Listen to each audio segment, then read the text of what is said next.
Hello and welcome back to my channel. Make sure you like and subscribe to my channel. Let's begin. While waiting for his 8th gym battle against Volkner, Ash watched as Dawn competed in the Sinnoh Grand Festival.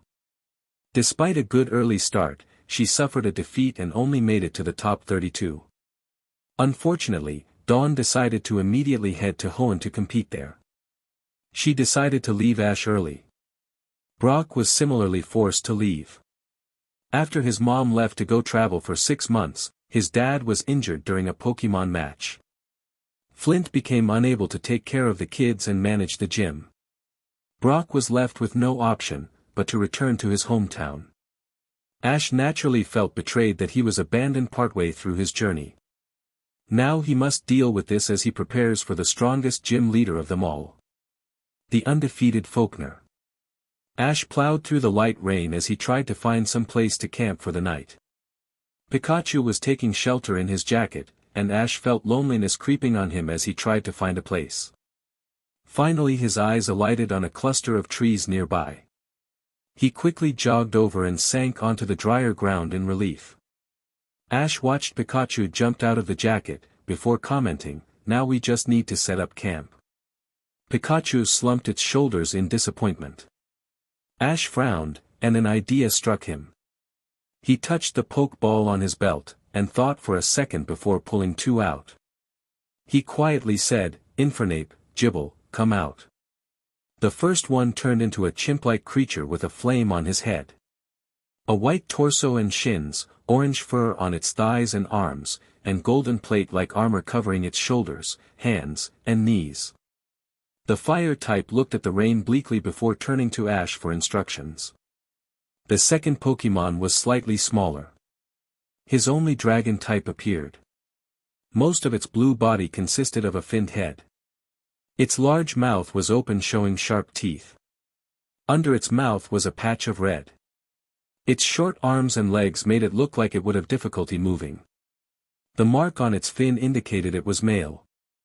Ash immediately ordered, "You two can help set up camp. Infernape, gather any dry wood you can find, and start a fire. Gible, use dig to create a trench around the campsite. That should keep us a little drier hopefully. Pikachu and I will set up the tent." His Pokemon nodded and set off to work. It only took moments before Gible had successfully dug the trench around the camp. Gible moved through the wet soil as if it wasn't even there. Infernape disappeared into the trees as he tried to find wood to burn. Only the flame on its head kept it visible to Ash. Ash and Pikachu got the tent up quickly too. It was a task that they had been doing for years. When the tent was up properly, Ash tuned to see Infernape returning with wood. The Pokemon quickly created a ring of stones before using Ember to start the fire. They all gathered around the fire's heat. After several minutes where Ash got the warmth back into his body, he grabbed his backpack and pulled out all their Pokemon food.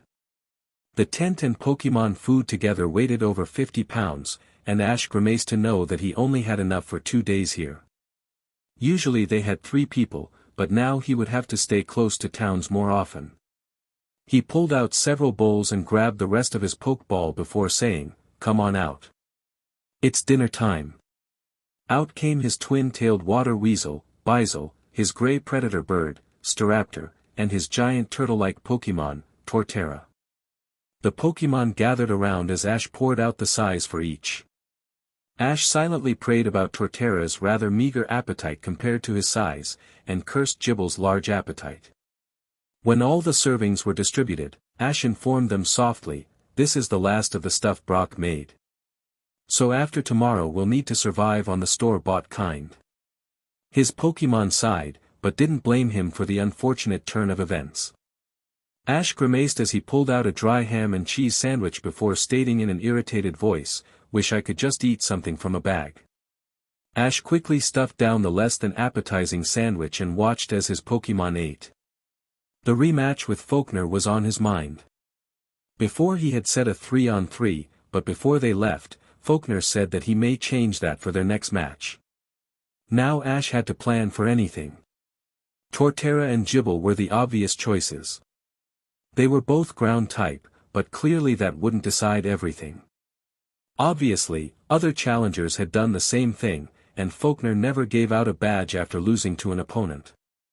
Volkner must have strategies to beating ground types, and Volkner had seen both his ground types.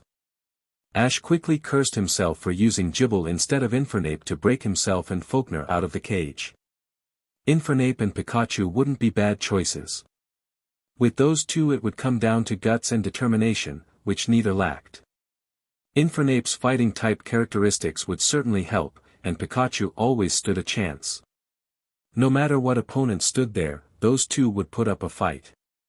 If the battle was more than a 4-on-4, then he would have difficulties. Volkner and Staraptor both had a disadvantage. Both had enough will to shrug off some electric attacks, but neither had a good strategy for beating electric types. After all, Volkner lost in the Wallace Cup to a Lantern, and that had been from a coordinator. Volkner would be on a whole different level. Finally his Pokémon saw Ash examining them, and Pikachu quickly gave him a questioning look. Ash kept a serious face before commenting, "I think we may need to have Volkner and Staraptor battle some electric types before the rematch. If we have a 6-on-6, they need to be ready." For some reason his Pokémon then gave him a sympathetic look. Pikachu jumped on his shoulder and started gesturing and speaking. Ash may not fully understand his Pokémon, but he was able to get the message by looking at their body language and tones. Ash frowned at what Pikachu was saying and quickly asked, "I am not thinking of a gym battle as a distraction. I'm fine with being on my own." Dawn and Brock did what they had to. Pikachu shook his head and jumped onto Torterra. Ash could almost feel the looks his Pokémon were giving him. Each of them wanted to help him, and Ash felt his lie crumbling. They knew as well as he did that he wasn't being truthful. Ash felt his shoulders drop as he laid down. He then started to state, "I don't blame Brock, at all. His family needs him, and it is what he should do. I would probably forfeit the Sinnoh League finals if I heard my mom was ill or something. It is a person's duty. But I definitely don't like Dawn's choice. I helped her out from the beginning with every problem that came along. Then as soon as she gets disappointed about the grand festival, she locks herself up for 3 days and won't talk. Then she says that she's going to Hoenn out of nowhere. Doesn't even think that I might possibly enjoy traveling with her. She decides to skip out as soon as it doesn't favor her, and when I get slightly angry that she isn't even going to wait till the Sinnoh League, she explodes. She starts screaming that my gym battles always held her back. Then she implies that she would have done better without me in the first place. Honestly, after that, I'm glad not to travel with her anymore, but I still feel bad that I'm on my own. Ever since the beginning I've had someone backing me up. I guess that I just am nervous." Ash felt some weight fall off his chest as he released the feelings in him. He sat up to see his Pokémon giving him sympathetic and supporting looks. Ash smiled even though Volkner seemed slightly embarrassed. Ash knew that they would support him no matter what. They were his rock, just as he was theirs. Ash shook himself before saying happily, "Okay, let's stop talking about things like that. We do need to focus on the gym rematch. Without Brock and Dawn, we can now train much harder. We need to do this smart for us to beat Volkner." His Pokémon seemed happy with the change of subject and waited for him to continue. "Now, Volkner and Staraptor need to get used to battling electric types. Whenever we can, we'll battle. Now the rest of you should probably learn a new move. I realized over all the past events that we are pretty limited. Torterra, Earthquake would be really useful, and Infernape, Close Combat would help also. Both those moves would have really helped against Flint and Bertha. Now Gible, you know Dragon Claw, Dig, Dragon Pulse, and you almost have Draco Meteor. I've noticed that you have a dormant Dragon Breath, and have trouble after Dragon Pulse. We'll try to perfect those two, when we finish Draco Meteor. Pikachu, you have several that would be useful. Light Screen and Feint mostly. Light Screen would really help your defense, and Feint would work wonders against Paul's Electabuzz and his Protect. Volkner and Staraptor, let's check the Pokédex for any possible moves. He then pulled out his trusty Pokédex and started scrolling through it. His eyes widened and he exclaimed, "Wow, Bizel. You have a lot of useful possibilities. Iron Tail, Dig, and Brick Break are all quick possibilities. We'll check more tomorrow. Staraptor, a distance attack would really work for you. Right now, all your attacks are physical. Some possibilities are Heat Wave, Ominous Wind, Air Cutter, Hyper Beam, and Twister. Those will all be difficult to learn, so we'll check later." He looked up to see all his Pokémon were interested, but getting tired. Their eyes were drooping and they were started to waver. Ash laughed and said, "Why not go to sleep now? You all can stay out tonight. The fire will keep us warm till sunrise." His Pokémon happily complied and stared to lay down for rest. Ash looked at the raining sky for a second before climbing into the tent. He crawled into his sleeping bag and thought for a second about his earlier fears about being alone. All seemed ridiculous now. As long as he had his Pokémon, he would get through it. Ash was promptly woken up by Pikachu crying a warning. Ash quickly struggled out of his sleeping bag to rush outside. He found his Pokémon growling at a single point in the darkness. Ash knew some Pokémon was out there, and he prepared to order his Pokémon. Now Ash could detect a clipping sound approaching. Ash quickly strained to recognize the sound. Hooves on rock. That what it was. What Pokémon have hooves? Before he could remember, the Pokémon came into the light. It was a Ponyta. Except it was horribly wounded. The flames on it were practically non-existent over its completely destroyed body. Amazingly, it had burns all over its body, and electricity was coming off its body. Not to mention that almost every conceivable mark possible was ridding its body. Clearly it had been too injured and had desperately gone to the first shelter possible. Here had fire and shelter from the rain. Ash immediately ran up to the injured Pokémon. Pikachu immediately shouted protest. An injured Pokémon might attack at anything within range. Ash didn't care, and as soon as he got close, the Ponyta dropped. Ash grabbed it before it hit the ground and quickly lifted the Pokémon next to the fire. Ash immediately looked at Infernape and ordered quickly, "Come over and use your body heat to warm Ponyta." The Pokémon hesitated before running over and making the air uncomfortably hot. Ash didn't care and ran for his backpack. He quickly fished out all the medicine and bandages inside.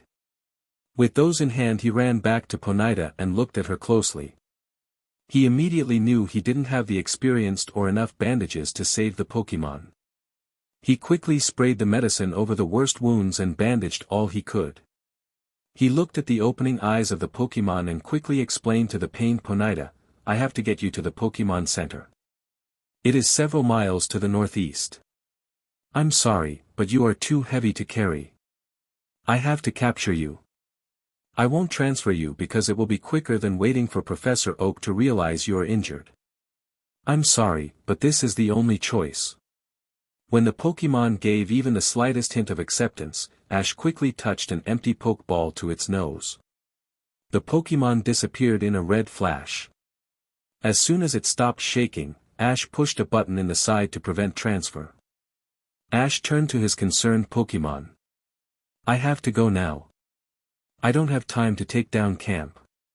Torterra, Infernape, and Gible, stay and guard camp.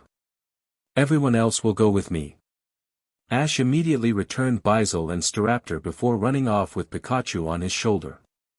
As Ash ran, he saw the sky start to light up. Sunrise was only an hour or so away. Ash sped up as he knew he had almost no time to spare. Ponyta was in critical condition. The only thing that stopped Ash was when Pikachu jumped off his shoulder. He turned to see Pikachu get struck by an electric attack. Pikachu growled, but seemed ruffled by the shot. Ash knew that must mean it was a powerful Pokémon.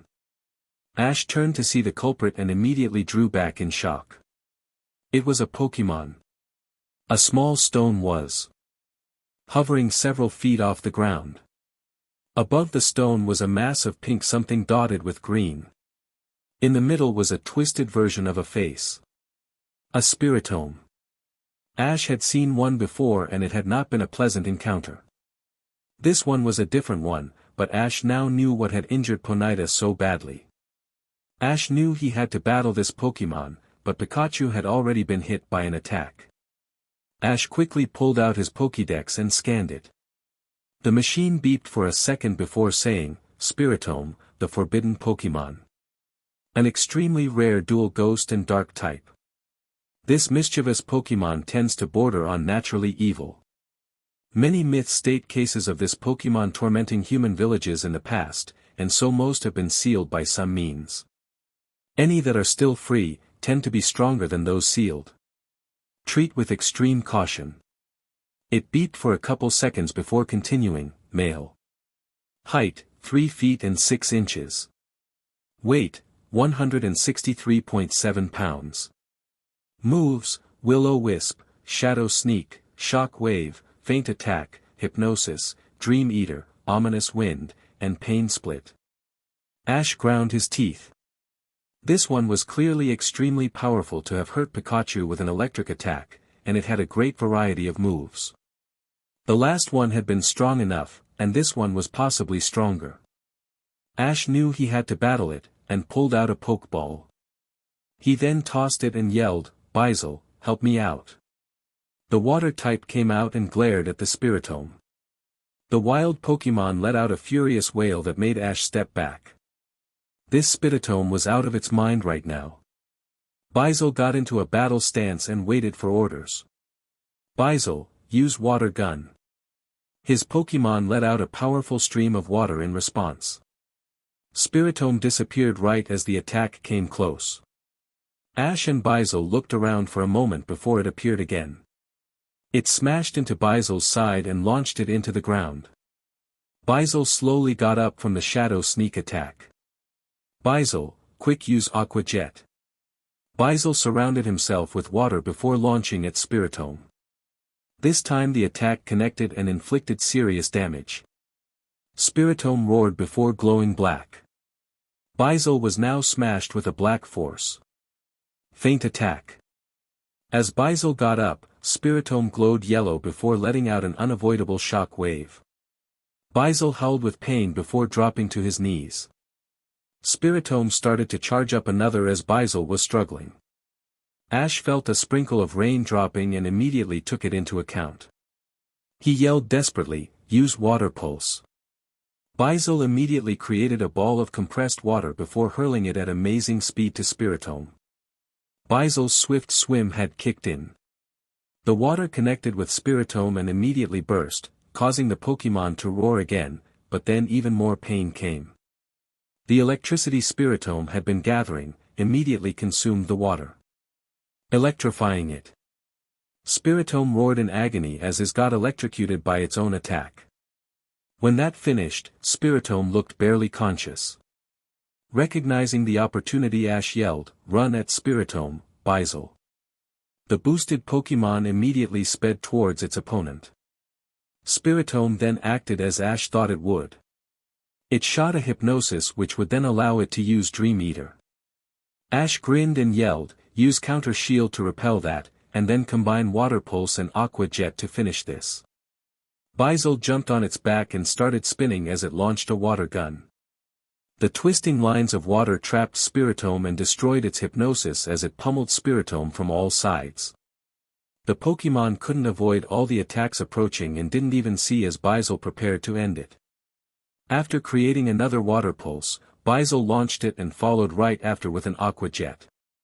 The combination attack collided with Spiritomb and caused an immediate explosion.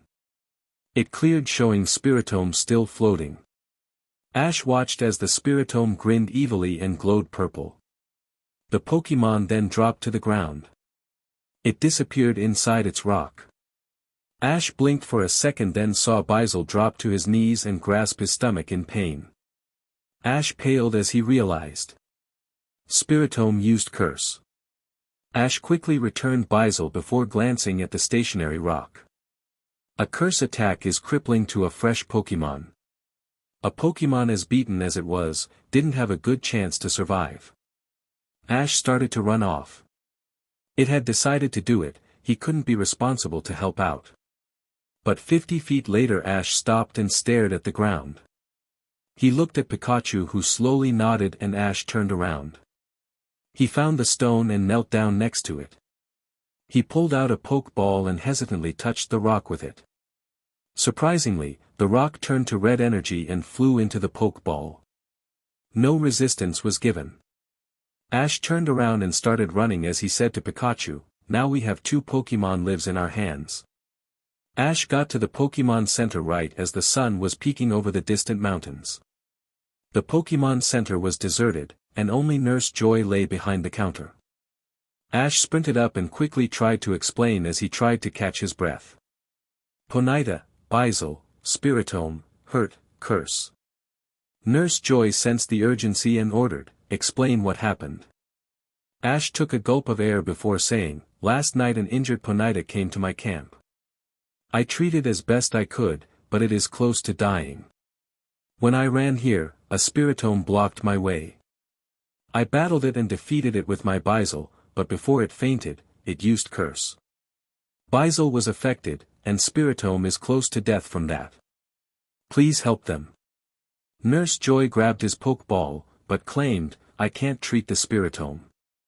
Ash took a second before yelling angrily, "Why not? It may be evil, but it doesn't deserve to die." Nurse Joy quickly explained, "No, I can't. I don't know how to treat a Spiritomb. I don't even know of one that has been captured in a Pokeball. We don't have anything to help it. I can help Bizel and Ponyta, but Spiritomb is on its own." Ash closed his hands as he shook with anger. Pikachu looked at him, concerned, but Ash burst out furiously, "Fine, I'll help it." He then snatched the Pokeball and ran out of the Pokemon Center. He ran to the side and released the Spiritomb. It was still in its stone. Ash quickly grabbed it and said urgently, "You need to come out, Spiritomb." The stone gave no sign of response, and Ash grew angry again. He shook the stone and yelled, "If you don't come out, you'll die. I can't let that happen." Finally a glow came from the stone and a paper-thin appearance came out. Spiritomb looked full from one side, but was truly razor-thin from another angle. Ash looked at the practically unconscious Spiritomb. He tried to touch its face, but his hand passed right through. Suddenly, Ash realized he had no idea how to help Spiritomb. He looked at Pikachu to see it was completely clueless also. He closed his eyes and tried to come up with something. No berries or bandages would even touch Spiritomb. No way Pikachu or Staraptor could help. That left Spiritomb, but it was as far as he could tell, fully unconscious. Suddenly Ash had an idea, but immediately grew disgusted with himself. He wouldn't make one of his Pokemon go through that. He opened his eyes to see Spiritomb being sucked back into the stone. If it went back in, any chance he had would disappear. It would never come back out. Finally Ash snapped and yelled at Spiritomb, "Use Pain Split on me." Pikachu immediately started yelling at the suggestion, but it didn't look like Spiritomb even heard him. Ash shook the stone and yelled even louder, "If you don't then you will die. I caught you, so you have to listen to me. Now, use Pain Split on me." Finally Ash caught a twitch of Spiritomb's eye before he felt unbelievable pain strike his body. Ash fell back as he let out a painful yell as the pain raced through him. It felt like every bone was being broken, and all his blood was being replaced with boiling water. Ash dimly heard Pikachu and someone else yelling before he felt the relief of nothing. Ash felt a pressure on his chest. When he tried to raise his arms to move it, his arm flared in pain. He didn't even have the strength to whimper before darkness consumed him once again. The pressure was gone. Ash waited a second before slowly trying to move his arm again. It was painful, but not so much that it would stop him. He lifted his arm and slowly wiped his face with it. He opened his eyes and viewed the blurred area around him. "You finally are awake, I see. How are you feeling?" a soft voice said from behind Ash. He frowned and answered truthfully, like someone decided to inject acid into every muscle in my body. He heard a chuckle and thought to himself. He knew that voice. If he could just think clearly for a second, he could tell who it was. It was feminine, but still strangely strong and powerful. Someone who was confident in all they did. Ash still couldn't identify it, and struggled to sit up. You may want to take it slowly. Pain split isn't meant to be used on humans, the voice informed him. He turned his clearing sight at her, but suddenly saw all yellow. Pika Pie, Pikachu yelled as it jumped onto his face. Ash fell back onto the bed and waited for Pikachu to get off. The apologetic mouse Pokemon quickly jumped off. Ash looked at the women again. He felt his jaw drop. Long blonde hair tumbled down to her waist, and in her hair were 4 odd hair pieces. Gray eyes peered out of a beautiful face. She was dressed in all black. A black undershirt with a black jacket. And black pants to finish up. Ash sat up instantly and exclaimed loudly, "Cynthia." Immediately his head pounded from the movement and noise. He grabbed it and leaned back onto the bed with a groan. He heard Cynthia chuckle before saying, "Nice to see you remember me." Ash then replied softly, "It is pretty difficult to forget the events that happened when we last saw each other." True. Ash looked at her slowly. He hadn't seen her since they stopped Team Galactic, except on TV. She was still completely dominant as she defended her championship title. He spoke curiously, "What are you doing here?" She sat at the edge of the bed and answered, "Saving your behind, of course." When Ash tried to protest, she held up a hand and continued, "Before that though, I was studying some ruins nearby. I've been here for several days. Then this morning before the sun rose, I receive a call from an assistant of Professor Oak saying that one of their trainers had just caught a Spiritomb." Now Ash sat up and asked, "Why would they call you on that?" She shrugged and answered simply, "Because I told them to if anyone caught a Spiritomb." Ash waited for her to continue till he finally questioned in an exasperated voice, "Why did you tell them that?" She smiled and answered calmly, "Because I had a feeling that if anyone caught a Spiritomb, then they would need help. And I am the only person who knows about Spiritomb." Ash gave her a skeptic look and asked, "And why is that?" She smiled even broader and replied cockily, "Because I am the only person that has one. Or at least, was the only person." Ash raised his hands and said incredulously, "You have a Spiritomb?" When she nodded he continued, "Then why did Nurse Joy say she didn't know anyone who had captured one?" Cynthia stated as if it was obvious, she didn't know. "I treat my own Spiritomb because no Nurse Joy can." Now back to my story. I get a call saying another person just caught a Spiritomb. Imagine my shock when they not only say it is Ash Ketchum, but he is camped just outside the place I'm staying. Fate, I imagine. Well, I figured that if there was trouble, that you would go to the Pokemon Center. I rush over and see your Spiritomb use pain split on you." She ended with a harsh stare. Ash shrugged and listened as she continued in an annoyed voice, "That was really thoughtless, Ash. Pokemon moves work differently on humans. That could easily have killed you. As it was, it almost paralyzed half the muscles in your body. If I hadn't found you, it could have been hours before Nurse Joy or another trainer found you. Oh yeah, both you other Pokemon will be fine. Nurse Joy says the Ponyta will definitely have some scars, but those might possibly go away when she evolves. Your Bizel is already fully recovered." Ash quickly asked, "And Spiritomb?" She gave a tiny smile before informing him, "As irresponsible as that tactic of yours was, it was effective. Your Spiritomb will make a full recovery."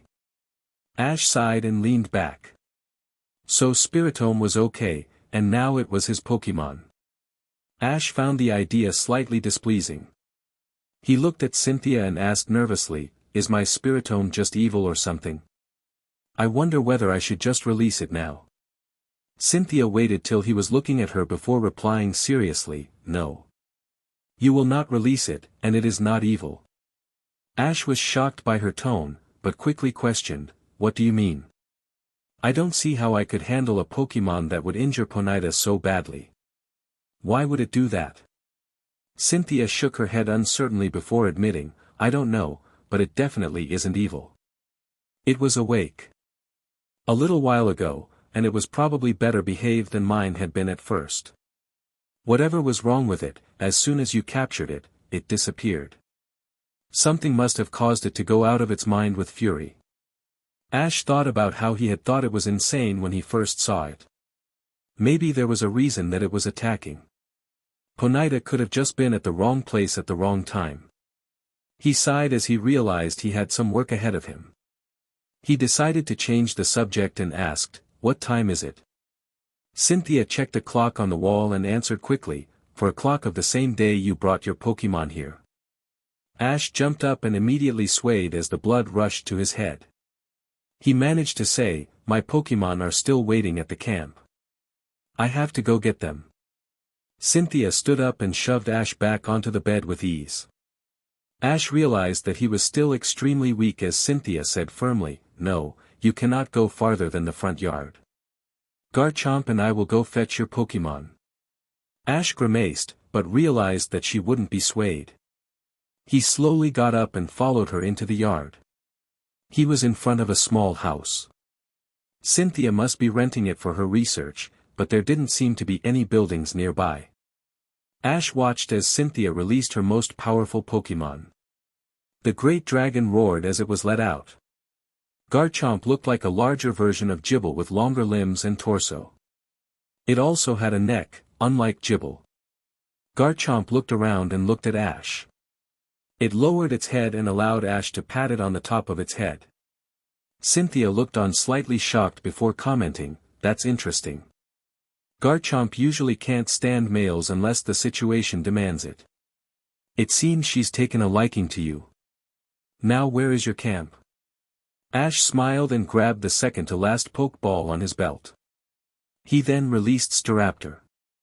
The flying type dropped to the ground as it waited for orders.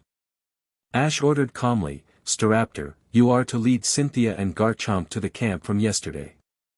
Tell the rest to listen to her. She will bring you back here." Staraptor squawked to show it understood. Cynthia looked at Staraptor and said, "I seriously doubt that Staraptor can keep up with Garchomp."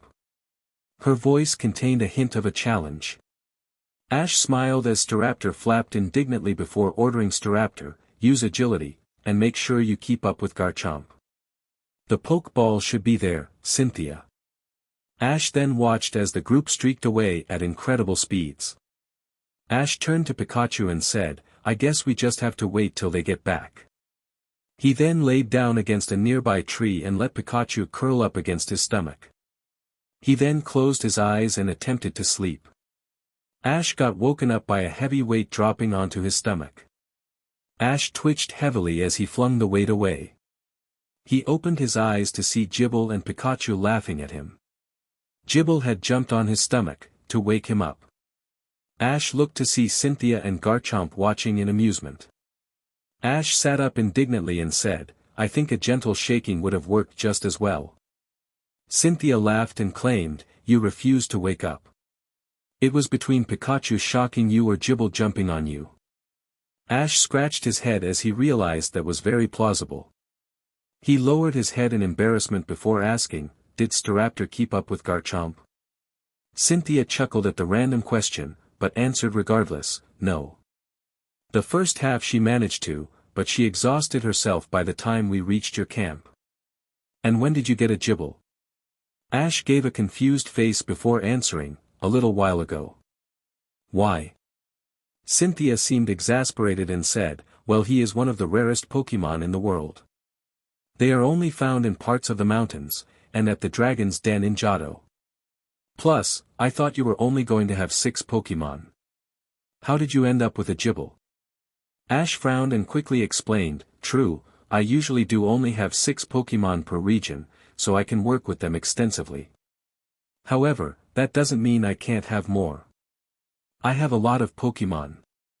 I got Gible after Glisker decided to go training with an air battle master. Do you know old lady Wilma?" Cynthia frowned and stated, "Yeah, she's the one that taught Garchomp Draco Meteor. Ash nodded and explained, yeah, when we were traveling to Sunnyshore for the first time, we came across her. She showed us Draco Meteor with her Altaria. When we were there, we discovered a Gible that was attempting to learn Draco Meteor. I attempted to help it when I was there, and when we left, it followed. After I helped it escape Team Rocket, it decided to join me. Cynthia nodded and commented, we sure were surprised when we saw it at the camp. Garchomp practically never sees another of her evolutionary family. I also noticed that quite a few of your Pokémon have evolved. Ash shrugged and claimed confidently, well, we have been working very hard. This is probably the team with the most evolved Pokémon on it. Cynthia's eyes flashed before she commented bluntly, that didn't stop you from losing to Flint and Bertha though. Ash grimaced as Pikachu started to glare at Cynthia. Ash opened his eyes and commented, that was a low blow, Cynthia. Like 7 feet too low. Cynthia actually opened her eyes in shock and asked in a confused voice, what did I say? Ash gave her an annoyed look and announced, you pointed out that I got completely obliterated, twice, in under a month. Cynthia frowned and stated, I didn't mean it as an insult. Both those two have much more experience than you, and both said that you surprised them a lot. I actually thought that Flint using Infernape was overkill. That Pokémon is by far his strongest. Ash grimaced again and stated, a loss is a loss. We didn't do enough, and that is what matters. Cynthia's eyes darkened as she started to speak in an even darker voice, I didn't think you were one of those people, Ash. What matters is the effort your Pokémon put in. Not whether they win or not. Ash laughed, which shocked Cynthia before stating easily, you don't get what I mean. I don't mean that winning is everything. I mean that we still have to get stronger. When Cynthia still seemed confused, Ash continued passionately, it doesn't matter whether we got creamed or if it was super close. A loss means that we still have work to do. It means that we aren't the strongest yet, and we have to train to become even stronger. One step at a time till we are above even you, Cynthia. It isn't until then that we have finally fulfilled our dream. Cynthia laughed at his enthusiasm before he continued, losing to Flint and Bertha was painful, but necessary. You must realize all this from my perspective. I have competed in the Indigo Plateau, Silver Conference, and the Hoenn League, but have failed to get past the top 8 in any. It doesn't matter if I lost to the soon-to-be champion, it's that I lost. I needed to see how big of a gap is between me and the Elite Four. Remember Paul's Torterra. One shot is all it took for you to beat it. Since then, I have seen that Torterra compete several times. It ripped right through them. No one stood a chance. It put Glisker out of action for several days, and still had the strength to continue to battle. Yet it took you only one shot to beat it. That helped put things in perspective. Now if I do win the Sinnoh League, and I intend to, I realize how much work I need to do. I saw the outline of the stairway and realized that many people are several stories above me still. Since someone is above me, I must work for every new step till I reach the top. One step at a time, till I surpass even you. Cynthia laughed at his curious metaphor before stating, but there is no top. I constantly see the steps above me. Ash frowned and said, what do you mean? No one has gotten close to defeating you yet. Cynthia laughed before thinking on how to explain. Finally she stated, now. In the present I am at the top, but being champion forces you to see all the future challenges. Trainers like you and Paul. People who will work and train till they finally win. I am a target and am forced to know this every day. When I view the future challenges, I see that there are still steps above me. Anyone who is at the top, is forced to realize that there is no end-all be-all trainer. There will always be people working to surpass you, and eventually some will succeed. It is inevitable. She finished her speech and Ash quickly thought about what she said. Finally he shrugged and joked, thanks for destroying my view on the championship. Next, are you going to tell me love and Santa Claus don't exist? Cynthia laughed with him and said, I'd rather not say. I have absolutely no experience when it comes to that, and you should know Santa Claus doesn't exist. Ash paused for a second before looking at Cynthia, who let out a small squeak as she blushed from her blunder. Ash decided not to question her on it, and he looked at Garchomp. The great dragon type was sitting with Gible and Pikachu as they listened to their masters talk. Ash examined the powerful Pokémon before admitting, I still have no idea how I will beat that though. Possible Glalie, but I'm sure it knows fire and fighting type attacks. Charizard and Sceptile would both be at a type disadvantage. Maybe Snorlax. Cynthia raised her eyebrows at the Pokémon he just named before asking, just what Pokémon do you have, Ash? I guess I just imagine you with your Sinnoh team so much that I never considered you having other Pokémon. Ash chuckled at that and started to list his Pokémon, had a Butterfree, had a Pidgeot, Bulbasaur who helps at Professor Oak's lab, Charizard who trains at the Cherasific Valley, Squirtle is leading a Squirtle firefighting squad, a Primeape who has been in training, Kingler, Mook, 30 Tauros, had a Lapras, Heracross, Bayleaf, a shiny Noctowl, Cyndaquil, Totodile, Donphan, Swellow, Sceptile, Corphish, Torkoal, and Glalie. Also my Sinnoh Pokémon, Staraptor, Torterra, Bizel, Infernape, Glisker, and Gible. I better not have to mention Pikachu. And Ponyta and Spiritomb now. Cynthia felt her jaw drop. She just couldn't imagine Ash with all those different Pokémon. Ash smirked as he saw this act. It felt nice to remind people that he was an experienced Pokémon trainer. Not a kid just starting out. He then looked at Garchomp again and admitted, but I don't think any could beat your Garchomp right now. That is a complete monster. Cynthia laughed and quickly pointed out, and you will end up with the exact same monster soon probably. Ash gave her a confused look, so she claimed in an exasperated voice, Gible evolves into Gabite and then Garchomp. When he evolves, he'll end up as a Garchomp eventually. A skilled trainer like you could raise that Gible into an even more powerful Garchomp than mine. You did realize this, right? Ash shrugged and stated, technically, but I never really thought about it. Cynthia seemed slightly confused and commented, that's weird. Most trainers catch Pokémon based on their future evolutions. Anyone with a Gible usually is aiming for a Gabite or Garchomp. Most can't handle them, but I figured that is what you were doing. Preparing a future pseudo-legendary. Ash waved Gible over, who quickly jumped onto his lap. Ash quickly placed his hand on Gible before explaining, I don't think like that. Pikachu still hasn't evolved. I don't build my team based on what they might become. Many of my Pokémon have chosen not to evolve yet. Almost my entire Johto team was not in their final evolution. I look for connection and similarities between us. Most of my Pokémon choose to come with me. I don't push them to evolve. They can when they are ready. I caught Gible because we are two kindred spirits. Both of us want to get stronger and help each other. He'll evolve if he wants, not because I want him to. Cynthia looked incredibly impressed at his thinking. Barely any trainers would agree with his view. To not evolve them quickly, would make it a much harder and longer process, but would be more beneficial in the long run. Cynthia knew that if Pikachu ever evolved, it would be an unbelievably powerful Raichu. The stronger the pre-evolved form, the stronger to post-evolved Pokémon. It made sense, but she knew it required courage and determination few had. Cynthia could tell that Garchomp felt similar. Ash was oblivious to the admiration Cynthia and Garchomp were giving him.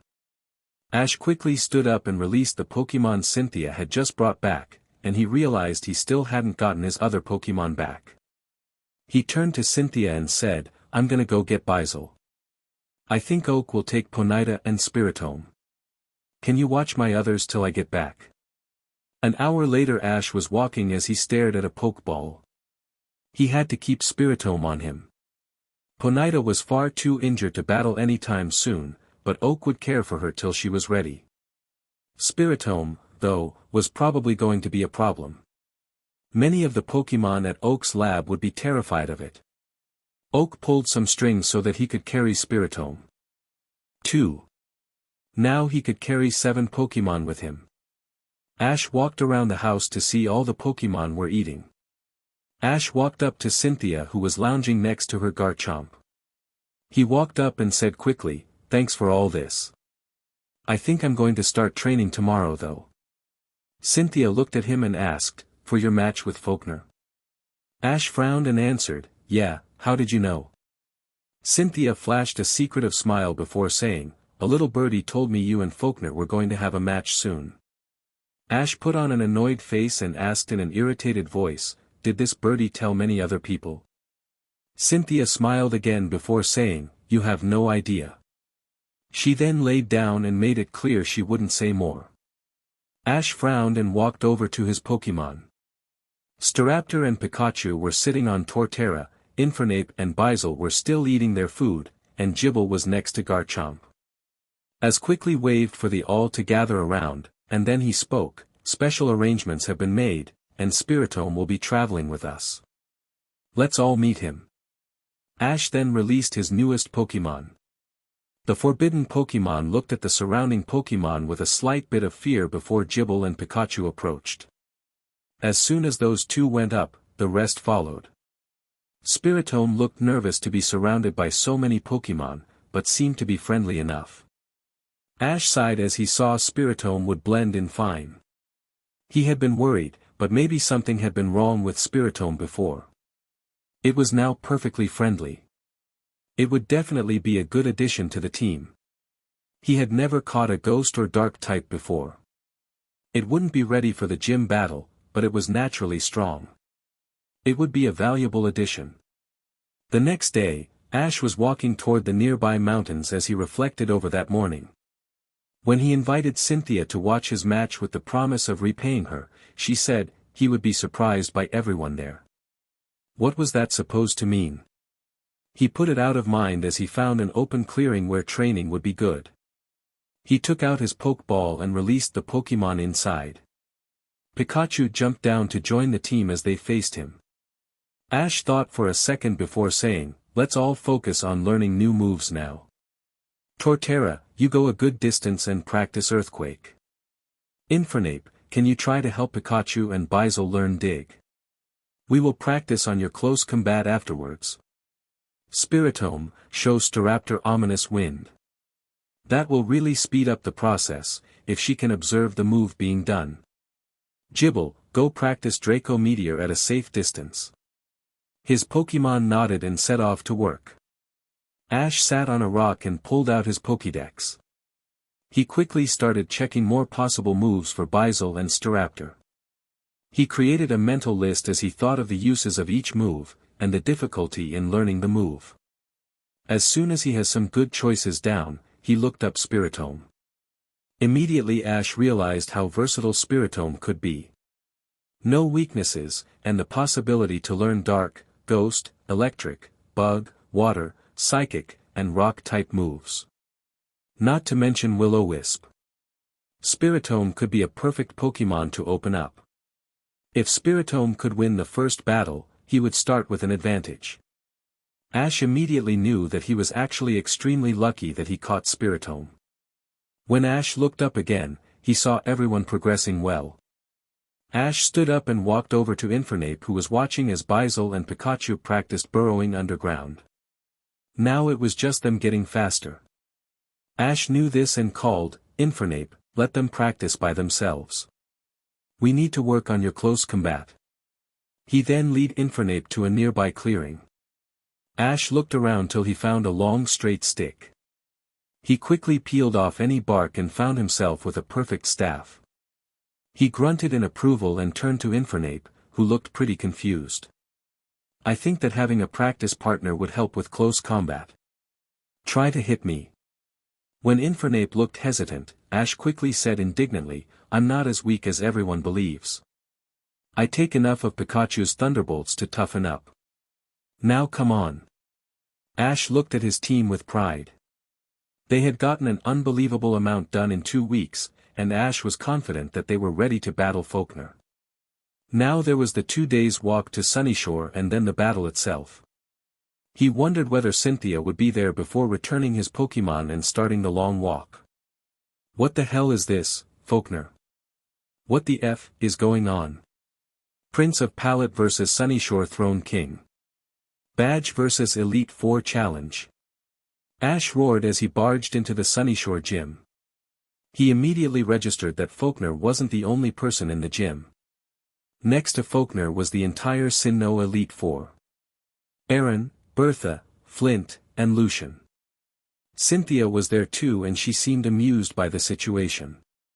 Palmer, the Battle Frontier Brain, and Scott were also there.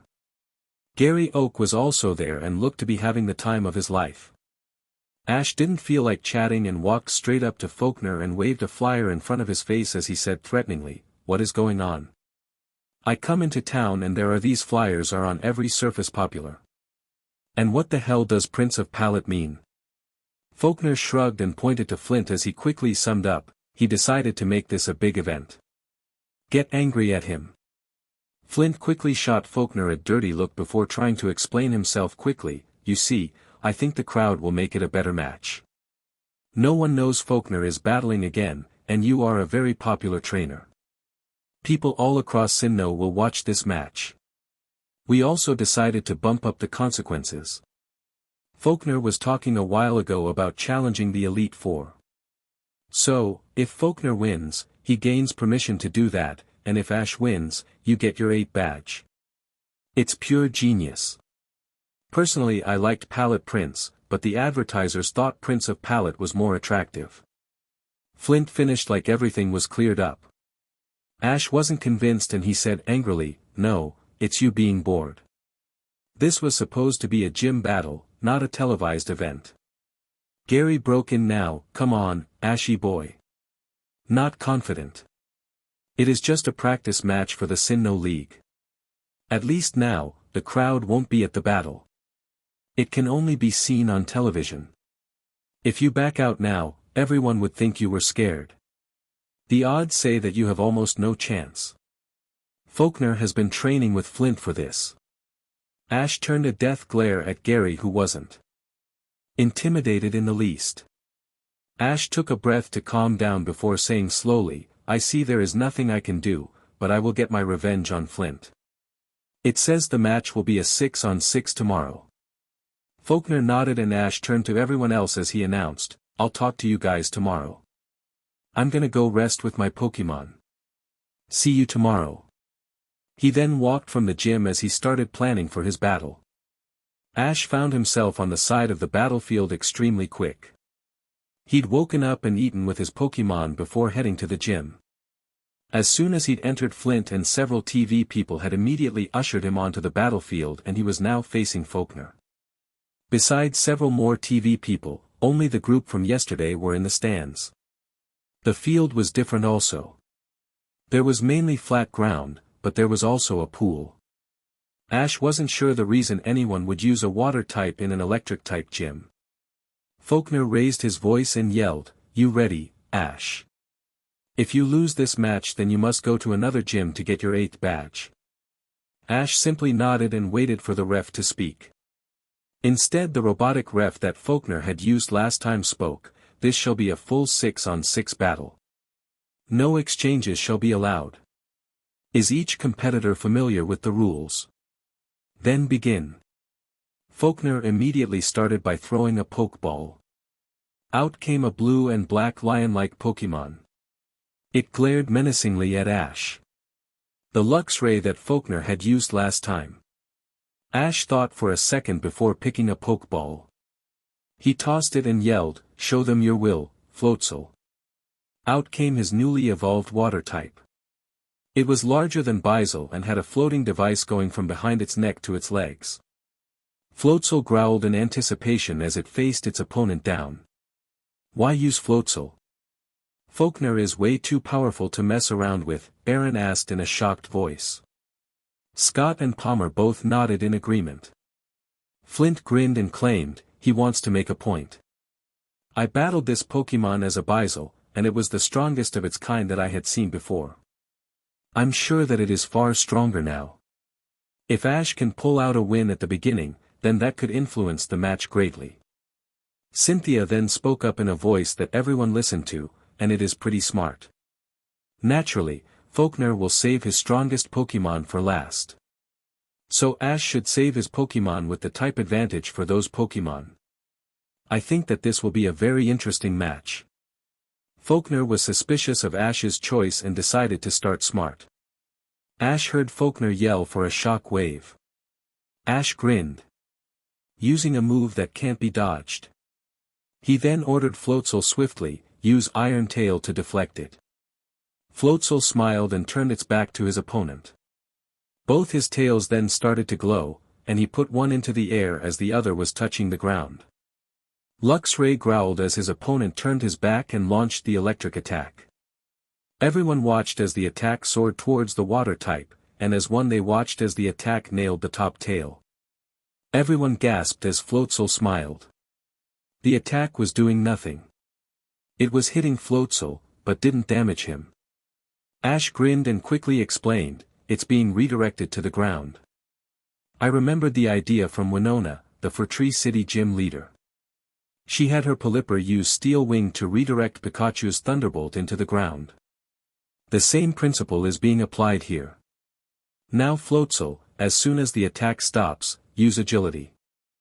Volkner was forced to watch as his Pokemon stopped the attack and Floatzel start to run around extremely fast. Shock Wave would just be deflected, so he ordered, discharge on the entire field. His Pokemon immediately let out a powerful electric-type attack in a directions. Ash watched and ordered calmly, dig. Floatzel dug a hole almost instantaneously as the electricity scorched the ground where Floatzel had just been. Volkner smiled and yelled, use Shock Wave into the hole. The electric Pokemon let out the attack into the hole. Ash yelled quickly, counter with Razor Wind. A second later, a small explosion appeared underground as the two attacks connected. Ash frowned in concern, but waited for Floatzel to surface. Finally, with a howl, Luxray was thrown into the air as Floatzel appeared right below him. Ash closed his fist in triumph and yelled, use Water Pulse. Floatzel launched the water ball at Luxray, who was still in the air. The Pokemon howled in response and finally hit the ground. After several seconds, it stood up, showing the signs of battle. Floatzel looked much more fresh, despite several marks from the earlier explosion. Volkner ground his teeth in anger before ordering, use Thunder Fang. Ash smirked and countered, Ice Fang, followed by Ice Punch. Two pairs of energy raced at each other. One yellow and the other blue. They connected in the middle and fought against each other. Finally a small explosion happened, and before Volkner could say anything else, Floatzel came from the smoke and smashed the attack into Luxray's flank. The Pokemon howled as it was tossed backwards. Ash watched as Volkner watched in concern as his Pokemon struggled to its feet. He then yelled, very few Pokemon can compete with Floatzel in speed. Volkner frowned seriously and yelled, Luxray, use Discharge again. Ash watched as the attack spread everywhere before he yelled at Floatzel, block it with Whirlpool. His Pokemon quickly created a giant whirlpool which it held in front of it to take the electric assault. Ash waited till the attack was over before continuing, now freeze it with Ice Beam and launch it at Luxray. Floatzel howled as it shot a white beam at the whirlpool. It froze almost instantly on contact, and Floatzel jumped into the air before throwing the attack at its opponent. Volkner immediately ordered, show them your power and use Iron Tail to break through that and hit Floatzel. His Pokemon immediately flipped through the air and connected a glowing tail with the block of ice. Amazingly it split on contact, and Luxray soared through the opening to smash its attack on the head of Floatzel. The attack sent Floatzel flying into the ground with a heavy thud. Ash watched in concern as Floatzel struggled to its feet with the new mark on its forehead. He then yelled, use Razor Wind. Volkner immediately countered, block it with Thunder Fang and use Crunch. The two attacks connected and cancelled each other out, and this time Luxray lunged down and clamped its fangs over Floatzel's right arm. Floatzel howled in pain and immediately tried to shake the Pokemon off. Ash tightened his fist in annoyance before thinking of the solution. He then ordered, get it off with Payback. Floatzel immediately howled furiously and started to pummel Luxray with its left fist. As soon as the grip loosened, Floatzel threw Luxray clear across the battlefield. Luxray landed with a painful noise. Volkner immediately tried to get the momentum back by ordering, use Charge Beam. Ash watched as the Pokémon started to form a yellow ball of light. Ash exchanged a look with Floatzel, who confirmed his own thought. He smiled and ordered, rip that Charge Beam apart with Focus Blast. Floatzel formed a white-blue ball of energy in its hands and launched it as Luxray launched the Charge Beam. True to his order, Focus Blast obliterated the Charge Beam before flying into Luxray. The Pokémon let out a yelp as the powerful fighting-type attack struck it. Volkner watched as his Pokémon slowly rose. He knew one more attack would finish this, so he ordered, charge. His Pokémon started to glow as it gathered energy. Ash watched in interest and replied, "You wanna play like that, fine. Floatzel, use Bulk Up." Floatzel grinned savagely as he started to glow red. Ash and Volkner exchanged a look before both ordered, Spark. Use Aqua Jet to speed up your Ice Punch. Luxray started to run forward as it surrounded itself with white electricity, and Floatzel launched himself at Luxray with a burst of water. Floatzel then smashed his glowing fist into Luxray's head. The two fought for power before a large explosion happened. Ash watched as he knew the result. The smoke cleared to see Floatzel standing over the decisively beaten Luxray.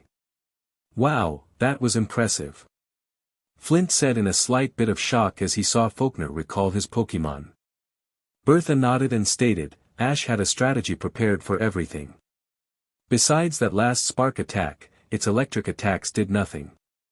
Floatzel mainly took damage from that Iron Tail and Crunch.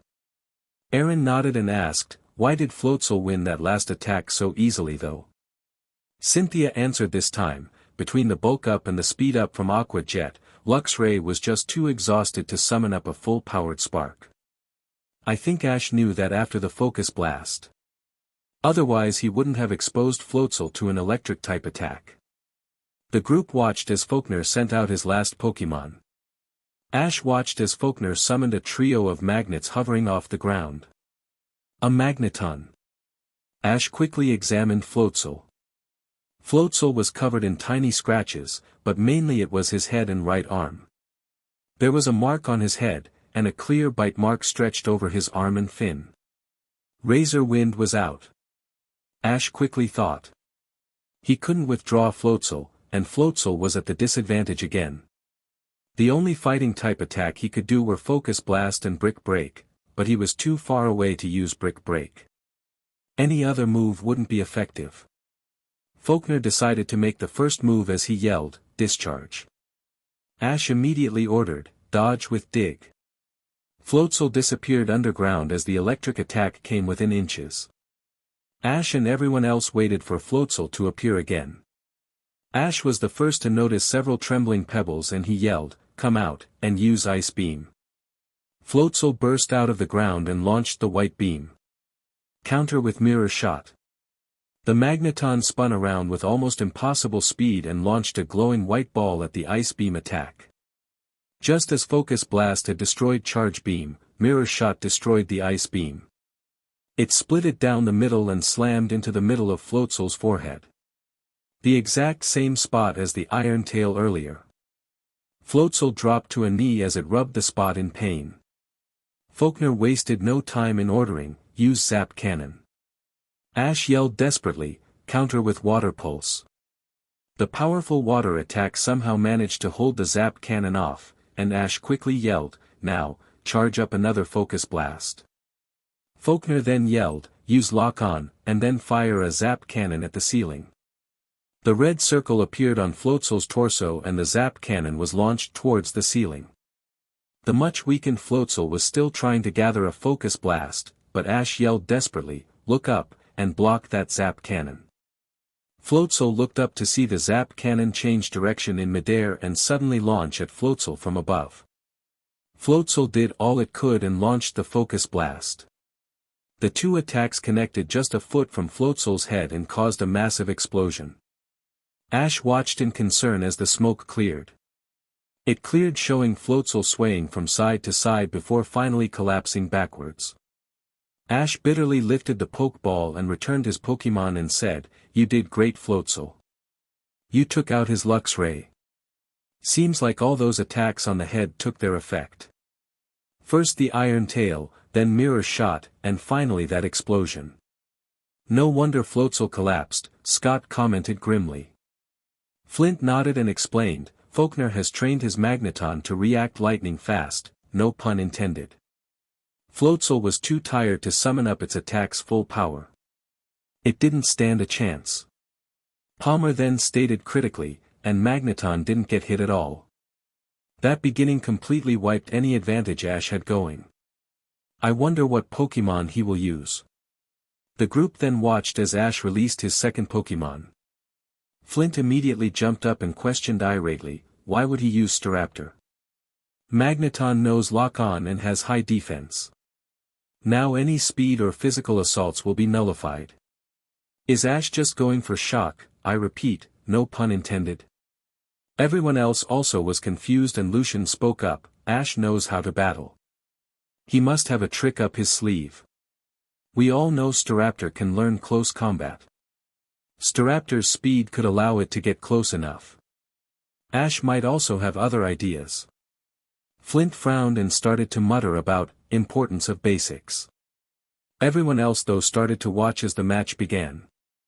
Ash was strategizing in his head. He was also cursing himself for not waiting till Staraptor mastered Heat Wave. Too late now. Staraptor was needed to damage and slow down Magneton. Its reaction time was amazing, and Ash knew that Magneton would triumph. Hopefully though, Staraptor could prepare the stage for an easy win by Infernape. If he used Infernape now, he would become far more damaged. It was a hard decision, but Ash knew his Pokemon understood. Magneton, start off with Iron Defense. Ash gave a tiny smile. It was a smart choice, to minimize any possibility of physical attacks, but Ash found a good way to start was having your opponent playing defensive. Ash yelled, "Use agility to get close, Staraptor." Staraptor immediately started flying extremely fast. She sped towards Magneton. Volkner immediately yelled, "Hit it with Discharge." His Pokemon immediately filled the arena with electricity bolts. Staraptor used her incredible speed to dodge them all. Volkner raised his eyebrows and commented, "That is some impressive speed." Ash laughed and stated, "You haven't seen speed yet, Staraptor, use Quick Attack to power up an aerial ace." Staraptor immediately sped towards Magneton with a white trail behind her. She moved faster than most eyes could follow, and disappeared several feet from Magneton. She appeared at its side and connected the attack into the side. Ash's eyes widened as Staraptor was stopped completely. Volkner wasted no time before ordering, "Now hit it with Mirror Shot." The white orb shot at the retreating Staraptor. Clearly the attack did almost nothing. Ash just needed to build up the smaller damage. Staraptor twisted to dodge the attack. The attack missed Staraptor's body, but clipped her left wing. It took a second for Staraptor to straighten out, but it didn't appear to cause any major damage. She seemed able to fly straight still. Volkner still didn't waste any time as he yelled, "Hit it with Zap Cannon." Ash immediately countered when the electrical energy was launched by yelling dramatically, "Repel it with Twister." Staraptor let out a call as she started swinging her wings rapidly in a weird pattern. Her right wing went over her left, and then the two went back quickly to their original position. When returning they were turned sideways so that no resistance was given. This was repeated furiously and instantly a major tornado was formed. The powerful dragon-type attack surrounded the Zap Cannon. The attack was instantly SCKED into the vortex and launched into the side wall. The Twister then surrounded Magneton. The attack forced a metallic groan out of the steel type. Volkner watched in horror as his Pokemon started to spin with the Twister. He then got an idea and yelled, "Magneton, use that to speed up your rollout attack." The steel type started to spin incredibly fast and launched at Staraptor. The attack smashed into Staraptor, stopping the twister. Ash growled. He must have taught it that to battle fire types. It wasn't over though, and Magneton sped towards Staraptor. The flying type was still reeling from the super effective attack, and had no chance to dodge. Staraptor was thrown upwards from the attack. Ash yelled in a distressed voice, "Straighten out, and counter with Brave Bird." Staraptor managed to straighten out and started diving at Magneton, who was attacking with Rollout. Staraptor started flaming as she dived, and before they connected she spread out her wings and the flames evaporated leaving a blue energy. Now the two attacks connected. Staraptor was thrown out of the smoke. The smoke cleared, showing Magneton still spinning. Volkner grinned and yelled, "Finish this with one last rollout." Ash and Staraptor watched as the Pokémon neared. Finally Ash ordered sternly, "Stop it." Staraptor screeched and reached out with its feet, and caught Magneton. Each talon was fastened around the magnets around the three heads. Volkner was stupefied by the maneuver, and Ash grinned. Using Brave Bird to slow down Rollout had cost them a lot, but now they would get it beak. He ordered quickly, "Use close combat." Staraptor started smacking her talons and edges of her wings into the steel type. The metallic groan rang out again as the fighting attack took effect. Finally Staraptor smashed a wing into Magneton and launched it into the ground. Dust gathered around the impact site. Magneton floated again, but this time showing clear signs of damage. Volkner growled and yelled, "Use Lock-On," followed by Zap Cannon. The red circle appeared on Staraptor's torso, and Magneton launched a ball of electricity. Ash thought quickly. The attack would hit unless it was destroyed. Twister wouldn't work, so Ash ordered, "Use Ominous Wind." Staraptor started to flap her wings and black air started flowing from them. The two attacks connected. No explosion resulted. The Zap Cannon slowed down to a standstill and slowly started to shrink, and yet the edges of Ominous Wind passed it by a hit Magneton. The attack didn't seem too damaging, but it was building up. Volkner realized this and ordered, "Shock Wave."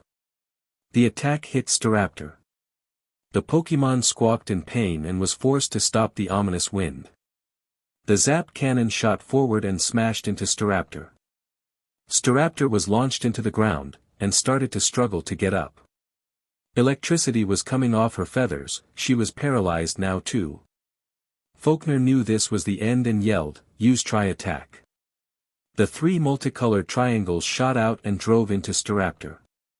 The attack pushed her into the wall brutally. Staraptor slid down the wall and failed to get up. Ash returned his Pokémon and grabbed Infernape's Pokeball. Despite all that, he still lost, Scott said softly. Bertha nodded and stated brightly, "Yes, but he did quite a lot of damage.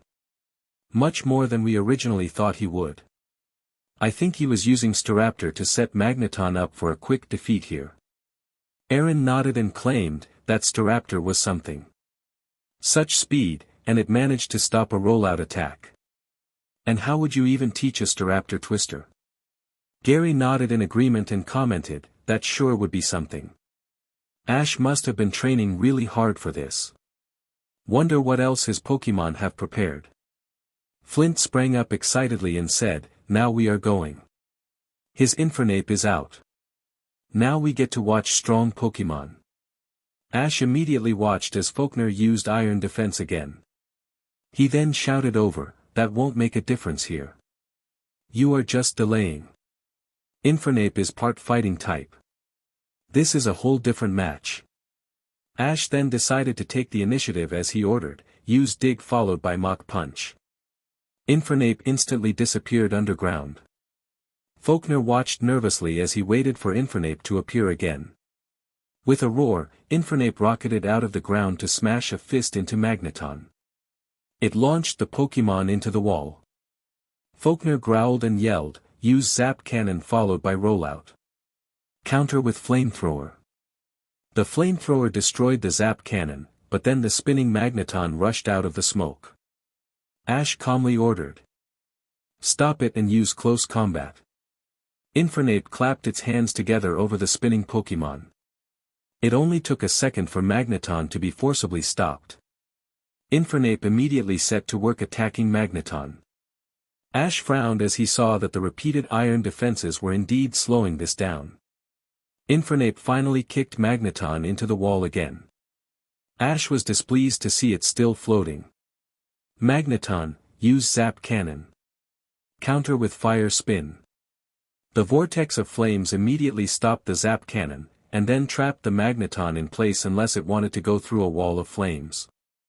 Ash immediately ordered calmly, finish this up with Blaze Kick. Infernape screeched before rushing towards the immobile Magneton. Volkner watched as the inevitable approached.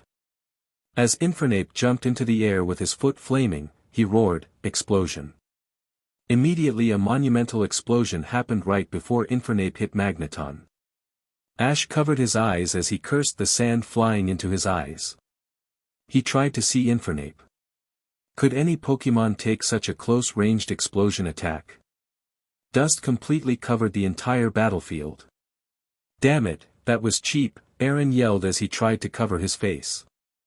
Well, he just took out one of Ash's strongest Pokémon, Cynthia said logically as she also tried to cover her eyes and mouth.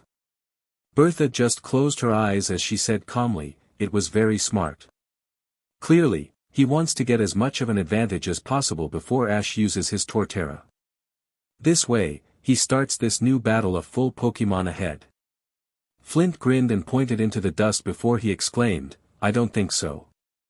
It is still standing, albeit barely."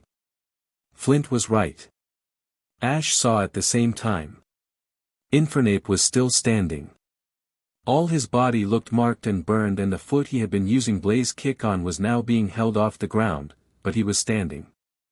Magneton was clearly on the ground after the self-sacrifice move. Ash cursed himself at his carelessness. Now, any attack would knock Infernape out. Ash took a breath and ordered, "Use Calm Mind to pull yourself together." As Volkner returned Magneton, Infernape closed his eyes and started to hum as white energy surrounded his body. After a second Infernape opened his eyes. The calming effects managed to stop the shaking, but Infernape was still one hit away from dropping. Ash turned and watched as Volkner released his Pokémon. Surprisingly it appeared in the pool and Ash watched in horror as a lantern materialized. This was bad. Volkner must use this Pokémon to battle any ground types, and it had the advantage against Infernape. Lantern, use Thunderbolt followed by Hydro Pump. Infernape, counter with Flamethrower. Full power. The boosted Fire-type attack succeeded in pushing the Thunderbolt back, but clearly failed against the Water-type attack. The attack nailed Infernape in the chest. Infernape clearly dropped from the attack. Ash returned his valiant Fire-type and whispered to it, "Amazing, you don't realize how much that meant to me that you stayed standing." Ash then tucked the ball away and grabbed another. He then threw it and yelled, "Time to get serious, Torterra, show them your will." His giant turtle-like Pokémon roared and stomped on the ground. Torterra glared at his opponent. Torterra was Ash's power card. Torterra was his way to make up any advantage.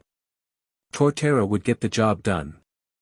"Now, we get to see a strong Pokémon," Bertha claimed with a smile. Ground types always beat fire in her opinion.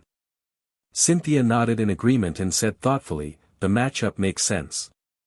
Although I figured he'd use Torterra as his anchor." Scott nodded in agreement, and Gary looked slightly confused. He then questioned, "What's an anchor?" Bertha quickly answered since Cynthia was stuck in her own thinking, an anchor is a person's fifth Pokémon. Generally the anchor is a Pokémon with high power and defense. An anchor is usually used if a person is losing by the second half. They put a strong Pokémon in that almost certainly will take out one or two Pokémon. Since they are fifth, the opponent shouldn't have more than 3 Pokémon or so left.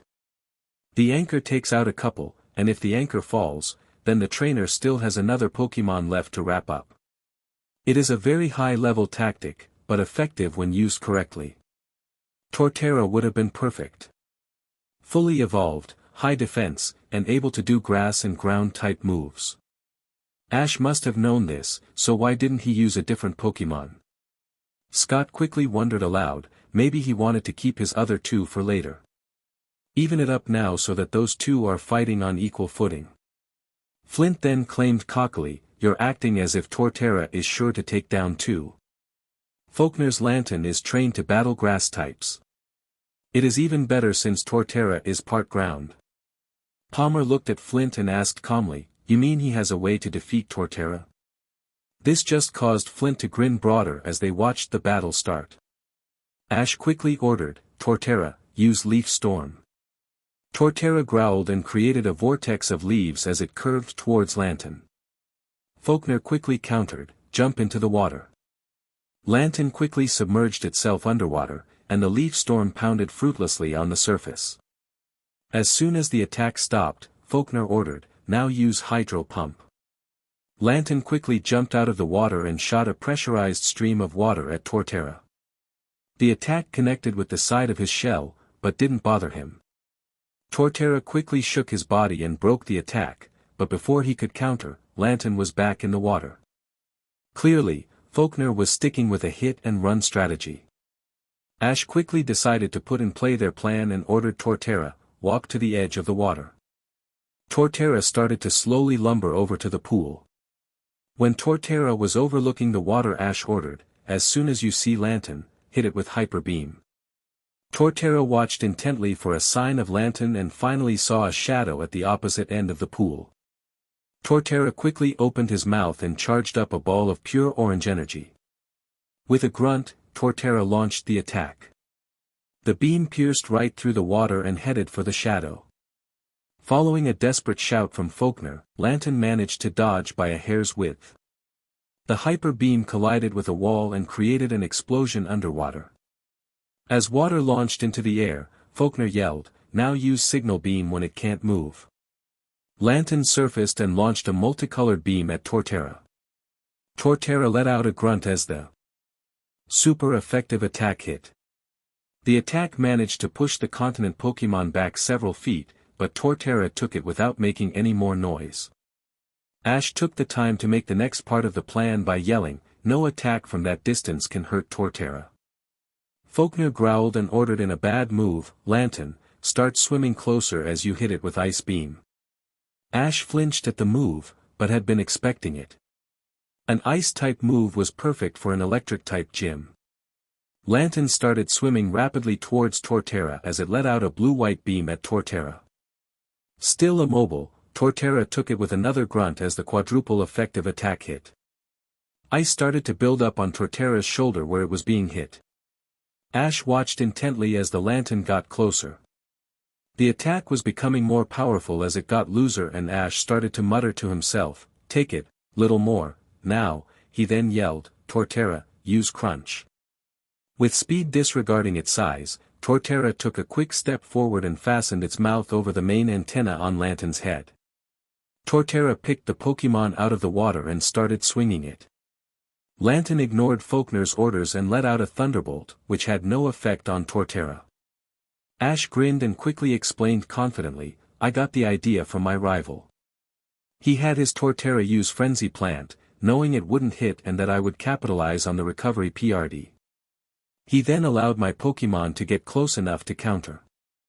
Volkner growled at the trap and Ash ordered, "Torterra, send it into the air and use Leaf Storm." Torterra launched the flailing Lantern into the air and summoned a vortex of cutting leaves. It surrounded Lantern and launched the crying Pokemon into the ground away from the pool. Ash then ordered seriously, "Use Rock Climb." Torterra then had its feet grow glowing claws that slammed deep into the ground. Torterra then gave a terrifying roar as it perched on its hind legs and slammed its clawed feet into the ground. A giant block of stone came out of the ground and hoisted Lantern 20 feet into the air. Torterra then started running up the small mountain as it charged Lantern. Volkner quickly ordered, "Ice Beam."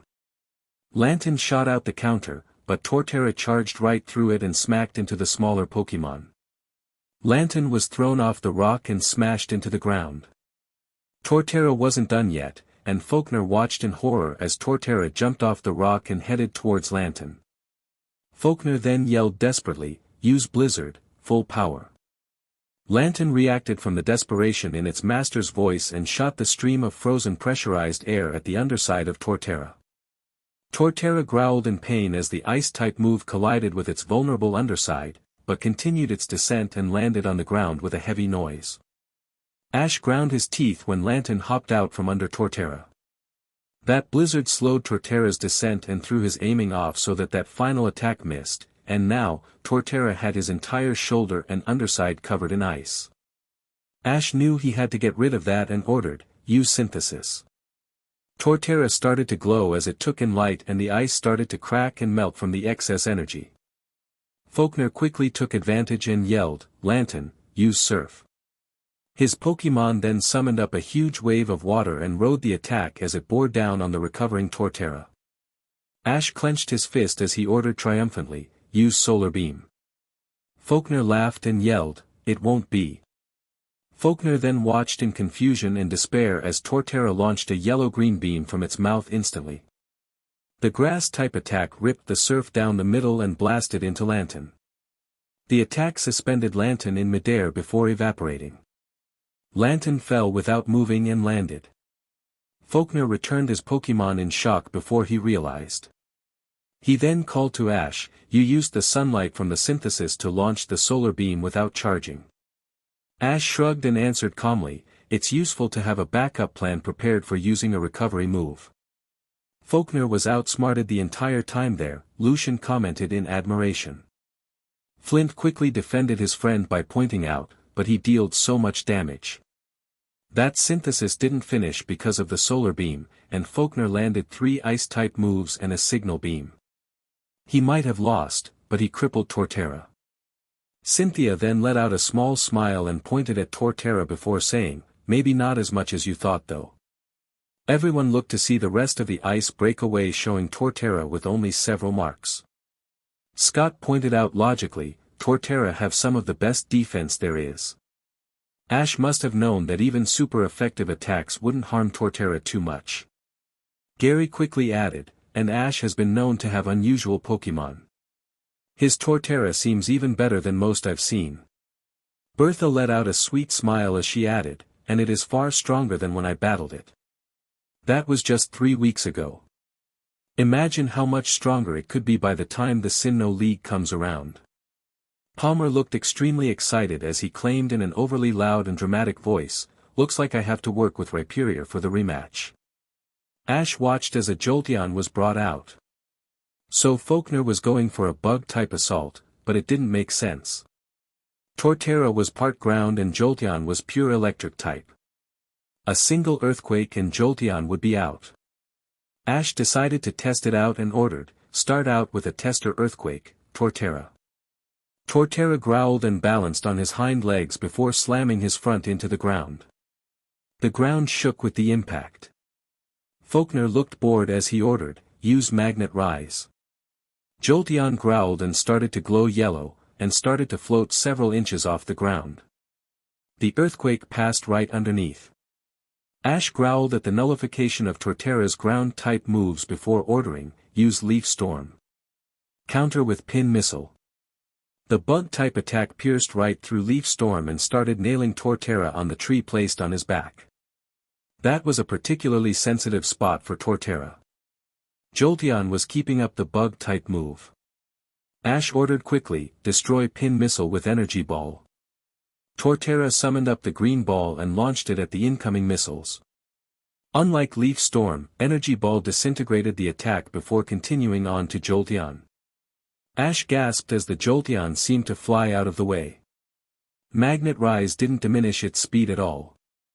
Volkner quickly ordered, "Use Signal Beam on the tree." Jolteon let out the multicolored beam which hit Torterra's tree again. Ash ground his teeth before knowing what they had to do. "Torterra, take it."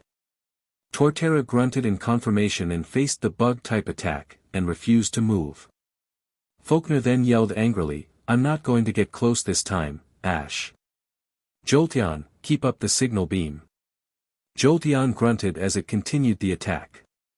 Torterra took it as they waited. A minute passed by and Torterra started to shake, but finally Ash saw the signal beam start to weaken. Volkner saw this too and ordered, "Switch to Shadow Ball." Jolteon switched to launching Dark Grey Ball into Torterra's head. Torterra took it as they knew their chance was coming.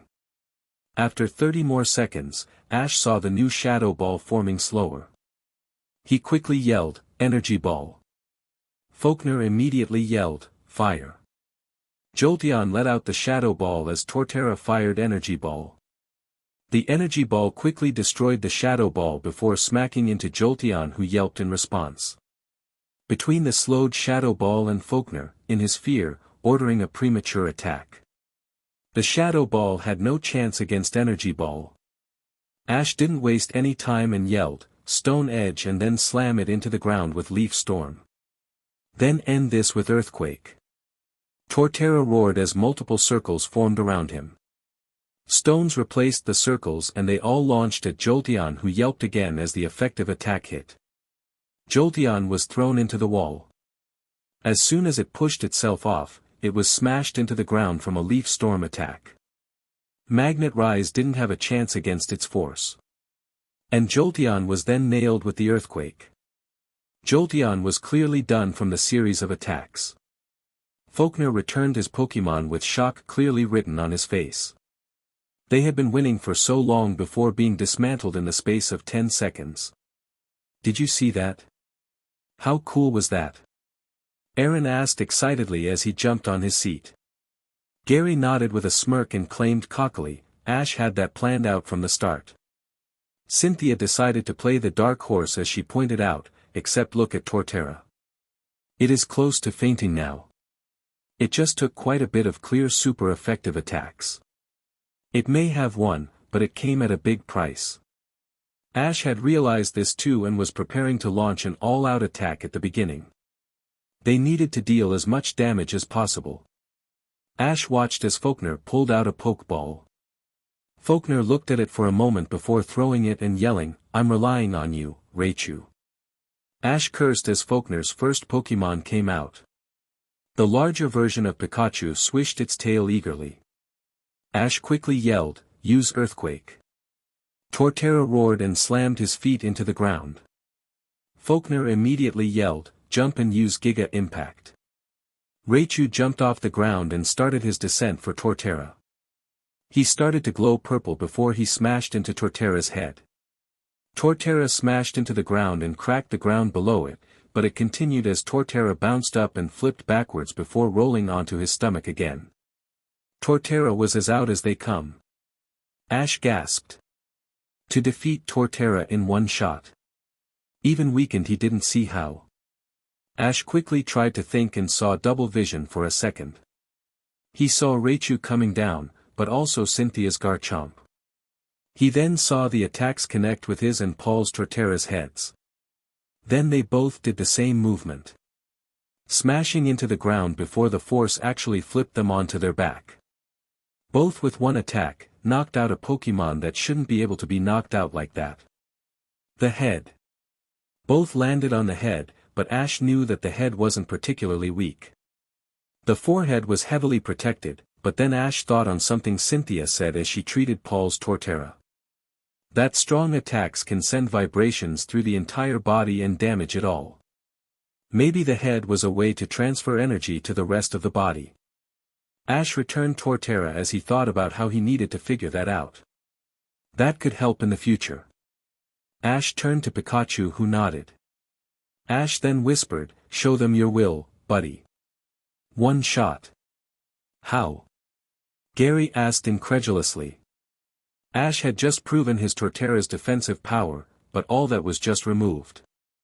Well, Giga Impact is an extremely powerful attack, Lucian pointed out reasonably. But would that be enough? It is also a physical move, and Torterra have better physical defense than special, Gary argued. Lucian didn't really have a reply to that. Cynthia laughed and stated, "Garchomp knocked out Ash's rivals, Paul, Torterra. That was his first Pokémon, so he had plenty of time to train it. Garchomp knocked it out with a single brick break after being hit with Giga Drain and Frenzy Plant. I imagine it is more powerful than Ash's. Imagine a Torterra that has had as long as Pikachu to train. Gary still didn't seem convinced and claimed, except Garchomp is a pseudo-legendary, and is strongest in physical moves. Raichu had far less physical attack power. I just don't see how it could have been done. Even Cynthia realized the validity of his argument and replied, maybe there is a secret. Ash has told me that Paul's Torterra hasn't even been really hurt in a battle since then. Possibly these two hits just hit right. This is an interesting match. Ash's Pikachu against Volkner's Raichu. Both their starter Pokemon. I wonder if Ash can pull out a victory over Pikachu's evolved form. Volkner's Raichu is extremely powerful, Flint announced as Pikachu jumped off Ash's shoulder to face Raichu. Ash yelled over to Volkner, "We've been looking forward to this match." Pikachu takes pride in his power. Volkner quickly replied, "Then we won't disappoint you." Thunderbolt, Pikachu. Thunderbolt, Raichu. The two attacks connected and struggled to push the others back. Finally the two attacks simply exploded against one another. Volkner growled as he realized that his Raichu actually didn't have a power advantage against Pikachu. Ash grinned and called, "Pikachu may not be evolved, but we've been partners for my entire journey. He is the strongest of his kind." Pikachu shook his fist as he called agreement. Volkner quickly yelled, "Raichu, Thunderbolt at full power." Ash countered, "Use Light Screen." Pikachu summoned up a yellow plate in front of it, and the electric attack smashed into it. At half power, Pikachu didn't even feel bothered by the attack. Volkner growled again before yelling, "Fine, Thunder." Raichu let out a scream as it let out the powerful Thunder attack. In response Ash ordered, "Use Dig. You know what to do." Pikachu disappeared underground, causing the attack to miss, and Volkner and Raichu were forced to wait for Pikachu to surface. After several seconds Pikachu appeared behind Raichu and launched a quick attack. Pikachu smashed into Raichu's back and forced the Pokemon to its stomach. When Raichu turned around, Pikachu was already underground again. Raichu growled in frustration. Pikachu repeated this tactic several times and it showed on Volkner. Volkner yelled irately, "Stop hiding." In response Pikachu repeated the tactic again before disappearing underground. Volkner yelled, "Prepare Iron Tail and hit it when it comes out." Raichu nodded and his tail started to glow as the Pokemon concentrated.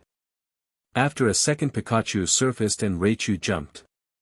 Pikachu did a hasty Iron Tail to defend. Raichu had the greater momentum and weight, so Pikachu got launched backwards. Pikachu slid back on his feet as he landed. Pikachu immediately went underground. Volkner immediately yelled, "Jump into the holes and use Thunder to stop their running." Raichu immediately jumped into the network of holes that Pikachu had been creating. Ash watched as suddenly the holes started to glow with a yellow light. Then an explosion occurred and the holes caved in. Ash watched emotionlessly as the field suddenly dropped by several inches to create an area of freshly moved dirt. Ash wasn't worried and several seconds later Pikachu surfaced, practically unharmed. Ash quickly explained, "You messed up. Light Screen was still up. It halved the damage, and it wouldn't have done much in the first place. Plus, Pikachu knows Dig, so the dirt didn't hurt him." Can the same be said of Raichu, Volkner? Volkner realized and anxiously watched the dirt. Finally Raichu slowly surfaced. True to Ash's word, Raichu looked more harmed than Pikachu. Volkner had to take advantage of Raichu being the evolved form of Pikachu. Power wasn't the solution, and Raichu's greater size made it impossible to be as fast. So he had to use Raichu's size. Volkner yelled, "Use Volt Tackle, Raichu." Raichu started to run at Pikachu and he surrounded himself with a yellow aura. Ash quickly countered, "You use Volt Tackle too." Pikachu started to mirror the actions of Raichu as they charged each other. The two jumped and connected. Amazingly, Pikachu was equal to Raichu. The two stayed in midair for several seconds as they battled for dominance. Finally an explosion created smoke that concealed the two.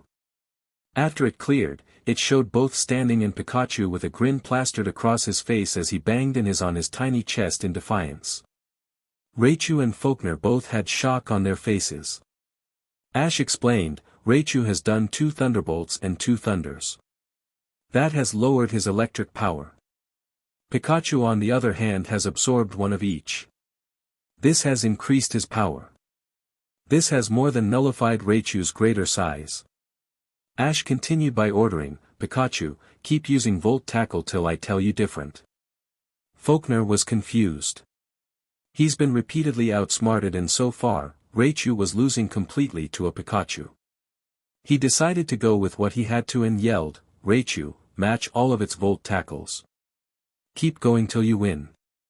Ash watched as Pikachu and Raichu kept crashing into one another.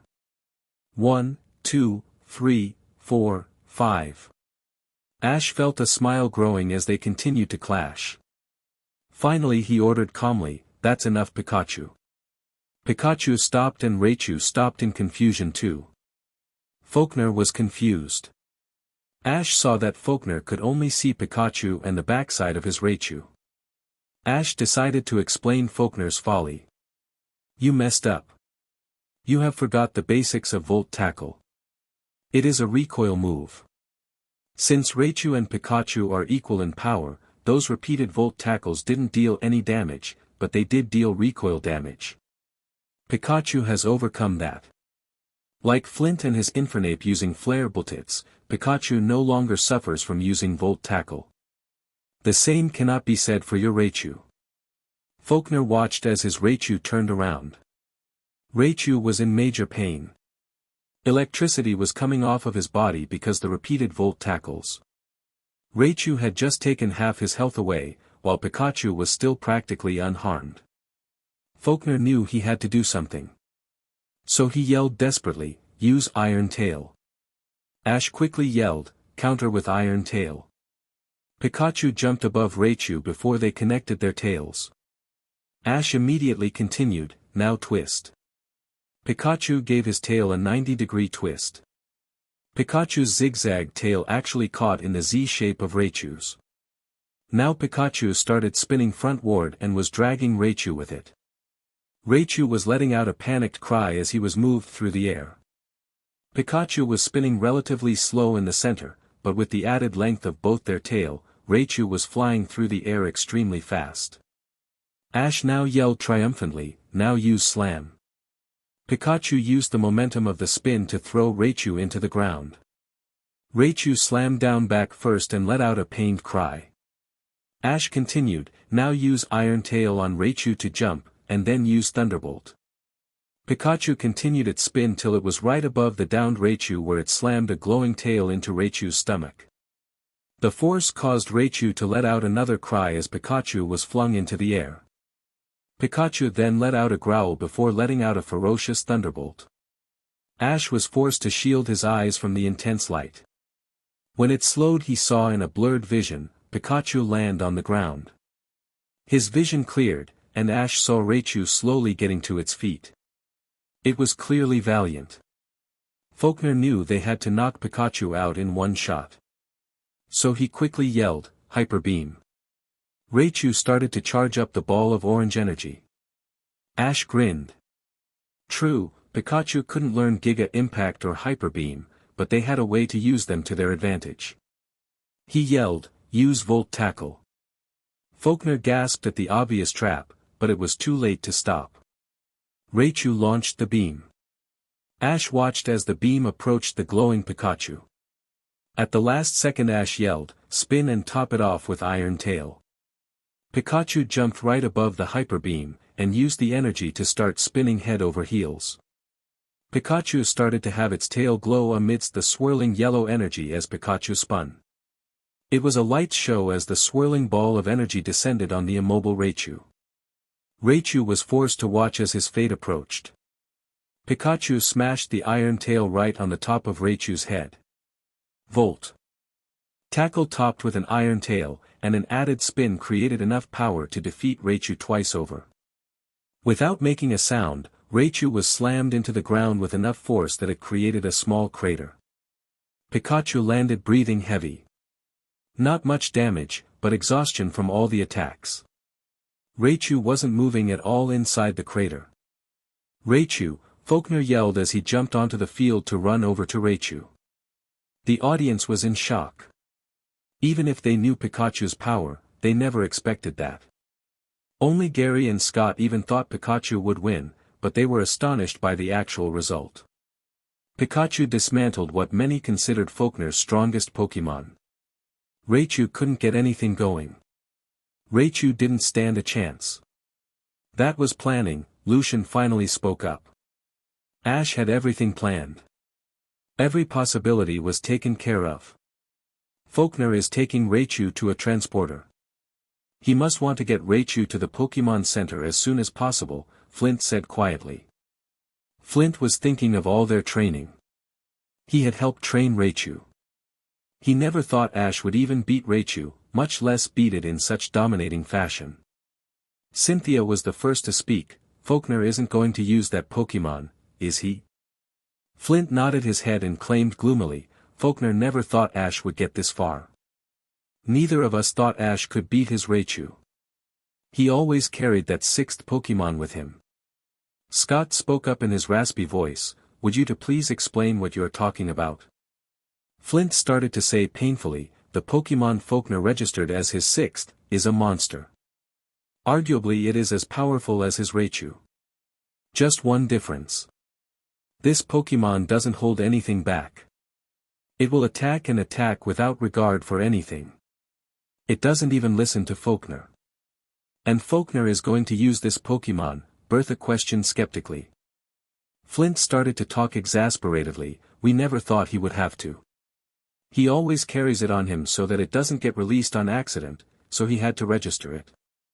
Ash doesn't stand a chance, but most likely Volkner will get disqualified. And what is this Pokémon? Lucian questioned. Cynthia answered grimly, you'll see in a second. Ash was confused on why Volkner was looking at his last Pokémon so long. He had been looking at it for close to a minute now. It might have to go through Pikachu and Gible, but this was slightly ridiculous. He looked slightly afraid of the Pokeball. Ash finally yelled, are we going to start any time soon? Volkner hesitated before throwing the Pokeball. Ash watched as a large yellow and black human-like creature came out. It was yellow with black stripes and patterns spread over its body. It was by far Volkner's largest Pokémon. It stood as high as a tall human and looked extremely powerful. It also had 2 tails and 2 antennae on its head. An Electivire. Before Ash could register anything else, Electivire let out a roar and charged Pikachu. Due to shock, Pikachu couldn't get out of the way as Electivire kicked him into the air with low kick. Electivire then jumped into the air and slammed Pikachu into the ground with Karate Chop. Pikachu slammed into the ground heavily, and as Pikachu got up, Electivire launched a thunder attack. The attack paralyzed Pikachu temporarily and allowed Electivire to nail Pikachu in the stomach with Iron Tail. Pikachu was launched into the barrier wall. Ash briefly heard the robot announce, the match has not begun. If Electivire attacks again, then it shall be disqualified. Electivire clearly didn't care and charged at Pikachu with a thunder punch. Ash quickly jumped forward. He managed to grab Pikachu and turn away as Electivire threw the attack. The attack nailed Ash in the back and launched him into the wall with Pikachu clutched to his chest. Ash didn't waste any time in announcing, I forfeit on the behalf of Pikachu. This managed to catch the attention of the Electivire and it stopped. Pikachu started to yell on his chest in anger. It could still go. The entire audience was silent and the only noise came from the robot as it announced Pikachu out of the competition. Ash slowly stood up and walked to his box. Pikachu was still protesting being forced out. As Ash faced Volkner, the latter asked, why did you forfeit for Pikachu? Ash gave Volkner a glare before replying stonily, if that attack hit Pikachu, you would have been disqualified. I don't want to get my 8th badge because you are disqualified. Now as soon as I release my last Pokemon, the battle starts. I will then defeat that Electivire, and earn my 8th badge the right way. Volkner looked ready to drop from guilt as he muttered, I'm really sorry, Electivire just doesn't listen to me. Ash held up his hand instantly to stop the apology. He then exclaimed viciously, it doesn't matter. Your inability to control your Pokemon had ended up costing me. You can't change that now, but I shall get revenge for it. My 6th Pokemon won't lose, and it will beat your Electivire. Now let's start. Ash then pulled out his Pokeball as Volkner froze in astonishment. Ash stared at his last Pokemon, but was interrupted by Volkner asking, you took a Thunder Punch. You could be injured. Ash quickly replied in an annoyed voice, no, I'm fine. I have taken electric attacks by Pikachu, and I sparred with Infernape to help it learn close combat.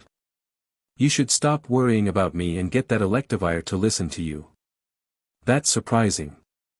I didn't think Ash could think like that, Scott claimed in astonishment. Gary actually laughed, which made everyone look at him before he stated, and to think Ash's Charizard didn't listen to him for months after it evolved. Although that mainly helped his opponents. Flint reacted with shock as he asked, Ash has a Charizard, and it didn't listen to him. Gary nodded and explained, he caught it as a Charmander, but after it evolved into Charmeleon, it didn't listen to him. Supposedly though, it then evolved so it could battle an Aerodactyl. Although as I said earlier, it cost Ash more than his opponents. Cynthia quickly questioned, what do you mean? Gary grew serious and explained, you all know Ash got top 16 in his first league. He deserved to get a lot better than that. He battled a trainer much like himself. Before the match though, Team Rocket kidnapped him. He got out, but ended up with fewer Pokemon who could battle. He ended up needing a Pokemon that could defeat another Charmander and a Squirtle. He only had Bulbasaur and Charizard left. He opted for Charizard, but it went to sleep instead of battling. It went to sleep. In the middle of the Indigo League? Aaron questioned in alarm. Gary nodded and continued, that's how it hurt Ash more than his opponents. Volkner's Electivire looks to just want to battle everything. Charizard wouldn't battle any Pokemon it didn't consider strong enough. It battled the Charmander for being a fellow fire type, but was so much more powerful than the Pikachu that it didn't consider it worth it. Then, in the middle of the stadium, went to sleep. Ash finally managed to tame it when he was going through the Orange Island. It became his trump card. It helped him win there, and at the Silver Conference. It was actually his Pokemon that defeated me and my Blastoise. He then ended up losing to a far more experienced trainer and his Blaziken, but they injured the Blaziken so much it couldn't compete in the next match. That cost their opponent his next match. Now it is training at the Cherisific Valley. It might be his strongest Pokemon when it comes down to it, but I still remember when it took a nap and cost Ash their battle. Scott then spoke up, not to mention it defeated an Articuno in a one-on-one match for the knowledge symbol. Cynthia raised her eyebrows as she commented, I didn't know that. Ash briefly mentioned he had a Charizard, but he didn't talk about it. Maybe this is bringing up some bad memories of those times. Gary nodded then asked, by the way, does anyone know what Ash has for his 6th Pokemon since Glisker is off training? Bertha immediately questioned, Ash had a Glisker. Gary nodded and stated, yeah, but recently it is off training. I haven't actually asked Grandpa what his 6th Pokemon is now. Cynthia smiled and stated, it sure is something. Everyone looked at her before bursting out, when did you see it? Cynthia smiled and said calmly, I saw Ash a little while ago after he caught a Spiritomb. I saw his 6th Pokemon then. Now everyone burst out again, Ash caught a Spiritomb. Cynthia nodded quickly, and Gary finally asked in a resigned voice, so what is his 6th Pokemon? Cynthia gave another smile and teased, you'll have to see for yourself. Flint frowned and claimed, Volkner told me he saw what it was, but he forgot. It was used to bust out of a cage, and he forgot in the high-pressure situation. Cynthia smiled again and informed them, I will tell you though that it is part ground type, and has a double weakness to ice type moves. Everyone then tried to think of a Pokemon like that, but they were interrupted when Ash released it. Ash looked at Gible's Pokeball. Even if it was new still, he trusted it. He said confidently, I trust you, Gible. Show them your will. He then released his dragon type. Gible jumped onto the field and started to stare at Electivire. Gible didn't back down to the fact it was twice as tall, and almost 7 times heavier. Gible got into a ready stance and waited for orders. Once again Electivire attacked without orders. It started charging with a glowing fist, which Ash recognized as an ice punch. This time though, Ash was ready and ordered, dodge and use Metal Claw. Gible waited till Electivire swung, and then jumped in. Gible then slammed a Silver Claw into Electivire. Electivire didn't seem damaged though and used Low Kick on Gible. Gible caught itself and waited for Electivire.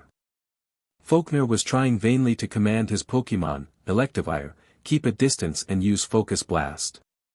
Electivire ignored him and charged forward with another Ice Punch. Ash calmly ordered, dodge and use Shadow Claw followed by Dragon Claw. Gible once again stepped in and attacked, once with Grey Claws and the other time with glowing blue claws. This time Electivire felt it and let out another growl before swinging again. Ash ground his teeth. This Electivire was able to take amazing amounts of damage due to its anger. Ash would have to use more power. Ash yelled, same thing, but this time combined Dragon Rush and Iron Head. Gible paused as it thought about the attack. It had learned a massive amount of moves in training, and probably was having difficulty. Ash had never practiced this move, but he attempted it.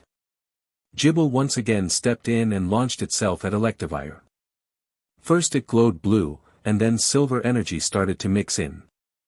The blue and silver torpedo smashed into Electivire's chest. Gible launched the Pokemon across the battlefield. Ash grinned. Even if Gible still had 4 more new moves, one was all that would be needed.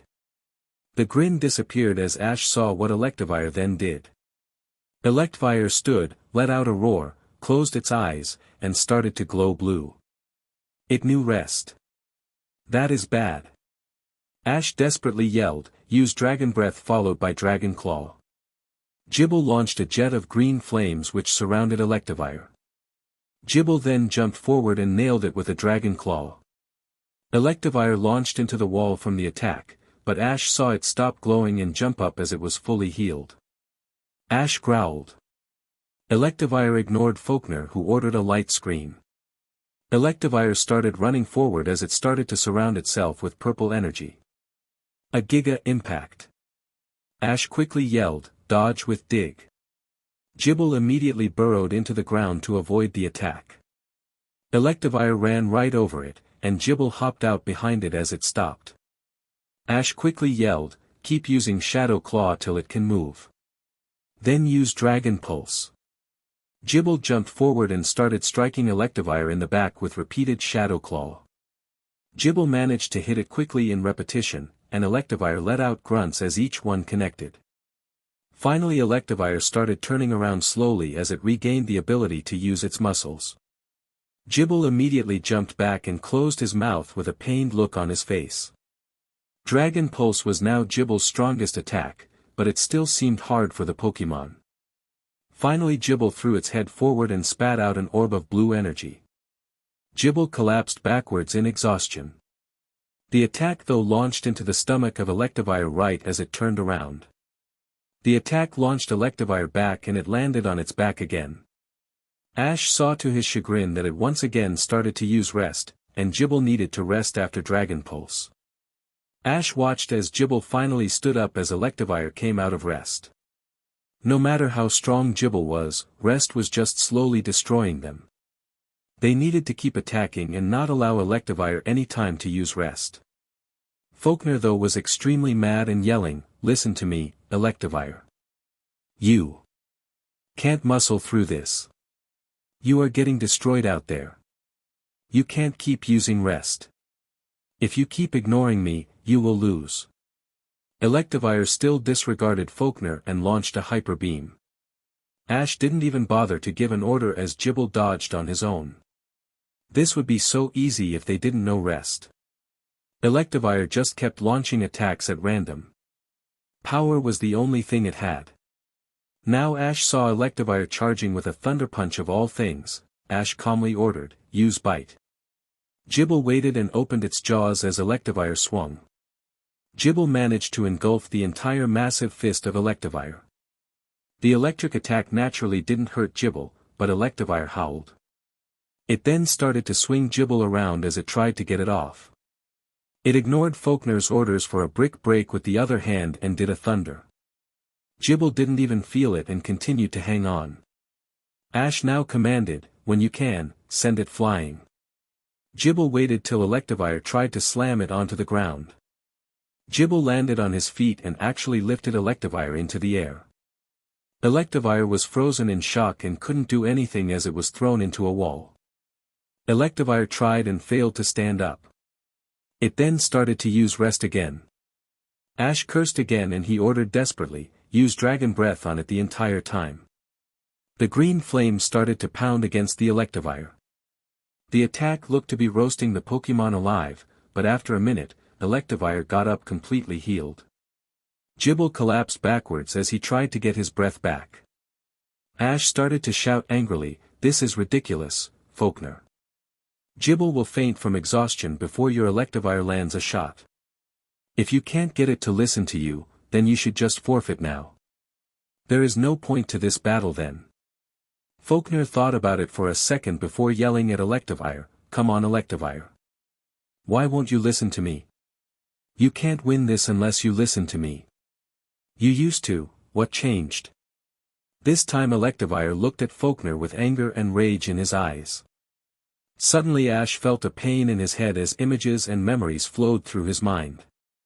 Electivire was thinking some things so powerfully that his aura was picking it up. Ash saw an Elekid get hit with an iron tail and fly into a wall before getting SCKED into a Pokeball. Ash then saw the Elekid training with Volkner and his Pikachu. Elekid finally managed to defeat Pikachu with a brick break. Ash then watched as Elekid started to glow as it evolved into Electabuzz. Ash even felt its pride and love to battle. Ash also felt its urge to please Volkner by becoming powerful. Ash then watched as Electabuzz lost to Flint and his Monferno. Electabuzz knew it had disappointed Volkner, and threw itself into the training as Volkner attempted to evolve him into Electivire. Finally he managed to do it. He felt the pride of his master, but then it all went wrong. Electivire kept winning battles, but he started to get used less and less. Soon he was lucky to battle once a month, and that was what Electivire lived for. To battle and please Volkner. Finally his despair turned to anger. He had done everything. He had worked so hard and evolved to please his master, but soon he found himself obsolete. Why listen to someone who didn't appreciate him? Why? Ash shook his head to rid himself of Electivire's thoughts. He then called to Volkner, "Volkner, why did you stop using Electivire after it evolved?" Electivire looked at him in shock, and Volkner looked confused. Finally he answered, "What do you mean?" Ash frowned and snapped, "I mean that after Electivire evolved, you started to use him less and less." "Why?" Volkner looked even more confused and asked, "How do you know that, Ash?" Ash grew annoyed and answered irately, "I just read Electivire's thought and memories. Now please explain why you stopped using Electivire." Volkner seemed confused but answered, "When it evolved it was too strong. It didn't know how to control its power and ended up hurting his opponents. I stopped using him till he learned how to control it, but then he stopped listening to me. I haven't been able to use him since." Ash felt himself go furious before saying slowly, "And did you ever explain all this to Electivire?" Volkner looked confused and asked, "What do you mean?" Ash finally exploded and yelled, "I mean, did you ever tell Electivire why you stopped using it? That may seem obvious to you, but all he knew was that suddenly, you never allowed him to battle. It evolved so it could help you, and then suddenly you give it the cold shoulder. What was it supposed to think? Now did you ever tell Electivire why it couldn't battle? Volkner and everyone in the arena froze. He never blew up like this, but Ash felt overwhelming anger at Volkner. It is a trainer's job to help his Pokémon. To not communicate with their Pokémon is utter failure on the trainer's part. Then to not try and understand his Pokémon, and simply lock them inside a Pokeball. Ash is surprised Electivire doesn't just fry Volkner. Volkner just figured Electivire understood what he was thinking, and when he didn't, Volkner took the easy way out and just thought Electivire was a wild monster. He never tried to figure out the problem, and Electivire is the one that suffered. Ash couldn't find anything more detestable. Ash then watched as Volkner realized what was wrong. Volkner walked over to Electivire and started talking to it so nobody could hear them. This took several minutes, but finally Electivire nodded. Volkner hugged the giant Pokémon and ran back to the box. Volkner then yelled, "Thank you, Ash. Electivire will listen to me, and now we can give you the battle we promised." Ash thought for a second before nodding curtly. If Electivire could get over it, then he could. Plus, Gible got a small break and was a bit fresher now than before. Ash waited for Volkner to start. Use light screen. Electivire then created a golden wall in front of it. Ash cursed again. Smart move.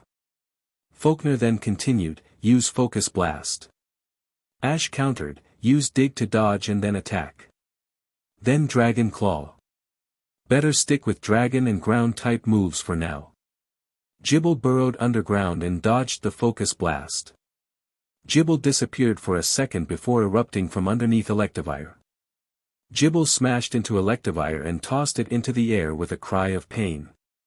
Gible then jumped after it with a blue claw.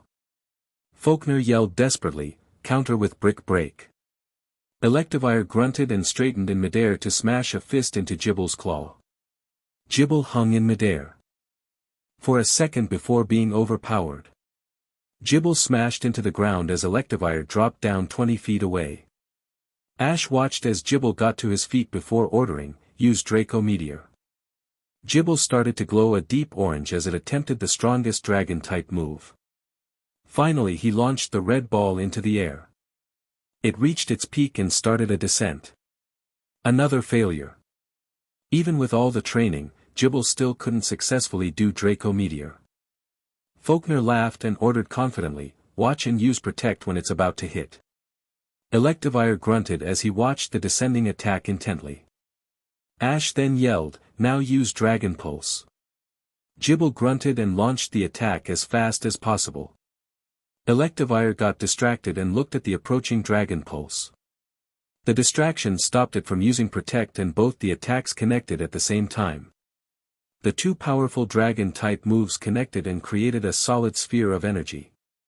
It then exploded with enough force to rival the explosion earlier. Ash watched as the smoke cleared. He cursed at what he saw. Electivire was standing despite being covered in marks. Volkner then yelled, looks like that light screen managed to blunt the attack enough to survive. Now, Electivire, use Rest. He finished with a grin. Ash cursed again. Gible needed time to recharge after that fast Dragon Pulse. Ash yelled, as soon as you can, get ready to perform your strongest Dragon Rush. Gible struggled to rise to his feet and started to glow blue. The glow was triple the size of Gible when Electivire got up. Ash then yelled, now, Dragon Rush. Gible growled and became Strkng Blur as he sped towards Electivire. Volkner quickly countered, Focus Punch. Electivire ran forward with a glowing fist. The two attacks connected and Ash was forced to shade his eyes at the ensuing light. He watched as Gible somehow managed to slowly push the most powerful fighting-type attack back, but then Volkner ordered, now, Hyper Beam. Electivire roared and shot the orange beam right into the face of Gible. The attack launched Gible back and continued to push him back. The attack drove Gible the entire way across the battlefield before pushing him into the wall, and continued to attack.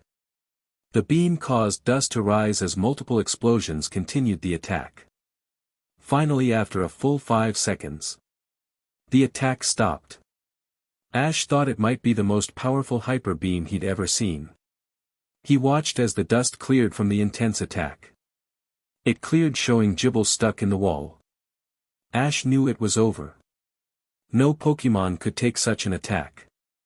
The robotic referee raised its arm and started to announce the result, but Cynthia stood up and yelled, "Look at Gible." Ash looked at his Pokémon and saw Gible was slowly wedging himself out of the wall. Finally Gible dropped to the ground as the robot declared Gible fit to battle. Ash looked proudly at his Pokémon before yelling, "Didn't think we'd have to do this, but, Gible, use rest." Gible nodded and sat down as he started to glow blue. Unfortunately, the time it took Gible to recover and start the attack, Electivire ended his recovery PRD.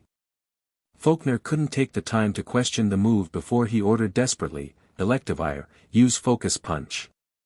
Ash watched as Electivire ran at Gible. He would reach first and Ash decided to implement their final plan. Ash waited until Electivire was right about to attack before yelling as loud as possible, "Gible, use Sleep Talk." His loud voice managed to reach his sleeping Pokémon and it opened its mouth. Out came a stream of flames. Flamethrower. Electivire roared in pain as the attack stopped Focus Punch. Electivire was too close to move away and the flames started to fill the arena with the smell of burning fur.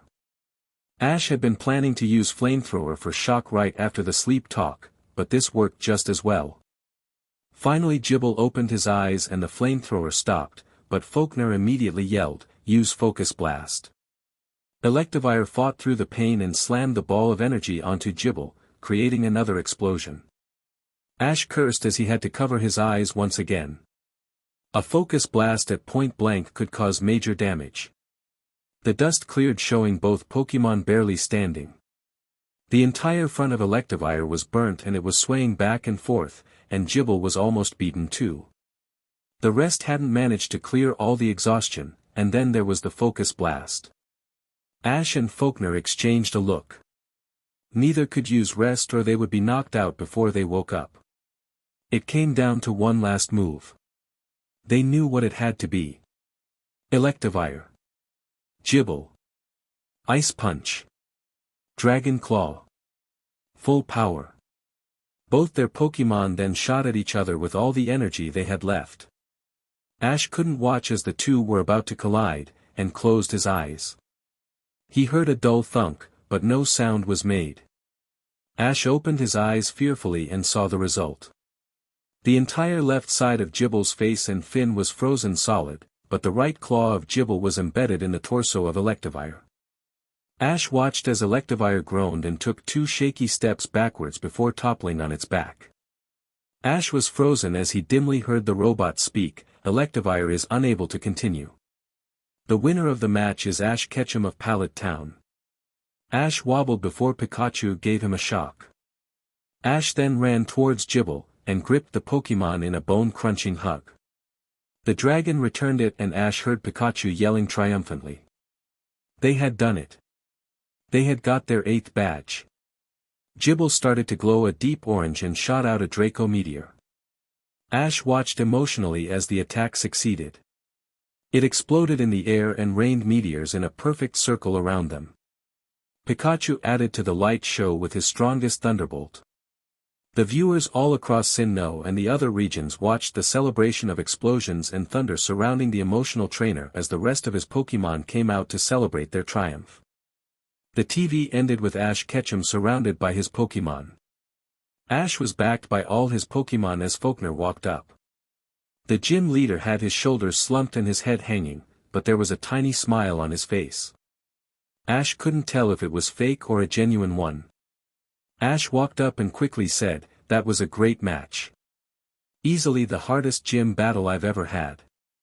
Volkner smiled gloomily before saying, "And you showed me many things. I am not ready to take on the Elite Four, for one, but I also have much more to learn about being a trainer. You have proven that you are the future of battling, and it was an honor to go against you. You are now the first person who I present the Beacon Badge."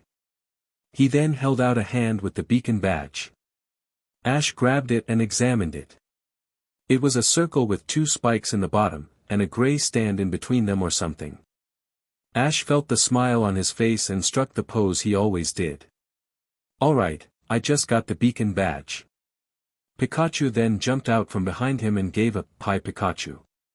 The rest of his Pokemon contributed to the call also, but suddenly Ash frowned. Volkner was chuckling at the display, but then noticed the frown and asked, "What's wrong?" Ash looked at Pikachu and admitted, "We've been doing that since the beginning," but suddenly it felt kind of childish. Ash heard someone start laughing obnoxiously behind him. He turned to see Gary approaching with a giant smirk across his face. Gary quickly stated, "Seems you are finally growing up. It just took you 6 years to stop thinking like a 10-year-old. Maybe you will stop being so dense now." Ash felt the familiar anger and snapped, "What do you mean I'm dense, Gary?" Gary just smirked and shrugged, and before Ash could question him more, Flint claimed bitterly, "He's just in a good mood. Since you won, he just won the bet we had going. Now I have to pay for dinner." Ash raised his eyebrows and stated, "It's your own fault for gambling. Not to mention gambling against me." Aaron now was excited and announced, "Dinner is on, Flint. Let's go to the fanciest restaurant in town and stuff ourselves. We can talk about the battle. Ash needs to tell us all about how he came up with all those maneuvers." Ash shook his head and explained, "Sorry, but my Pokemon need to go to the Pokemon Center." Lucian spoke up now, and Ash knew he was defeated. Even hurt Pokemon need to eat. Now they just need some rest and food. We can find a restaurant that will feed our Pokemon too. Ash sighed and claimed, "Fine, but Infernape does need to go. That explosion attack really hurt him." Ash quickly returned Infernape, who was indeed looking close to fainting again. Ash then turned to Volkner and asked, "Where is that transporter robot you used earlier?" Ash quickly ran to it, transported Infernape to the Pokemon Center, and ran back to the group who was waiting. We started walking through the streets. It was midday, and people were starting to come back onto the streets, and the group was gaining much pointing and calls. Luckily, none came forward, and they made quick progress through the city. Scott finally spoke up, "So when and how did you get a Gible, Ash? That was an extremely impressive Pokemon." Ash nodded and answered, "I worked with Gible a lot when I was preparing for this. Glisker decided to train temporarily with an air battle master in the mountains to learn how to control air currents in battle. Anyways, after that I had only 5 Pokemon for a while.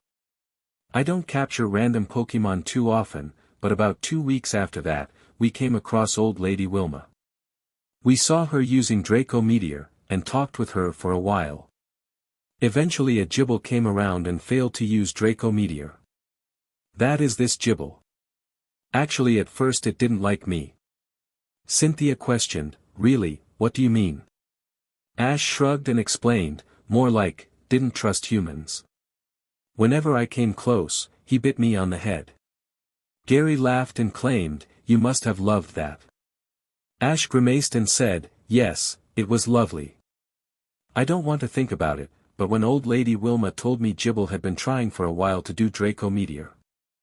I then tried to help it, but then Team Rocket captured her Altaria, I helped release it. After that we left, but Gible followed. The next town we saw it again. It had eaten half the park and actually Palmer's son tried to capture it. Palmer reacted with surprise before asking, "Barry did?" When Ash nodded again, he continued, "Must have been hoping for a future pseudo-legendary. Did he lose in the battle or something?" Palmer didn't notice the clenching of Ash's fists. Ash shook his head and informed them, "No, he used Empoleon. If I remember correctly, he used Hydro Cannon to blast Gible off a cliff. Luckily it caught a branch and I went down to get it. After that, Gible chose to come with me. Barry was mad since he considered Gible his now, and we battled. Gible and Empoleon. That has been the only time Barry has managed to beat me in a battle. Empoleon was just too experienced." Palmer looked devastated as he asked, "Barry has only managed to beat you once. He always said he was so much better than you." Ash laughed with the group and admonished, Barry is just extremely confident when it comes to battling. Now does anyone know how much farther the restaurant is? Lucian immediately pointed ahead at a nice-looking place. There were plenty of tables outside and many of the people also had their Pokémon out. Ash started to look forward to eating something good. They all sat down at a table and waited for a waitress or waiter to come around. Despite several waitresses pointing at them excitedly, it was a waiter that came. The waiter was a kid around 19 with something about him that made Ash not like him. The boy was saying in a bored voice, "The manager has said that, due to the fabulous match earlier, your meals shall all be on the house." Flint was about to jump up happily, but Gary clapped a hand on his shoulder and claimed in a calm voice, "We can't have that." See, Flint promised that he would pay for the food, and it would be a mark on his honor as he didn't follow through. Please tell the manager that that won't be necessary. When the waiter walked away, Gary leaned down and stated in a threatening voice, "You are not going to get out of this, Flint. I'm sure that if Ash had lost, I still would have had to go juggle in the park wearing a dress." These last words made Ash speak up. "What kind of bet did you have going?" Flint looked at Ash and answered hastily, "You don't need to worry about that.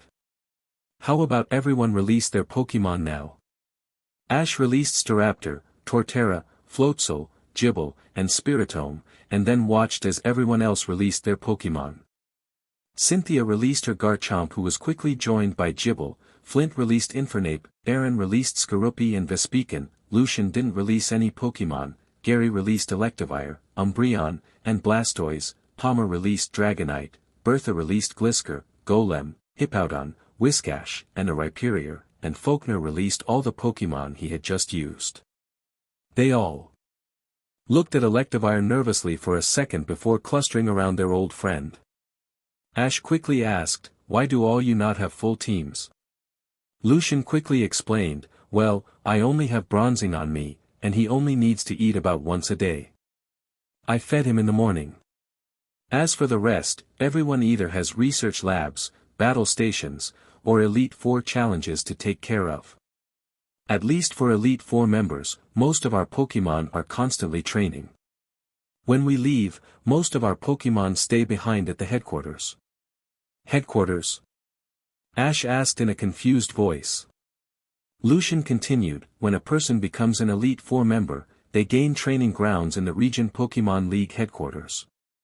They are designed so that the Elite Four member can train to the best of their ability. Like Flint's is practically a volcano inside a building. When we actually get to leave, we usually only take 1 or 2 Pokémon with us. Bertha is usually the only exception." Bertha shrugged and stated, "I'm too old to try and train all the time. So are my Pokémon. We are probably going to retire in a few years, so why spend 24/7 training?"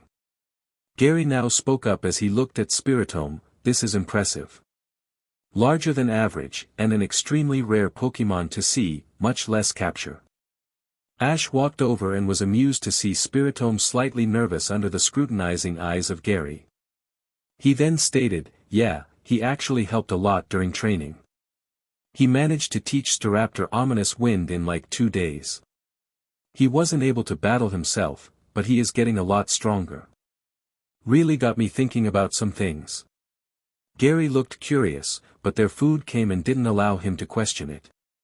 Ash quickly dug into his food and let out an audible groan of pleasure as he tasted the chicken parmesan. He quickly dug in quicker and started eating the food faster than seemed possible. His Pokémon were used to it, and were eating their own food. The same couldn't be said for anyone else. Everyone was staring as he finished the food in under 2 minutes. Nobody else had even touched their food yet as Ash leaned back with a contented sigh. Finally Cynthia spoke up, "Hungry, Ash?" Ash looked up and quickly explained, "Not really, more wanting good tasting food. Brock always cooked, and I never really learned how. When we were training I always ate packaged sandwiches from convenience stores. I mainly worked on making better Pokémon food. I only experimented with using berries to make better tasting Pokémon food. My Pokémon have always eaten the food Brock made. Since he wanted to become a Pokémon breeder, he's even better at making Pokemon food than human. Just having regular store-bought kind got them annoyed. The chicken parmesan just tasted so good. Gary spoke up in a joking voice, so you mean you are spoiled? Ash shrugged and commented, maybe, but my Pokemon are even more spoiled. Pikachu sent a weak shock at him, which he barely felt. Flint finally spoke up by asking, by the way, where are Brock and Dawn? Ash didn't answer for a second before replying softly, Brock's in Pewter City and Dawn's in Hoenn. Flint looked annoyed and asked, why? Pikachu jumped on his shoulder in support. Ash took courage from that and explained, Dawn finished top 32 at the Grand Festival. She was really disappointed, and decided to head to Hoenn right away to continue competing in contests. She didn't even wait till after the Sinnoh League, Volkner asked curiously. Ash shrugged and stated, I was annoyed too. We got into a little fight over that, but it doesn't matter. Brock absolutely had to go home. His father was acting as a gym leader, but an opponent's rock throw accidentally smashed his foot. He can't do anything for several months, and his mother was away on business. Brock went back to take care of the family, and take over the gym game. Gary now spoke in a sympathetic voice, man, that SCKS. Suddenly getting left alone after the Grand Festival. Ash shrugged and stated in a blank voice, not really actually. I definitely miss Brock's food, but we got a lot of training done. I doubt I could have won if it wasn't for them leaving. We always were moving around, so I never got a good time to practice with my Pokemon continuously. It might be slightly more lonely, but I think it is good that I am finally on my own. Ash got annoyed by the sympathetic looks he was getting and decided to ignore them till they got over it. Over the next 10 minutes several things happened. They got their desserts and that annoying waiter started hitting on Cynthia. The guy wouldn't just go away despite the fact that Cynthia clearly wasn't interesting. The guy wouldn't even back away when her Garchomp started growling at him. Ash immediately got said. The guy threatened in a high voice, that Pokemon can't touch me. If it does, I could easily sue. That could ruin your entire reputation, he then finished in a mocking tone, champion. Now Ash knew why he hadn't liked the guy at first. He'd met several people like him. Believe they are more important than they are, and then abuse any power they can. Ash was trying to think of a way to get the guy to leave, until suddenly the guy was lifted into the air. Spiritomb suddenly came forward as he let out a fearsome growl. He was glowing blue and the guy started to get even higher.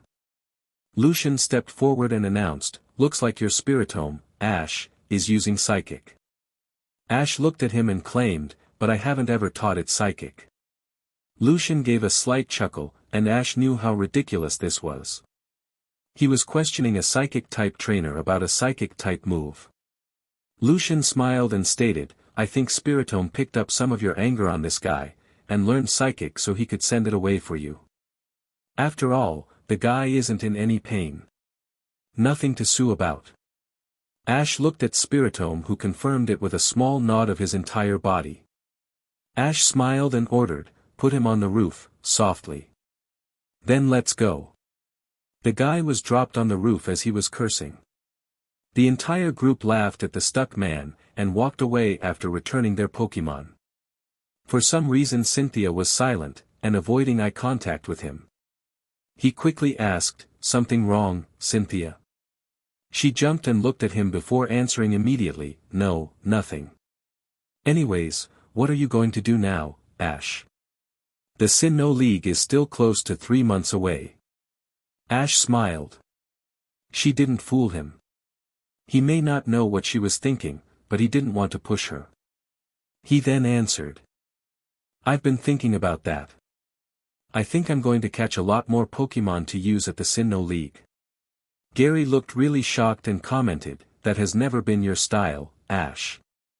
You preferred having fewer Pokemon, and working with them extensively. What changed your thinking? Ash smiled and nodded before explaining, Spiritomb. I have always preferred fewer Pokemon, but when I was training I really got to thinking. I would never have thought about catching a Spiritomb, but I realized how useful he was. He was able to contribute so much to the training, and I got to thinking. I've always captured my Pokémon and stuck with them, and it worked. Now I'm wondering. From all the Pokémon I have captured, I actually created a list. This includes all Pokémon I captured for a sizable time, and who I could probably go back and capture again.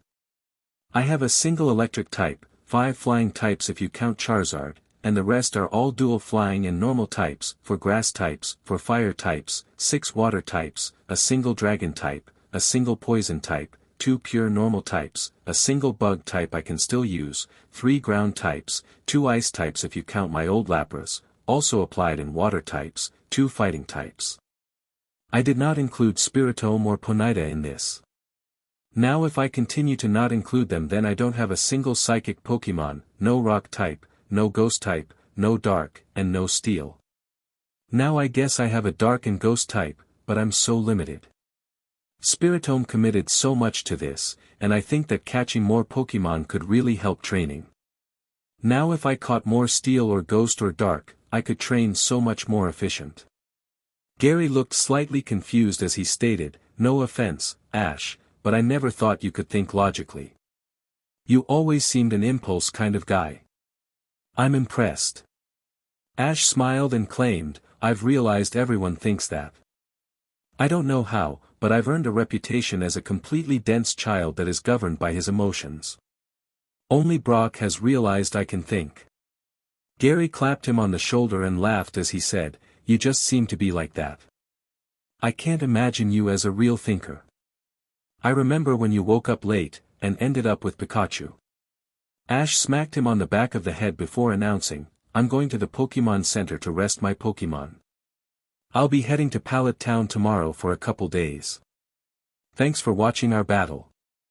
Hope to see you all again soon." Ash then turned away and walked away from the group. He only got halfway down the street before Volkner caught up to him and stated, "I'm going to the Pokemon Center too. We can walk together." Ash nodded and they walked to the edge of town where the Pokemon Center was. The Pokemon Center was located at the edge of town by the forest bordering Sunyshore. It was also by a popular tourist attraction, a steep cliff overhanging the sea. Suddenly the world turned upside down and Ash heard a deafening explosion. Ash felt himself slam into a building after being launched into the air.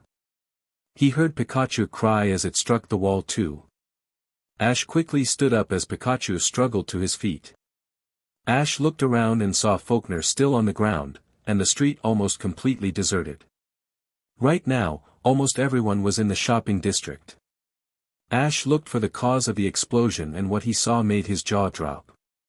He'd seen this Pokemon before, but this one was different. It was almost like a rock dinosaur. A large horn was perched on its head with a smaller one above it, and plates covered multiple areas of its body. Its arms looked to be almost cannon-like. Its tail had a large ball on the end that looked like a wrecking ball. A Rhyperior, but completely different. This one was far larger than those he'd seen before. It must stand close to 12 feet tall, but that wasn't the main thing. It was a lighter gray than those he'd seen, and its plates were yellow. A shiny Rhyperior. The Rhyperior had shot something which looks to have wrecked a house. It looked to be recharging. Ash reacted immediately. He threw a Pokeball and yelled, "Floatzel, use Water Pulse." Floatzel appeared and immediately looked at his opponent. The Rhyperior caught sight of Floatzel and gave a fearsome roar. Floatzel didn't back down, and locked the ball of water. The attack exploded, but didn't hurt Rhyperior more than a stray rock would. Ash cursed as he remembered solid rock. He then yelled, "Use Aqua Jet Floatzel." Floatzel formed the water cocoon and launched himself at the Rhyperior. The attack was far slower than usual, and Rhyperior had plenty of time to swing its arms. A glowing arm smashed into the side of Floatzel. Hammer arm. The attack sent Floatzel into the wreckage of the building it had just destroyed. Rhyperior then started to glow with electricity. Ash returned Floatzel right before a thunderbolt slammed into the spot. Ash looked at the Rhyperior as he thought. Torterra was too injured to battle. He quickly pulled out a Pokeball and threw it. Spiritomb came out to look at the giant opponent. Ash quickly ordered, use Dark Pulse, and then follow with Will-O-Wisp. Spiritomb shot out the dark rings at Rhyperior. Rhyperior roared and launched a Rock Wrecker. Dark Pulse held it for a second before being pushed back. Right before it hit, Spiritomb let out 3 purple flames. The Rock Wrecker smashed into Spiritomb right as the Will-O-Wisp connected into Rhyperior. It didn't seem bothered at all despite the 3 burns on it. Ash gasped. No Pokemon could take a burn. Something was wrong here. Spiritomb got up despite clearly being in pain. Volkner couldn't do anything, and this Rhyperior could destroy half the city. Ash had to defeat it, and then contain it. Ash yelled at Spiritomb, we have to capture this Rhyperior before it causes more damage. Use Hypnosis. Spiritomb immediately launched a purple ball as it barreled towards Rhyperior. Rhyperior gave another ferocious roar as circles started to form around it. The Stone Edge shot forward and destroyed the Hypnosis before continuing onto Spiritomb. Ash quickly yelled, protect. The rocks harmlessly smashed into the green sphere Spiritomb summoned.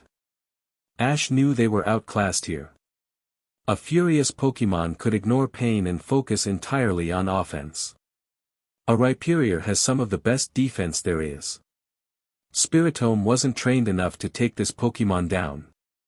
As Rhyperior prepared to attack again, help came. Ash heard orders for a double flash cannons and Dragon Rage. From the side the attacks came. 2 silver beams. And a flaming ball smashed into the side of Rhyperior. Amazingly this seemed to do nothing, and the Pokemon roared before turning to his new opponents. Ash saw a glint of silver on its neck. Ash knew he had seen this before. Rhyperior turned to see a Bronzong, Dragonite, and fellow Rhyperior. It roared and faced the challenge. Immediately it launched another Stone Edge extremely quick. Bertha's Rhyperior stepped in front and took the blow without flinching. Now it was a battle between 2 Rhyperior. Bertha kicked it off by ordering, Rock Wrecker. Her Rhyperior roared and launched the giant rock at its opponent. The furious Rhyperior just lowered its head and suddenly its horn started to rotate. The Rock Wrecker connected with the horn drill and literally split apart. The giant rock smashed to pieces and flew harmlessly by the Rhyperior. It wasn't over yet, and suddenly the Rhyperior smashed its 2 fists together and its plates flashed for a second. Then it started to run incredibly fast at Bertha immobilized Pokemon. It had used Rock Polish. It got close enough in seconds and used another Hammer Arm. It actually sent the smaller Pokemon flying through the air like a rag doll. The 600-pound Pokemon was thrown over several houses till it landed in a field marking the edge of the town. The Pokemon followed it as Bertha cried out in concern. Ash ran after the 2 fighting Pokemon with Bertha. They came across the building to see Rhyperior steadily pressing Bertha's back. Their attacks were all equal, but the shiny Rhyperior's anger was allowing it to press the smaller Rhyperior back. Ash briefly saw the cliffs 200 yards away. Ash was still figuring out the machine. A Rhyperior that was out of its mind with fury. It reminded him of a memory. Bertha's Pokemon was finally looking about to lose, and suddenly a purple missile came out of the sky and smashed into the stomach of Rhyperior. Ash had definitely seen that before. The attack pushed Rhyperior as if it was nothing. Cynthia came running out followed by the red of the group. When Ash looked back, he saw the missile slowing down till it disappeared to show Garchomp. Rhyperior had stopped a Giga Impact from a pseudo-legendary. Rhyperior roared again and grabbed the immobilized Garchomp and flung it away. Garchomp slammed into the ground before jumping to its feet with a growl that could make a herd of Aggron shiver. Cynthia ran up and exclaimed, "No way any Pokemon could take that without taking damage. Something is wrong." Ash nodded as Gary brought out Blastoise and Lucian and Palmer joined the battle. Now Rhyperior was being pushed back by all them put together, but it still wasn't falling. It was fighting an alliance of the strongest Pokemon in Sinnoh, yet it wasn't falling. Suddenly Ash saw the glint of silver again. He thought back to a Charmeleon and his Pikachu battling a Houndour and Hitmontop. Suddenly both the Pokemon grew impossibly angry and became unbeatable. He then saw an angry Electabuzz taking out two different Pikachus. Ash spat, "Mamba, Team Rocket." Cynthia was standing next to him and immediately questioned urgently, "What do you mean?" Ash began to explain furiously, "When I was traveling in Johto, I found a person named Mamba who developed a machine. It made a Pokemon go out of its mind with fury. They became unbeatable. That machine is on Rhyperior right now. We can't knock it out right now. We need to break the machine on its neck." Cynthia seemed skeptic for a moment before seeing the look on his face. Clear determination and certainty. She nodded once. Ash called to Spiritomb, "Sneak behind Rhyperior and use Shock Wave on the machine." Spiritomb nodded and looked to where Rhyperior was being pushed back. It started trying to signal something to Ash. Ash looked at the ongoing battle and realized immediately. He yelled desperately, "No, it's too close to the cliff. It's going to fall." Cynthia looked and realized immediately too. Their Pokemon had pushed it back so much that it was now at the edge of the giant cliffs. Cynthia tried to call to Garchomp, but it was too late. The entire chunk of Earth Rhyperior was standing on cracked at once. The Pokemon started to look around, panicked, but it couldn't run away in time. The rock was slowly starting to fall slowly. Rhyperior would own in the water below. Ash truly is governed by his emotions. He refused to watch a Pokemon that is innocent suffer. He sprinted past Pokemon and futilely tried to grab Rhyperior. As soon as he got on the ground, it crumbled and he was sent tumbling into open air. He entered a free fall next to the struggling Rhyperior. He reached out and caught a claw of Rhyperior. He managed to hang on and attach himself to the terrified Pokemon. Finally it wasn't furious, but fear is possible worst. As soon as it saw Ash, it started to wave its arm around harder. Ash did the insane and used the momentum to jump himself right into the head of Rhyperior. He grabbed the horn and refused to let go. Rhyperior attempted to bite him, but Ash looked straight into the panicked eyes of the Pokemon and yelled as loud as he could, "Stop, Rhyperior. I'm here to help." The Pokemon continued to struggle and managed to clamp its teeth onto his thigh. Ash screamed in pain, but refused to let go. His bone wasn't broken, but it hurt horribly. He looked directly into the eyes of Rhyperior and yelled, "Calm down." Finally Ash saw something leave its eyes. It looked confused now, and Ash gave him a small smile. Ash forgot one thing during this. They were in a free fall. Right as that happened, Rhyperior's back smashed into the water, and Ash felt as if every bone got smashed and Rhyperior cushioned the shot. Ash felt himself lose his grip on Rhyperior. Ash instinctively started to swim upwards, but stopped himself as he remembered Rhyperior. He looked down to see Rhyperior sinking. Ash swam down and attempted to grab Rhyperior. The Pokemon reached too, and Ash used his arm to launch himself to the machine on Rhyperior's neck. As soon as he touched it, a blue light appeared from his hand and the machine exploded as Ash was launched back. Ash recovered and saw Rhyperior still sinking. Ash grabbed a Pokeball and started swimming after it. If he caught it, it would turn weightless and Ash could get out of there. The Rhyperior once again reached, but this time Ash was too far away. Rhyperior continued to sink to oblivion as Ash couldn't go any farther. He heard the underwater noise of Rhyperior's noise before he felt a tugging. Suddenly Ash started flying through the water. Within seconds he found himself on the air with Spiritomb hovering next to him. Psychic had pulled him out, but Ash had failed to save Rhyperior. Ash felt tears spring to his eyes. Both started to float towards the top of the cliff before a light suddenly appeared underwater. The water started to glow orange and suddenly Rhyperior rocketed out of the water with two orange beams coming out of its hands. It had used Hyper Beam to launch itself out of the water. Ash watched as it dropped and grabbed onto a rock sticking out of the water.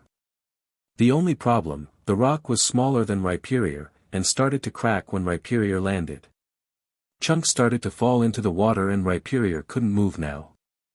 Ash immediately ordered, Spiritomb, let me down and hold that rock together with Psychic. When Spiritomb hesitated, Ash yelled, do it now. I'll survive, Rhyperior won't. Spiritomb hesitated, but reluctantly dropped Ash and floated over to Rhyperior. Ash was wrong, it seems. The current was far too strong to swim against, and Floatzel was too injured to help. Ash found himself being thrown around. Finally Ash felt himself slam into a rock and his vision start to go dark. He heard a roar as he went unconscious. Ash felt pounding on his chest and a sensation on his lips. He coughed as he sat up. He felt water clear from his lungs and leaned back weakly. He tried to get air back into his chest. Ash hadn't felt this weak since the pain split incident. He finally opened his eyes to see everyone gathered around him.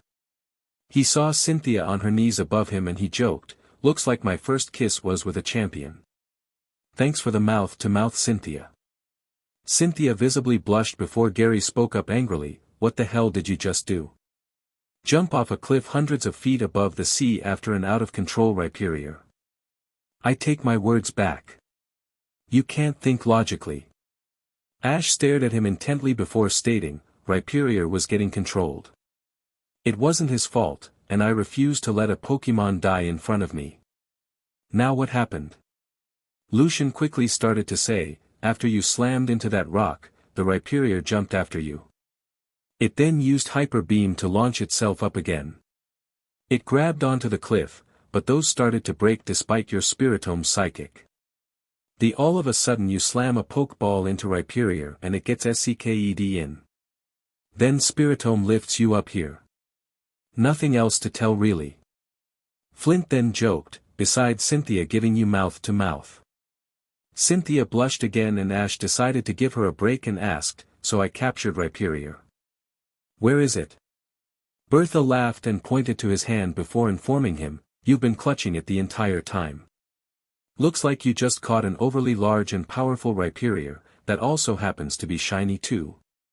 It managed to hold off all our Pokemon at the same time. That thing was a freak of nature. Ash shook his head before explaining softly, it really isn't anywhere near that powerful. The machine on its neck was making it so angry that it must have been 5 times stronger than normal. Bertha seemed shocked, but accepted it. Cynthia finally spoke by saying, we should get you to a Pokemon Center. A man watched everything from the nearby forest. When the people picked up Ash Ketchum, he lifted a walkie-talkie. The experiment was a failure. Complications arose. Multiple Elite Four members and other high-ranked trainer managed to stop the experiment. The subject was captured. Static came for a second before saying, understood. Anything else? The man thought before saying, the machine seems to increase power more than the supersonic waves. Ash Ketchum broke the machine before capturing the subject. It also seems he managed to calm the subject down briefly before destroying the machine. Possible error in machine prototype. Ask Ketchum. Twice he's interfered in our operation accidentally. Both subjects captured. You are ordered to return to headquarters and file a full report. Understood. The man watched the retreating Pidgeot before releasing a Fiero and flying off on it. Ash sighed in relief when he finally managed to sit down. The bite on his leg from Rhyperior was throbbing. Being forced to make his way across the Pokemon Center was just pure torture. He had 2 Pokeball on his belt as he dialed the number for Professor Oaks. It only took a couple rings for the phone to be answered and Ash was amazed at the party happening on the other side. He heard music and saw people dancing. Professor Oak had a party hat on when he answered the phone. Professor Oak was laughing so hard that he wasn't even to see who was on the phone. Ash asked nervously, Professor, what's happening? His voice seemed to catch the attention of Professor Oak who immediately yelled, Delia, Ash is on the phone. Immediately people started to gather around as they jostled to look through the video phone. Ash laughed nervously at all the people he had grown up with. Finally Professor Oak yelled, "Not right now. Please stop crowding." Ash chuckled in anxiety before asking, "Professor Oak, why is everyone at your lab?" Ash watched as his mother jumped into view and exclaimed, "For the celebration party of your victory over Volkner, of course." Ash grinned and questioned, "Did everyone watch it?" Delia nodded and continued to speak happily, "Of course, everyone did. You're the trainer's pride of Pallet Town. Whenever you have televised matches, we watch. Same thing when Gary has lectures on TV. You two make this entire town happy." Ash sighed and looked at Professor Oak and questioned, "Professor, whatever happened to the other two trainers that started with me and Gary?" Professor Oak frowned and scratched his chin as he admitted, "I don't know. I sort of forgot about them." Ash sighed and mumbled, "Wonder what happens when I settle down."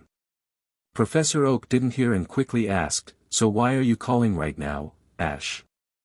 You should be celebrating."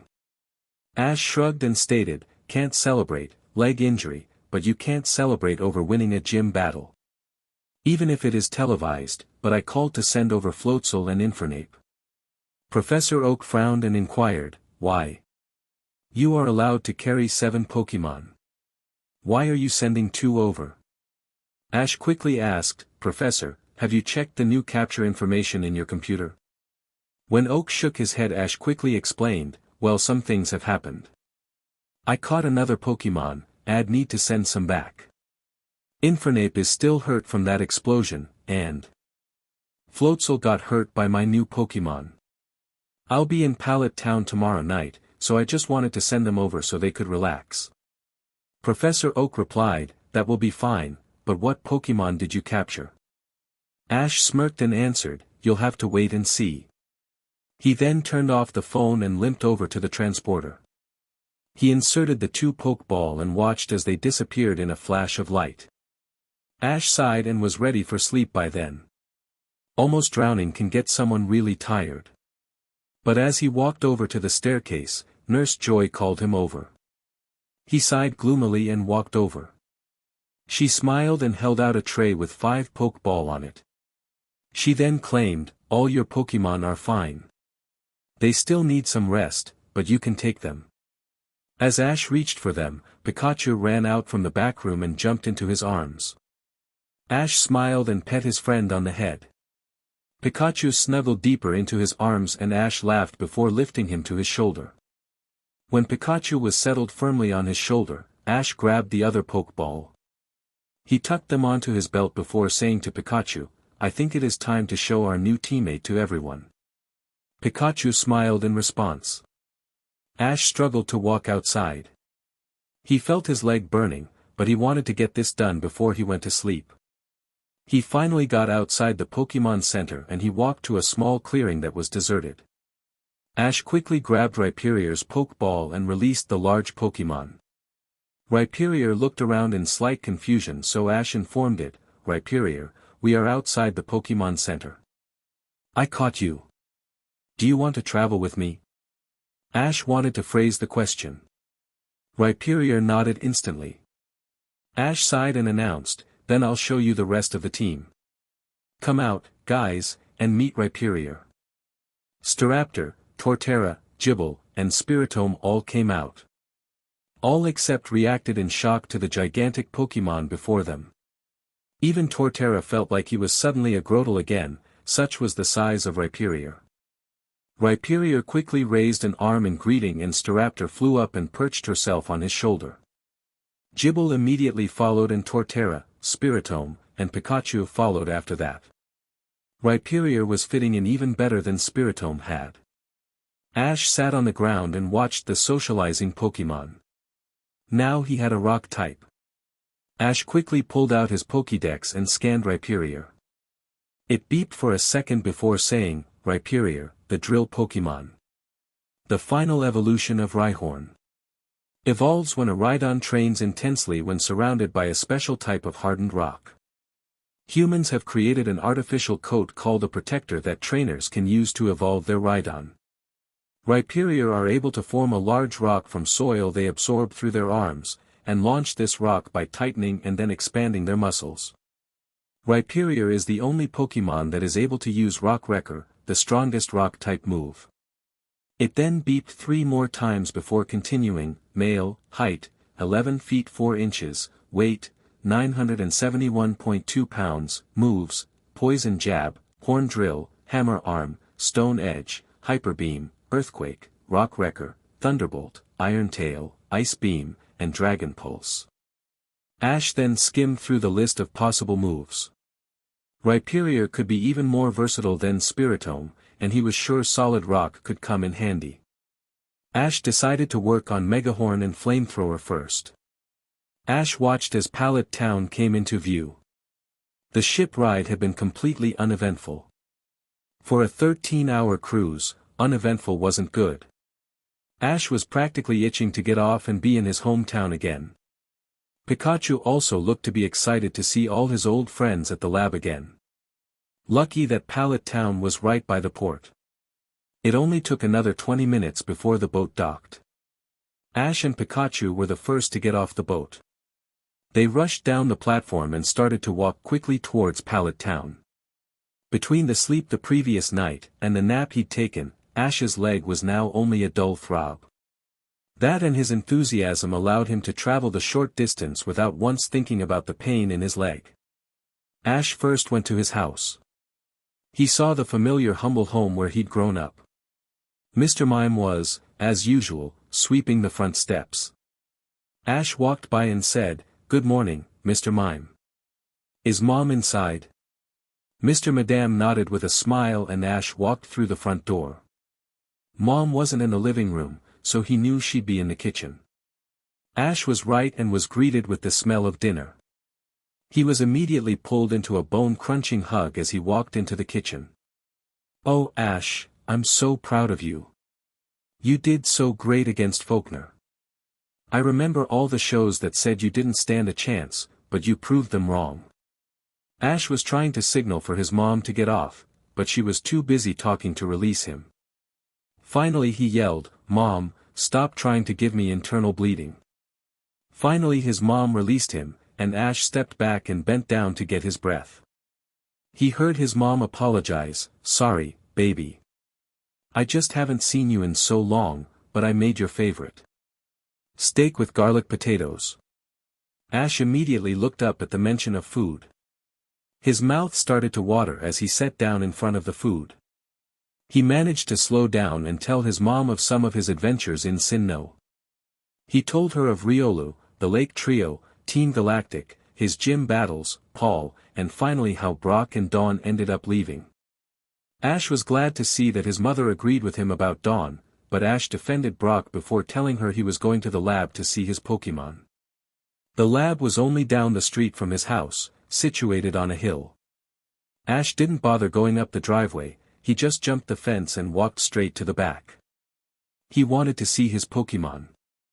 Ash hadn't even entered the trees when he heard a cry. He turned to see a small Pokémon coming forward excitedly. It was on all fours and had a green bulb on its back.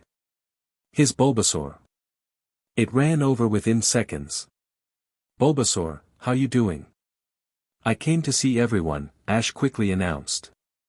Bulbasaur nodded and quickly started leading him through the trees.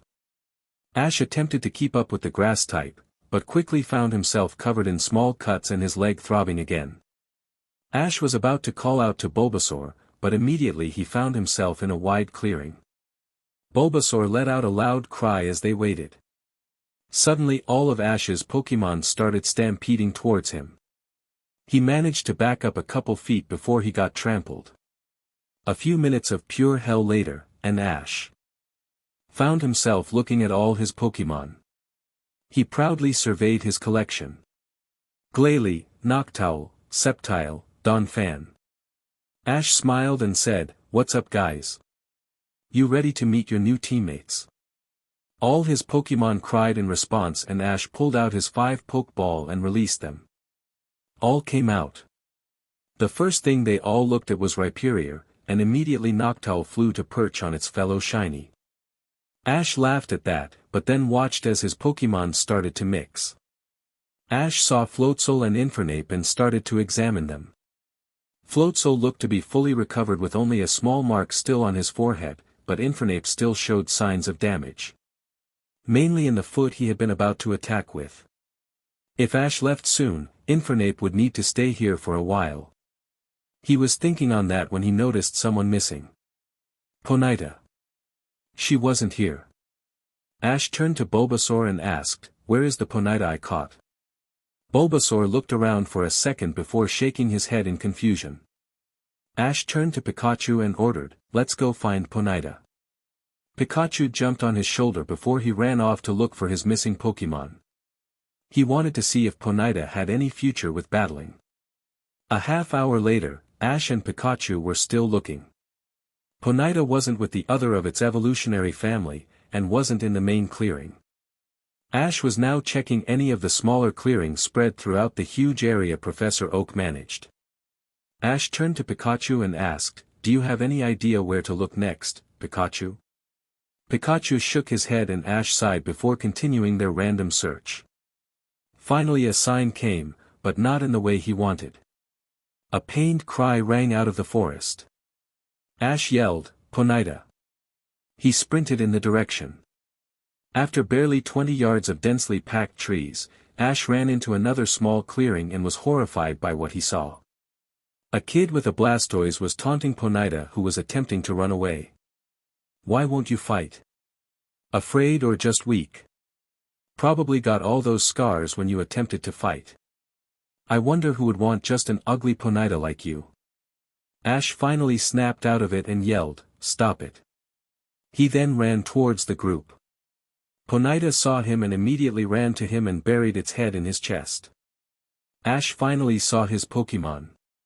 Scars riddled its body. Dark blotches over an otherwise perfect silver coat. The kid looked at Ash with a smirk. The kid had short dark hair and looked to be about the same age as Ash. The kid then said, "You must be the trainer of this pitiful Pokémon." Ash hissed back, "Ponyta isn't pathetic." The kid just smirked more and shrugged before saying, "It wouldn't even fight. Plus the scars. It seems pretty worthless to me." Ash shook in anger. This guy reminded him of Paul. Ash immediately yelled, "Ponyta isn't worthless. Any Pokémon can be strong if you work with them." The kid laughed and stated spitefully, "Yeah right. Why not just evolve them? Like that rat on your shoulder. I evolved my Squirtle into Blastoise as fast as I could. That made him strong, and I didn't have to work at all." Ash shook his head and stated, "If you think like that, you won't ever become strong. You shall remain weak for the rest of your life." This got the kid mad and he yelled, "I'm stronger than you. Blastoise, use Hydro Pump on that wimp's Ponyta." The Pokémon nodded and shot the attack at Ponyta. Ash quickly yelled, "Dodge that." Ponyta managed to jump to the side and avoid the attack. Ash quickly shoved the kid down and yelled, "Imbecile, what kind of a coward are you? To attack a Pokémon simply because it won't fight back. You make me sick." Ash stood above the kid as he literally shook with anger. The kid scrambled to his feet and spat, "Go F yourself." Blastoise, hit him with Hydro Pump. This time the Pokémon hesitated, but still launched the attack. Ash hadn't been expecting and couldn't move out of the way in time. He closed his eyes and waited for impact. He couldn't feel it, but heard the attack connect with something. He opened his eyes and saw a glowing shape blocking the attack. Ash saw the shape of Ponyta, but she was glowing. Before his eyes he watched as the shape changed. She grew larger and longer-legged. The glowing faded to show a rapid Ash. The scars were gone and the flickering of flames all over her body was gorgeous. This was a magnificent rapid Ash. Ash immediately acted quickly and yelled, "Pikachu, hit that Blastoise with Thunderbolt." Pikachu jumped up and shot a bolt of lightning at the water type. The super effective attack rolled it backwards, showing clearly that it was out. One shot was LL. The kid looked in concern at his beaten Pokemon and turned around to look at a fist it canonied into his nose. Ash watched as the kid fell back clutching a bleeding nose. Ash then yelled at a kid, "We are meant to be friends with our Pokemon. That is what makes them strong. Now get out of here and never let me see you again." Ash then climbed on Rapidash, who ran off extremely quick. Ash felt himself calming down as Rapidash sped through the clearings. He finally pat Rapidash's neck and asked, "You okay? You should take it easy after evolving." Rapidash nuzzled his hand and Ash smiled before ordering, "Let's go find everyone else." Rapidash started to speed off as they searched for his Pokemon. He finally saw them in the distance and they arrived in seconds. Ash saw Professor Oak among his Pokemon. Professor Oak waved and called, "Great, your Ponyta evolved. I knew it was extremely strong, but it was afraid to battle after being hurt. I thought it just needed a reason to evolve." "What caused it?" Ash shook his head and stated, "Nothing of consequence. Just some stupid trainer." Professor Oak looked curious, but passed it and commented, "You have some very impressive Pokemon. Gary also called and said you were planning on capturing more Pokemon. I've thought you should too, but figured you needed to figure out on your own. Have you any ideas yet on what you will do?" Ash jumped off Rapidash and waved Professor Oak over as he claimed seriously, "I actually need your help with that. We need to talk." He then started walking towards the lab with the confused professor in tow. Ash sat down at the table as Professor Oak made tea. Ash leaned back comfortably in the chair and watched Professor Oak. Professor Oak is the authority on Pokemon and their interactions with humans, so he might be able to help him. "So what do you need, my boy?" Professor Oak asked as he carefully carried over the tea. Ash grabbed the cup offered to him, and took a sip only to end up with a burning mouth and throat. Ash set down the cup and commented, "If Gary told you all I told him, then you probably already know." Professor Oak nodded and claimed, "He told me that you wanted to start capturing new kinds of Pokemon. I thought this would happen sometime. You have made it much more difficult since you didn't do it as you traveled through all the regions, but I figured you needed to want to on your own. It seems you finally had the epiphany, but I don't see what you are asking me. Gary told me that you were thinking very logically about this. You should know what to do." Ash held up a hand and explained, "I may be able to think, but honestly it can hurt my head. Now, I have absolutely no experience in going around and capturing all the Pokemon I see. You must have some ideas and you can help me, and I could want your help because I respect your opinion." Oak put on a broad grin and clapped Ash on the shoulder before leaning back and thinking. He then started to explain, "This is actually going to be a lot harder than you thought. Let's use Gary as an example. Most trainers go on their journey just like you did, but while you really spent a lot of time dawdling around, Gary got a lot more done. He was able to drive to each gym and was able to spend a lot more time training and capturing Pokemon. Whenever he saw a rare or powerful Pokemon, he caught it. Now over his entire journey, this accumulated into having at one point or another over 200 different types of Pokemon. Now you didn't do that. You usually captured a full team and traveled with those. Plenty of people do this, and plenty of people do it the other way. Both ways has advantages and disadvantages. Most people can't handle training so many Pokemon, and most people find having a limited selection difficult. Ash spoke up now, "What does this have to do with me capturing more Pokemon? I already know the different styles." Professor Oak frowned and continued in a slightly more irritated tone, "I'm explaining to you how most people catch different Pokemon. You don't have the option of going through all the regions again, so it looks to me like there are two options. The first option is by going to areas where rare and powerful Pokemon tend to inhabit. Examples are the Safari Zones, Mount Silver, and the Great Marsh. You travel to these places and attempt to capture any Pokemon you find. This is the easier way, but it is pretty random. Now option 2 is a lot more thinking. This one will take a lot of planning. You check a list of all the Pokemon species there are. You research and actually choose the ones you would like to capture. Then you research where these Pokemon are commonly found and go search till you find one. This way might take longer, but you would end up with all the Pokemon you desire. You could end up with a perfect team. You could use the databases here, they have much more information than even your Pokédex. Ash frowned and thought before commenting, seems like a lot of work. Professor Oak quickly claimed, it is only as much work as you want it to be. You could choose 5 Pokemon extremely quick, or you could examine each one and choose based on every detail. Either way, I end up with more Pokemon to study. Ash leaned back and thought for a second before saying, good thing I already have some ideas. On the ship ride over I was kicking myself for all my mistakes. I have seen and befriended so many Pokemon, but I never considered catching them. Now I'm using those memories to help decide. I'll use your databases some, but I've got plenty of ideas already. Professor Oak nodded and ordered, follow me. He then led Ash through the building till they came to his main research room. There were quite a few machines, but Ash was looking at the main computer. It is like a supercomputer.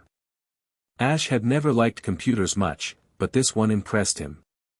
The screen was 8 feet wide and 5 feet tall, and there was a huge multitude of buttons below the screen.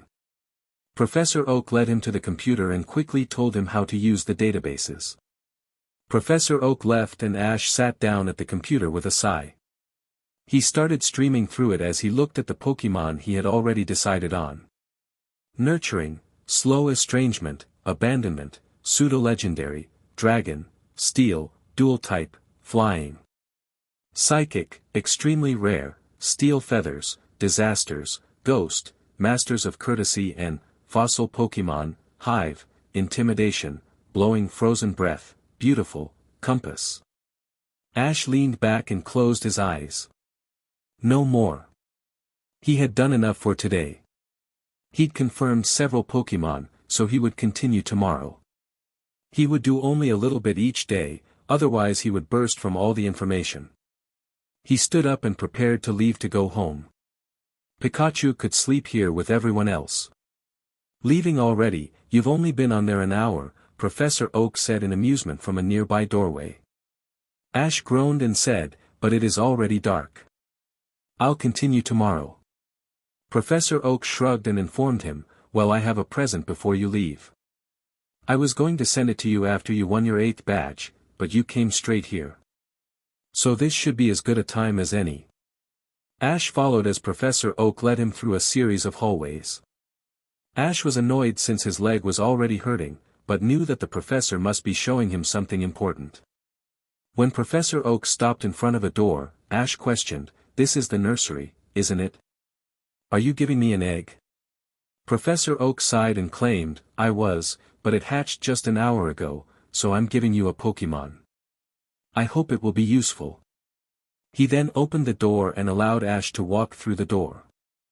Ash looked around. There were a huge number of eggs, but his was hatched. He quickly spotted a bundle of brown and walked towards the Pokemon. It was curled up sleeping, and Ash slowly tapped it on the head. It let out a large yawn and looked up at Ash and gave a little, Eve. The Pokemon was a tiny 4-legged Pokemon. The fur was brown, and the head contained large brown eyes and pointed ears. There was a mane of lighter fur around the neck, and there was a big bushy tail. An EV, and it looked as if it had just been born. The eyes were drooping, but the Pokemon struggled to its feet. Ash chuckled and lightly drew a finger across its head, and drew a purr from it. Ash then said softly, Hey EV, I'm Ash. I was hoping you'd be willing to become a part of my Pokemon team. I promise I'd take care of you and be your friend. Eevee didn't give an answer, but sleepily crawled into his arms and started to sleep again. Ash laughed silently, but turned around and carried the Pokemon back through the door. Ash turned to Professor Oak and said, Thank you. I'll be sure to treat her well. A half hour later, Ash was asleep in his bed with Eevee sleeping on his stomach. Ash covered his eyes as, for the 5th time today, their self-made mountain went crashing down. Whenever Torterra and Rhyperior or Snorlax smashed into each other, the vibration actually made the mountain come down. They had already been moved to the rockiest place on the farm so as to not destroy the land. Ash sighed as he saw the three Pokémon. Because of their great size, these three had instantly become training partners. They worked well together, but they were so large that it made it difficult to train them around the others. Ash had to walk a good distance to watch them training. Ash called at the group, "Enough for now, come have lunch." His Pokémon nodded and started to slowly move towards where they would be fed. Ash walked ahead as he thought. They had been training for a week here, and he was getting a good judge at the improvement of his Pokémon. For that group, Torterra and Rhyperior had the best defense. Rhyperior had the best attack power, but he was overall the slowest. Without rock polish he moves extremely slow, and it even moved over to his attacks. Rhyperior took the longest to launch his attacks. Snorlax was surprisingly the fastest, and the heaviest of the heavy weights. Torterra was probably the most balanced of the group. That group worked well together. Rapidash was progressing really well. Even if Ash didn't have another horse-like Pokémon, she was extremely easy to train. She knew Flame Wheel, Fire Spin, Stomp, Take Down, Agility, Fire Blast, and Bounce. She was currently working on learning Solar Beam, Facade, and Poison Jab. Facade was the hardest, but several of his other Pokémon were also trying to learn that unique attack. Eevee took to battling with a flare, and a clear love of it. She had already learned Quick Attack, Sand Attack, Bite, Swift, Wish, Iron Tail, Dig, and Shadow Ball. She was now one of the Pokémon attempting to learn Facade. The list went on and on.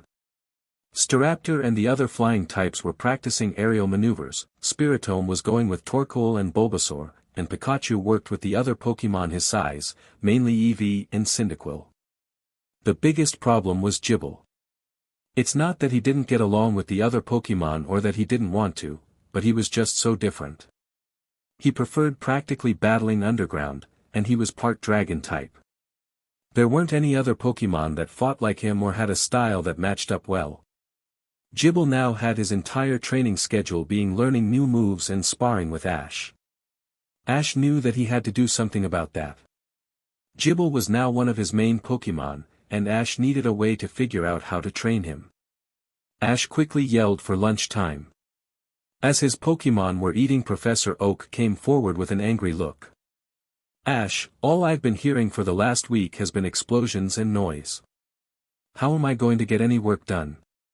Ash shrugged and stated, "I'll be leaving soon. I just haven't figured out where I'm going yet. Probably only a few more days." Professor Oak didn't seem satisfied and said harshly, 2 days. "I want you out of here in 2 days." He then turned around and walked away. Ash chuckled for a second before thinking. 2 days should be plenty. He was just thinking on where to start. Orberg City, Mount Silver, Meteor Falls, and the Safari Zones were his most likely destinations. He just needed to figure out where. Ash stood up and called to Pikachu and Eevee. The two jumped on his shoulders and he started walking to his house. He needed to get something to eat. He walked past Mr. Mime without a word and walked to the table. His mom had already laid out food and he quickly started to eat. He finished within minutes and preparing to leave when his mom came back in. She looked at him and quickly said a greeting before informing him, "You still haven't checked all your messages, Ash. A lot of people have called to wish you congratulations. Quite big names too. You should listen to them." Ash sighed, but did it regardless. Most were only 30 seconds or so long, but Ash recognized many of them. There were gym leaders, people he'd met or battled, his old friends, and he even got several Elite Four members. Drake, Agatha, Bruno, and he even got one from Lance. Ash grinned as he remembered an old saying. The measure of the man is the people he can call friends. He had powerful friends, but one caught his attention. "Hey Ash, this is May. I saw your match with Volkner. You were really impressive. I'm currently in Goldenrod City for the Johto Grand Festival. I realize if you can't, but I was hoping, since it is still a while before the Sinnoh League, that you would come watch me compete. Just like old times. Don't worry if you are too busy, but I would really appreciate if you could come. Call me. She finished in a nervous and stuttering voice that made him smile. He quickly thought. Goldenrod is right by the ocean. He could easily take a boat ride to Sinnoh if he needed to, and it would be a great place to stay as he went through Johto. He could get there really soon, and he could watch a friend in the Grand Festival. I guess that settles where he is going. Ash was looking at his Pokémon. He quickly announced, Pikachu and Eevee will come naturally. I also want to take Gible. I have some business in Johto that will help him. Staraptor, you are learning a lot here, so you will stay. You too, Infernape, Floatzel, and Torterra. I'll also take Spiritomb, Rapidash, and Rhyperior. I want to work with you guys a little more. Now since I can carry 7 right now, I have one more slot open. I know who is going to fill it. Everyone else, keep training hard, but you can slow down a little. Now I'm gonna go find my 7th Pokémon. Pikachu and Eevee jumped on his shoulders, but he said quietly, only me and Pikachu this time, Eevee. The Pokémon looked slightly offended and stalked off to talk with the others. Ash turned to Pikachu and commented, time to go meet an old friend. Ash calmly waited in the clearing. The trees were open and offered enough shelter from the sun. This would be a perfect spot for a herd of Pidgeotto and Pidgey to land. He just needed to see if it was the right herd. Then he would take Pidgeot back. He had the old Pokeball in his hand as he waited. He felt the presence before he heard it. He looked up to see a number of bird Pokémon hovering over the clearing. He quickly searched, but couldn't find a Pidgeot in their midst. This must be the wrong herd. Ash stood up and prepared to find another clearing when he heard a keen whistle. He reacted immediately and threw himself to the side. He watched as a blur passed by. Time seemed to freeze as he looked at the furious eyes of his old Pidgeot. Time continued and the Pokémon pulled up after its failed quick attack. It hovered 10 feet above as Ash yelled, "What's wrong, Pidgeot?" Ash saw at that moment the eyes of his old Pidgeot. It was mad beyond belief. Hurt was also contained in its eyes, and it let out another screech before it sped at him again. Ash dropped to the ground to avoid the dive again. Pidgeot pulled up again and prepared to attack again. Ash was left with no choice. Pikachu, use Thunderbolt. Pikachu jumped off his shoulder and launched the attack. The speeding Pokémon disappeared right before it connected, and Ash saw it appear right under Pikachu connecting with the perfect aerial ace. Pikachu was sent flying from the attack. Ash sprinted over and managed to catch Pikachu.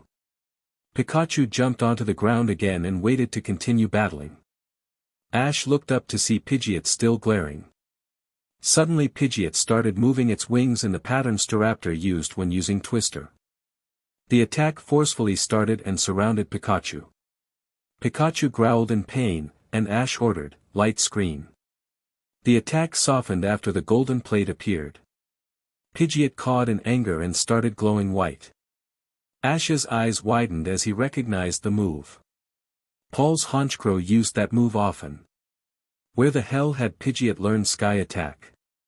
Now Pidgeot flew right down the eye of its own Twister and headed straight for Pikachu. Ash quickly yelled, Volt Tackle. Pikachu jumped towards Pidgeot as he surrounded himself with electricity. The two attacks connected and pushed at each other for a second before the type advantage took over and Pikachu blasted forward. Pidgeot got smashed in the chest and sent to the ground. Ash tried to run up to his old Pokémon, but it pecked at him when he got close. Now Ash saw the hurt and pain in Pidgeot's eyes. Ash could almost hear the question, why did you never come back for me? You promised you would come back. It has been 5 years. Why? Ash couldn't find an answer and Pidgeot flew off with disgust in his eyes. Ash watched as the herd left. He slowly sat back, and watch as Pikachu walked over. His friend shook his head, which clearly meant that Ash would have to figure this out himself. Ash thought. He had thought of Pidgeot whenever he came to Pallet, but Oak always said that he regularly saw the clashes between Pidgeot and Fearow. He couldn't take Pidgeot back when his herd still needed it. Ash smacked his head when he thought of Volkner and his Electivire. He had never gone and explained this to Pidgeot, he just thought it would understand. He thought it would realize that he couldn't take it when its herd still needed it. Pidgeot was probably thinking that it would protect the herd for a year or two and then Ash would come for it. It must have waited and waited before finally thinking Ash had forgotten about it. After all, he had new Pokémon to worry about. Ash couldn't imagine the hurt that must have inflicted on his loyal Pokémon. Ash needed to make it up. Ash stood and said to Pikachu, "We need to end this feud that we caused." Pikachu looked confused, but followed as he walked off. Ash nervously climbed the hill. He'd spent hours watching where all the Fearow flew to, and now he knew he was approaching their nest. Even with Pikachu, if they all attacked at once, it would end badly. Ash had to trust that curiosity would save him. Ash finally crested the hill and found himself surrounded by Fearow nests. Ash looked up to see 100 eyes fixed on him. The Fearow looked amazed to see a human in their nests, and were too shocked to attack. Before they could recover, he yelled, "I am here to battle your leader." Only him. The Fearow looked amazed and squawked in confusion. Finally something happened and Ash saw a larger Fearow fly out. It must have been another half larger than the others, and Ash saw a small mark on its head, confirming the identity of the Pokémon he had thrown the rock at. The Fearow saw Ash and immediately screeched in fury. Ash saw the other Fearow preparing to attack, but Ash ignored them and yelled at the Fearow, "We end this now, Fearow. 1-on-1. If you can beat Pikachu in a battle, then you can do whatever harm you want to me. If Pikachu wins, then I capture you." Fearow looked astonished at the suggestion. It looked around at all its faithful subjects who would attack Ash if it wanted them to. It gave a look that said, "And why would I do that? I have every advantage."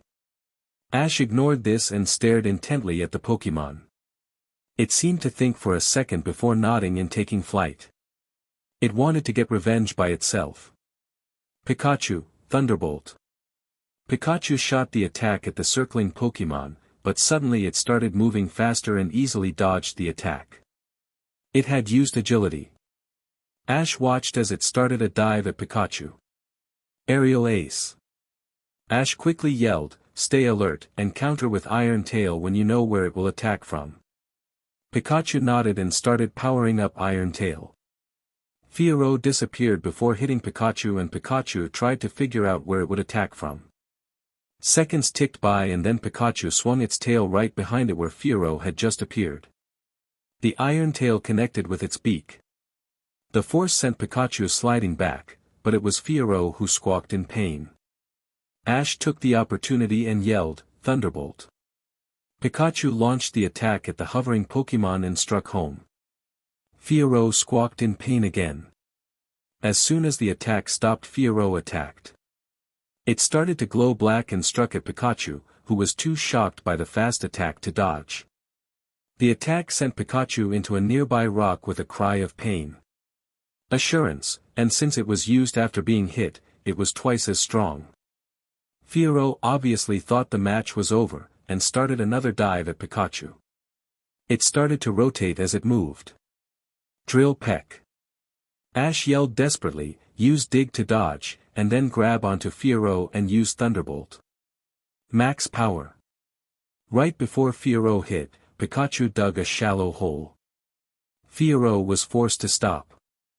Suddenly to avoid the wall which Pikachu had slammed into several seconds earlier. Pikachu then jumped out and jumped on Fearow's back. Before it could struggle, Pikachu let out a powerful thunderbolt which caused Fearow to screech in pain. Ash covered his eyes from the light. After it ended, Fearow dropped to the ground. Ash quickly threw a pokeball which sucked it in. The ball twitched for so long, Ash was sure it would get out, but it suddenly stopped with a bing. Ash walked up and emotionlessly picked up the Pokeball. He then said to Pikachu, "Nice job, buddy. Let's go now." He then left the nest of confused Fearow quickly. He had just caught their leader and they seemed to be headless now. When Ash was a safe distance away he scanned the Pokeball. His eyes swiftly went over the moves. He may not have the best history with Fearow, but it was strong. Try Attack, Air Cutter, and even Hyper Beam. It even had the possibility of learning Sky Attack. Ash tucked the Pokeball away and started to look for Pidgeot again. Ash stood on the tree stump as Pidgeot hovered above. It was now close to sunset. Ash had told Pikachu to stay at the edge of the clearing. Ash was now alone as he faced his furious former Pokémon. Ash looked at Pidgeot and held out its old Pokeball. He then called, "I didn't come back for you because I thought the herd needed you more. You were needed to fight the Fearow. I have ended that need." Ash then held up Fearow's Pokeball and announced, "I captured the head Fearow. Now the herd doesn't need your protection." Pidgeot didn't look convinced so Ash dropped Pidgeot's Pokeball and tucked Fearow's away. He then held his arms out and yelled, "I have hurt you. So you can hurt me as much as you want. All I want is that, at the end, you will come with me again." Pidgeot looked at him intently and climbed higher. It then swooped down in a quick attack. Ash watched, but just before impact Pidgeot swooped away. It was checking to see if I had any hidden Pokémon ready to attack or any other subterfuge. This time it climbed higher and started to swoop down in a lightning-fast aerial ace. Ash watched. An aerial ace can crush ribs with ease, but if it would get him Pidgeot back, he would take. Pidgeot pulled up and smashed a wind right into the underside of his jaw. This caught him by surprise and he flew off the stump. He'd practically bit his tongue off. He spat out a mouthful of blood. That would hurt like hell in the morning, but Ash watched as Pidgeot touched to the ground. Pidgeot stared at him for a second. It could have crushed ribs, but it had settled for simply clipping him on the jaw. Ash saw forgiveness blossom in its eyes and it then went over to its Pokeball and tapped a Talon onto it. Pidgeot disappeared in a red flash. Ash stood up slowly and picked up the Pokeball. I guess Pidgeot just wanted to be shown that he still cared for it. Willing to take an aerial ace to get it back, must have allowed it to forgive him. He then said in a slightly slurred voice because of his tongue, "Welcome back, Pidgeot." Ash was joined by Pikachu, Eevee, and Gible as he flew on Pidgeot. Pidgeot had grown a good deal and was able to take the extra weight effortless. Now they were just watching the scenery go by. From Pallet Town to Goldenrod was a good long walk. By ship you could go in 2 days, but by flying, it was only close to 8 hours. In case Pidgeot got tired, Ash also managed to bring Fearow. Ash frowned at what Professor Oak had told him. "Of course I can arrange for you to carry 8. You will be able to have 20 on you by a week's time," Professor Oak claimed as if it was nothing. Ash literally thought he was joking and asked, "How would I be able to carry that many Pokémon? Why even have the 6 Pokémon rule?" Professor Oak gave him a curious look before stating, "You really didn't think Gary handled all those Pokémon of his 6 at a time, did you?" Ah frowned and thought. He remembered at the Silver Conference when he had checked up on Gary's Pokémon profile. Gary had over 50 that were trained perfectly. 50 that he could send into battle. Brock had just said he must have transferred often and kept them working at Professor Oak's. Ash really didn't think about it at the time, but now he realized that it would be too difficult. He turned to Professor Oak and said, "I never really thought about it, but I guess not. No way could he have trained all his Pokémon 6 at a time." Professor Oak nodded and explained, "See, through most of Kanto Gary was going with 6. However at the end, he started to have too many Pokémon. He started carrying more. Naturally he had to choose 6 for when going to a gym battle, but he traveled with more. He usually carried anywhere from 8 to a dozen through Johto." Ash sighed and asked, "So how do the rules work?" Professor Oak quickly continued, see the 6 Pokemon rule is a test. Not many people can train more than 6 Pokemon at a time. They usually struggle with that number. A trainer only has to ask. A trainer will never ask for more, if he has trouble with 6, but if he can handle more, why not allow it?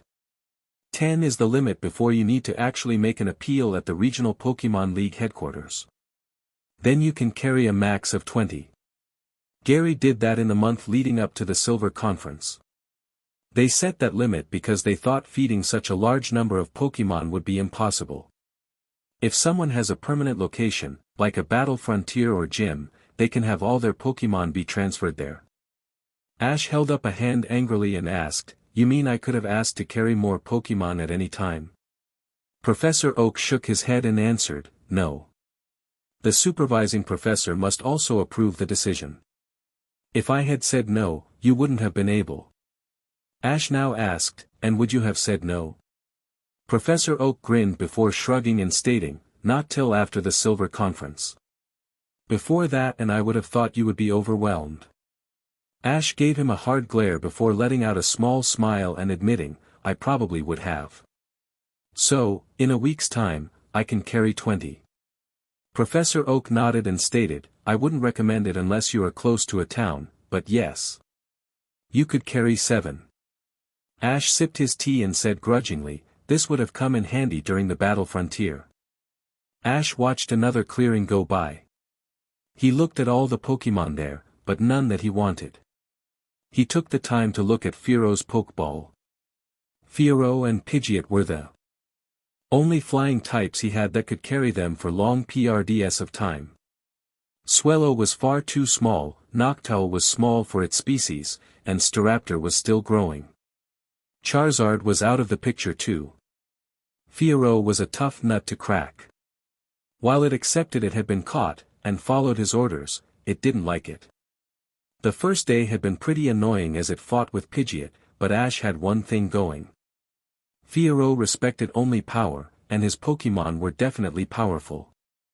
Fearo seemed determined to become stronger, so it wasn't causing too much trouble. He actually seemed to enjoy it when it came down to it. Currently he was trying to learn Sky Attack, which Pidgeot had shown to his other flying types. All except Staraptor could learn it. Fearo was even contributing by showing Hyper Beam. Fearo may not enjoy Ash the greatest, but Ash had a feeling it would come around. That didn't stop him from hoping that Pidgeot could go the entire distance. Ash called to Pidgeot, "See any potential Pokemon?" Pidgeot shook its head and Ash gave a sigh. He had hoped Pidgeot's great vision would allow it to spot a Pokemon he could capture, but still nothing had shown up. Looks like he'd have to go to Goldenrod first. After another hour, Goldenrod finally came into view. The large town was punctuated with a large radio tower. Ash quickly ordered Pidgeot, "Find the Pokemon Center, and land there." Pidgeot squawked in confirmation and started to circle as it searched for the Pokemon Center. After 10 seconds, Pidgeot started flying. After another minute or so, Ash landed in front of the Pokemon Center. He recalled Pidgeot with a word of thanks and looked around. He decided to circle around first, and started walking next to Pikachu, Eevee, and Gible. Ash smiled at what he saw. A Blaziken and Glaceon was currently battling a Wigglytuff and Cacturne. As he watched, Glaceon dodged a Gyro Ball before being hit by a Pin Missile. Cacturne was then hit with Fire Spin. As Ash sneaked up behind May, Harley called enough. Now Ash was situated behind May without anyone able to see him. He felt that her Pokemon were turning to her, and when she raised a hand Ash said in a relatively good impression of her, "Good job, now I can finally go stuff my face with food." Ash heard laughing as May turned around with fury on her face. Fury turned to shock before Ash was pulled into a painful hug. Ash coughed several times before finally commenting, "Why does everyone intend to give me internal bleeding due to hugs?" May pulled back with a squeak, and Ash saw who was with May. Soledad walked up with a smile and a grumpier Harley coming up. Ash exchanged quick greetings before looking at May again. "How did you get here so quick?" May questioned immediately. She was still wearing the greener outfit she had when she came to Lake Valor for the Wallace Cup. Ash shrugged and said simply, "Flew." She seemed confused and asked, "Staraptor?" Ash smiled and shook his head before explaining by releasing Pidgeot. Pidgeot touched down and looked around at the surrounding group. May looked odd, and Soledad started examining it. He finally looked up and claimed, "A beautiful Pidgeot. More of a battler than an appeal Pokemon, but still beautiful. Far larger than Minot." Ash nodded and explained, "Pidgeot was one of the Pokemon I caught when I first started my journey. It's been protecting a herd of Pidgey and Pidgeotto since then." Wanting to quickly get off the topic, he turned to May and said, "Pretty good battling there, but you had a clear type advantage." May seemed to catch the challenge in his voice and quickly claimed, "I don't need a type advantage. Right here, right now. My Blaziken against your Pidgeot." Ash raised his eyes and said, "That's a challenge I can't deny. I'm still hurting from that tie we had. Plus I want to see how Pidgeot does in a real match." Ash then walked over to one edge of the battlefield as Pidgeot started flying. Blaziken eagerly got on the other side as May walked to her box. Pidgeot has gotten much stronger since he'd left it, and it had the type advantage. This wouldn't last too long. Ash gave a signal showing May had the first move. He heard her call out a fire spin. Ash easily countered, "Twister." The dragon-type attack destroyed the fire spin, but Blaziken jumped out of the way before it could connect. Ash quickly ordered, "Quick attack." Pidgeot started moving towards Blaziken with a silver stream behind it. Blaziken, counter with fire punch. Ash watched as Blaziken started running towards Pidgeot. He then calmly commanded, "Increase your speed with Tailwind." Pidgeot immediately sped up and connected with the stomach of Blaziken.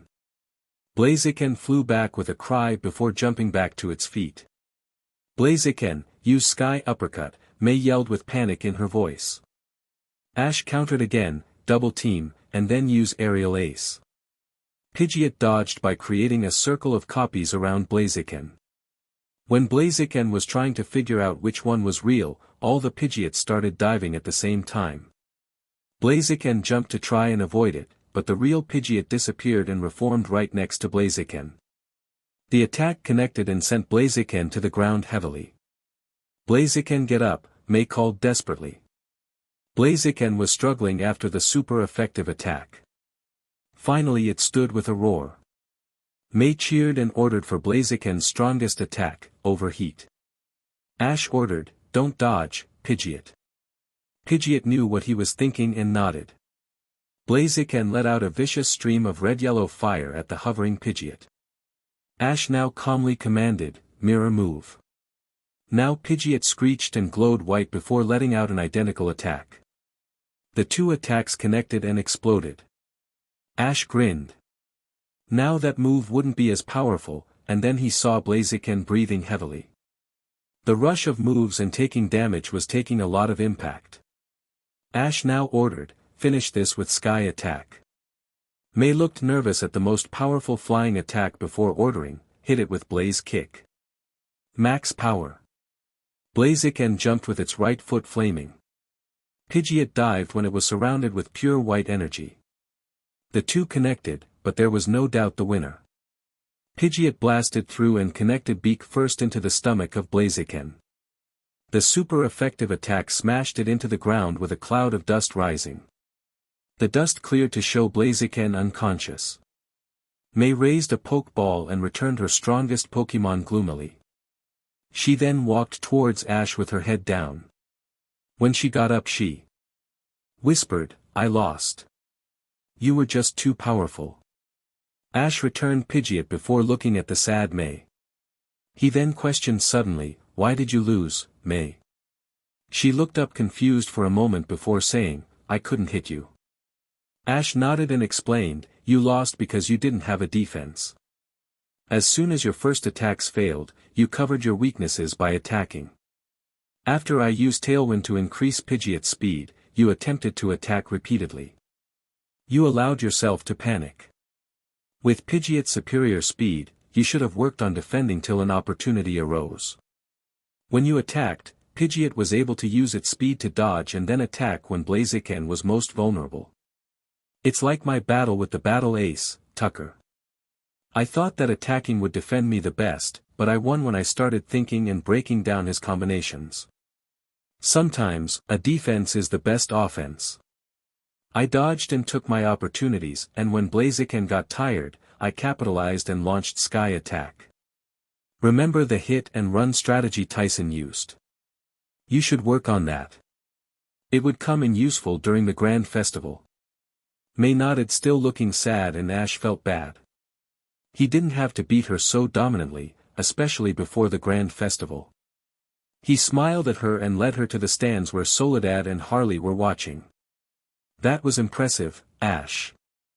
I don't think May has lost like that in a while, Soledad claimed in a praising voice. Yeah, you seemed more the coordinator than May did, Harley commented smugly. Ash saw May start to look sad again, so Ash quickly stated, well, I had the type advantage, and Blaziken has already been training today. Pidgeot was fresh. He scratched his head at the lie, but he figured saying Pidgeot was probably more tired than Blaziken wouldn't help May's mood. Soledad seemed to notice though, but May started to look happier. Ash then grinned and stated, and what would you expect from one of the Sinnoh League favorites? I'm in the top 5 for favorites to win. They all laughed at his confidence. Sometimes, distractions work. May was now laughing with the rest. May now noticed his Pokémon who had been waiting at the side. She burst out and ran over to them.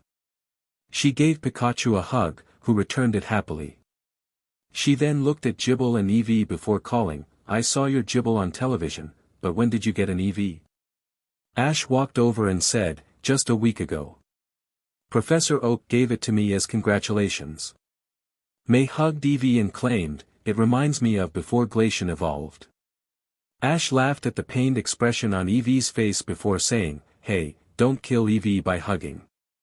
When Eevee was released from the embrace, Ash looked around before asking, hey, where is Drew? I thought you guys would be hanging out together. For some reason that question caused them all to go quiet and uncomfortable. Ash recoiled from the sudden change in atmosphere and held up his hands before joking, did his grandma die or something? May looked at him for a second, and Ash was shocked to see tears forming in her eyes. She led Ash to the stands and sat down before explaining, Ash, I have a favor to ask. Drew has changed since he's come here. At first he was the same, but he's gotten really cocky and arrogant and, ugh. Soledad continued, he won his 5 ribbons without losing once. Now he thinks he's all that, but no one will risk any heavy battling before the Grand Festival. Harvey now spoke in an annoyed voice, he's now almost as annoying as infomercials. Ash looked at Harley after the uncommon expression before saying simply, and you want me to battle him? May nodded, and Ash asked, but I thought you liked him, May. Like romantically. May started coughing before saying, I thought you didn't realize that. Ash sighed. He then explained, I chose to not immerse myself in such things. Sticking to my strength of battling. That is what I preferred to do. I'm not stupid. I'm pretty sure you kept all those roses he gave you. I doubt that was for memories. May looked embarrassed as Soledad and Harley gave her disbelieving looks. She finally snapped, okay, I did like him. Did. Ash sighed and excited to figure all this out. He asked calmly, what happened? She stiffened, but still explained, after the first few contests and the Wallace Cup, I started traveling with Drew. HEW sort of knew I like him, but it wasn't what I thought it would be. He sort of expected you to do everything on your own. There really wasn't any talking as you did stuff. He seemed to prefer traveling on his own. I then realized that he was only good at the conversations that happen when you see each other once a month. You mean he's a good flirt, but a bad traveling partner, Ash said bluntly. May sighed and nodded before continuing, eventually I get really annoyed of this. When I lost a contest, he didn't help me at all. He just left you alone. It was like not having a traveling partner. When in Kanto and Hoenn, I'd see him and he'd make me feel special with his roses and not so subtle praise. But in Johto, he just seemed to get on my nerves. I decided to stop traveling with him after I won my 4th ribbon. But then he got kind of possessive. I think he realized I no longer favored him, and he started getting annoyed whenever I was with someone else. Now he's a downright pain to be around. He really doesn't think he can lose, and what's worse is that he might be right. We need someone to just give him a quick beating. Ash stood up and cracked his knuckles before joking, a physical or Pokemon battle beating. Either is fine with me. I thought you guys went together well, but I never really liked that guy. May hugged him again and Ash flinched in pain from the hug. When she pulled away she said, "Thank you, Ash. We really appreciate this. He's practicing at the stadium." Ash nodded before commenting, "And I don't appreciate being used as a means to teach someone a lesson." Also, he then placed a hand on her head and asked, "When did I get taller than you?" Ash walked into the stadium. It had taken a good 10 minutes to walk there before he went through the gates. Now he watched the deserted stadium at the single trainer standing in the middle. Ash watched for a second before yelling, "Hey, Drew." Drew looked around to see Ash walking down to him. He turned his back and said, "I don't really want to talk right now, former traveling companion of May." Ash stopped and countered, "And I don't really want to talk to you, but May wanted me to, also former traveling companion of May." Drew turned around angrily. He obviously didn't want that mentioned. He then smirked and stated, "I assume they asked you to beat me in a battle." Ash nodded and Drew continued arrogantly, "Okay, I always wanted to beat you. Always thought you were overpraised. You become a star after you win a simple gym battle. I never got why May thought so highly of you. Just another trainer who doesn't know the act of subtlety. Always trying to muscle through everything." Ash listened emotionlessly before retorting, "And I always thought you were an arrogant playboy. And apparently it's gotten worse. I really didn't like that whole stupid rose thing, but I held it down since May liked you. Now, I actually got requested to beat you. A simple double battle should do fine." Drew angrily nodded. Ash walked a good distance away before yelling, "I'll release my Pokemon first. Won't change a thing. Show them your will, Rhyperior, Spiritomb." Rhyperior let out a roar and Spiritomb simply had to be there to look intimidated. Spiritomb and Rhyperior. A perfect tag team. Spiritomb had no weaknesses, and Rhyperior had solid rock. Both are versatile and no different elemental attacks. Not to mention the secret weapon. Their command over the 3 mediums. Drew looked at Ash's shiny Rhyperior. He then said loudly, "Just an oversized monster. Just what I would expect from you. I know about solid rock. I won't be stupid enough to get caught in that. However, I will use Pokemon that are more resistant to its attacks. Go Roserade, Starmie." The grass and water types appeared and looked at their foes. Ash smirked. He completely ignored Spiritomb. He even sent a Pokemon out that was at a disadvantage. This would be even easier than he thought. He signaled for Drew to start. Roserade, Magical Leaf. Starmie, Bubble Beam. Spiritomb, Shelter behind Rhyperior. Spiritomb followed and the attacks hammered uselessly against Rhyperior. Ash knew though that even Rhyperior couldn't take that forever and he ordered, "Freeze those attacks with Ice Beam." Rhyperior shot the attack, and froze the incoming projectiles. The bubbles were frozen solid and joined the leaves as they dropped to the ground. Ash quickly said simply, "Spiritomb, go." Nothing happened and Drew seemed frustrated. He yelled, "Roserade, use Sunny Day." A yellow ball was shot into the air, and suddenly the air turned incredibly bright and hot. Ash knew what was coming and ordered, "Rhyperior, Rock Wrecker." Rhyperior started creating the large rock. Drew also yelled, "Roserade, use Solar Beam." Then Starmie, use Swift. Rhyperior launched the rock as Roserade launched the green beam. The two attacks connected, and the rock wrecker managed to hold the solar beam back, but the Swift went right under and crashed into him. Rhyperior didn't even flinch from the weak attack. Now Ash yelled, "Spiritomb, come out and use Dark Pulse and Psychic to throw those two in the middle." From the ground behind Roserade and Starmie, Spiritomb rose. Spiritomb let out a cry before launching the attacks. The Dark Pulse connected with the back of Starmie and then Psychic lift Roserade up and tossed her forward too. The two connected into the ground and struggled to stand after the Super F4 Tiv attacks. They finally got to their feet and saw where they were to their own, and Drew's, chagrin. They were now positioned right between Rhyperior and Spiritomb.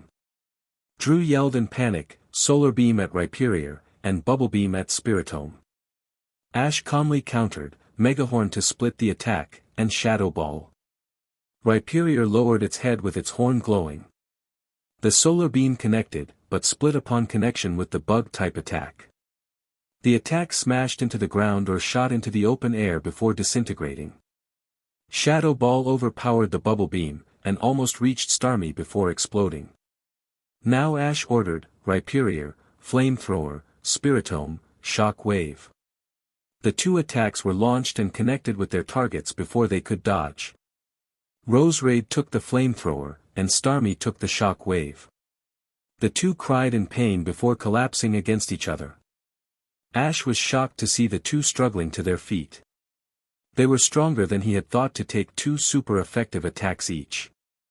Only the strong could do that. Ash didn't allow any mercy before ordering, Stone Edge and Ominous Wind to finish this. Rhyperior launched the number of large rocks, and Spiritomb shot the Purple Wind. They hit their opponents and created a small explosion which cleared to show it was over. Drew returned his defeated Pokémon, and Ash returned his with several words of praise. He then approached the coordinator. When he stood in front of Drew, he then asked, "Do you know why you lost?" Drew glared at him and attempted to shove him as he yelled, "I don't need advice from you." Ash caught his hand and spun him around before kicking his butt so he fell on the ground. Whatever Drew was, he wasn't a fighter. Ash then exclaimed angrily, "I'm not doing this to help you. I'm showing you how stupid you were by sending those two Pokémon. You realized Spiritomb had no weakness, and decided to focus Rhyperior, even when you realized he had solid rock. Spiritomb was the key to that battle. Rhyperior was the shield, and Spiritomb was the arm. You actually put out Starmie who had a weakness to dark-type moves. The power of this team is their control over multiple mediums. You saw how Spiritomb appeared behind your Pokémon. That was possible because he is part ghost. He actually moved underground. This is the third medium. The first two are the ground and air. Rhyperior was the ground, and Spiritomb was the third medium. At the same time I covered the second medium with their electric and ice-type moves if someone used a flying type. You even restricted yourself to a single medium. You didn't even think about where Spiritomb was when Rhyperior provided the cover. You weren't prepared for anything. Now stop being cocky and continue training. I've been traveling for 6 years and yet am just now starting to get serious. No natural talent will get you anywhere. You have to work, and keep a cool head. If you continue thinking you can't be beat, you will get beat and lose every friend you have. If you want to be together with May, stop being an a-hole and treat her well. Although you may already be too late. I thought you guys went good together, but you ruined that. Treat her like a lady and maybe you can get that relationship back. I'm not promising anything. Though. She might have realized that you are just a good-for-nothing flirt. He then started to walk away from the furious coordinator. He stopped right before the door when he decided to get one last taunt. Something he had wanted to say many times. He yelled back, "Oh yeah, I always thought you looked gay too." He then walked out of the stadium. Pikachu was the first to realize Ash was back. Pikachu jumped onto his shoulder as he walked into the Pokemon Center. Eevee soon came over too with May, Soledad, and Harley in tow. Ash had left Pikachu and Eevee there while he dealt with Drew. He ignored their questions and sat down on the couch with a tired sigh. It had been a long day. He turned to the curious onlookers and stated, "Drew is taken care of." Rhyperior and Spiritomb showed him a good lesson. Soledad and Harley looked shocked at his Pokémon, but May pulled out a Pokédex and started looking them up. Soledad quickly said, "Those two are a perfect tag team combination if your Rhyperior has solid rock." "It does, not to mention it is shiny and far larger than average." Ash couldn't help, but glowed a little. Soledad's mouth hung open in shock. She quickly said suspiciously, "Well, congratulations, but that seems a little bit too perfect of a team for you to just think of. Is there another reason that you used those two?" Ash grimaced. How did she know that? He quickly stated, "Well, it just happens that there is a doubles battle tournament at Lake Valor a month before the Sinnoh League. I haven't used Rhyperior or Spiritomb in a gym battle. I think it would be nice to have them make a debut before the Sinnoh League." Soledad nodded. May had finished looking them up now and asked, "So what did Drew say?" Ash shrugged and answered, "Nothing, but I gave him a good enough beating to get him thinking. He'll probably go back to normal. He'll be giving you roses again in no time." May pouted and looked around angrily. Ash briefly wondered whether she would like him again. He had no interest in May romantically, but Ash honestly figured there were better guys out there for her. Ash stood up and said, "Pikachu, Eevee. We should go sleep now. We have to leave early tomorrow." May looked up and quickly asked, "But I thought you were going to watch me?" Ash quickly replied, "But I don't want to wait around through the preliminaries. I expect you to win through those, and until then, I have business. I have a few old friends to meet and research to do. Pokémon to catch, you know. Don't worry, I'll be back in a week when you make the top 32. He then pat her on the head and prepared to walk away. Ash stopped. His conscience wouldn't let him walk away right now. Ash turned to the group and informed them, "Drew has made some mistakes. Everyone has to deal with problems at one point or another. He isn't actually that bad of a person. Just confused. So please give him another chance. You don't want to throw a friend away."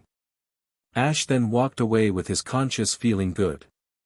The hot noon sun pounded down on Ash as he rode on Pidgeot. They were now only several hours away from Goldenrod again. A week had gone by, and Ash was now returning to watch the rest of the grand festival. Pidgeot suddenly gave a cry. Ash followed its eyes and saw a glint of silver. The shape finished in the distance and Ash grinned. Them taking the roundabout way to Goldenrod had just paid off. Ash called to Pidgeot, "How old would you think?" Pidgeot gave a caw which Ash knew. He nodded and commented, "Good, that means it's still growing. We can continue our experiment, but first we got to catch it. Charizard, I need your assistance." Out came his great fire dragon. Charizard was extremely reptilian in appearance. Thick legs, and smallish arms were on the torso, and a long neck led to the angular head. 2 large wings sprouted from its back. Charizard had hit the last major growth spurt before reaching full size and was much larger than last time he had been used. Charizard was now approaching 9 feet. He was now easily in the upper half of Charizard at the Girafarig Valley, which were known to be much larger than most. This was odd to Ash as Charizard had never been particularly large, but would now tower over the typical trainer Charizard. Ash had a theory that it was either the diet of the Girafarig Valley or the intense training that led to their large size. Ash was now attempting to catch younger Pokémon to see if he might be able to create similar conditions which would allow them to grow larger than average. Charizard let out a roar and a flamethrower that would alert all the surrounding Pokémon to their presence. Ash then yelled, "Skarmory, I challenge you to a battle." From the forest below rose a silver bird. It was a fearsome-looking Pokémon. A long vicious beak extended from its head, and its feathers looked dangerous. It was all silver except its eyes which were yellow, and its talons and lower part of its wings which were both red. The fearsome flying and steel type rose to the challenge. Skarmory were extremely territorial and would never back down from a fight. It gave a fearsome screech before charging at Charizard. Charizard, Flamethrower. Charizard shot out the flames, but Skarmory had an answer. Skarmory started to spin as it dived, a drill peck. The flames passed right around it due to the air currents it created. Skarmory passed through the entire length before hitting Charizard in the chest. Charizard shook it off with a grunt as Skarmory put some distance. Ash grinned. This Skarmory was becoming more attractive by the second. He yelled, Steel Wing followed by Dragon Claw. Charizard started to climb toward Skarmory. His wings started to glow, and Skarmory mirrored the attack. The two struck each other's wings. Skarmory seemed off balance after colliding with the larger foe, and Charizard did a 180 turn and struck with his claws glowing blue. Skarmory managed to see this and twisted in midair to block it with another steel wing, but Skarmory was now positioned awkwardly with its back facing the ground. Ash immediately yelled, Dragon Rage. The orange ball surrounded in flames connected with the stomach of Skarmory. Skarmory let out a screech of pain as the attack pushed it downwards. It got lucky that Skarmory actually didn't offer enough resistance to make the attack explode. Had Skarmory been in a proper flying position, it would be much worse. It still greatly damaged Skarmory before it managed to get over the attack. The attack continued down before evaporating before hitting the trees. Skarmory was breathing heavy now as it threw its head back and launched a solid silver beam at Charizard. A flash cannon. Ash quickly yelled, ignore it and use fire spin. Charizard sent the vortex of flames. They passed the sides the flash cannon and surrounded Skarmory, who started screeching in pain. The flash cannon continued and connected with the torso of Charizard. Charizard smirked. Such an attack was no more effective on him than throwing a pebble would. Skarmory was still trapped and being hurt by the fire spin. Ash knew this was the end and ordered, Flare Blitz. Charizard let out a roar and flew in a direct line to the immobilized Skarmory as he became surrounded in flames. Ash watched Skarmory intensely. How a Pokemon reacts when they know they are going to lose. Skarmory hesitated for a second before headed straight for Charizard. It didn't even have a move that stood a chance, it just wanted to face its destiny head-on. Ash grinned again. This was his kind of Pokemon. Charizard smashed right through and sent Skarmory tumbling. A Pokeball SCKED it in before it fell 10 feet. Pidgeot then swooped down so he could grab the Pokeball before it fell any farther. Ash quickly scanned his new Pokemon. It would be useful. He tucked the Pokeball in his now crowded belt and called to Charizard, magnificent work, Charizard. I'll fly on you the rest of the way, and give Pidgeot a rest. Ash was searching the city now. He didn't feel like going to the Pokemon Center yet, and had decided to explore. He had released Eevee, so the Pokemon could enjoy the sights and sounds of the unfamiliar big city. Eevee was looking around excitedly while Pikachu was pointing things out to her. It seems many of the last battles were still going on, and people were rushing all over the place. Ash was trying to avoid getting jostled by the crowd. It wasn't an easy task when you were trying to check out the multiple shops at the same time. Ash had practically decided to give up when he saw a gathering of people. Besides at the shops, everyone was moving around. The group of people standing still immediately caught Ash's attention and he walked over. He worked through the crowd to see their object of attention. It was a woman. She had unique dark gray hair. It wasn't black, but not gray either. She seemed pretty tall for women's standards, and was well endowed. She looked to be in her early 30s or possibly her early 20s. She was pretty attractive in a unique way, but Ash didn't see why she would be attracting so much attention. It's really her. Karen, Ash heard a kid say next to him in awe. Ash turned to him and asked, Karen? The kid laughed and said, You not from Johto, huh? Otherwise you would know Karen. She's the dark type specialist of the Elite Four. She's the pride of Johto. Ash frowned and asked, isn't Lance the Johto champion? Why is she the pride of Johto? The kid smirked and explained as if everyone knew and he was talking to an idiot, yes, but Lance is also a Kanto Elite Four member. Plus, he doesn't make any public appearances. He just battles and believes his personal life should be his alone. Karen is pure Johto. She is the strongest of the Elite Four and constantly representing Johto. She is extremely popular. Ash looked away from the kid and thought. Lance had to stay secretive due to the G-Men, but Ash had never realized that people from Johto actually didn't like that. Ash thought a champion should stay secret, but I guess everyone didn't. Ash smiled. An Elite Four, Ash looked at Pikachu who nodded enthusiastically. Ash slowly walked forward into the empty circle that had surrounded Karen who was reading a book. Ash paused several feet from the inattentive Elite Four member before clearing his throat and asking quietly, "Excuse me, Karen. Are you busy?" Karen looked up in surprise. Probably no one ever actually broke the bubble and approached her. She recovered quickly and said with a smile, "Not at all." "What is it?" Ash quickly said, announced in a strong voice, "My name is Ash Ketchum of Pallet Town, and I challenge you to a battle." The crowd immediately started muttering murderously. Karen's jaw dropped. She had been expecting a courageous fan. She hadn't been challenged in a street since she'd become an Elite Four. She quickly recovered and looked at the man in front of her. Unruly black hair and a Pikachu and Eevee on his shoulder. He looked familiar. She wasn't sure why, but she felt compelled to battle him. She would have done it anyways. An Elite Four can't turn down a challenge. She smiled and closed her eyes before answering, "I can't deny such a request.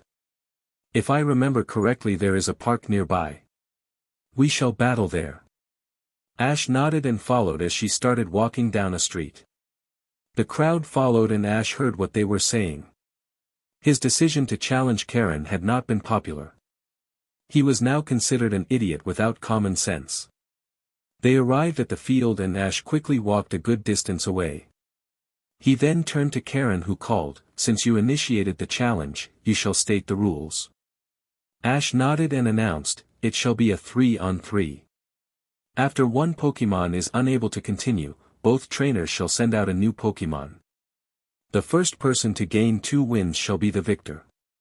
Karen nodded in agreement. Ash thought quickly. None of his new Pokemon would stand a chance. Pikachu had trained earlier and was slightly tired. Charizard and Pidgeot were worn out from flying him here. That meant he had Bayleaf, Floatzel, and Infernape to choose from. Not the best lineup for a Dark-type trainer, but he could have worse. Karen took the initiative and threw her Pokeball and announced, "Come on, darling." Out of the Pokeball came a small black bird. It was tiny with a large bushy tail, a yellow beak, and funny hat-shaped arrangement on its head. A Murkrow. Paul has a Honchkrow. Ash immediately thought. Karen could easily have evolved it, so she must have a reason for keeping it unevolved. Most likely the size. Murkrow was so small, it could be trained to move extremely fast and almost impossible to hit. Speed would be needed. Bayleaf was at a clear disadvantage, so she was out. Floatzel probably had the best type advantage, but Ash doubted he would be fast enough. Floatzel was fast, but not to the level of a flying type. Infernape was fast enough, but had the type disadvantage. Ash quickly decided and threw a Pokeball as he yelled, "Show them your will, Infernape." His fighting and fire type sprang onto the field.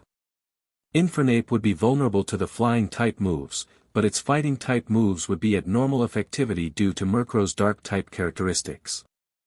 Infernape also was the Pokemon that had the only chance of being as fast as Murkrow. Karen raised her eyebrows. The kid had chosen a Pokemon that had a disadvantage. Ash grinned at her shock. He then ordered, "Infernape, use Flamethrower." Infernape growled and shot the attack at the flying type. Karen closed her eyes as the Murkrow dodged on its own. It practically disappeared when it moved out of the way. Ash grit his teeth, it was even faster than he had thought. Karen calmly ordered, Aerial Ace. Ash watched as the Pokémon moved toward Infernape at frightening speeds. Ash quickly ordered, Dig, and then follow up with Mach Punch. Infernape dug a hole to dodge before jumping out and launching a fist at the back of Murkrow. It looked like there was no way to dodge, but Karen ordered calmly, Go down and use Wing Attack. Murkrow immediately dived down and pulled up so that it was now upside down and heading at the stomach of Infernape. Ash quickly yelled, Use the Mach Punch to repel it. Infernape shot his fist down and the attack connected with the Wing Attack. Infernape grunted and slid back a foot or two, and Murkrow was forced off balance. It managed to regain its balance and hovered several feet above Infernape, who was glaring at it. Karen was impressed. To use the attack to actually soften her own attack. She quickly ordered, Sky Attack, Murkrow. Her Pokémon started to glow white as it charged up the attack. Ash immediately ordered, Flare Blitz. Infernape surrounded himself with fire and launched at Murkrow. Murkrow followed and moved towards Infernape. Right before they connected, Karen yelled, Dodge and up. Murkrow then used its incredible speed to dive down and avoid the Flare Blitz. It then came straight up and connected the attack into the exposed stomach of Infernape. The super effective attack sent Infernape soaring through the air. Infernape finally hit the ground, gathering a small cloud of dust. Karen smiled and claimed, Looks like that's all Infernape wrote. Not quite, Ash informed her confidently. She looked at the cloud to see Infernape slowly standing up. He quickly continued, Infernape is far too determined to be taken out in one hit. You'll have to go a lot better than that. Ash then looked at the situation. Murkrow was far too fast to hit without a plan. He had to distract Murkrow. He then yelled, Infernape, keep using Fire Spin. Trap that Murkrow. Infernape cried and shot the flames. Infernape kept up the attacks, but Murkrow proved fast enough to continue dodging. Ash knew that Infernape knew what he was thinking, though. Finally the objective was complete. Murkrow had been forced closer to the ground to avoid the attacks. Quick, attack with close combat to keep it from getting back into the air, Ash yelled. Infernape immediately jumped at the vulnerable Pokémon and attempted to hit it with anything it could. Punches and kicks all found open air as the extraordinary Murkrow managed to dodge them all. Karen looked worried though. Murkrow couldn't keep this up, and she ordered, Double Team. Murkrow created multiple copies of itself that surrounded Infernape. Ash growled and countered, Attack with anything you can. Fire Punch, Thunder Punch, Mach Punch, Iron Tail. Just hit it. Infernape growled and started to follow. Infernape attacked and destroyed multiple copies as it searched for the real one. Hands and feet were joined by tail as Infernape swung wildly. Karen knew she had to act and ordered, Use Psychic to put some distance between you and get into the air. She hadn't expected to actually have to battle. Murkrow's eyes glowed purple as it summoned up a force to control Infernape. Ash yelled desperately, Fight and use Thunder Punch. Infernape growled and fought the power as his fist started to glow. Infernape raised its fist slowly and attempted to attack. Finally Murkrow won and Infernape slid back several feet from the Psychic. Ash now yelled with a plan, Flare Blitz. Karen smirked and ordered, Sky Attack. The two attacks shot at each other, and just like before, Murkrow dodged. Ash immediately yelled, Use Fire Spin below you. Infernape shot the attack below it, and the attack shot at where Murkrow had just appeared. The Pokémon was so small that the flames passed right around it, but it successfully blocked Murkrow in. Ash now commanded, Flare Blitz right down the eye of your Fire Spin. Infernape now shot like a bullet towards Murkrow. Karen smirked before ordering, Protect. Infernape bounced painfully off the green shield, and Karen continued, Finish Shy Attack. Then follow up with Psychic. She hadn't expected to need either of those moves, but she would finish this now. Murkrow connected into the stomach of Infernape, and then used Psychic to stop the Pokémon. Then Infernape got slammed into the ground hard. The dust cleared to show Infernape on its feet, but seconds later he fell back. Ash returned Infernape as Karen returned her Murkrow. Ash had not expected it to no protect. She had a perfect defensive offense. She covered every hole in their defense and attacked whenever their opponents were vulnerable. Ash just got handled just how he handled May a week ago. Karen called over, "I'm impressed. I didn't think you would come close to hitting Murkrow. This time I'm serious though. You won't find it so easy. Come out, darling." Out came a Vileplume. The round bottom supported a large red flower on top. Ash instantly cursed having used Infernape. Bayleaf and Floatzel were both at a disadvantage. Bayleaf's grass attacks would only be a quarter effective, and Floatzel would be bombarded with grass types attacks. Floatzel knew plenty of ice type attacks. That was his best chance. Ash released Floatzel as he yelled, "Show them your will, Floatzel." Floatzel glared at his opponent.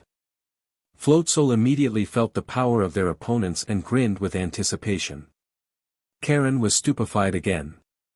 Once again Ash sent out a Pokémon at a disadvantage, and said Pokémon looked eager. She started this time, Petal Dance, Vileplume. Ash quickly ordered, "Dig." Floatzel dodged the attack, and stayed underground. Ash watched Karen and Vileplume looked for their opponents. Ash now yelled loudly, "Come out, and use Ice Punch." Floatzel launched from the ground behind Vileplume and swung a glowing fist. Karen ordered automatically, "Mega Drain." Vileplume didn't even turn around before a green vine of energy shot from the center of its flower.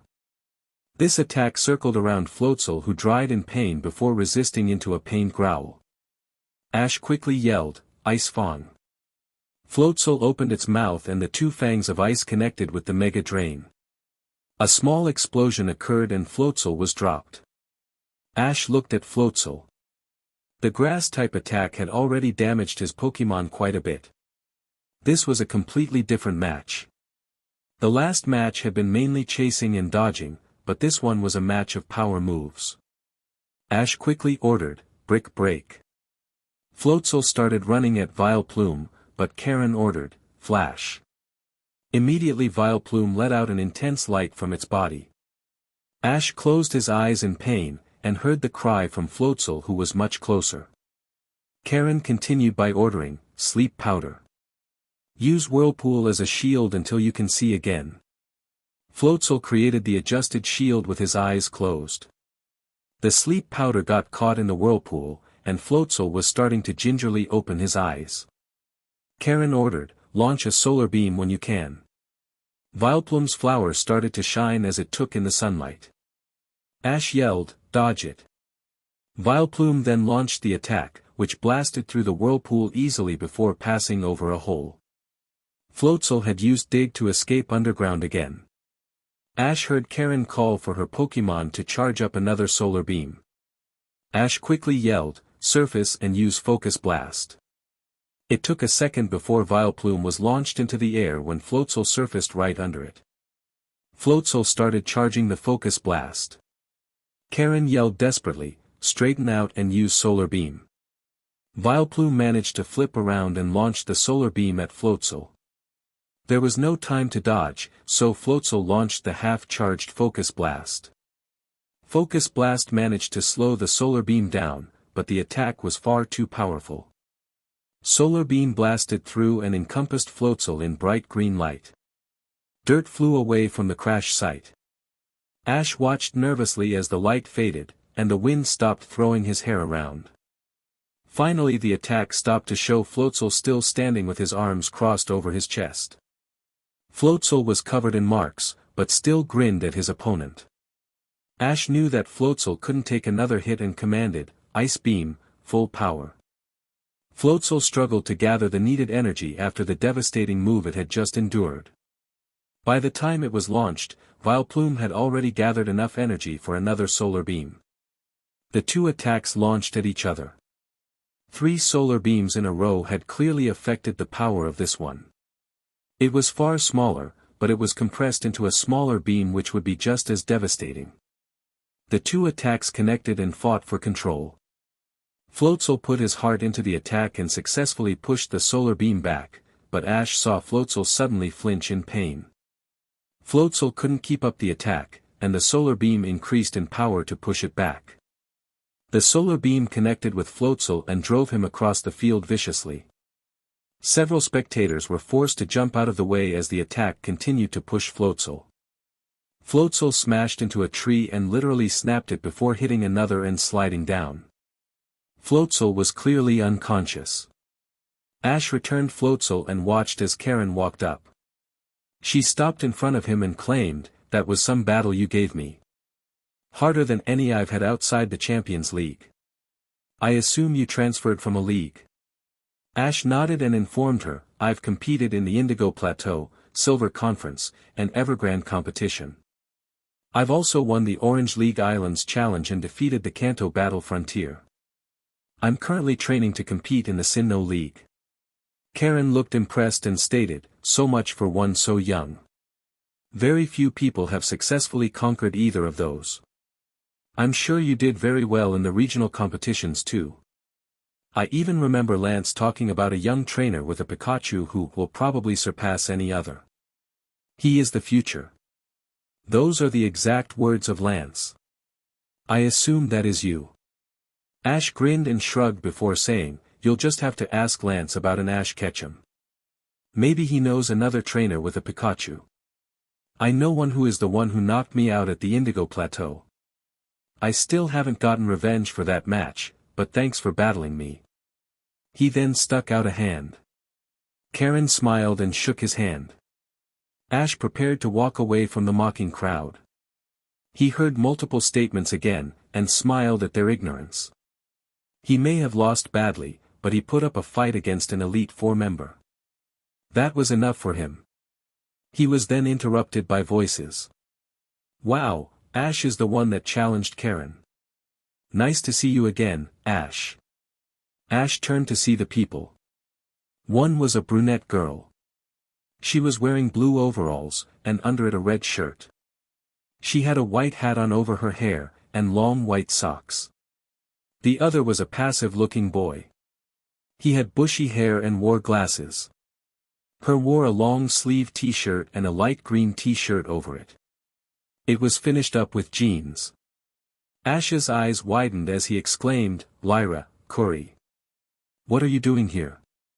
Lyra quickly replied, "We heard some dumb trainer challenged Karen to a battle. We came as soon as we could." Ash frowned and said irately, "I guess I'm said irritated trainer. Not the nickname I would have hoped for." Curry smirked and answered, "Well, do you prefer that or Prince of Palette?" Ash groaned and put his head in his hands before he heard Karen comment, "I guess Ash is more well known than I had first thought." Lyra squeaked as she remembered Karen was there. Ash figured she must idolize her as well. That didn't stop her chattering though, as she immediately started saying, "Yeah, he's the pride of Palette Town in Kanto. Next to the Elite Four and gym leaders, he's the most well-known trainer in all of Kanto. He's also really famous in Sinnoh too. Johto and Hoenn are probably the only places that he isn't well known." Karen frowned before asking, "And what did he do to become so famous?" "He told me his accomplishments, but none of them are extremely well-known events." Curry smiled and answered, "He is the first challenger to successfully beat the Sunyshore gym leader, Volkner. It was also televised in Sinnoh and Kanto." Karen smacked a fist into her other hand as her face lit up. She then exclaimed, "That is how Ash looked familiar. Lance sent highlights of that match to the Johto Elite Four. It just didn't show the trainers too much. Now that I think about it, that Infernape and Floatzel looked familiar too. I guess I was facing a better opponent than I thought."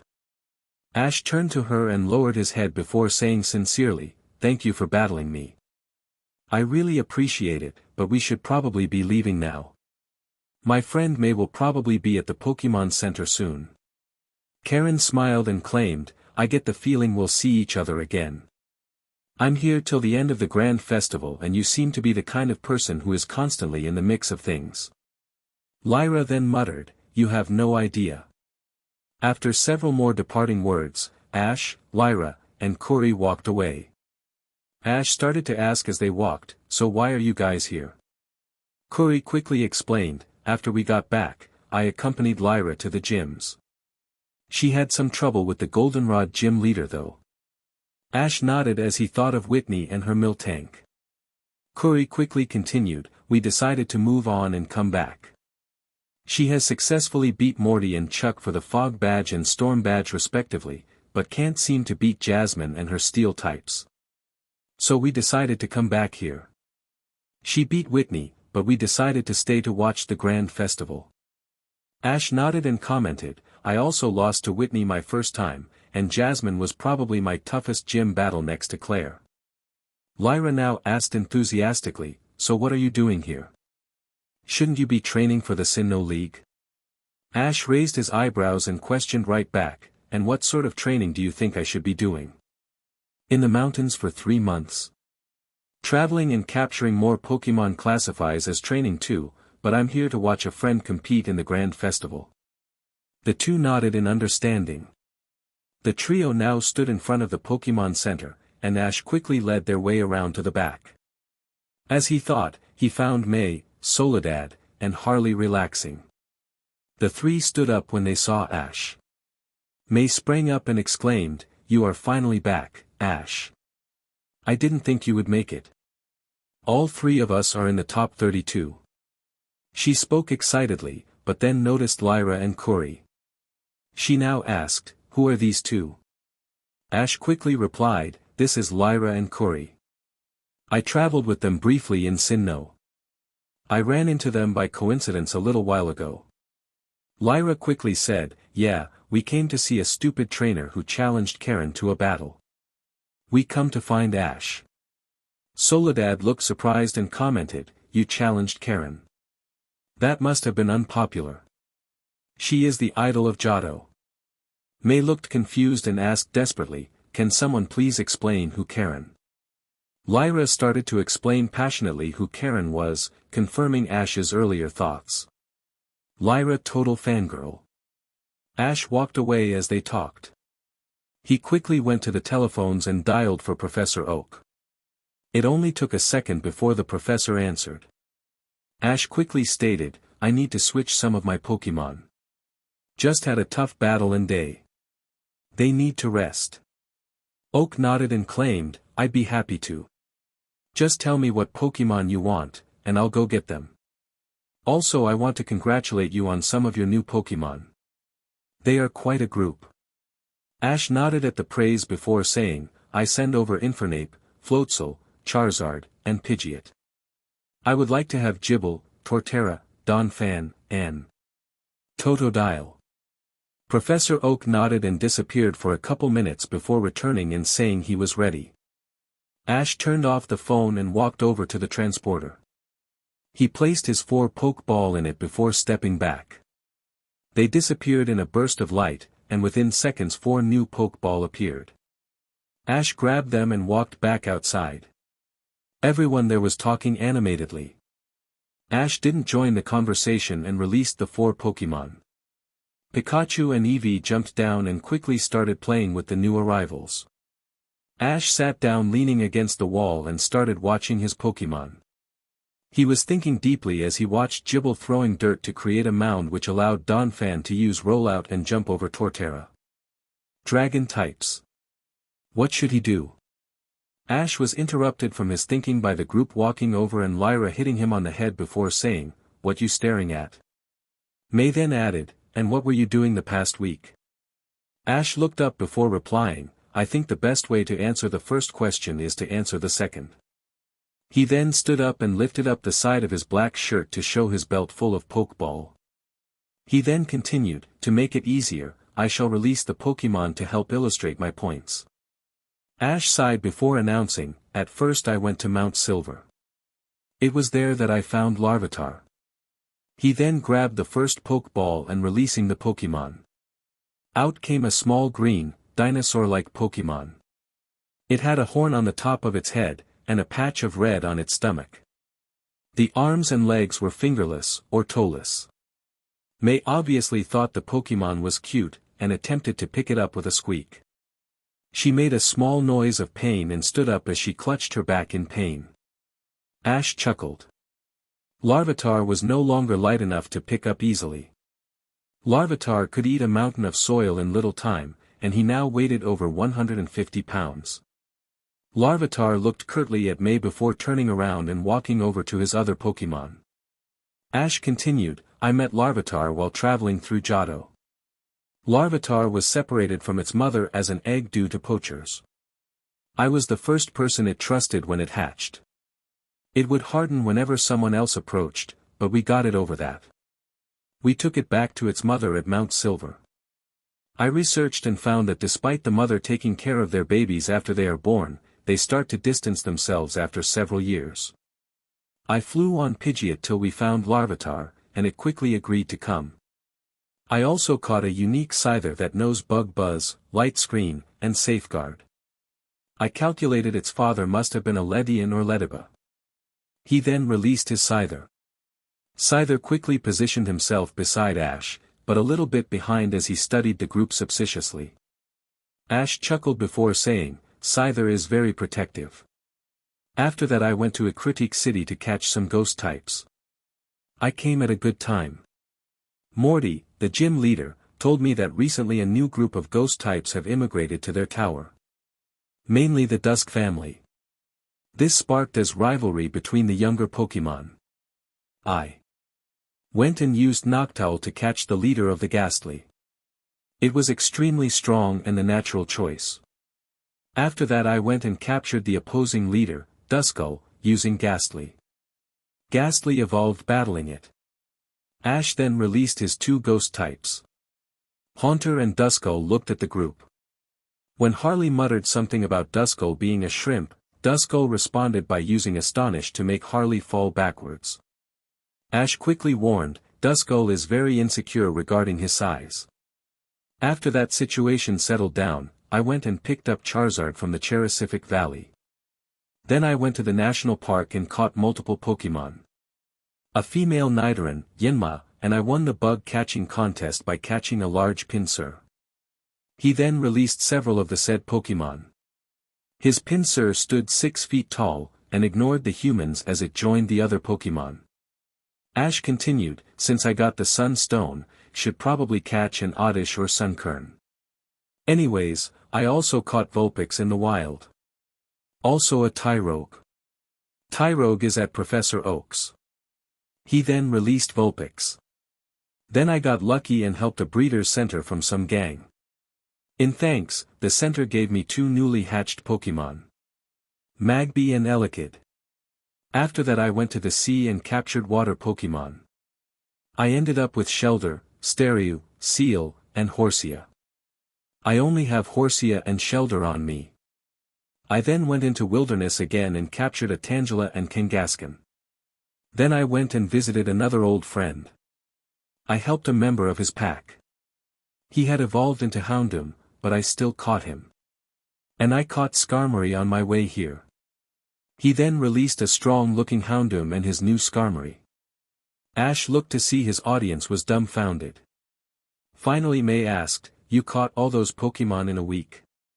Ash raised a hand and said confidently, "I did all that in 5 days. I still have 3 more Pokémon to introduce. The other 2 days were after I got Houndoom, and before I caught Skarmory.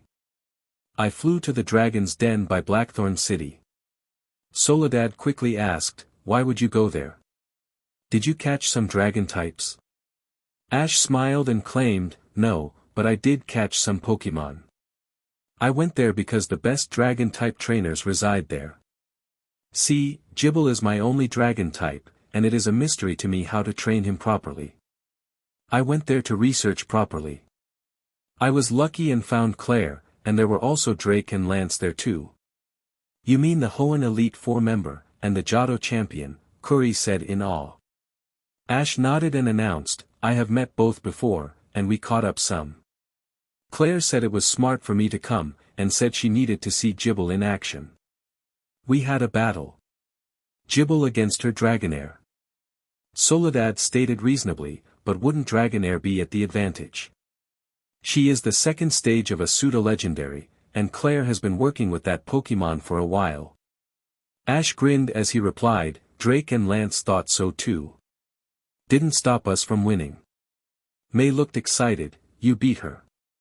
Isn't she really strong? I read that her and my dad are the two gym leaders who have given out the least badges. Especially when Gible was weak to her dragon-type attacks. How did you do it? Ash grinned before explaining, well, I also knew that Dragonair was weak to dragon-type attacks too. Mainly, Claire used her Dragonair's flight to her advantage, and tried to attack from a distance. I realized this and figured it out.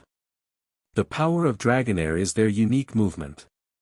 They use energy to fly, and their long body allows them to dodge. So I used Gible's advantage. I stayed underground. I used that to keep dodging her attacks till Dragonair started tiring, and then waited till they were coming close to fire an attack into the holes. Gible bit onto Dragonair's tail. This allowed him to get a good hold, and he held on as he attacked. As soon as it got close range, it was done. Dragonair didn't have many attacks that it could use that wouldn't hit itself. When she tried Hyper Beam, a Dragon Pulse finished it before it could fire. Claire was definitely shocked. May had her mouth open in awe as she exclaimed, you really have become that good. Ash grinned, but put on a serious face as he continued, Lance and Drake were really impressed. They said that I had a natural affinity to dragon types, and that Gible was rapidly becoming stronger. They actually started to encourage me to become a dragon-type trainer. Now the group was even more shocked. Dragon types were renowned for their strength and power, but they were also unbelievably rare and hard to train. Most people couldn't handle it. To have two such powerful dragon-type trainers to say that, was a huge honor. Ash continued solemnly, I'm not sure. I find the idea attractive. Dragon types are so interesting, and would be an amazing challenge. Yet I'm not sure I could focus entirely on them. I love training all types and bringing out their strength. Curry now spoke, then it seems obvious to me. You should stay as an all-around trainer. Ash nodded and claimed, yeah, that is what I told them. They understood and came to a compromise. They offered me an egg. An egg? May asked. Ash nodded again and explained, if I have 3 dragon types in 2 weeks they will give me the egg of Lance's strongest Dragonite and Claire's Dragonair. This drew an audible gasp. Harley immediately asked, they offered you the egg of a champion's strongest Pokémon. That egg could turn into the strongest Dragonite ever if it was raised right. You realize what some people would give for that egg. They could sell it for a cruise liner. Ash nodded and said ruefully, they realize that, but they have no need for money. Pseudo-legendaries reproduce almost never. They can't expect another egg for years. They said they are simply looking for a trier to treat it right. They said that they decided I was the best option, but they know I would battle with it. So they placed the restriction. With more dragon types, I could raise it better and smarter. If I can't do it, they want to decide on another person before it hatches. 2 weeks is what they gave me. Now Curry said intelligently, that will be difficult. Dragon types are as rare as they come. Unless you can enter the Dragon's Denver. Ash shook his head and informed them wearily, no can do. They want to see if I really want the egg. Plus the Dragon's Den is sacred to them. Using it as a place to catch dragon types is as bad as disrespecting dragon types. I have figured it out. Excluding legendaries, there are only the Dratini family, the Bagon family, Gible family, Vibrava, Flygon, Altaria, and Kingdra. Those are the only options. May was now thinking, not good odds. You have Gible, but no other. You said you caught a Horsia, but 2 weeks isn't enough to evolve it to Kingdra. The Bagon family and Vibrava and Flygon all only are found in Hoenn. The Dratini family are found in several places, but are almost legendary in their difficulty to find. I don't see how you could search for it. You have Gible, so overall it would be useless to catch another. That leaves Altaria. They are found mostly in Hoenn and Sinnoh. My bet would be going to Hoenn. Plus, if you get the egg, you would get a Dratini. Ash grinned and claimed, but I have something that might help. This actually concerns you too, May. May looked up, confused. Ash pulled out 2 Pokeballs and continued, before this, I went in the dragon's den for a little while. I caught 3 non-dragon-type Pokemon. Ash then released the 2 Pokemon. Out came 2 small birds. They had blue bodies and large fluffy wings. A small beak and 2 feathers at the top were the only other defining features. Swablu. One was significantly larger than the other. Ash quickly explained, when I was there, I found these 2. It seems the 2 had gotten separated from their mother. The larger one is the older sister of the smaller, who is also female. I battles the older, and captured her using my new Larvitar. After capturing the older, I couldn't leave the other. I figured that May would enjoy it. It seems to be more of an appealing Pokemon. It knows Feather Dance, which is an appealing move. The larger one knows Agility and Dragon Rush. Both would help in a battle. May's face softened as she looked at the baby Swablu, and she picked it up in her arms. She then looked at Ash with a soft expression and stated, "You are giving me this. Thank you so much." Ash nodded and explained, "Both are sisters, so I couldn't send her to someone she wouldn't ever see again. You're one of my best friends, so she'll be sure to see you a lot." Their evolved form, Altaria, is part dragon. That makes them powerful enough to hold their own against any opponent. I'm sure that she will be helpful. Consider this a thank you. You stuck by me when we traveled together. This should make us equal. May was looking at Swablu softly and exclaimed, "You helped me in so much, Ash. You were my mentor. If anything, I owe you." If I hadn't already fallen in love with this Swablu, I would have refused. Ash chuckled at her before saying, "This Swablu is extremely powerful. It is possible that it will evolve quickly with training. I shall do that for a week, and then head off to Hoenn when the Grand Festival is over." Soledad now spoke up, "You should go now. Your Swablu might not evolve. In which case, you would need to catch both a Bagon family member or a Vibrava or Flygon. Not too likely with both. The extra week might make a difference." Ash shrugged and flashed a grin before claiming, "I also have another ace up my sleeve, but I would rather not bring it to calling on an old friend. I just have to trust fate. I promised I would watch the Grand Festival and I will. I'll take this time to put some good training in the hole." Lyra now spoke quickly, "Wait, Ash. You still have another Pokeball." Ash grinned even broader and released the Pokemon. Out came a ragged fish. Its body was brown with dark spots, and its fins a dull blue. Feebah. Ash reached down and picked up the Feebah before explaining, "After I caught the Swablu, I was sitting by the river with my feet hanging in. Suddenly, this little guy comes over and starts rubbing against my leg. When Pikachu and Eevee came into view though, it swam back and looked like it wanted to battle. I caught it with Pikachu, and you wouldn't believe some of its egg moves. Mirror Coat, Dragon Breath, Hypnosis, and Light Screen. It really will excel at training. Can't even imagine when it evolves. I'm not too good at beauty, but I'll figure it out. For now though, I just want to start training." Lyra smiled and said in a challenge, "Then how about me and Curry help? We can have a battle." Ash looked up and said confidently, "Bring it on." Ash calmly asked, "What will the rules be?"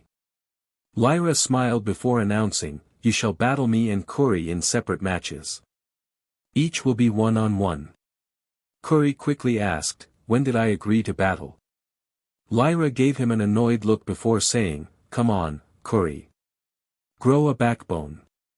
Plus, Ash may be able to help you with your problem." This caught Ash's attention and he quickly questioned, "What is she talking about?" What is the problem, Curry? Curry scratched his head nervously before explaining, you remember that Gible I caught in Sinnoh.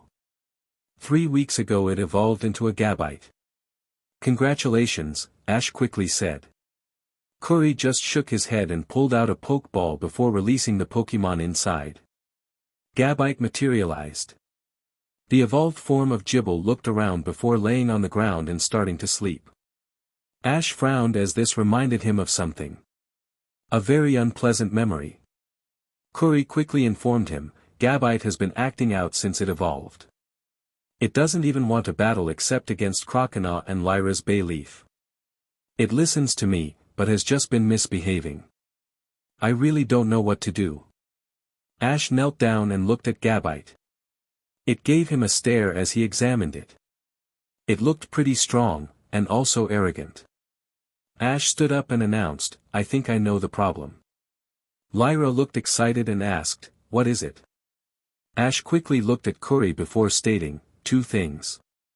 After Pokemon evolve, there are usually 2 reasons they misbehave. First, sometimes they lose respect for their trainer. They start to think on why they should even follow this trainer. I've had several Pokemon like that, namely my Charizard. It wouldn't listen to me at all after that. Curry frowned and questioned, how do I change that? How did you get your Charizard to listen to you? Ash thought for a second before replying, there isn't really any surefire way. You just have to work and regain their respect. I stayed up all night treating Charizard after he lost in a battle, but I don't think that is the problem here. Curry frowned again and asked, what do you mean? Ash raised his hand as he pointed out, you said that Gabite still listens to you. That means it still has some respect at least. You also said he would only battle Croconaw and Bayleaf. Charizard did this too. He started to only consider it worthwhile to face strong opponents. I think that Gabite has just gotten a little overconfident since evolving. Pokemon become stronger after evolving, and tend to think of themselves as more powerful than they are. Gabite seems to just need to be showed he still isn't unbeatable yet. Ash then pulled out a Pokeball with a grin. Curry looked nervous as he stated, you want to battle Gabite. Ash nodded and claimed, I also think a little more power is needed. I was going to only use my new Pokemon, but I think I'll forego that in this match. Show them your will, Bayleaf. Out came his Johto grass type. Bayleaf looked slightly like a dinosaur. Its body was a light green, and on its head was a large leaf. Around its neck were multiple large buds. Bayleaf looked at Ash happily, but refrained from jumping on him due to the battle.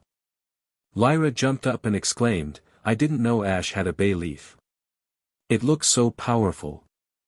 I'll need to study it as it battles for ideas. Curry looked anxious too, and said softly, I choose you, Gabite. Gabite looked faintly bored, but stood up.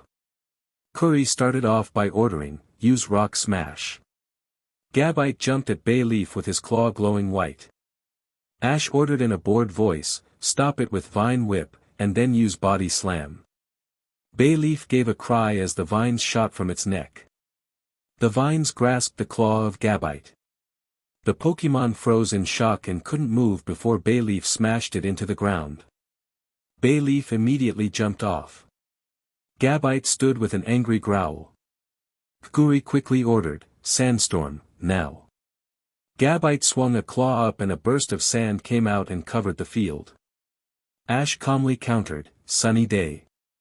A green orb shot out of the dust, and suddenly the sandstorm disappeared as the sun became increasingly bright. Gabite was surprised as it became visible again. Ash quickly ordered, Magical Leaf. Bayleaf gave a cry as it created multicolored leaves, which it then flung at Gabite. The attack connected painfully with the Pokemon. Gabite struggled to its feet and Curry ordered, Dig, quick. Gabite disappeared underground and Ash waited for it to surface. Bayleaf got flung into the air as Gabite surfaced with a cry. Ash calmly ordered, Vine Whip, and use your momentum to throw Gabite. Bayleaf used its Vine Whip to encircle the surprised Pokemon. Bayleaf then grunted as she lifted Gabite into the air, and when Bayleaf slammed into the ground, Gabite got whipped into the ground with double the force.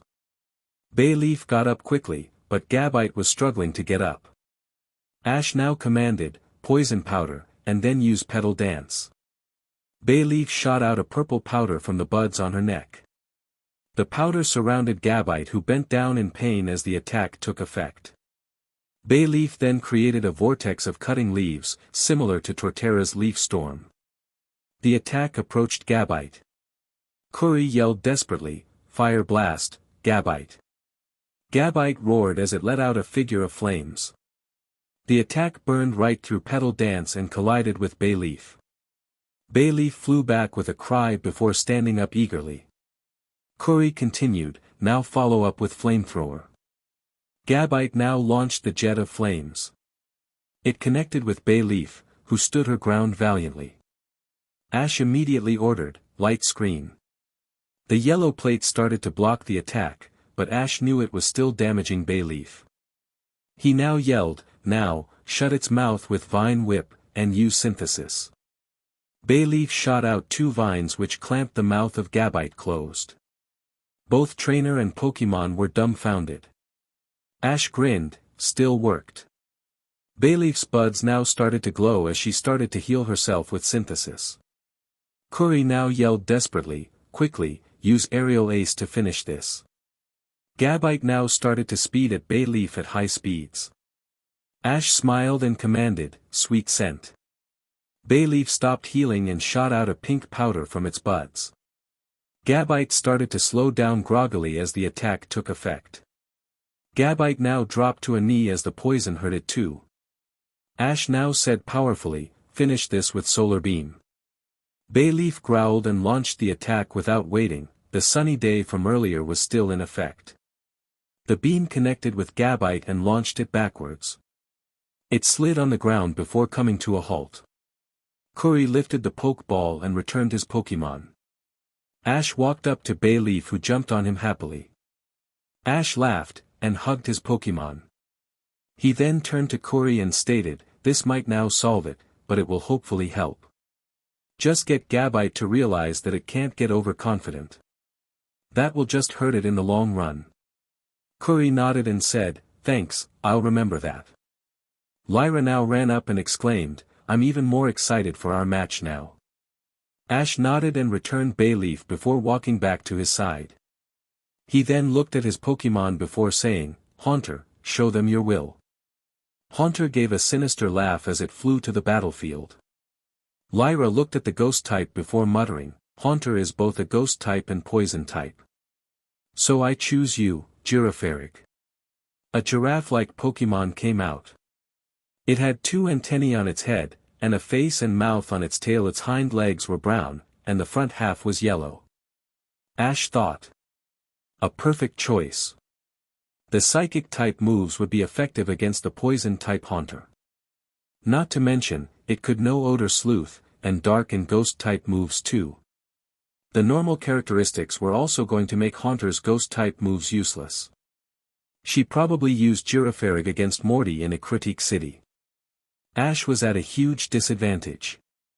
Lyra started by yelling, use Odor Sleuth. Girafarig shot out a beam of white light from the antennae on its head. Ash quickly yelled, dodge it, and use Poison Jab. Haunter sank lower to avoid the attack, and one of its disembodied hands shot forward to hit Girafarig in the head. It cried in pain, but it didn't do much damage. Lyra quickly ordered, Future Sight, and then use Psychic. She was playing good. Girafarig's eyes flashed before they started to glow blue. Ash saw Haunter become surrounded with aura.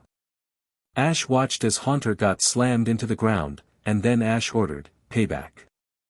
Haunter shot another hand which was glowing black before it slammed into the chest of Girafarig. The super effective attack caused the Pokémon to cry in pain.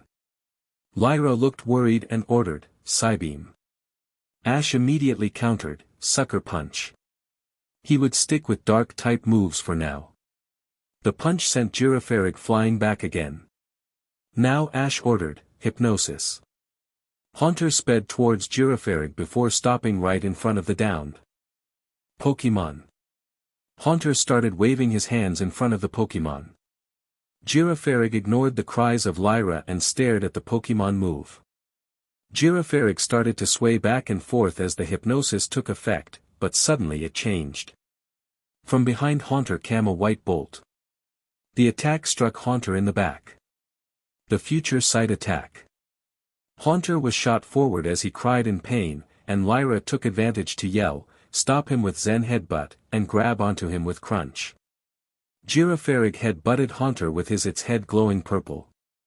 Girafarig then snapped onto Haunter with its teeth. Haunter cried in pain from the double effective attacks. Haunter was now trying to get away when Lyra continued, "Now Odor Sleuth when it can't get away. Then use double hit." The light engulfed Haunter as the attack rendered normal and fighting-type attacks effective.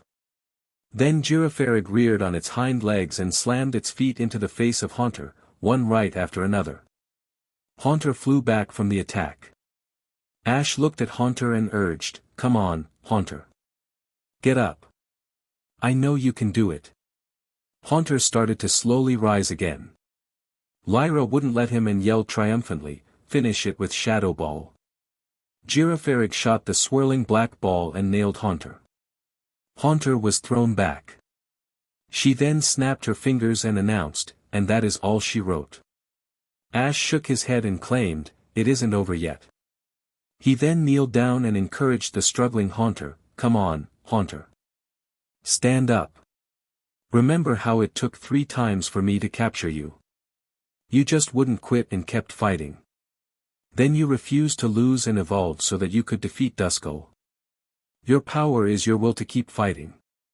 You will not quit. Now stand up."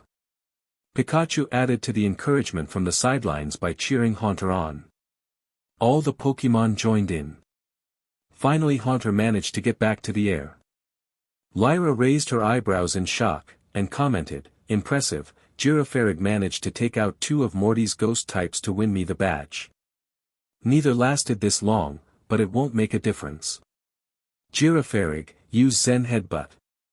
Ash waited. He had to time this perfectly. Finally he yelled, "Shadow Punch," and then used Giga Drain. Girafarig continued forward and Lyra scoffed at the ineffective ghost-type move. Ash closed his eyes and heard the crash.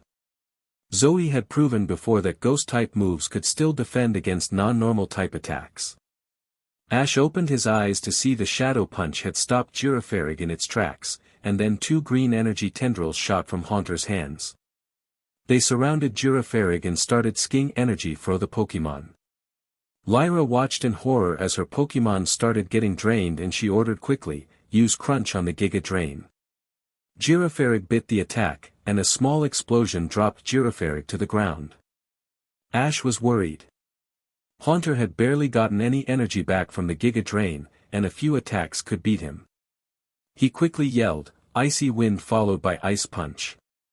Haunter launched the Ice-type attack from its mouth. As Girafarig lowered its head from the attack, a punch went through the attack to connect with its torso. Girafarig was thrown back. Lyra quickly yelled, "Psychic," and then Shadow Ball.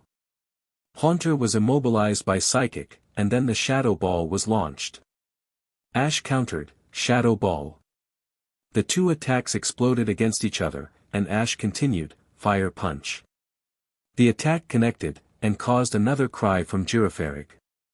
The smoke cleared to show Girafarig close to fainting too. Lyra now yelled, "Come on, Psybeam." Then Zen Headbutt. Ash countered, "Dark Pulse," then Thunder Punch. Max Power. Put everything you got into it. Haunter was attempting to launch its most powerful attack. Only one go. The Psybeam was approaching fast, and Girafarig wasn't far behind. Haunter was still charging the attack. Finally, when they couldn't wait any longer, Ash yelled, "Fire." The purple rings shot from Haunter's hands. Dark Pulse blasted through the Psybeam, and continued on to Girafarig. Lyra called desperately, "Dodge." Girafarig moved its head and continued with Zen Headbutt. Girafarig jumped to add momentum as its head connected with a fist crackling with electricity. The two struggled for power several feet from Haunter. A powerful explosion rocked the battlefield, and dust and smoke covered the field. Ash calmly waited as it started to settle down. His hair was being whipped around from the wind. The dust settled to show the scene. Haunter was on the ground. He was supporting himself with his fists as they were pressed to the ground. Haunter had a pained look on his face, and was gasping noticeably. Girafarig was on its side. Ash walked up as his Pokémon crowded around Haunter. Ash walked through the group to look proudly at his Pokémon. He raised a Pokeball and said, "I'll go let Nurse Joy treat you now. You did a good job." Ash turned to Lyra, who looked glum. She forced a laugh before saying, "I guess you are a little too tough. You used a Pokémon you have just had for a week to defeat my Pokémon that specializes in ghost types." Ash smiled and said comfortingly, "Don't worry. Haunter is extremely strong. He wasn't the leader of the Ghastly for nothing. Girafarig really impressed me. You gave me an amazing battle. Nothing to be ashamed of." Lyra gave a small smile before commenting, "We should go take our Pokémon to Nurse Joy." Ash nodded and called over Curry before informing May and the others, "We are just going to give Nurse Joy our Pokémon. We'll be back in a minute." They then set off. As they walked, Ash turned to Curry and questioned, "You still hoping to be a breeder?"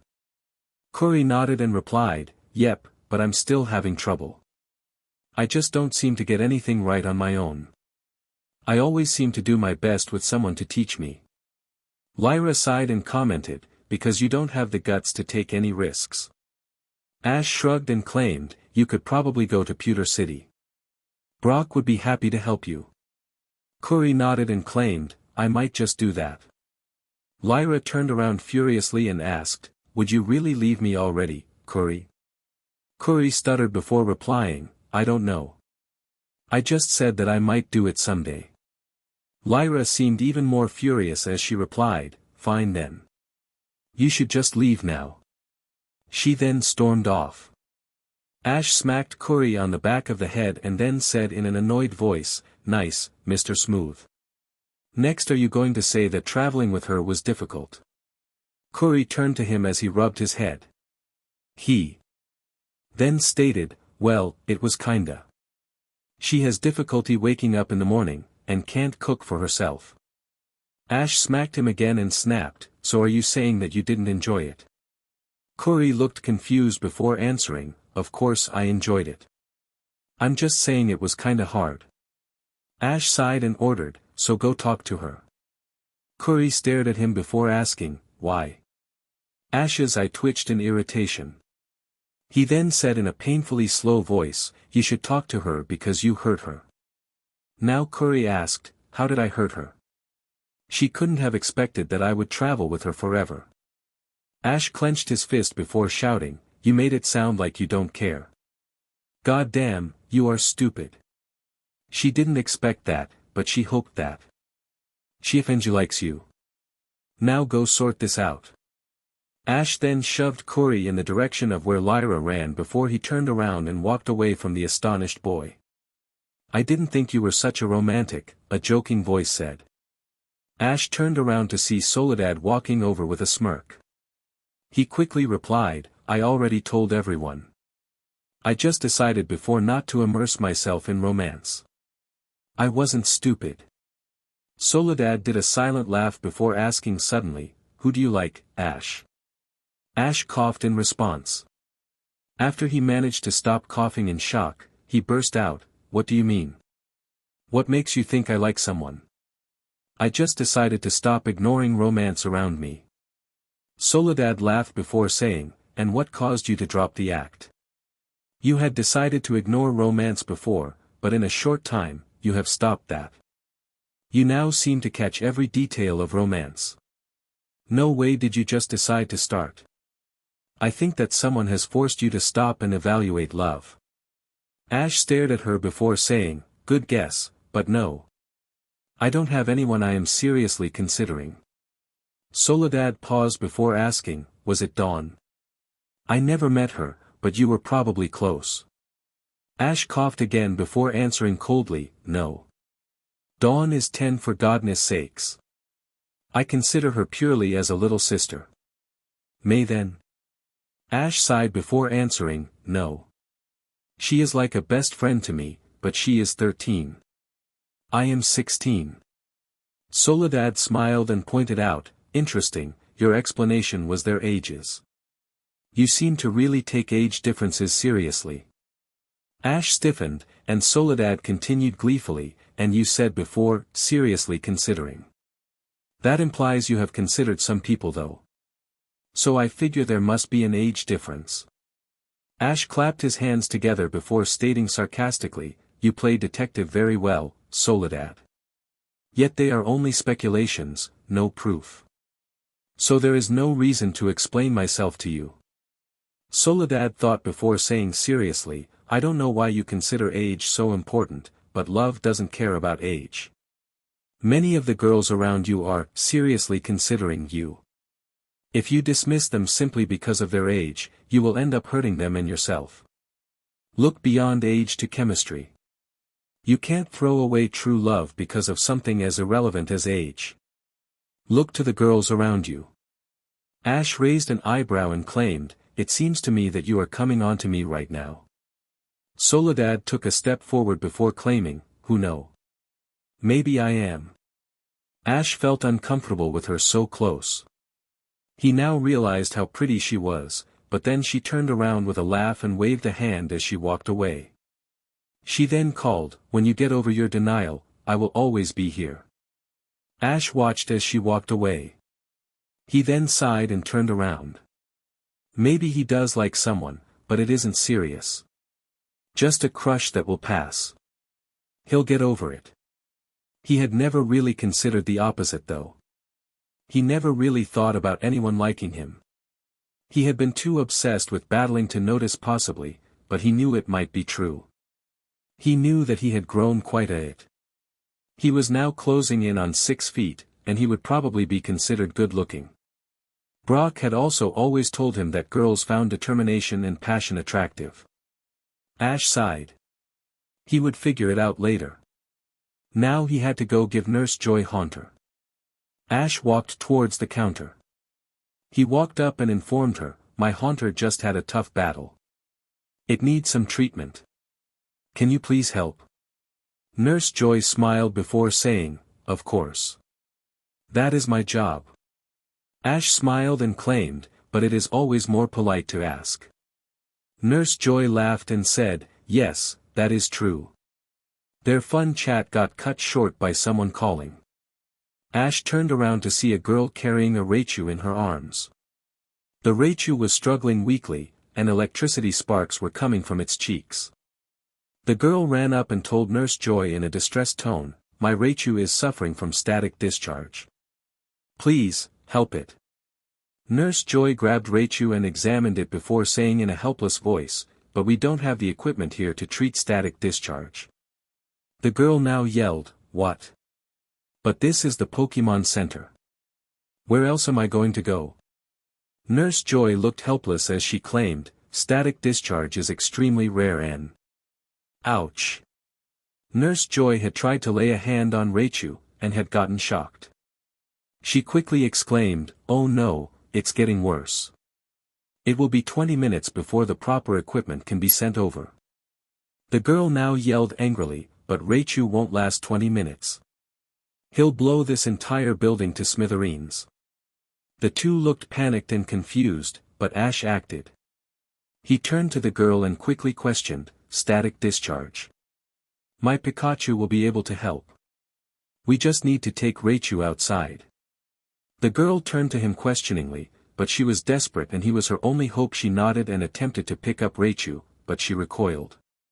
She quickly stated, I can't pick him up. He's putting out too much electricity. Ash quickly grabbed Raichu. He flinched in pain, but picked up the Pokemon. The electricity hurt, but his resistance was enough to carry it briefly. He then turned around and started running outside. It only took several seconds before he was outside. He yelled urgently, "Pikachu, we need help." Pikachu jumped out from the Pokémon and ran over as Ash laid Raichu on the ground.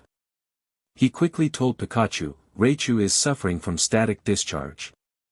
I need you to transfer the electricity to the ground." Pikachu nodded. The girl burst out, but Raichu would put out far too much. No way could a Pikachu put up with so much power. Ash turned to the girl with a grin and claimed, "You haven't met my Pikachu." He then took a step back. The two watched as Pikachu approached Raichu, who was now shooting off visible bolts of electricity. Pikachu approached without fear, and placed his hands on the Raichu. Immediately Pikachu lit up with intense electricity. Pikachu flinched, but kept funneling the power.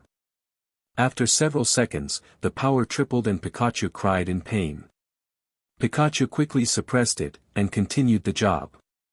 Ash was now forced to cover his eyes from the light. It was like looking into the sun. He had only seen static discharge this bad when Pikachu got it at the beginning of Hoenn. He took a step back, and yelled to the other girl, "Get back. I think that the red of the electricity will be released in one burst." The two stepped back just as an intense explosion happened.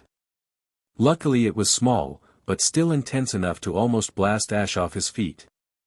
He got into a steadier position as the girl picked herself up. Finally it stopped. Ash saw Pikachu looking tired as he stood over the now waking Raichu. It looked around confused. The girl ran forward and scooped it in her arms. Ash heard her comforting the Pokémon. She then turned to Ash and said earnestly, "Thank you." Ash nodded and allowed Pikachu to jump on his shoulder. He then continued, "But you should thank Pikachu. He did it. My name is Ash. I'm from Pallet Town." He stuck out his hand. The girl replied, "I'm Giselle." Ash looked at her for a second before commenting, "Haven't I met you before?" Ash looked at the girl. She had long brown hair that reached to her waist. Her hair had a small reddish tint. She was tall for a girl and was only several inches shorter than Ash. She was wearing a white long-sleeve, button-up t-shirt and a designer skirt. She had a face that would make regular beautiful girls go into a corner and cry. It was painful how beautiful she was, but Ash had a memory of her. He asked, "Haven't I met you before?" Giselle seemed shocked and looked at him closely before saying, "I'm not sure. You seem familiar." She then saw Pikachu on his shoulder, and she let out a gasp and exclaiming, "You are that annoying boy that beat my cub one in a battle at Pokemon Tech." Ash slammed a fist in his open hand as he remembered. "Oh yeah, you were that stuck-up trainer who said Pikachu belonged as a girl's pet, and it is nice to know that I'm that annoying trainer." She frowned and questioned, "What do you mean stuck up? I can't help it if I am beautiful, talented, and rich all at the same time." Ash frowned and commented, still just as humble as before, "I see."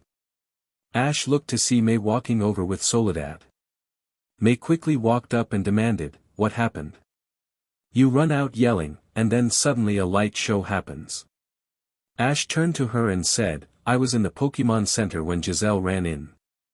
Her Raichu was suffering from static discharge, and the Pokemon Center doesn't have the equipment needed.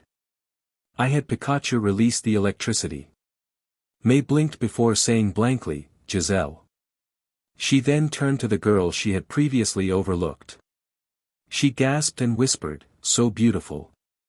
Soledad now stepped forward and asked, "Haven't I seen you in the Grand Festival posters?" Giselle laughed haughtily before exclaiming, "Of course, I'm the official advertisement model for the Pokemon Leagues and Grand Festivals. I'm in all the posters for Kanto and Johto." Ash looked in shock at a nearby poster. Yep, there was Giselle surrounded by a number of extremely beautiful Pokemon. Ash claimed, "Wow, I never even noticed. I was always more attentive to the Pokemon. I didn't even realize there was a human in the picture." May lowered her head and shook head before saying, "Of course you didn't, Ash. You wouldn't notice the world's largest diamond as long as there were Pokemon around it." Giselle seemed more shocked though and said in shock, "You didn't notice me. How is that even possible? I can't go outside without every guy crowding around. Soledad laughed before stating, you don't know Ash. He isn't most guys. Ash shrugged and muttered, don't talk like I'm not here. Giselle seemed to be recovering, that is just weird. He would prefer Pokemon to an extremely beautiful girl. How does that work? Is he gay or something? Ash burst out in a coughing fit. He finally yelled angrily, no, I'm not gay. Giselle didn't seem convinced and asked, then why isn't he interested in someone like me? May just shrugged and stated, we don't know. He is just like that. Ash frowned and said, well, I'm going to go train some more instead of listening to how weird I am. He turned his back on the girls and walked over to his Pokemon. He set Pikachu on the ground and said, you take a breather, Pikachu. He then turned and surveyed his Pokemon. He motioned for Skarmory, Staryu, Nidoran, and Scyther. He announced, double battle. Skarmory and Nidoran against Staryu and Scyther. Ash then watched as they started their battle. It was pretty equal.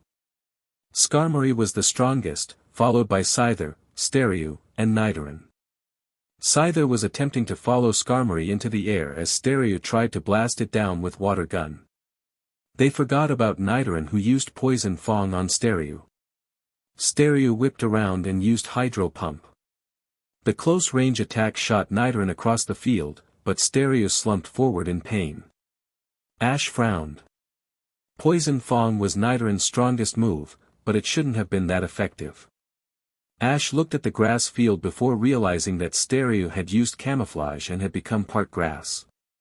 Then Scyther finally managed to hit Skarmory with Vacuum Wave. Scyther then created a Razor Wind before launching it at Skarmory. Skarmory countered with Flash Cannon before hitting Scyther with Steel Wing. On the ground, Staryu hit Nidoran with Rapid Spin. Nidoran looked about to fall before she started to glow. She got larger before materializing into a Nidorina. Nidorina shot out a Poison Sting. Staryu used Euro Ball to deflect it, but ended up a victim of Crunch. Nidorina then tossed it and shot out a bolt of electricity. The Thunderbolt knocked Staryu out. Ash hadn't taught it Thunderbolt, and that wasn't a common move for Nidorina either. Ash frowned in confusion, but continued to watch. Nidorina jumped on its hind legs and suddenly a yellow orb flew and touched Skarmory. Helping Hand. Nidorina then fired a Thunderbolt at Scyther. Scyther dodged and managed to land an aerial ace, but then got hit by a boosted Drill Peck. The super effective attack dropped Scyther. Ash signaled for the stop and returned Scyther and Staryu with words of congratulations. He then set off examining the newly evolved Nidorina. He was interrupted from his examination by Giselle walking over. He looked at her as she stated, "You have insulted me." Ash frowned and asked, "How?" She seemed exasperated and replied, "You stated you didn't even see me in the pictures. I am so beautiful that I am a major model. So you insulted by beauty." Ash shrugged and said sarcastically, "Sorry for disrespecting your beauty. Should I get on my knees and grovel? Because I would then be able to see up your skirt." "I'll do it, but it might be awkward." She blushed and stated angrily, "You are a cocky little guy. No, I don't intend to let you a view of under my skirt. I am still angry over that loss I had to you. It looks like you are pretty strong, so I will battle you in a one-on-one." Ash looked at her before asking, "You are still hurting over that fluke all those years ago? Now you don't stand a chance against me. Have you ever competed in a league or any other event?" She stiffened and stated curtly, "Soon after you came to Pokemon Tech, I got pulled out of the advanced class by my parents. Since then I have been acting as a model for Pokemon events. I am there when they present the trophies, but I have kept up my training. I'll compete in leagues still." "What have you done?" Ash shrugged and said confidently, "I have competed in the leagues of Kanto, Johto, and Hoenn. I placed top 16 at Kanto and top 8 in the other two. I have also successfully beaten the Orange League Challenge and the Kanto Battle Frontier." I am now preparing for the Sinnoh League. She blinked in surprise, but recovered quickly. She then said, then beating you will be a good step. My dad has decided to think about letting me start a journey. You will be good practice. Ash thought for a second before shrugging and announcing, all right, a one-on-one. I shall choose my Pokemon first. I will use one of my stronger new Pokemon. Show here your will, Larvitar. Larvitar looked up and nodded before walking onto the field. Giselle looked at it for a second before pulling out a Pokeball. She then called, this guy will enjoy the chance at revenge. Marowak, go. Out came a creature clutching a large bone, and had a skull over its head. The Pokemon stared at Larvitar intently. Giselle now continued, we won't make any mistakes this time. Marowak, focus energy. Marowak closed its eyes as it focused its mind onto battling. Ash was at a disadvantage due to Larvitar's rock-type characteristics. He called, Iron Defense, and then used Taunt. Larvitar became shiny instantly and then cast at Marowak. Larvitar shot it a contemptuous glance before turning his back disrespectfully. Marowak saw and its arms started to shake angrily. Giselle called, use Boomerang. Marowak tossed the bone at Larvitar. It was spinning fast as it approached, and it successfully hit Larvitar in the back. Larvitar growled at the attack, but Iron Defense limited its effectivity. Ash now ordered, Earthquake. Larvitar lifted a foot confidently and then brought it down with incredible force. It was hard to believe such a small Pokemon had such power. Marowak growled as the vibrations hit it, and he was joined by quite a few Pokemon and trainers nearby as the ground shook. Giselle was attempting to keep her balance as she ordered, jump and use that to use Bone Club. Marowak jumped high into the air and started descending towards Larvitar. Ash ordered, Iron Head. Larvitar jumped and glowed silver as he connected with the bone. The two fought or power before both got shot back. Larvitar seemed to have gotten the worst of it since the type differences, but managed to avoid most the damage. Giselle seemed shocked and spoke, you used Iron Head to defend against a Bone Club. What kind of move was that? Ash shrugged and stated, you learn a lot when you travel. It isn't all about type. Now, Larvitar, use Stone Edge. Deflect it. Just like all those years before, the Pokemon spun the bone in its hand to destroy all the rocks before they could inflict any damage. Ash was impressed. He then ordered, use Crunch. Larvitar started to run towards Marowak. Giselle laughed and stated, run it over with Double Edge. Marowak started running quickly towards Larvitar while leaving a white trail. Ash knew Larvitar would lose that contest and ordered, switch to Dig. Larvitar dived and seemed to disappear underground. Marowak stopped and looked around in confusion as both trainer and Pokemon were confused. Ash now yelled calmly, keep surfacing and using Brick Break. Larvitar shot out from behind Marowak and smashed his hand into the skull on Marowak's head. Marowak let out a grunt, but before he could counter, Larvitar disappeared underground again. Giselle seemed angry and yelled, why are you hiding like a coward? Ash laughed good-naturedly and pointed out, you once said I was ignorant because I thought using Boomerang was cheap. You were right. One of a trainer's duty is to figure out and react to their opponent's strategy. If you can't do this, then you won't get far. Books matter very little in a battle. Giselle seemed to puff up in anger and stated, I know that. I have memorized every fact there is on these two Pokemon, but I know how to battle. Marowak, double team. Immediately multiple copies of the Pokemon appeared. Ash waited calmly as Larvitar stayed underground. After a couple more seconds, Larvitar appeared and crashed a hand to the real Marowak's head. The Pokemon got up angrily as Larvitar disappeared again. Giselle immediately questioned, how did it know which one was real? Ash grinned and explained, Larvitar is part ground, and was underground. He figured out the real one based on the vibrations. Giselle quickly ordered, use those vibrations to tell where Larvitar is. Marowak closed its eyes and focused. Ash wasn't sure whether it could do it. Marowak snapped a head to the side and Giselle commanded, "Focus punch." Marowak started running to the spot right as Larvitar appeared. Larvitar was surprised his opponent was there, but met the attack head-on. Brick Break connected with Focus Punch. They only held for a second before Focus Punch pushed through and smashed into the face of Larvitar. Larvitar was flung, while giving a cry, into the boundary wall of the Pokémon Center. Larvitar smashed deeply into the wall. A second later Larvitar dropped down from the hole, but the effect had clearly damaged him greatly. Giselle continued, "Finish it with Bonemerang." Ash ordered quickly, "Stone Edge." Giselle laughed, but fell silent when the Stone Edge smacked the Bonemerang off its course. It now impacted the wall and simply slid down. Ash now said confidently, "Now that the bone is gone, Dark Pulse." Giselle and Marowak seemed stunned by the turn of events, and Marowak got nailed by the Dark Pulse. Ash continued by saying, "Now Crunch." Larvitar got forward extremely quick and bit the arm of Marowak, who immediately gave a grunt of pain. Giselle ordered desperately, "Thrash Attack." Marowak started to flail wildly as it tried to hit anything within vicinity. It successfully threw off Larvitar and proceeded to pummel him. Ash grew worried and called, "Two can play at this. Larvitar, use Thrash too."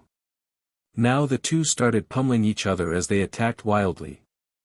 Both dealt immense damage, but it became apparent that Larvitar was winning. His defense was far higher due to iron defense, and Marowak lost most of its attack power from losing its bone. Giselle called desperately, "Try to circle around." Somehow her voice reached Marowak and it tried that tactic, but Larvitar stopped it by smashing its head into Marowak's stomach. Marowak flew through the air with a cry. Ash grinned, but then saw Giselle grin too. Ash was confused, but then froze. Marowak had landed only several feet from its bone. She had ordered it to circle around so that it would be launched towards its club. Although Ash immediately saw both Marowak and Larvitar start to sway badly as confusion occurred. Larvitar wasn't in danger, but that confusion could lead to Marowak either approaching or leaving its bone. If it got too far away, Ash wouldn't let it grab it. Giselle had to get the club or this would be over. Ash watched as he bit his lip. Marowak started to move away from its club, but then started to sway in an almost drunk-like state to his club. As soon as the confusion wore off, Giselle yelled, "Pick up your club and use Bone Rush." Larvitar was just recovering and couldn't dodge the barrage of attacks that suddenly impacted it. The super effective attacks drew a cry of pain from the Pokémon. Finally Larvitar got thrown from the opponent. Larvitar hit the ground hard and slowly started to stand. Giselle yelled eagerly, "Finish this up with another Bone Rush." Marowak ran at Larvitar, but Ash commanded seriously, "Sandstorm."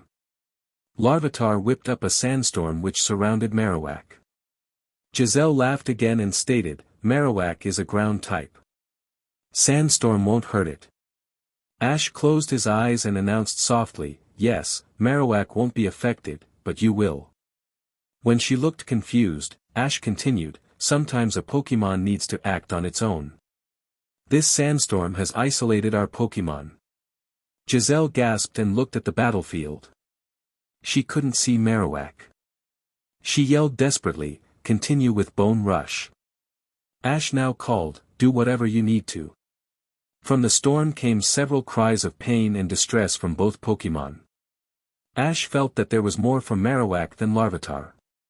Finally, as the sandstorm stopped, Marowak got thrown from the remaining cloud to land painfully. Larvitar walked from the dust looking extremely tired. Ash raised his eyebrows and called to Larvitar, "Looks like we need to use our trump card to finish this, Larvitar." Larvitar nodded in agreement as he looked at his rising opponent. Marowak rose slowly. He had been worn down by all the small attacks that he had taken. Larvitar had suffered from the few super effective attacks. Both were extremely close to out. Giselle yelled desperately, use double edge, Marowak. Put everything you got into it. Marowak started to run at Larvitar. Ash watched before closing his eyes and turning away slightly. May gasped on the sideline and burst out, is Ash going to just let Larvitar get hit? Soledad shook her head as she pointed out, Larvitar also looks unconcerned. I think that Giselle has sealed her loss. Marowak kept charging the defenseless Larvitar. Ash peeked an eye open lazily and waited till Marowak was just bearing down on Larvitar before commanding in a final voice, Hyper Beam. Larvitar let out a cry right before it was obscured by Marowak. Immediately, an explosion happened between them and Marowak got launched into the air by the pushing attack. Marowak dropped limply from high in the air, but Tangela used Vine Whip from the sidelines to have mercy on the Pokémon. The unconscious Pokémon was lowered softly onto the ground. Ash walked up to Larvitar and placed a hand on his head before saying, very well done, Larvitar. Larvitar gave a happy cry before he stared to glow. He increased in size, and turned more oval-shaped before he stopped. Larvitar had evolved into Pupitar. Pupitar was close to double the size of Larvitar and rose to a good 4 feet tall. He seemed to be in a silver cocoon. Ash pulled out his Pokédex and listened, Pupitar, the hard-shell Pokémon. Pupitar are the 5th stage evolution of the pseudo-legendary Tyranitar. Pupitar are currently developing inside the shell, but this Pokémon is far from helpless. Pupitar are able to launch themselves at high speed by shooting out highly pressurized gas from the inside of its body.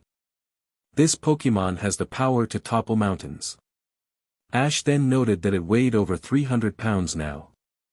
Ash grinned at his new Pokémon and announced, well done, Pupitar. I look forward to working with you in the future. Pupitar gave a happy and deep cry before it got surrounded by his Pokémon. Ash laughed and left so his Pokémon could talk to Pupitar. Giselle walked over with her shoulders slumped and exclaimed, I can't believe I lost again. Ash laughed and then told her, you did very well. Pupitar is easily one of the stronger Pokémon I caught recently. Probably only Skarmory, Scyther, Kangaskhan, and Houndoom could compete with him. Your Marowak did very well. Giselle smiled and suddenly raised a hand in the air before saying dramatically, that's right. I haven't even started my journey yet, and I almost beat you. It is clear that I am amazingly talented at battling. Ash grinned awkwardly before muttering, now that confident attitude of yours is just getting annoying. Ash then looked to see the sun setting now, he announced, dinner time. Ash spent the next 20 minutes bringing out Pokémon food for his Pokémon.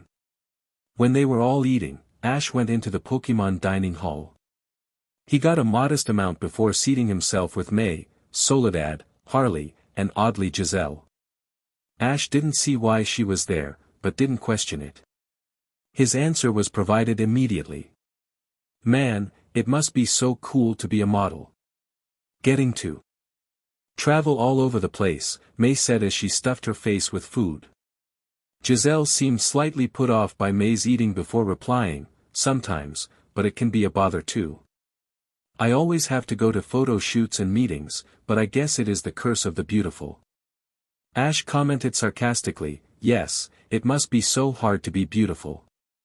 Giselle shot him a glare before saying, actually it is. May looked at Ash as she commented, I may not be as beautiful as Giselle, but I know what she means. It can really be annoying to have guys so obsessed with you. You think you are having a nice conversation, but then suddenly you realize they've been talking to your chest the entire time. Ash laughed before commenting, why didn't you realize it at the beginning? It's pretty hard not to notice something like that. May shot him a glare before saying, quiet Ash. You only just started to not be dense. You don't have the option of talking like it's obvious. She then looked at him eating and asked in a confused voice, what's up with your plate? Ash looked at his plate. It was the regular plate with some pasta on it. He looked at her and asked, what do you mean? She claimed, when we traveled together you filled your plate with as much as possible, and then you ate as if you had to consume it in 2 minutes. Now you only have like half your plate filled, and you are eating like a gentleman. Ash frowned before admonishing, well, I can't eat like a pig for the rest of my life. Maybe you should take that into consideration, May. Giselle interrupted their playful argument and asked, you guys traveled together? May nodded and explained, we traveled through Hoenn together, and then through Kanto as he took on the battle frontier. He is really the person responsible for making me enjoy Pokemon. Giselle seemed shocked before pointing out, isn't that kind of inappropriate for a boy and girl to be traveling together? She then looked at Ash and stated suspiciously, I actually remember some redhead with you too. Are you some sort of player or something? I never would have thought you would be. Ash frowned and asked, and why is that? Giselle sighed and said as if it was obvious, because you are too Pokemon orientated. I mean I guess you are pretty good looking when it comes down to it, but you seem too proud. Ash finished chewing before commenting, I don't get what you mean by proud, but thanks for calling me good looking. Giselle blushed slightly at his comment, but seemed not to be ruffled by his comment. She continued, I mean, how you carry yourself. You seem immediately like a person that has a lot of pride. You are confident in everything, and your sarcastic comments don't ease that either. You don't seem to think that you could mess up at something. That is slightly attractive, but you don't seem to be able to bend your pride. Plenty of girls would want a guy to be passionate and open up to them, but you seem like you couldn't. I just can't imagine you doing that. So since you don't seem to be particularly interested in girls, I can't think you would be popular. Ash shrugged, he didn't particularly care whether he was popular or not, and he simply commented, you seem to have thought about it a lot. Giselle laughed again before stating, of course, I mean, a beautiful person like me must be able to choose the perfect guy. To be able to sum up men quickly is a must. I need to be able to find the perfect guy to marry and have beautiful children with. May now spoke angrily, but you are wrong. Ash isn't just good looking. He is passionate about everything he does. He is able to make you feel as if he can take on the world. He makes everything sound possible, and then he will help you make it happen. He will help you in anything. When you need someone to talk to, he is always there to listen. He protects his friends and Pokemon. He would never let something like hurt them that he has any chance of stopping. And he doesn't ask anything in return. He is selfless and a great person. May sat down with a blush. An awkward silence descended on the group. Ash caught Soledad giving him an I told you so look. Giselle finally spoke in an interested voice, oh this sounds interesting. It seems like Ash is a little bit more popular than I had thought. I'll need to investigate this closer. Ash stood up and announced, I'm going to go to sleep. I wouldn't want to make this conversation more awkward than it already is. See you all in the morning. He then walked away. He hadn't ever even considered May liked him. Drew had always been there, and she had so clearly liked him. He had hoped she chose someone better than Drew, but had never thought of him with May. Yet she was clearly speaking with heart on what she said. As Ash walked away from the table, Giselle ordered, spill it. May looked nervous and stated, who are you to interrogate me about Ash? We just met today. Giselle raised her eyebrows and replied, I have no right, but you sort of already blurted it out. I doubt anyone could have not noticed your passionate speech just now. May blushed some more and tried to argue, I didn't mean it like that. We are just friends. Yeah right, Giselle stated with an eye roll. Soledad now spoke up in a serious commanding tone, okay, let's cut the crap. May likes Ash. I even have a fondness for him, but you don't have the right to question her on it.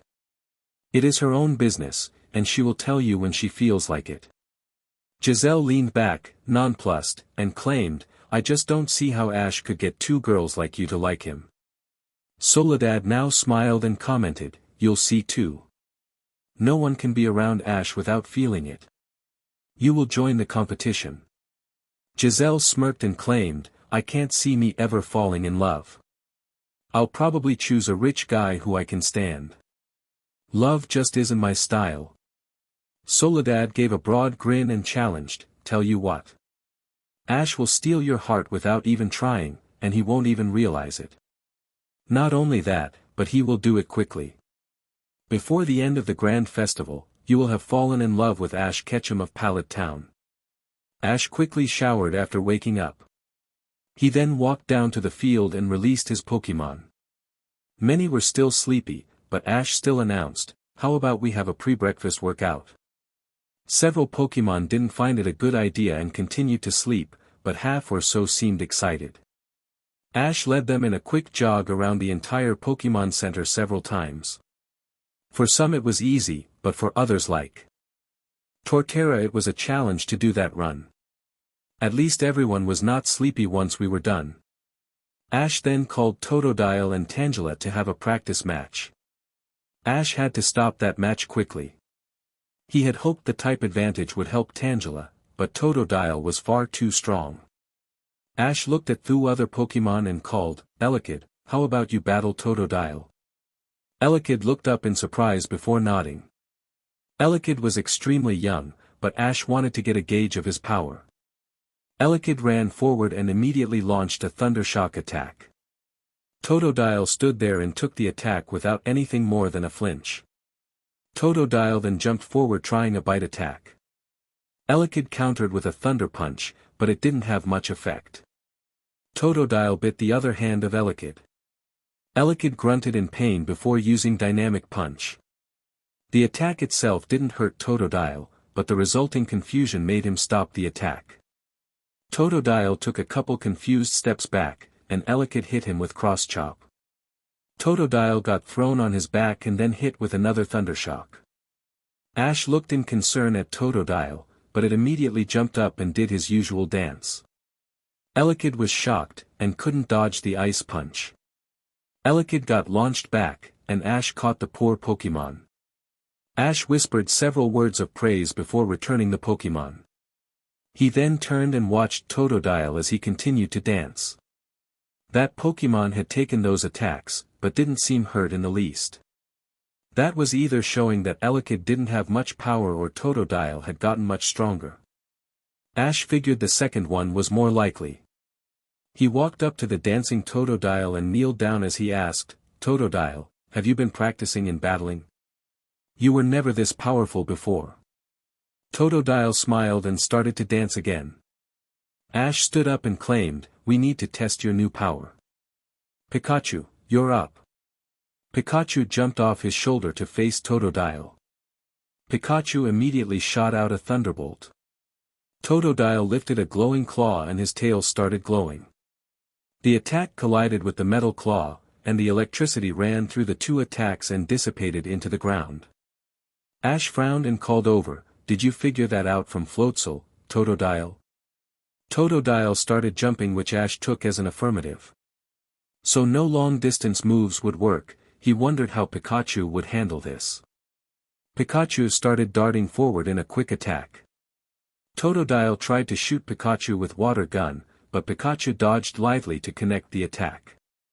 Totodile slid back several feet before recovering. He immediately shot another Water Gun which connected. It wasn't too effective, and Pikachu split it with Iron Tail before trying another Iron Tail. Totodile countered with another Metal Claw, and then used the other set to land a Dragon Claw attack. Ash gasped as Pikachu flew away with a cry. Totodile had taught himself so many new moves. Iron Tail and Dragon Claw. Totodile had been working hard. Pikachu landed and growled before strkng towards Totodile in a Volt Tackle. Ash watched to see Totodile's counter. Totodile launched an extremely powerful stream of water at the approaching Pikachu. It had even learned Hydro Pump. Volt Tackle connected with Hydro Pump. Pikachu was immobile for several seconds before overpowering the attack and splitting it till he connected with Totodile. Totodile was thrown back at amazing speed. Totodile slid across the ground, and Totodile started to slowly stand up. Ash cut in now by announcing, "That's enough. You both did good." When the two sat down, Ash walked over to Totodile and put his hand on Totodile's head before saying, "You are great. You have worked so hard to become stronger. I can't believe it. Nice job." Totodile started to dance happily. Ash, don't you think you are making a little too much noise for so early? A voice called in amusement. Ash turned to see the entire group coming in. He identified Lyra as the one who had spoken. He noted quickly that her and Corey were much closer than before. He decided to share them the embarrassment and replied, "Nope, definitely not. Training should be able to create as much noise as possible." May shrugged and stated, "Well, I need to go get ready for my match." "You are going to watch, right Ash?" Ash nodded and returned his Pokemon. He then said, "I'll go watch the match before yours too." He then joined the group as he prepared to walk away.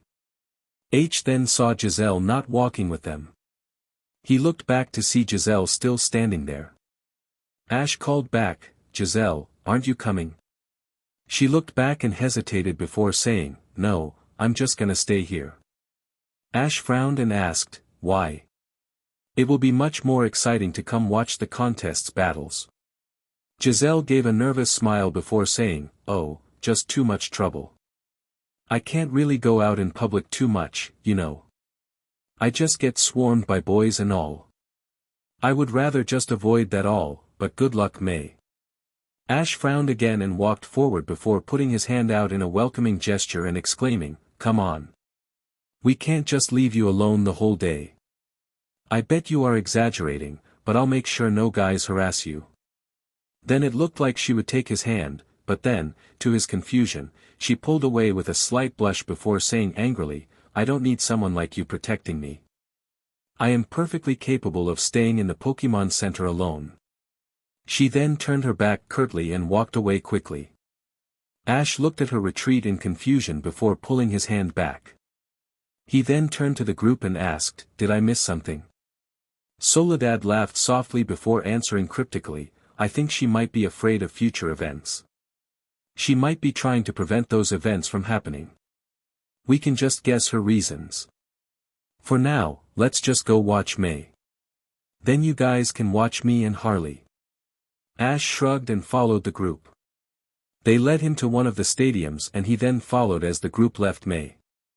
Before he did though, Ash ordered her, "Don't lose. I didn't come here to see you get only to the top 32. May nodded enthusiastically, and Ash followed the other group.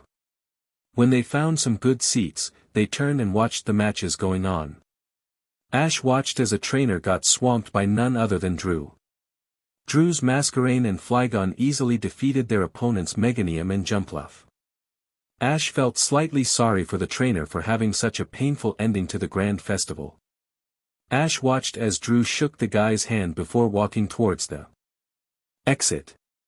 Drew turned and looked directly at Ash for a second. Ash stared him down for a second before giving him a curt nod without breaking eye contact. Drew nodded quickly before turning away. Ash watched as Drew left the arena. Hopefully Drew would take his advice. Lyra tugged on his sleeve before informing him, "May is coming out." Ash turned and saw she was right. He then turned to Lyra and said mischievously, "Congratulations on Curry by the way." Ash laughed when she blushed before turning back to watch May choose her Pokemon. May sent out her Venusaur and a Ledian. Ash didn't know she had a Ledian. But it seemed a good team. The opponent was a man that looked in his early 20s. Ash turned and asked, "Anything on her opponent?" Harley turned to him and informed him, "His name is Peter Wally. Top notch. He was a trainer before coming to contests, and he seems to keep some of the trainer qualities about him. He usually is more intent on attacking his opponents than looking beautiful. It works for him though." Ash nodded and commented, "So May has to out-coordinate him, and not follow him into a battle." Soledad now nodded and said, "But it won't be that easy. I have gone against Peter twice. We split it down the middle." Ash looked at he and exclaimed, "So he is able to beat a Grand Festival winner once. May has a tough battle ahead." They now watched as her opponent released his Pokemon. Out came a Kalava and a Macamp. Soledad and Ash both claimed in unison, "Nice choice." Lyra commented, "I don't think I've ever seen a Macamp in a Pokemon contest." It seems much more a battler than an appeal Pokemon. Ash grinned and explained, and this is partly a battle, and choosing an unexpected Pokemon is a great battle trick. No one would think a Machamp would be used in a contest battle. They then watched as the match started. Immediately Peter started an all-out assault. His Machamp started launching focus blasts repeatedly, and his Kalava launched a flame wheel. Venusaur had major trouble dodging all the attacks and got hit many times, but Ledian managed to fly around and avoid the attacks barely and without elegance. Ash looked up and saw May losing points quickly. Ash quickly questioned, I know Venusaur is getting hit, but Ledian is dodging. Isn't dodging worth points? Soledad nodded and explained, if it is done lightly and with elegance. Right now, Ledian is in a panic trying to dodge. That won't earn any points, and May seems to be drawn into his game. She needs to start taking charge if she stands a chance. May finally ordered for Venusaur to destroy the focus blasts with Energy Ball and for Ledian to stop Kalava with Swift. When that was successfully done, she ordered a Mach Punch Vine Whip combo. Her opponent countered though. Kalava got hit, but Machamp caught the Vine Whips with two of his arms. It then used them to launch himself at Venusaur to land a devastating cross-chop attack. It then actually lifted Venusaur into the air to throw it across the field in a vital throw attack. Venusaur landed heavily and looked to be close to out. Luckily Ledian managed to land a super effective aerial ace on Machamp. It fell heavily, but was quickly up. Now temporarily, Ledian would have to deal with both Kalava and Machamp. Ledian did a bug buzz, but it didn't seem to affect either opponent much. Kalava launched a flamethrower, but a light screen blunted the attack. Machamp immediately came forward and destroyed that with Brick Break. Another flamethrower directed with Ledian. The Pokemon was scorched by the end, but then it got turned around. May yelled for Ledian to drop to the ground, and right as it did, a green beam shot right above it. Venusaur's solar beam connected with the stomach of the Machamp. Machamp was blasted into the wall, but it dropped to the ground quickly. It was clearly affected though as it dropped to a knee. May then ordered an earthquake attack. The attack she gave Venusaur to battle fire types obviously, completely knocked out the opponent's Kalava and damaged his Machamp seriously. The opponent ordered a seismic toss on Venusaur. Machamp grabbed the Pokemon and actually had it in the air when the time ran out. Well, ladies and gentlemen. This was an amazing match. Peter Wally dominated for the majority of the match, but May Maple managed to come back with a last-ditch effort and actually knock out Peter's Kalava. Which one won? Time or damage, the announcer said over the intercom. Everyone looked at the screen to see May's picture enlarged. She had won narrowly by her assault in the last 30 seconds. Ash stood up and walked away. He wasn't impressed with May's performance. She had won because of her Venusaur had been so hurt earlier her opponent had figured it was out. It was her opponent's fault, not because of her. She had gotten lucky, plain and simple. Ash now realized that he had only seen May training her Pokemon once, and that was with Blaziken in an easy practice match. Ash leaned against the wall near the exit. It was only several minutes until the rest of the group arrived to wait for May. Ash ignored their questions on why he had left early, and waited for May to appear. Ash saw her before anyone else did. He saw her peek her head around the corner, and look around nervously. She looked to be looking for someone, but she passed right over the group. She was looking for someone else, and she was doing it with a tunnel vision that allowed her to completely miss them. She stopped and came completely out of the doorway, and immediately saw the group. She headed over and called a greeting. Everyone else rushed forward to congratulate her. Ash watched. May didn't overlook his absence.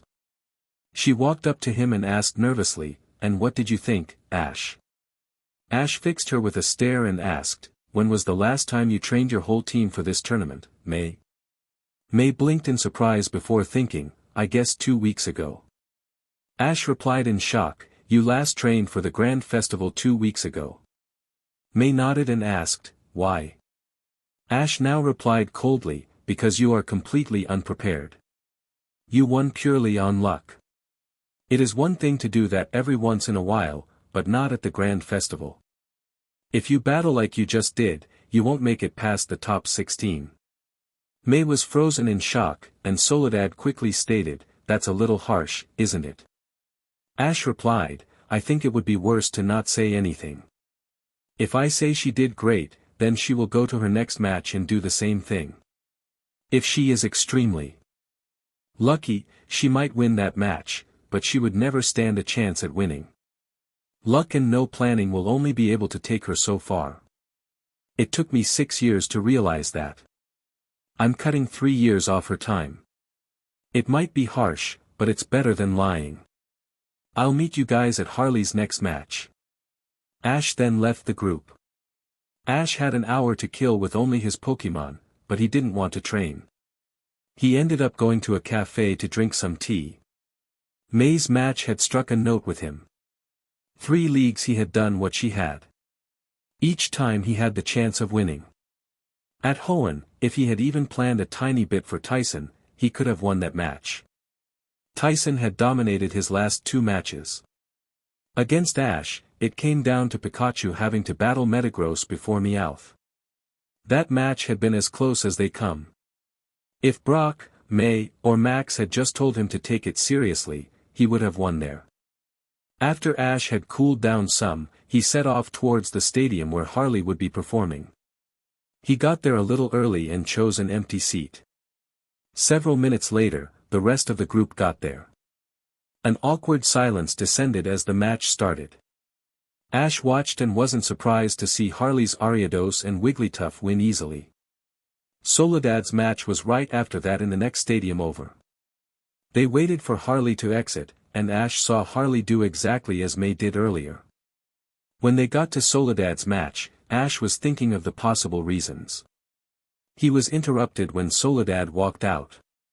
She was going against one of the favorites. Soledad used her Lapras and Blissey against her opponent's Hitmontop and Sneasel. The match was a close battle between 2 top-ranked coordinators, but Soledad steadily gained the advantage till the time ran out. There was no question the victor. The group waited outside for Soledad to exit. Ash even saw her doing the whole lookout thing.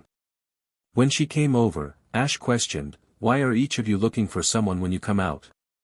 They looked surprised and Harley asked, "Do you really not get what is happening right now in the Grand Festival?" Ash shook his head and May explained, "There is this gang called the Red Granbulls. Usually they are always up to a little mischief and stuff, but they've started attacking Grand Festival competitors." Ash raised his eyebrows and asked incredulously, "Attacking the Grand Festival participants? Why?" Soledad stepped forward as she shook her head and claimed, "No one knows. They just started doing, and they aren't attacking everyone. Just random people it seems like. The police haven't been able to do anything yet, so all the coordinators are being careful." Ash shook his head and stated, "I can't believe a simple gang would be able to do this. It's almost outrageous." May nodded with a sigh before saying perkily, "But they haven't attacked for a while. Some people think that the extra police work has scared them off." They then started walking towards the Pokemon Center. They were halfway there when Pikachu and Eevee perked up their ears. Ash also turned around. He called to the others, "Did you guys hear that?" They turned to him and looked confused. Ash heard it again. A small explosion from far away. He quickly sprinted there. It took several minutes, and Ash heard several more explosions. He finally entered the area they were coming from. Ash saw a Milotic collapse weakly. Ash quickly saw a number of leather-clad men with Pokemon standing opposite a long blonde-haired trainer. Ash watched as the Pokemon charged at the weak Milotic. Ash acted and threw a Pokeball as he yelled, "Rhyperior, I need your assistance. Take the hits." His giant shiny Pokemon appeared right in front of the Milotic. The Pokemon couldn't stop in time and connected with Rhyperior. Rhyperior smirked as the effects didn't have almost any effect on him. Ash ordered, "Hammer arm." Rhyperior roared and raised his two arms above his body before bringing them down on the enemies. Finally Ash yelled, Hyper Beam. Rhyperior shot the orange beam at all the Pokémon still standing away from him. The attack created several explosions as it destroyed the Pokémon attacking the trainer. Ash finally recognized the trainer and walked up. He called, Looks like I finally get to repay you for helping Glalie, Robert. Robert looked at him in surprise and commented, I remember you. You had that magnificent Snorant that evolved at the Hoenn Grand Festival. Ash nodded and claimed, Yep, that's me. And it looks like now, I can help fully. They were interrupted from their conversation by one of the gang members. He was a big man and was yelling, Get out of here before we decide to hurt you, boy. Ash smirked and replied, Hurt me. You couldn't do that if I was paralyzed. The gang member grew even more furious and he yelled, Do you know who you are dealing with? We are the Red Granbulls. Ash shrugged and commented, So. It just looks to me like a bunch of weaklings who can't do anything by themselves, and yet are still convinced they are important. Ash was interrupted by the rest of his group finally arriving. The gang member didn't notice and yelled, You little punk. I'll show you what happens to boys who can't keep their mouths shut. Mamoswine, take down. He then released the large Pokémon. It started moving towards Rhyperior with an orange trail. Ash smirked and waited before ordering, Stop it. Rhyperior reached out and grabbed its horns. The 3 fingers of Rhyperior's hands closed around the tusks of the shocked Mamoswine. Rhyperior then roared and actually lifted the Mamoswine into the air by its tusks. Ash heard Curry exclaim, How? Mamoswine are some of the largest Pokémon in the world. Ash smirked and claimed, True, but to Rhyperior, it is little more than a child in an adult's game. Rhyperior, finish this with Fire Blast. Rhyperior was effortlessly holding onto the struggling Mamoswine as he fired the attack. The powerful fire attack blasted Mamoswine into the air, where it promptly hit the ground hard. The man yelled, as he returned his Pokémon, You haven't heard the last of the Red Granbulls. Ash now called to the figures as they climbed on some motorcycles, and what kind of stupid name is the Red Granbulls? The men then drove away. Ash pulled out another Pokeball and released Donphan. Ash now ordered, Follow them to their hideout, Donphan. As soon as you know where it is, come back and lead me there. Donphan nodded and started a rollout to follow the motorcycles. Ash watched as Donphan disappeared. He turned to see Lyra. Ask, Where is Donphan going? Ash shrugged as he answered, He's going to follow those gangs to lead us to his hideout. May burst out, Why would you want to do that? Ash replied easily, I'm gonna stop this now. No gang should be able to attack competitors whenever they want. It isn't right. Robert then walked up after he had returned Milotic and asked, Why not just tell the police? They will handle this. Ash shook his head and explained, Police can't do this. The gang would realize the police were coming and would move away. The only way is to have a single person go. And I wasn't to figure this out. Nothing is done without reason. I want to figure out their reason. They aren't ringing to steal the Pokémon. Maybe they are betting on a person to win, and are attacking competitors to give their person a better chance. I don't know, but I want to. So I am gonna go blow out the foundation of this gang. Donphan chose the perfect time to come rolling back. Donphan started motioning to Ash. He had found it.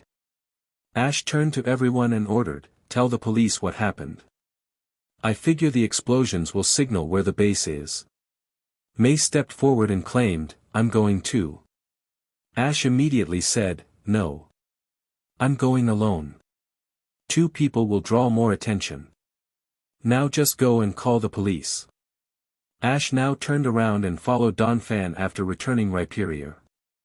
Luckily no one decided to follow or Ash would have used Spiritomb to keep them away. The base was remarkably close. It only took 5 minutes for Ash to find it.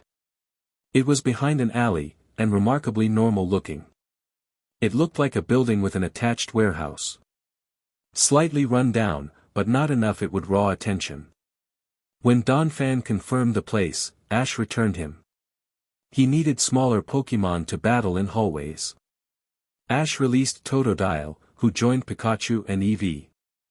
Ash then took a breath and walked towards the building. Ash looked as the police put out the fire spreading across the building. His newly evolved Feraligatr was helping the Blastoise put out the fire. Ash turned back to the officer Jenny who was lecturing him. Ash replied angrily, "It was your Arcanine that started the fire.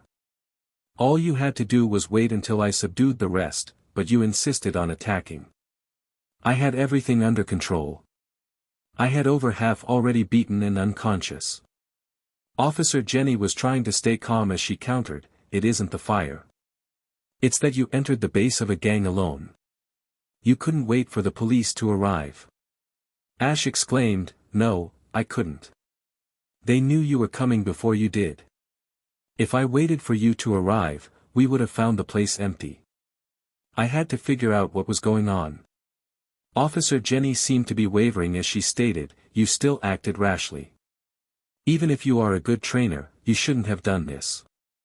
If I hadn't word that you had experience with multiple criminal organizations, I would have you brought into the police station." Ash knew that she was basically done, so Ash tossed her a jacket. On it was a large red R. Ash now claimed, "I found this on the guy in charge." Officer Jenny looked at it in shock before asking, "Why would Team Rocket attack participants? They would have nothing to gain." Ash shook his head and repeated, "There is always a reason. We just have to figure it out." Ash then turned to look at the ruins of the buildings. Giovanni was sitting in his chair as he looked at several monetary reports. He looked up as a window popped up on his computer. He opened it to see one of his grunts. He asked irritably, "What do you want?" The man was breathing heavily as he claimed, "Sir, the Goldenrod branch is completely destroyed." Giovanni roared as he jumped up. He immediately yelled, "That is impossible. We had the police under constant watch." The grunt quickly replied, "A boy attacked us. He overpowered any who faced him, and distracted us till the police arrived. I only just escaped in time." Giovanni took a couple deep breaths as he thought. That branch wasn't overly important. It mainly was just some stupid gang members who were easy to manipulate. They were just there as an information link on police reactions. It was mainly the thought that a branch could be wiped out. He sat down and commented, "We'll recover." They were mainly done anyways, but who stopped them? The grunt quickly claimed, "A trainer who I recognized as Ash Ketchum." Giovanni tried to keep his temper under control. Ash Ketchum. He first heard that name years ago. That brat had destroyed and impeded his operations many times, but then he disappeared. He seems to have returned and was even worse now. 3 operations he had destroyed already. It didn't affect their plan, but he couldn't risk it. He closed the window, and pushed a button before ordering, "Have someone get the assignment of getting rid of Ash Ketchum of Pallet Town. I don't care how, but I never want to hear of him again." Ash slowly walked through the dark.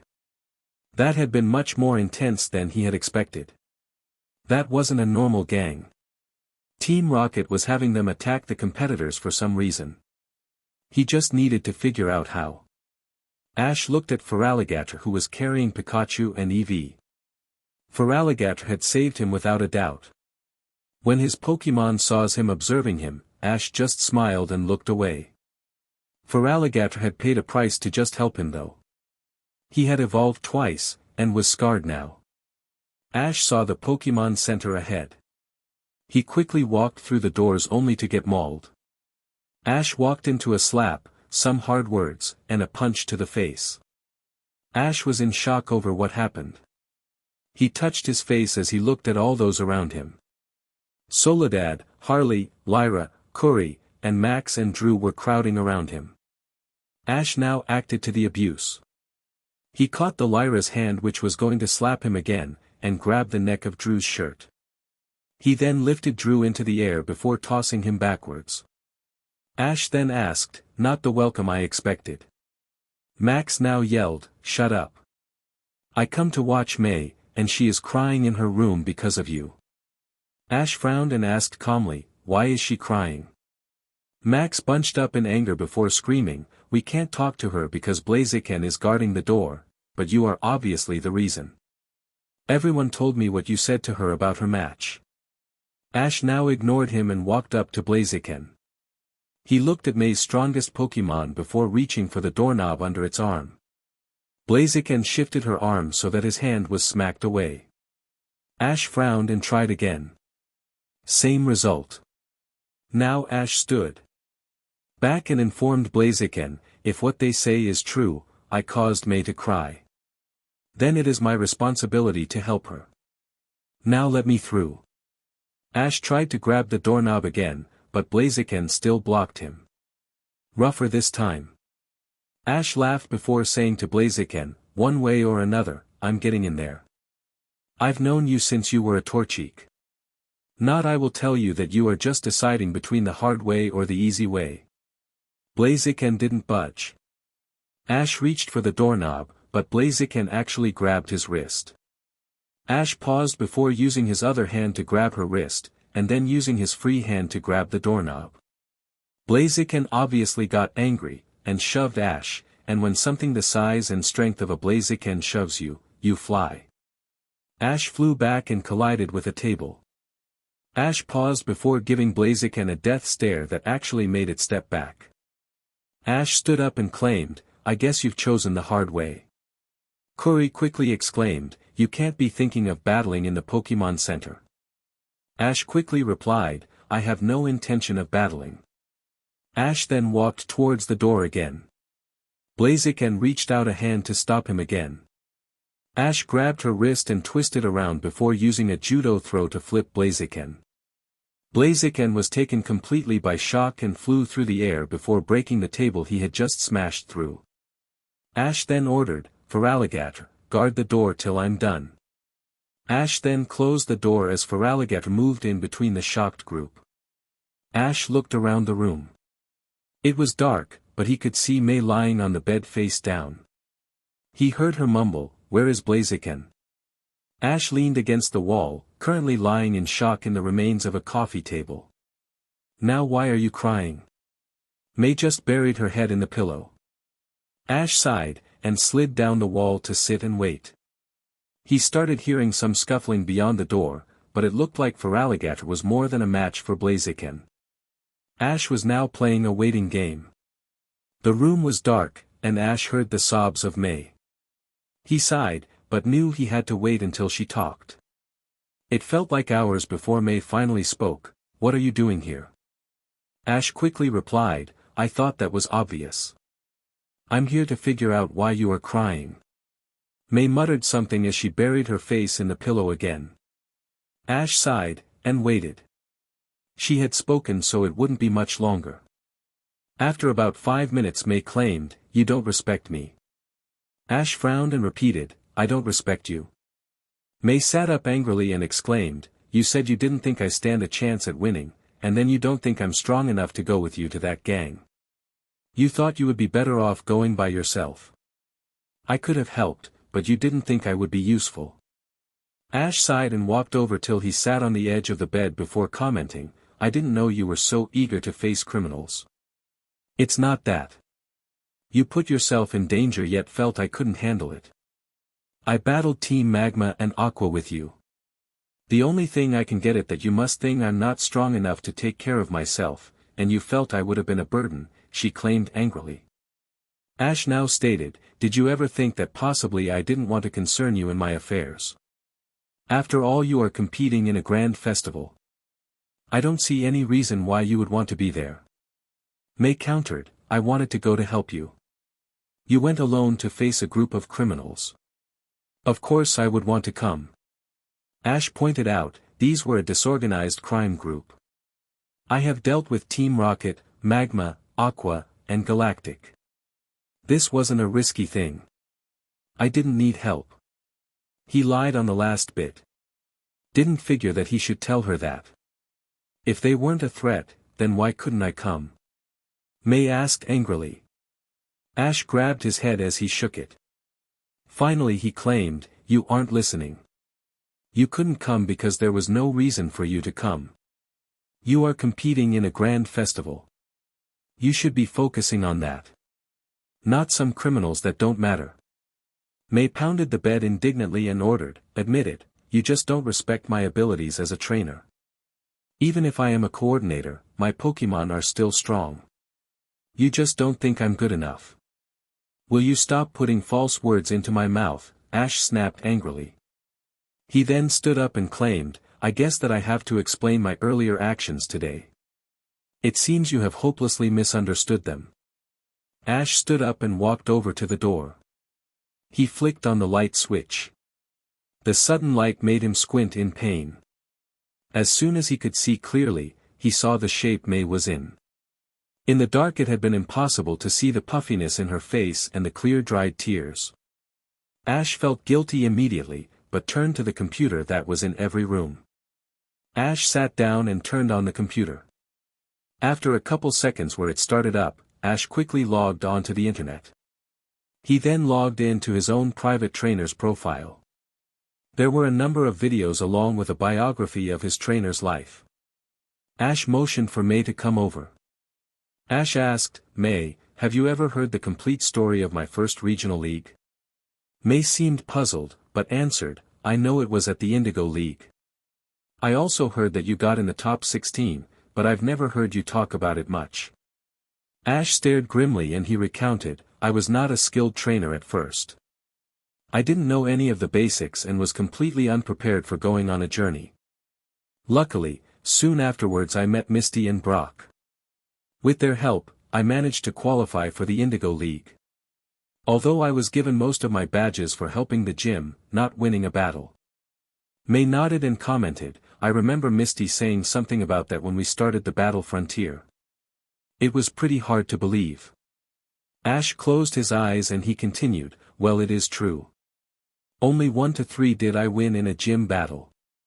Anyways, after I qualified I had 2 months to prepare. You know what I did, I played around. I never trained as seriously as some people, but looking back, I was an idiot. I doubt I got a week of honest training during that time.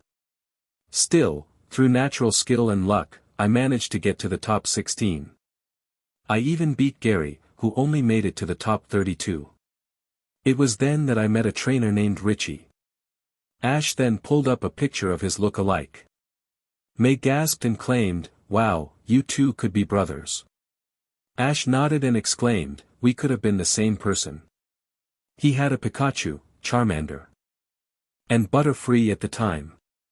During my journeying, I had each of those Pokemon at one point or another. There was one difference though. Richie thought logically when it came to Pokemon battles. He trained, and prepared for the tournament while I simply thought me and my Pokemon could overcome anyone. We battled, and here you can see the result." Ash started the video. He watched as the match started. Squirtle lost to Happy due to a sleep powder, Pikachu beat Happy, Pikachu then got exhausted battling Zippo. Ash then watched in an own private torture as he watched Charizard be released. Charizard immediately scared its pre-evolved form Witless. Sparky wasn't even able to put up enough fight to prevent Charizard from going to sleep. Ash watched grimly as how he lost his first league. May was slack-jawed as to what happened. She finally managed to say, "You lost because your Pokemon went to sleep." Ash nodded stiffly and explained, "I caught Charizard when he was still a Charmander. His previous trainer had left him because he was considered weak. Charmander then evolved into a Charmeleon, but it stopped listening to me after that. It evolved into a Charizard to battle an Aerodactyl. It still didn't listen to me, and my naive self thought it would all work out in the end. I didn't even attempt once to train him. I lost my first league, with a Pokemon that was so strong it didn't even feel the need to battle." May now snapped irritably, "I get it. Keep training. I can't keep thinking I can overcome without training my Pokemon." Ash shook his head slowly before claiming, "It isn't just that. You need to see things how they are. I completely believed I would win that tournament. I didn't even register the possibility I would lose. When I did lose, I took it hard. I didn't talk to anyone for days. I wish I had people to say to me what I told to you earlier today. It wasn't out of malice or wanting to be mean. I just want you to be prepared for anything that could happen. May now said weakly, I knew that. This isn't my first grand festival. I can take anything that can happen. Ash swiveled the chair around so he was staring at her. He kept up the look till she shifted in uncertainty. Ash then said softly, I thought Dawn was the same way. So I said exactly what one would have expected me to say. That was great. You are going to go all the way, Dawn. You know what, I was wrong to do that. I saw the problems she was having, but felt that I didn't want to discourage her by pointing out her flaws. Then she lost. Bad. She went against a quality opponent and couldn't get any strategies going. When she lost, I saw how disappointed she was. She was devastated because she honestly believed she would win, and Brock and I didn't do anything to warn her. I honestly don't blame her for leaving. I was mad at first, but I didn't do what a friend should do, I didn't tell her what she needed to hear. Now I wasn't going to make that mistake again with you. Ash paused before continuing strongly, if I didn't respect you, I wouldn't have ever traveled with you. Anyone that I am friends with, I respect in some form. Truly, I respect you. You are one of my best friends, and like a sister to me. I really just didn't think you would benefit from me lying to you. I know you have it in you to win, but the trick is to bring it out. Ash then stood up and kissed May on the forehead before walking out of the room. He opened the door to see Feraligator's broad back blocking it. Ash slipped beside the Pokémon and looked at the scene. Someone had cleaned up the coffee table, and he saw everyone resting on the couches. Blaziken was the only one fully awake. Blaziken jumped up at the sight of Ash and approached.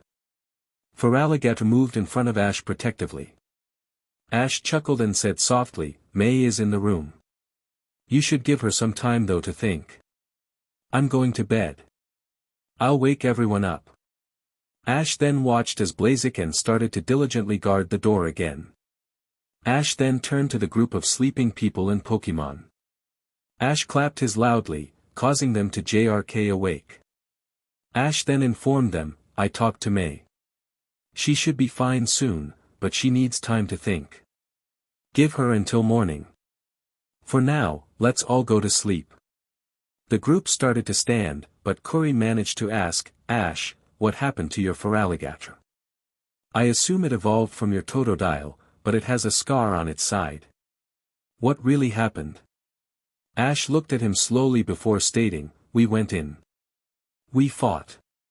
Pikachu and Eevee got separated from Totodile and I. We ended up in a crowded room. Totodile got hurt, and then evolved to help me. He was strong enough to evolve twice. That is all you need to know. Ash then returned Feraligatr and Eevee before walking away with Pikachu. Now he just had to hope that they accepted his limited answer, and that May caught his hint about him being uninterested in a romantic relationship. Ash was watching as Vulpix and Magby were trying to win in their battle of flamethrowers. Vulpix seemed slightly stronger, but Magby was certainly spirited.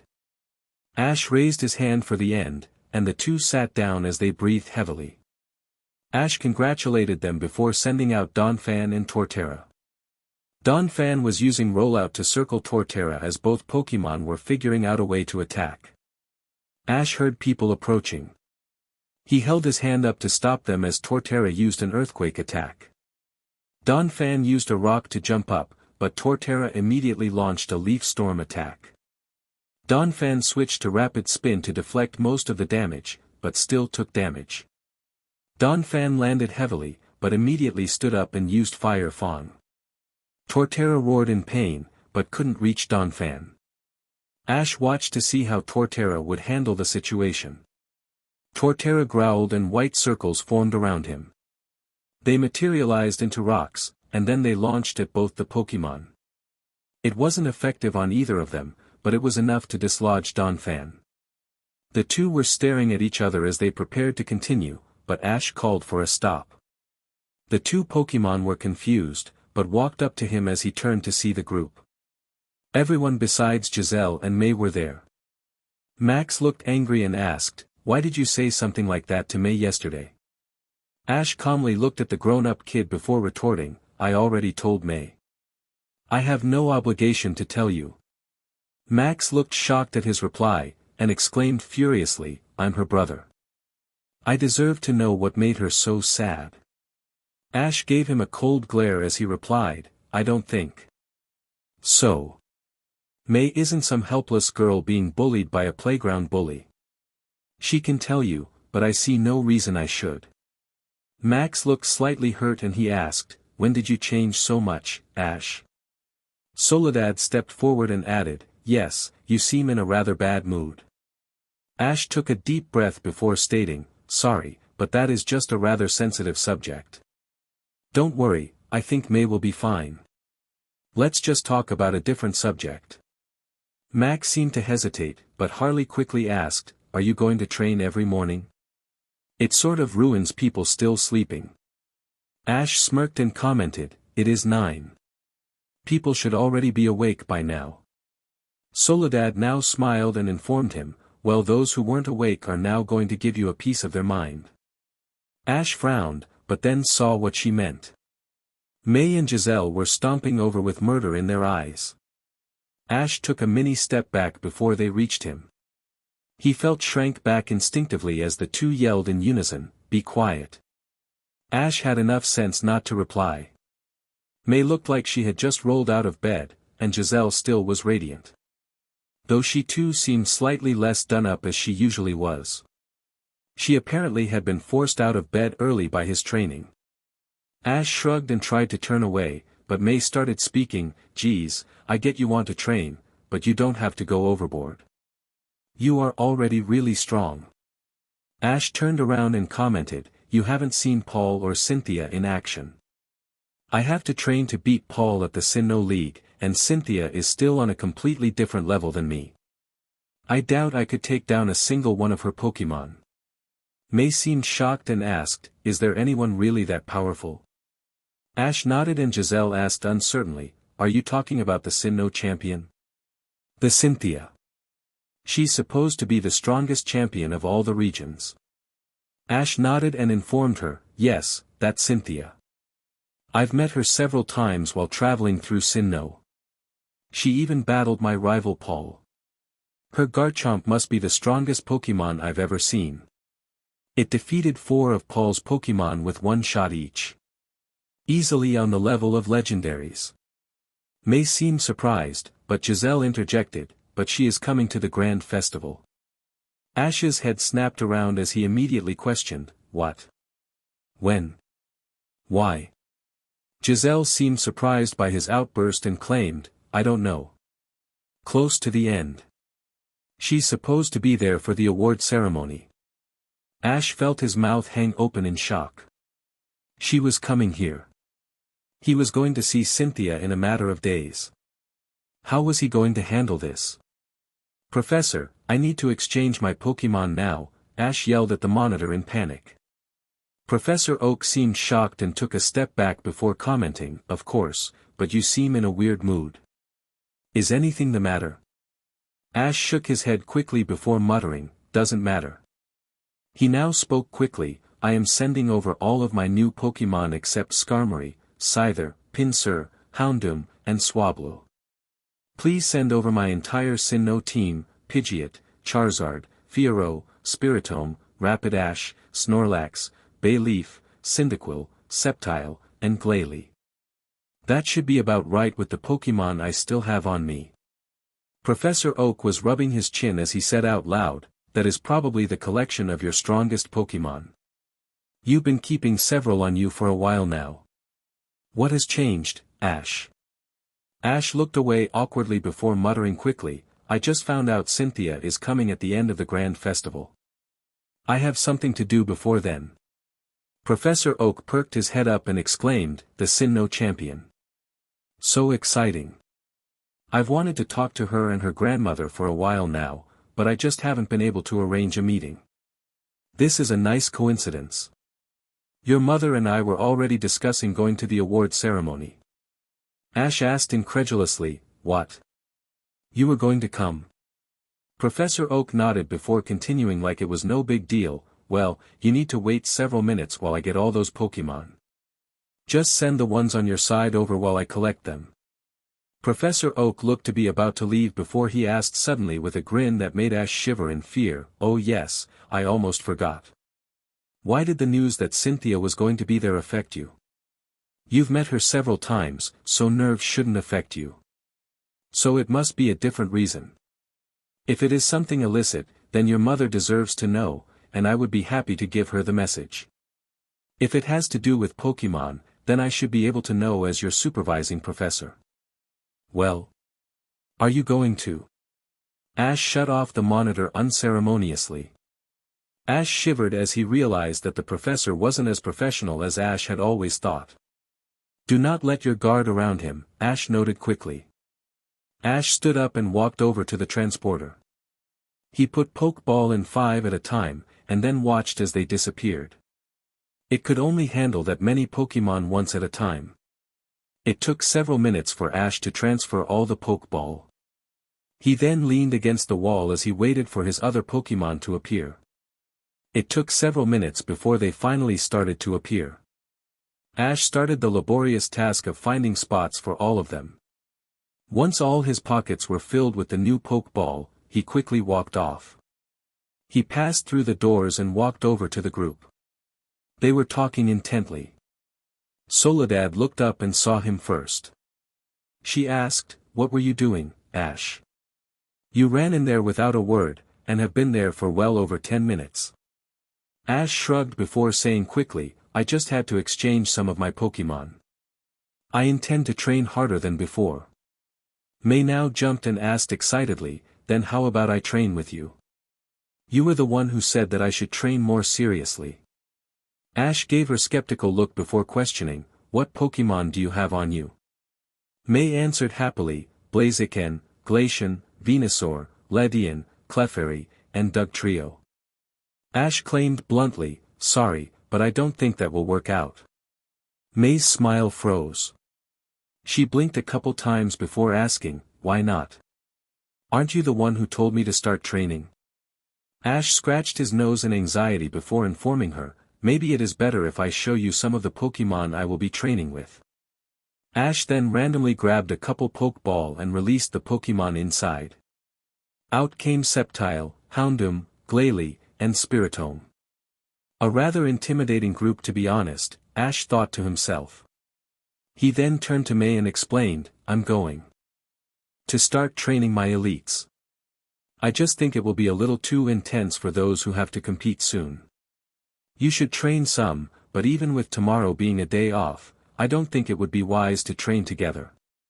May nodded in defeat, but Max asked quickly, why is tomorrow a day off? Doesn't that just mess up the whole schedule of the tournament? May also looked curious as to this answer.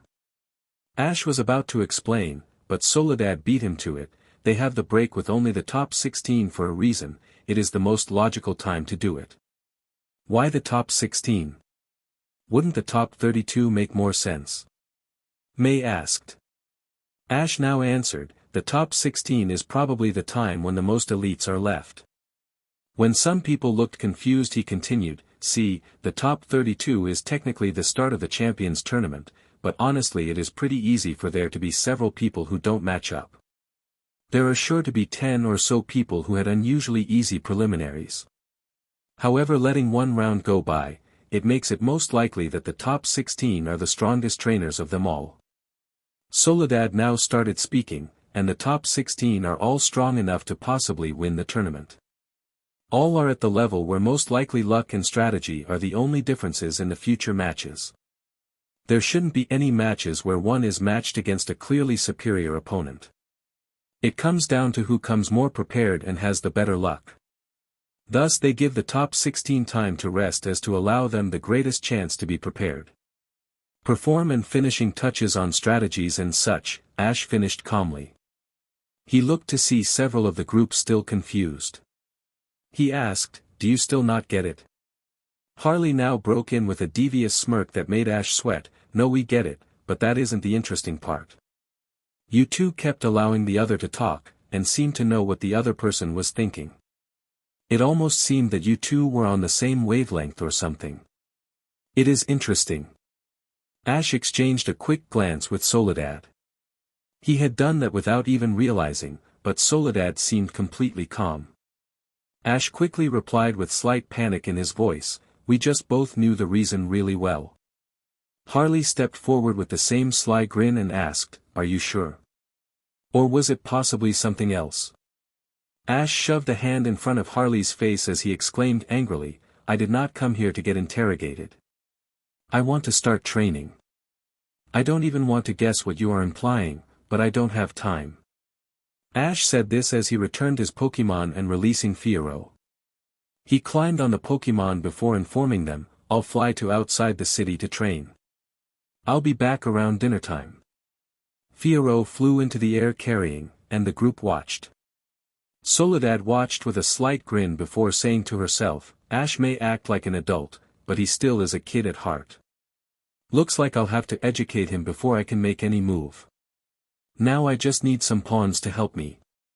Ash breathed a sigh of relief as he got into the air. He patted Fiero's neck before ordering, just take us to a place where we can have some serious training. Don't push yourself though, we have some rough training ahead. Fiero angled their course to a forest. Ash keened back as he contemplated what had just happened. He seriously hadn't even noticed that Soledad and him had been explaining together. Now that he thought about it, they actually had very similar ways of thinking. Both attempted to think logically, but sometimes relied on their gut feelings. It didn't surprise him that they both had perfectly analyzed the reasons for the break, but Ash still felt nervous around her. He trusted his gut, and it told him that Soledad was far smarter than he had reason to believe. Whenever they met, he felt he was getting manipulated to perform her goals without even realizing what they were. That wasn't really a turnoff, in fact Ash found it rather ceasy, but it made him wary around her. Ash announced out loud, I think that I need to figure out how Soledad thinks. That will be a fun way to relax from all the stress I've undergone recently. Ash caught Fiero giving him an appraising look, so Ash claimed, my father once told me that mind games are the best exercise a man can get. Now, I'm going to put that theory to the test. Who knows, he may be right. When Fiero landed in a large clearing with many rocky boulders in the area, Ash released all his Pokémon who roared to be out. They seemed both excited, and slightly nervous for the training. Ash quickly yelled, okay guys. This is going to be the hardest training we've ever done. This may be rough, but if some can't keep up, I'll send them to Professor Oak for now. We have only 1 week to prepare for Cynthia. We have 1 week to prepare for the greatest trainer in the world. His Pokémon roared in anticipation, so Ash ordered, okay then get started. Gible, I'm relying on you for this week. You are going to get the boring job for now. Gible looked up and nodded in acceptance, so I ordered, Charizard, Rhyperior, Feraligatr, Sceptile, and Swablu, go with Gible. Gible, you know what to do. The rest of you, pair up with someone and do practice matches. I'll go around and order anything different. Ash covered his eyes from getting the dust from another explosion. For hours, he had been forced to deal with all the fighting. He looked to see that this one was caused by Houndoom and Floatzel and their solar beam and water gun colliding. Ash had a feeling that those two would really push each other. Both had enough pride and arrogance to cover an entire team of regular Pokémon. Those two looked determined to battle it out. Ash looked at Gible instructing his own private group. That group is where Ash's hope rested. He just needed to trust that they could get it done with the limited amount of time that they had. Ash looked to see Pikachu battling with Infernape, Bayleaf, and Glalie all at once. It was a free-for-all over there. Infernape seemed to have the advantage, but immediately Pikachu nailed him with a Thunderbolt. Pikachu then charged in with a Volt Tackle, and Infernape returned it with a Flare Blitz. The two attacks were even, but then Infernape used Mach Punch while they were at that distance. Ash saw what was the matter.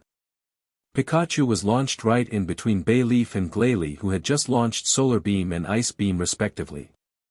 Ash didn't even have time to move before the attacks connected on each side of Pikachu. Ash shouted as the resulting explosion blew smoke through the air. When it settled, Ash looked up and froze at what he saw. Pikachu was being held by a white and blue Pokémon. It resembled a human woman, but was hovering off the ground as it held Pikachu in its arms. A shiny Gardevoir. Ash was too shocked to move, and just watched. Gardevoir slowly lowered Pikachu onto the ground. It then turned and looked Ash straight in the eye. Ash felt intimidated by the power and knowledge in those eyes. For possibly the first time ever, Ash felt like his mind was being examined.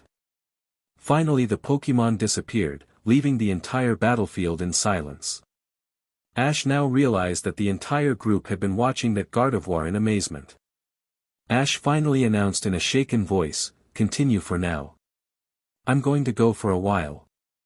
Ash walked forward and was met by Pikachu, who gave him a serious look. Ash leaned down and rubbed his best friend's head before stating, "I have to go. And alone. I felt it. She wanted me to follow. She needs me to do something, and I need to go. She saved you. I have to thank her." He then stood up and ordered, "Keep training, but be careful everyone. We can't have any accidents like that." Ash then walked into the forest. He had felt that Gardevoir needed him for something. He didn't know what, but he still would have attempted to find her. He had to thank her for saving Pikachu. Ash wandered through the trees for close to an hour before he felt something. He didn't know how, but he felt a presence close by. He trusted the feeling and started heading in the direction. He felt the presence getting stronger, but he started to have another feeling. Another presence was there, and Ash felt in danger. He started to scan the area, but there was nothing to justify the feeling. Ash still felt it was better to trust his gut here. Ash finally saw a weird area. There was a clearing where sunlight seemed to emanate from. The dense canopies of the trees caused the entire forest to seem dark, but that area was filled with light. Ash walked into the clearing, and immediately knew he was meant to be there. Ash looked up into the open sky for a minute as he let the sun warm him. Just being in this clearing felt like happiness. Ash took a deep breath before opening his eyes as he turned his head. He stated, "Found you." He was looking at the shiny Gardevoir. But before he could take a step forward, he felt something pressed to his throat. Ash froze and turned his head to find himself face to face with a Goldenrod. It wasn't a comforting sight, but Ash kept a calm face. He felt the blade of Goldenrod shifted before he heard a masculine and furious voice in his mind, "Leave, human. My sister is not a prize for you or any other." Ash kept it calm as he tried to examine the situation. So the Gardevoir and Goldenrod were brother and sister. Ash didn't know how, but he was sure that Gardevoir was female. Ash now could assume that many trainers had attempted to catch the shiny Pokémon, and Goldenrod now defended his sister from any threat. So why would Gardevoir want him to come here? Goldenrod pressed the blade harder before communicating telepathically, "I know you understand me. Leave now, human." Ash thought for a second. He didn't know what Gardevoir wanted him to do, but he needed to stay. Both for her and himself. Best not to say that Gardevoir brought him here. Ash replied, "Sorry, but I can't allow myself to leave yet." Ash felt the air almost grow colder from his words. The Goldenrod stepped back and lengthened both the blades on its arms and then pointed one at Ash as it stated, "Then I shall remove you. You humans are all the same, attempting to capture a Pokémon simply because they are shiny. I shall not allow you to capture my sister." Ash replied calmly, "You said I wanted to capture her. Or even you for that matter." Ash had found a way to win the argument with this Pokémon. Masters of swordsmanship and courtesy. Ash would fight by using that. Ash now continued, "I cannot leave yet. Your sister saved my Pokémon. Actually not just my Pokemon, my best friend. If I don't apologize, then that will tarnish my pride. Ash saw the slightest bit of hesitation by the Golade. Ash knew that any Golade would find it almost impossible to deny someone using such an honest reason. Simple courtesy demanded thanking someone for helping them. For Ash, he had to do this. He had spoken true. He couldn't just leave without giving his thanks. Ash thought he won, but he felt something slash his chest. He fell back in shock. He landed on the grass and looked up to see Golade standing over him. He then looked down to see that Golade had slashed at him. His shirt had a clear line torn from his shirt, and Ash felt pain. He looked up in shock at the Golade. Golade control the blade on their arms. Not only length, but sharpness. When battling, they blunted the edges of the blades, but it had just swung at him with the edge sheer. Ash couldn't even comprehend how angry a Golade would have to be to do that. Even if it had only traced the very edge of his chest. Ash saw clearly that Golade was as impossibly angry as one would have to be. Golade screamed telepathically, "Don't try to trick me. Don't think that I am foolish. You will have to do far more than that to gain my respect, and only then will I allow you to go to my sister." Ash hardened his face. He now knew what Gardevoir needed of him. She wanted Ash to beat Golade. Golade needed to be shown that humans weren't as bad as it obviously believed. Gardevoir had become a prisoner of her brother's paranoia. Ash stood up stiffly. He then stated, "If I have to, I would beg to be allowed to give Gardevoir a proper thank you, but I still doubt you would let me." Ash gave the Golade an ice-cold look before continuing, "So I shall force you to move aside." Golade didn't move a muscle, but claimed telepathically, "I doubt you can do that. You have no Pokemon on you." Ash shrugged and stated, "I won't be using Pokemon. Galods are masters of the sword. So we shall have a weapons fight." Ash now reached the ground to pull up a large stick. A perfect staff.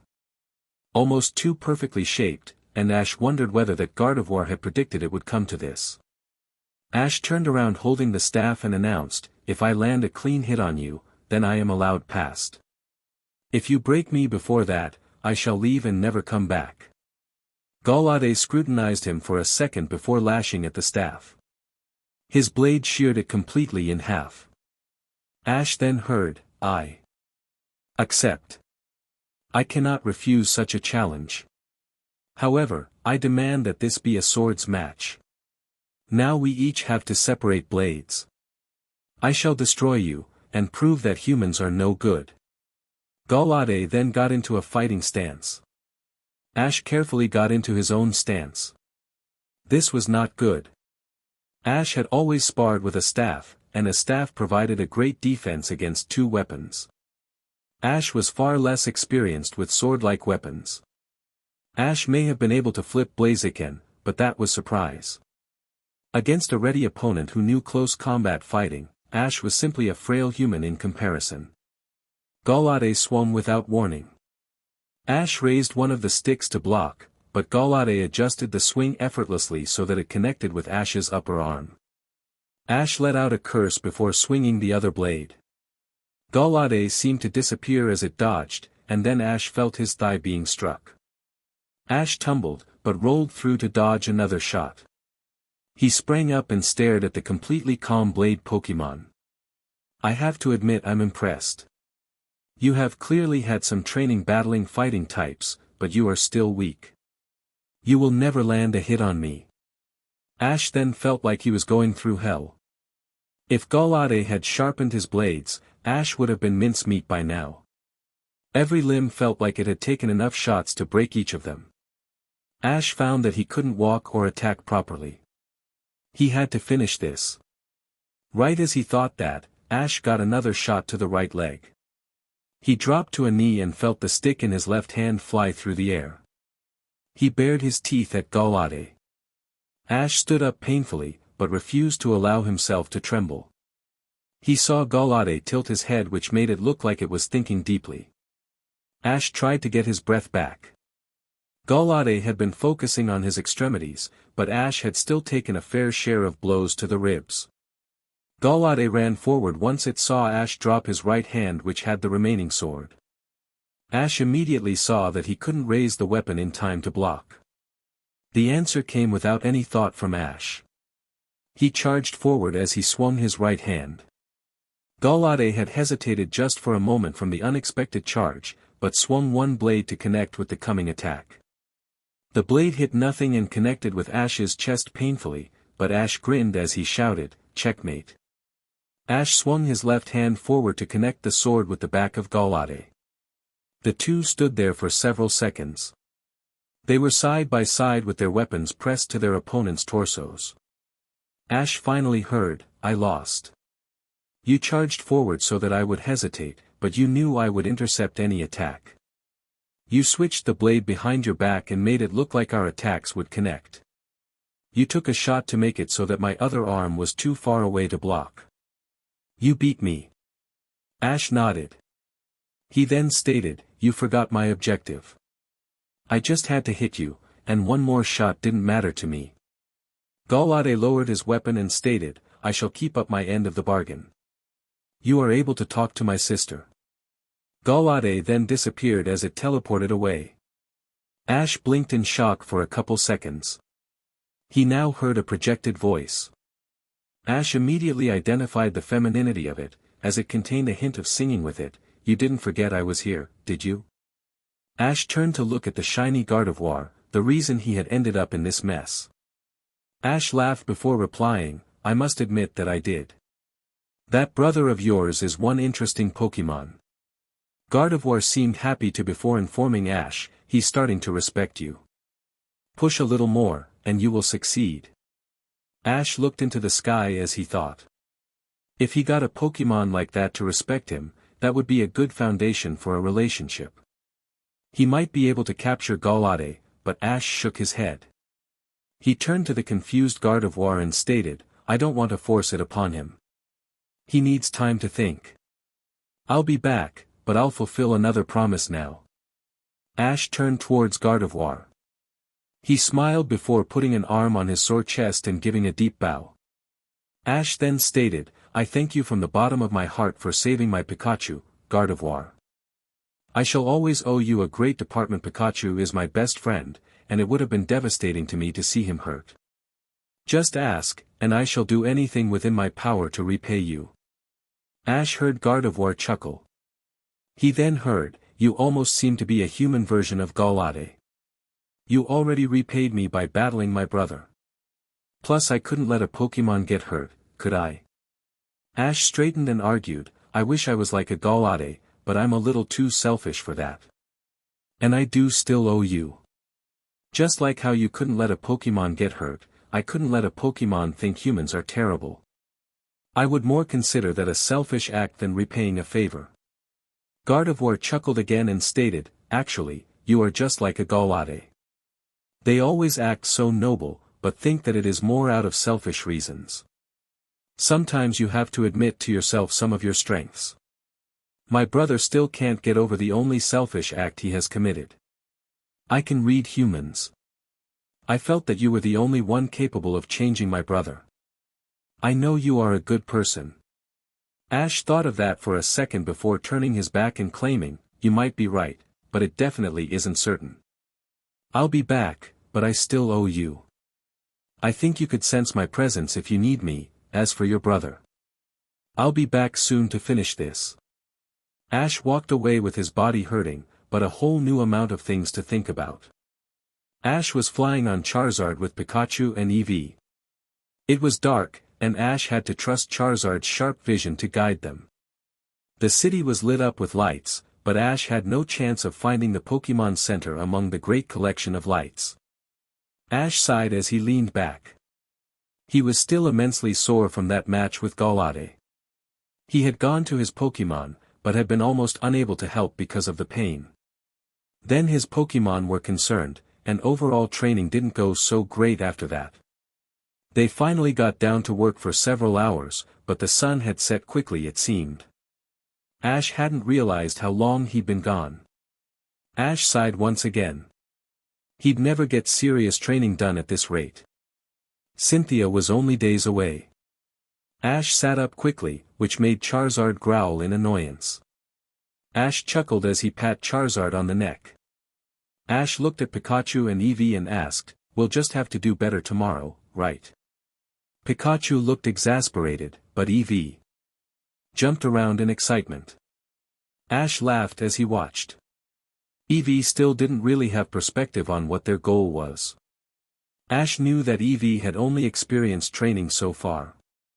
He would need to use her in a battle soon. Ash now felt Charizard descending. He looked down and saw the clear outline of the Pokémon Center. A couple seconds later, they landed in the back. Ash returned Charizard as he exclaimed, "You did great, Charizard. Rest up for tomorrow's training."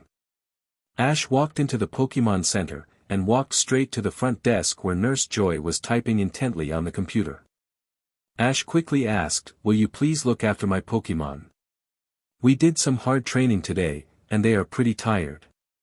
Nurse Joy was still looking at the computer screen as she answered, "Sure, just hold on a moment," and there. She now looked at him with a satisfied look on her face. She immediately jumped up in shock and yelled, "What happened to you, young man? Your shirt is all torn, and there is blood." Ash looked down and saw she was right. His match with Goldenrod had torn his shirt, and there was blood from that single long cut across his chest. How had he not noticed this before? Ash rubbed his head as he muttered in embarrassment, "I sort of got into a fight with a wild Goldenrod. I guess I didn't realize. This really isn't much." He got ignored as he found himself being dragged into the back room. He heard dimly, "I'll treat you. Take off your shirt." Ash sighed, but gave in. He pulled off the remains of the t-shirt and allowed Nurse Joy to examine his torso. The small cut stretched from the far left of his chest, and stopped in the middle of his right pec. The line was perfectly straight, and seemed to have stopped bleeding long ago. Nurse Joy carefully looked at the cut before stating, "You must have been fighting with a strong Pokémon. This cut is perfect. Must have been a razor-sharp edge. It's sealed up nicely, so infection is low." Ash laughed and said, "I completely forgot about it, so it can't have been that bad." Nurse Joy now poked one of his ribs, and Ash flinched. Nurse Joy sighed and stated, "Seems you really got into a fight with a Goldenrod. You definitely have some bruised ribs. I'll need to check if any are broken." She then set off gliding her fingers along his ribs. Ash frowned both from the pain, and the fact it felt slightly RSNG. He took several deep breaths to calm himself. He was interrupted as the door opened to reveal a large group of people. Ash froze. He had a really bad feeling. He turned to see Soledad, May, Max, and, somehow, Brock standing in the doorway. Ash now realized what this was looking like. He had a shirt off, Nurse Joy was bending over him, and her hands were placed on his chest. Soledad commented humorously, "Looks like I was wrong. I thought you were a kid, but it turns out you are already a man." May now stuttered out with a huge blush on her face, What are you doing with Nurse Joy, Ash?" Brock screamed, "Ash, you traitor. How could you?" He then ran away. Max now asked, "Ash, were you and Nurse Joy just making a baby?" "All I know is what May has told me. She said that you make a baby by getting undressed together. She wouldn't say more." Ash jumped up and angrily yelled, "What the hell, you guys have dirty minds. Nurse Joy was just checking a cut on my chest. Of course we weren't about to have section. How could you even think that?" Nurse Joy now stated, "Wow, I've never had something this embarrassing happen before. I think I should go." She then moved out of the door, but froze. She turned around and quickly stated, "It looks like your ribs are completely fine. I would wash that cut before you sleep, but other than that, just rest up, and take it easy." She then walked away. Ash waited till she was gone before turning an ice-cold glare on the group. He took several breaths before saying slowly, "I don't know where to start. First though, It seems Brock came to watch May in the grand festival. I shall first talk to him because he seems to have overreacted, and hasn't heard that it is a misunderstanding. Ash strode out of the room looking for Brock. Pikachu and Eevee started running after him. He had a feeling on what way to head. As he thought, Brock was leaning against a tree in the back of the Pokémon Center. Ash walked up, and leaned on the other side without saying anything. Ash finally said softly, "It isn't what you were thinking." Brock sighed and answered, "I figured that, but I wished it was." Ash frowned. What was that supposed to mean? He finally asked, "So you mean you weren't upset?" Brock sighed and nodded. Now Ash was even more confused. Brock was obsessed with every Nurse Joy, but he says now that he wouldn't be upset. That would mean he wasn't serious about Nurse Joys, but why would he always hit on them then? I don't get what you are saying. What is going on? Ash asked irritably. Brock sighed and asked, "Ash, my constant romantic advances, what have they done for when we traveled together?" Ash frowned and thought, I guess they were just a little bit of an annoyance. It just became habit. Brock now claimed suddenly, "I have a girlfriend, Ash." Ash froze in shock. Brock now continued, "We met when we were traveling through the battle frontier. She is actually one of the major reasons that I went back to Pewter City." Ash rubbed his temples as he tried top thing. He finally exclaimed, "This doesn't make sense. If you had a girlfriend, why do you hit on every pretty girl we came across? Why would you still do that?" Brock paused before stating slowly, "Ash, I'll put things in perspective for you by how I think of things. This may not be relevant in your opinion, but please listen. I heard a story once. It said that humans weren't always like now. During this time, there were no Pokémon on Earth, but humans flourished. They created machines and technology that we couldn't even imagine now. They created medicine that allowed humans to live far longer than we can. A healthy person now will live a maximum of 60 or 70 years. Back then, it wasn't unusual for a person to live 20 years longer." Ash now exclaimed, "Yes, my mom used to tell me these stories." Brock now held up a hand and ordered, "Listen till the end. This is how I think of it." He waited till Ash settled before continuing, but they didn't just make good technology. They created weapons which they used to attack each other. These weapons didn't just damage the humans, they damaged the animals around them. Soon humans were scarce, and the animals began to mutate from these weapons. This is how Pokémon became. Ash now asked, "Isn't this just a kid story though? How could humans have created Pokémon?" Brock replied, "This story is completely true. There is actually a huge amount that some people know on this incident, but that isn't important. Pokémon came to be, and humans started to rebuild. However, these humans saw the changes they had caused. That is why they changed to make sure it would never happen again. They removed any knowledge of the weapons, and the technology which had destroyed so much. We became peaceful people. We soon bonded with Pokémon, and figured out the methods we have today to capture them. This of course happened hundreds of years ago, but it is completely true." Ash was now growing annoyed. This story may be interesting to listen to while relaxing, not as an answer to a question. Ash snapped, "Come on, and explain how this is important, Brock." Brock sighed and waited for several seconds for Ash to calm down before he explained, "Due to these great changes though, our lifespans shortened. Ash, do you know that a 10-year-old wasn't even considered halfway grown up during these old times?" Ash now recoiled a slight bit. He claimed, "No, I didn't. A 10-year-old now is considered basically able to fend for themselves." Brock nodded and informed him, "We now start aging far quicker. A person is sometimes full grown by the time they are 16 now. You are weird that way. You seem to be growing now instead of before. This is unusual, but not unheard of. In the old days though, they didn't stop growing till they were at 20 or so." Ash now looked up and admitted, "That is pretty interesting. A 20-year-old now pretty much would have a job and close to a family by then. Brock nodded and claimed, "You just got very close to my point just now, Ash, but I need to finish still." Ash, how many kids become trainers on a journey?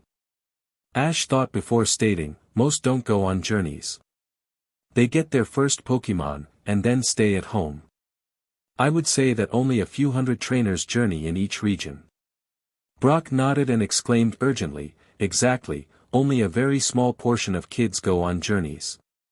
Those that do, also go through amazing sacrifices. You just mentioned that a 20-year-old could very well have a family by that age. Yet, those who live in towns, and don't journey, usually have lovers by the time they are 15. Ash now groaned. This wasn't going anywhere. He asked, "I still don't see how this is relevant." Brock now jumped angrily and yelled, "DMN it, Ash. Think about it. You are 16, and yet haven't even thought about settling down. You still intend on traveling till you become a Pokemon Master. You realize how long that could take. Lance and Steven are both in their late 20s, yet neither are married. Cynthia is the youngest champion ever, and she was 19 when she became champion. She is so busy that she can't even think about love. She is 20, and is trapped by the role of champion. Who knows how long before someone manages to beat her. The role of champion will probably make it so that she can never get married. That is what being a champion causes." Ash now stood and angrily yelled, "So what are you saying?" Brock paused and Ash saw him shaking with anger. Brock finally yelled, "I don't want you to continue on your journey. If you become a master, that practically guarantees that you will never get married. You may not think of that now, but you will regret it later. No family, and no one to grow old with. I always flirted because I wanted you to think about love. You love Pokemon so much, that the only way you would settle down, would be if you fell in love with someone. If I didn't flirt, your entire life would only encompass Pokemon.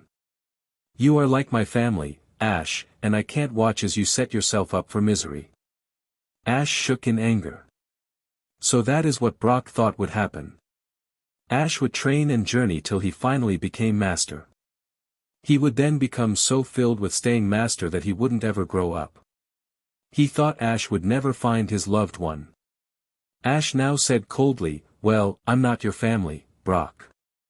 Ash saw Brock visibly recoil, so Ash continued in a furious voice, "I am not one of your little brothers you are responsible for. You think I'm still the same kid I was when I started. You think all I think about is Pokemon. Well then, go F yourself, Brock. I thought you were the person who understood me. Yet here I find you think I'm helpless. Well, for your information, I knew all of what you just said. I know that I might not end up married. I fully realize that becoming a master may result in that, but that is my choice. If I choose to fulfill my dream at that cost, it is none of your FNG business. You don't have to protect me. I am not a little kid. I am able to think, and I have the ability to make my own choices." Ash turned away and started walking away from the completely shocked friend he had always traveled with. Ash felt Brock weakly raise a hand to stop him, and Ash stopped. He then announced quietly, "I have met all those people you mentioned. Never have I heard Lance regretting becoming a Pokemon Master. I haven't ever heard Cynthia say she wished she had never gotten into Pokemon. You act as if someone who doesn't find love is for sure going to end up miserable." He now turned to Brock and stated, "And whoever said I don't have someone I love?" Ash now strode away. Pikachu and Eevee were quiet from the intense talk they had just witnessed, but they followed nonetheless. Ash walked into the Pokemon Center and sat on one of the couches. He needed to think. Ash knew that a person usually couldn't get married if they were over 25. There just wasn't any suitable partners left. Now Ash thought on his possible future. If he managed to do what he needed to. If he beat Paul, and won the Sinnoh League, what after? Ash would become one of the youngest trainers to ever compete in all the leagues. Not to mention getting to the victory tournament of each. He would become eligible to enter the Champions Tournament. Yet, Ash had battled Elite Four members. He had watched Lance, Steven, and Cynthia battle. Who knows how long till he surpassed them? Years. Cynthia had been the youngest champion ever when she won when she was just 19, and she was probably the strongest champion of them all. If Ash managed to do the impossible and defeat her by the time he was 19, then he would be in the same situation she was in. He would be forced to wait for someone to come and defeat him. If Cynthia was predicted to stay champion for a decade, the person to beat her would last just as long. That would mean he might be 30 by the time he was free from the responsibility. It was just as Brock said. Ash would become a prisoner of the role of champion. Could he really handle the possibly bleak future this would lead to? Ash was interrupted from his thoughts. He heard footsteps and looked up. Brock, May, Max, Soledad, and even Giselle were there. He raised his eyebrows as he waited for them to speak. Finally Brock claimed, "These guys heard our whole conversation, but that isn't why I'm here. I have to apologize. I think I might have behaved wrong.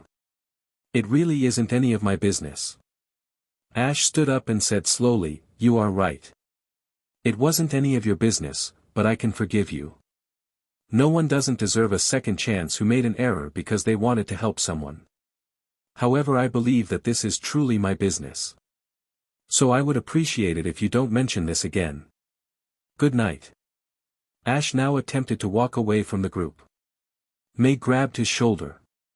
He waited without turning around, but he could feel her shaking. He heard her sobbing quietly before she spoke. "Ash, is it true what you said? Is there someone you love?" Ash paused. Pikachu jumped on his shoulder and rubbed his cheek against his to comfort him. Ash finally admonished, "Possibly. I can't say it is love, but I can't seem to get over her. I keep finding myself thinking of her. I first thought it was a crush, but I think that is impossible. I am not sure. That is all I can tell you." Ash started to walk away. He was once again stopped when May shouted, "I'll not stop."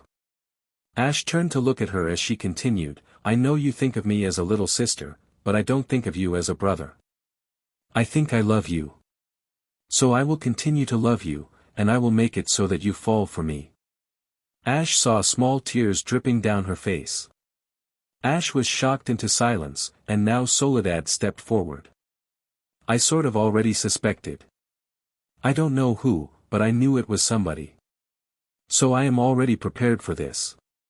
It seems I don't have to educate you, so I will go the same path as May. I will make you fall in love with me. Not many men will be able to resist the charms of an older woman." She finished with a smile. Ash looked at the two of them. There might be more like them. How could he justify hurting so many? Was there any way that all could come out in one piece? Ash looked at them and simply nodded before walking away. He passed through the lobby and heading to his room. He unlocked the door and allowed Pikachu and Eevee to go in before shutting the door. Ash leaned against the door before sliding down till he was sitting on the ground. Pikachu and Eevee watched him in concern. Ash reached into his pocket and pulled out an old Pokeball that looked to be out of use. Pikachu's Pokeball. Ash opened it and looked at the picture he had placed inside. It was a tiny picture of Cynthia commanding Garchomp in a battle. Ash looked at it as he felt tears gather around his eyes. He finally whispered, "Could Brock have been correct? Could you be crying inside because you are unable to find the one you belong with?"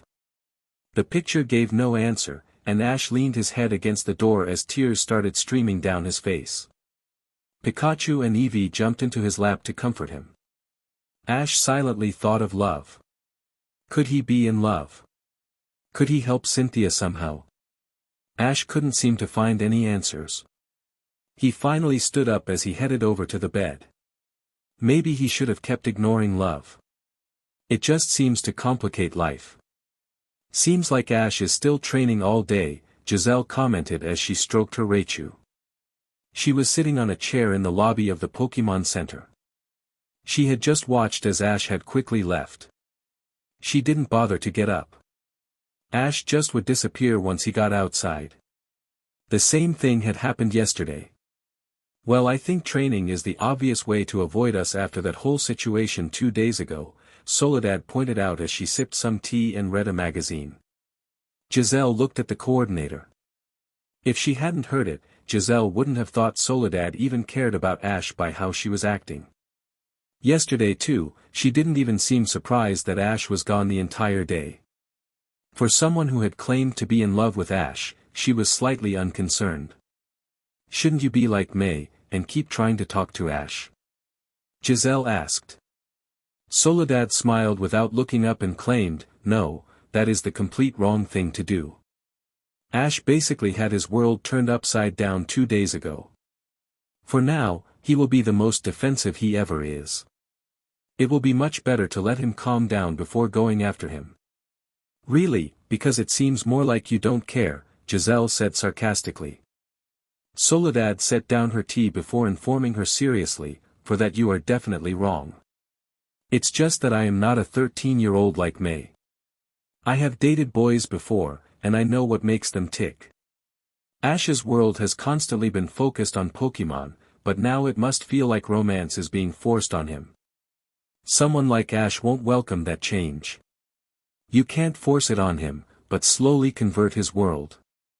That is what I shall do. I shall slowly make myself become a major part of his world. She said all this calmly and with an air of confidence.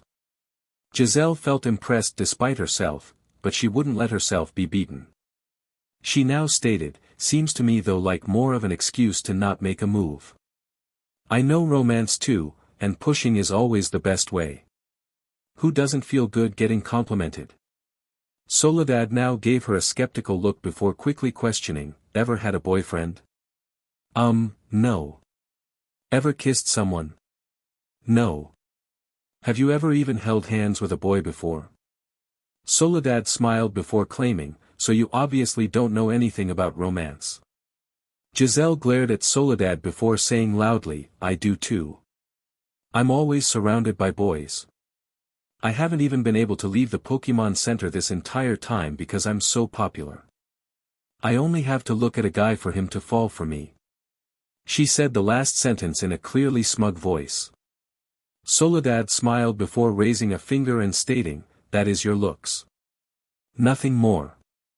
No offense, but you rely on your looks for everything. I can't deny that you are easily more beautiful than I am, you will probably get even better looking as you grow, but you don't seem to have anything else. You are a good trainer, but haven't gone on a journey. You are extremely smart, but have yet to use it. And you are extremely beautiful, but you take it for granted. Giselle shook with anger. She was a better than average trainer, but had she ever done anything with it? She was able to memorize an entire book, but had she ever used her intelligence for anything besides training? She had beauty, but where did that get her? Could she deny what Soledad said? Giselle sat back down irritably. She couldn't stand to lose. Giselle pouted for several minutes as Soledad continued to drink her tea. Raichu started to peacefully nap beside the chair. Finally Giselle stated, well, I will clearly win the other bet. There is no way I will fall in love with Ash. Soledad stayed silent for several seconds before stating slowly, possibly not in the timeframe I suggested. Giselle now exclaimed, not ever. Soledad thought before claiming, oh, you will, but when Ash decides to make you. When he decides to make me. Ash doesn't have a romantic bone in his body, Giselle stated in a laughing voice. Soledad now said confidently, true, but he doesn't need one. He has everything he needs to get any girl. He just doesn't show them in romantic ways. As soon as you actually spend some time with him, you will understand. Ash can make you feel special, and he does it without even trying. I'm actually glad he doesn't have much consideration for romance. If that boy actually knew how to flirt, he'd have every girl in Kanto as a fangirl. Giselle looked at Soledad skeptically. Soledad seemed happiest as she described Ash. Giselle finally asked, "What did Ash do to get you to fall for him?" "I just don't see how it could happen." Soledad smiled before explaining, "Simple. He congratulated me. You know, I beat May in the finals of the Kanto Grand Festival. After I beat her, she was devastated. Naturally, those traveling with her went straight to comforting her. Honestly, I was a little hurt. I had been hanging with them for several days, but I didn't even get a congratulations as they comforted May." She now took on a glassy look in her eyes before continuing, "But Ash. He came and started talking about our match with such excitement. Even if he cared about May, he wasn't going to leave me out. He cares about everyone and everything."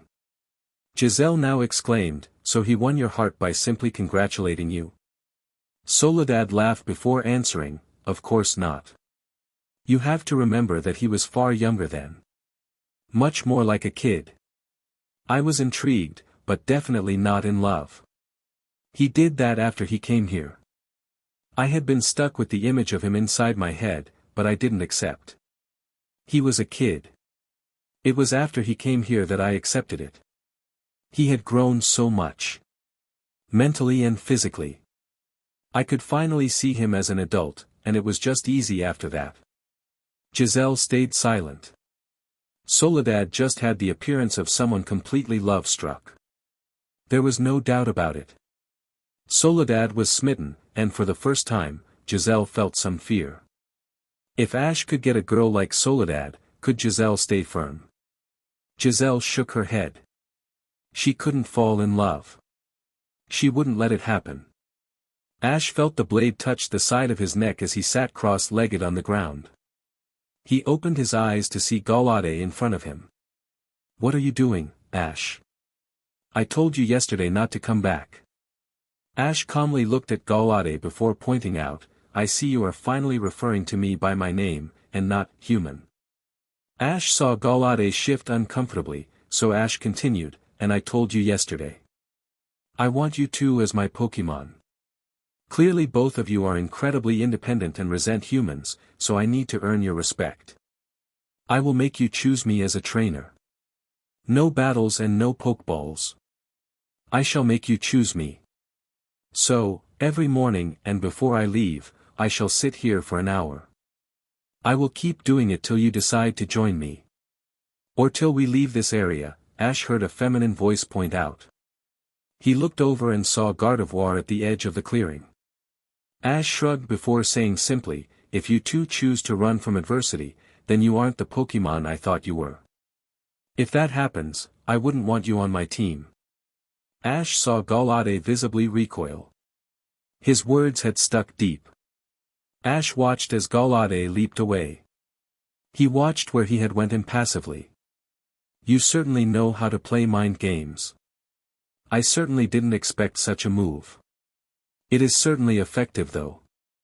Ash smiled before claiming, "One of the few things my dad taught me how to do, was read a situation and act accordingly.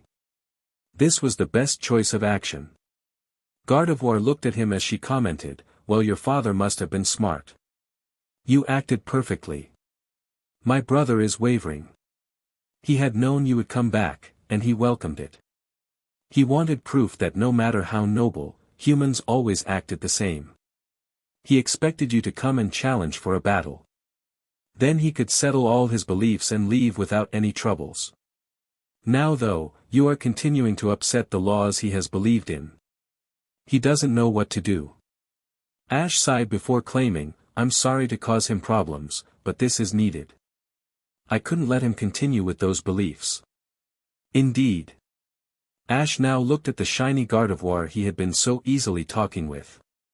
He now said seriously, "You need to think also. I'm not just here for your brother. I want both of you. This applies to you as well. You should think seriously on this."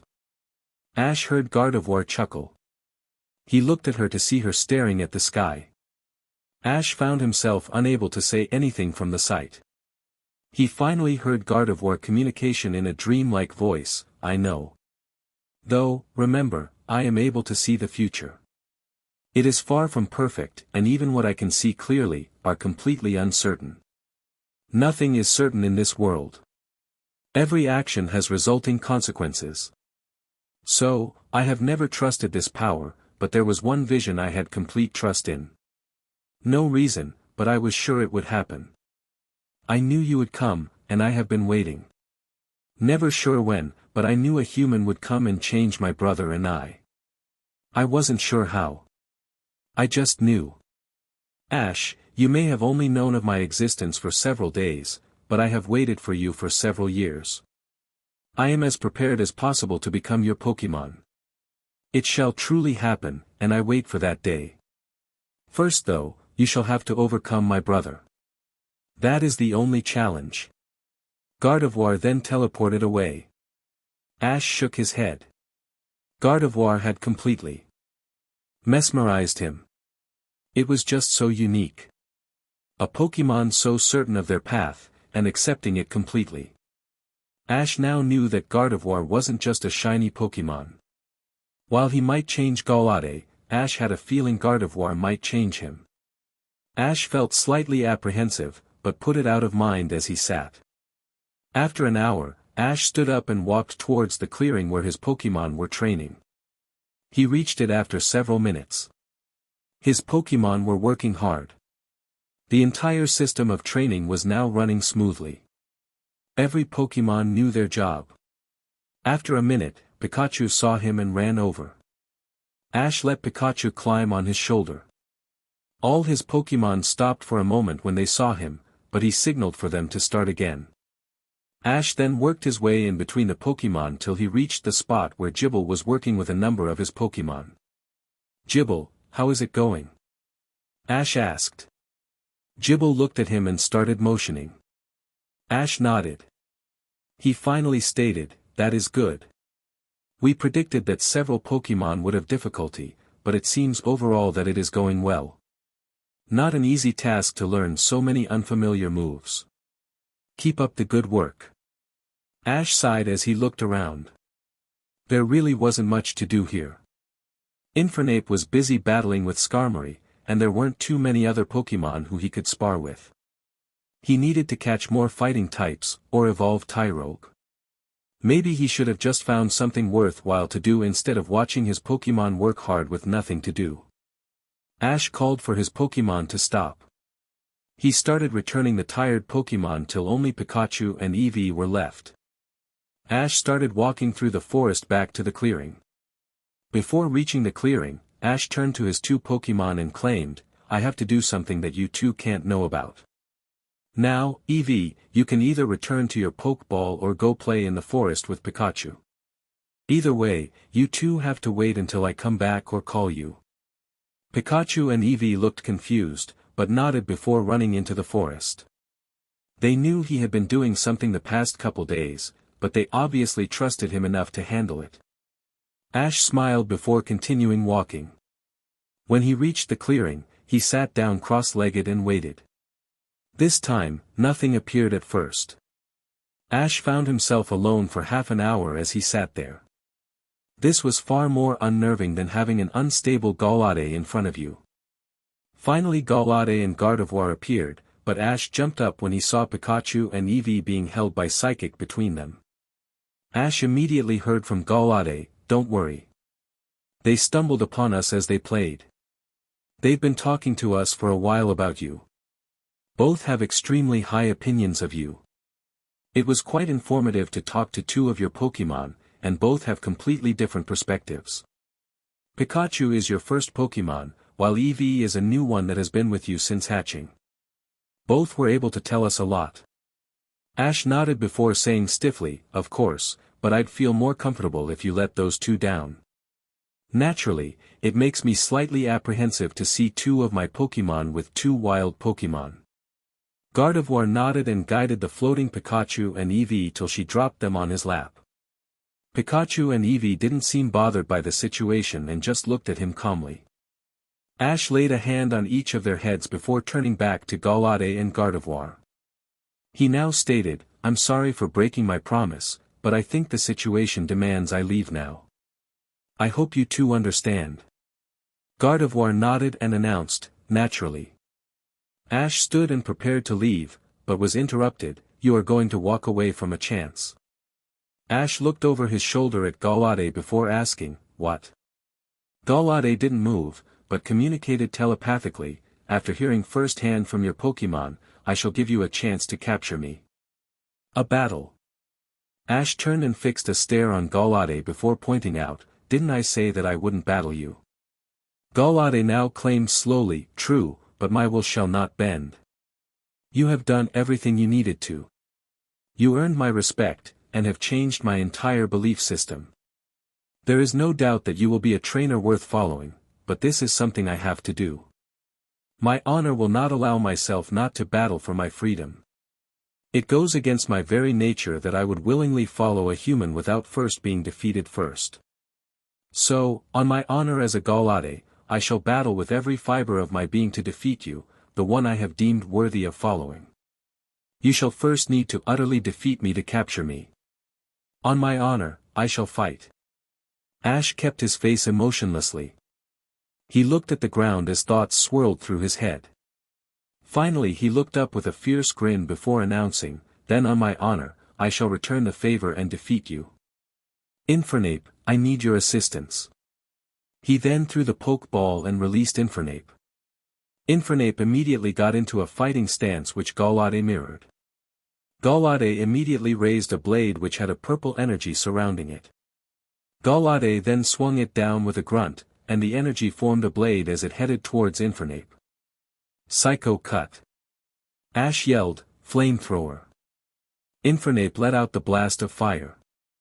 The two attacks connected, but Psycho Cut split the flamethrower like it wasn't there. The attack then connected with Infernape head-on. Infernape let out a grunt as he was pushed back. Ash growled. He hadn't thought of how tired Infernape was from the training. That flamethrower was at barely half power, and even at full power it wouldn't stop a Psycho Cut. Flamethrower was an attack that was spread over a far larger distance than Psycho Cut. Even if the two attacks had equal power, Psycho Cut would only connect with a small portion of Flamethrower. Ash had been foolish. Infernape got back to his feet and growled at the impassive Goldenrod. Ash watched as Goldenrod launched another Psycho Cut. He now ordered, dig. Infernape instantly disappeared underground, and stayed there for several seconds. Goldenrod stopped easily, and didn't seem worried at all. Moving unbelievably fast, Goldenrod slammed a fist into the ground. Ash instantly heard a muted cry from underground. Ash gasped. Goldenrod had actually hit the ground right before Infernape came up under him. Ash now yelled, Infernape, come up away from Goldenrod. Infernape appeared 10 feet or so from the impassive Goldenrod. Ash clearly saw the mark on Infernape's head. He now claimed, we underestimated this Goldenrod, Infernape. It can sense where you are underground. Use Calm Mind to increase your power.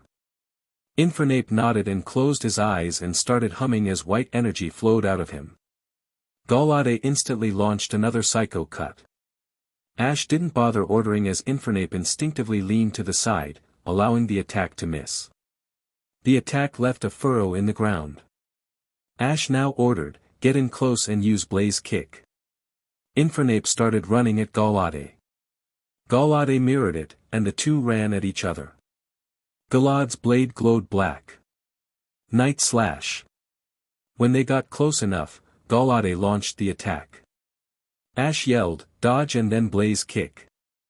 Infernape now did a somersault to land sideways on his hands.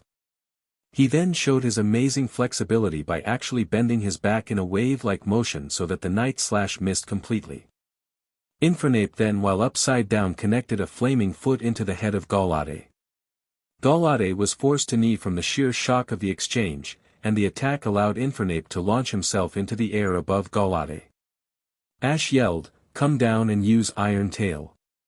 Infernape flipped through the air as his tail glowed. Goldenrod stood up and prepared another Psycho Cut. Ash knew that a Psycho Cut that stayed on the blade, and wasn't launched forward, would be far more powerful. He couldn't allow that to hit. Goldenrod prepared to hit Infernape with the attack. Ash now yelled, use Iron Tail to control your movement. Infernape spun one last time before swinging the iron tail as Golade swung his blade. The two attacks connected, but Ash saw Infernape's tail wrap around Galade's blade.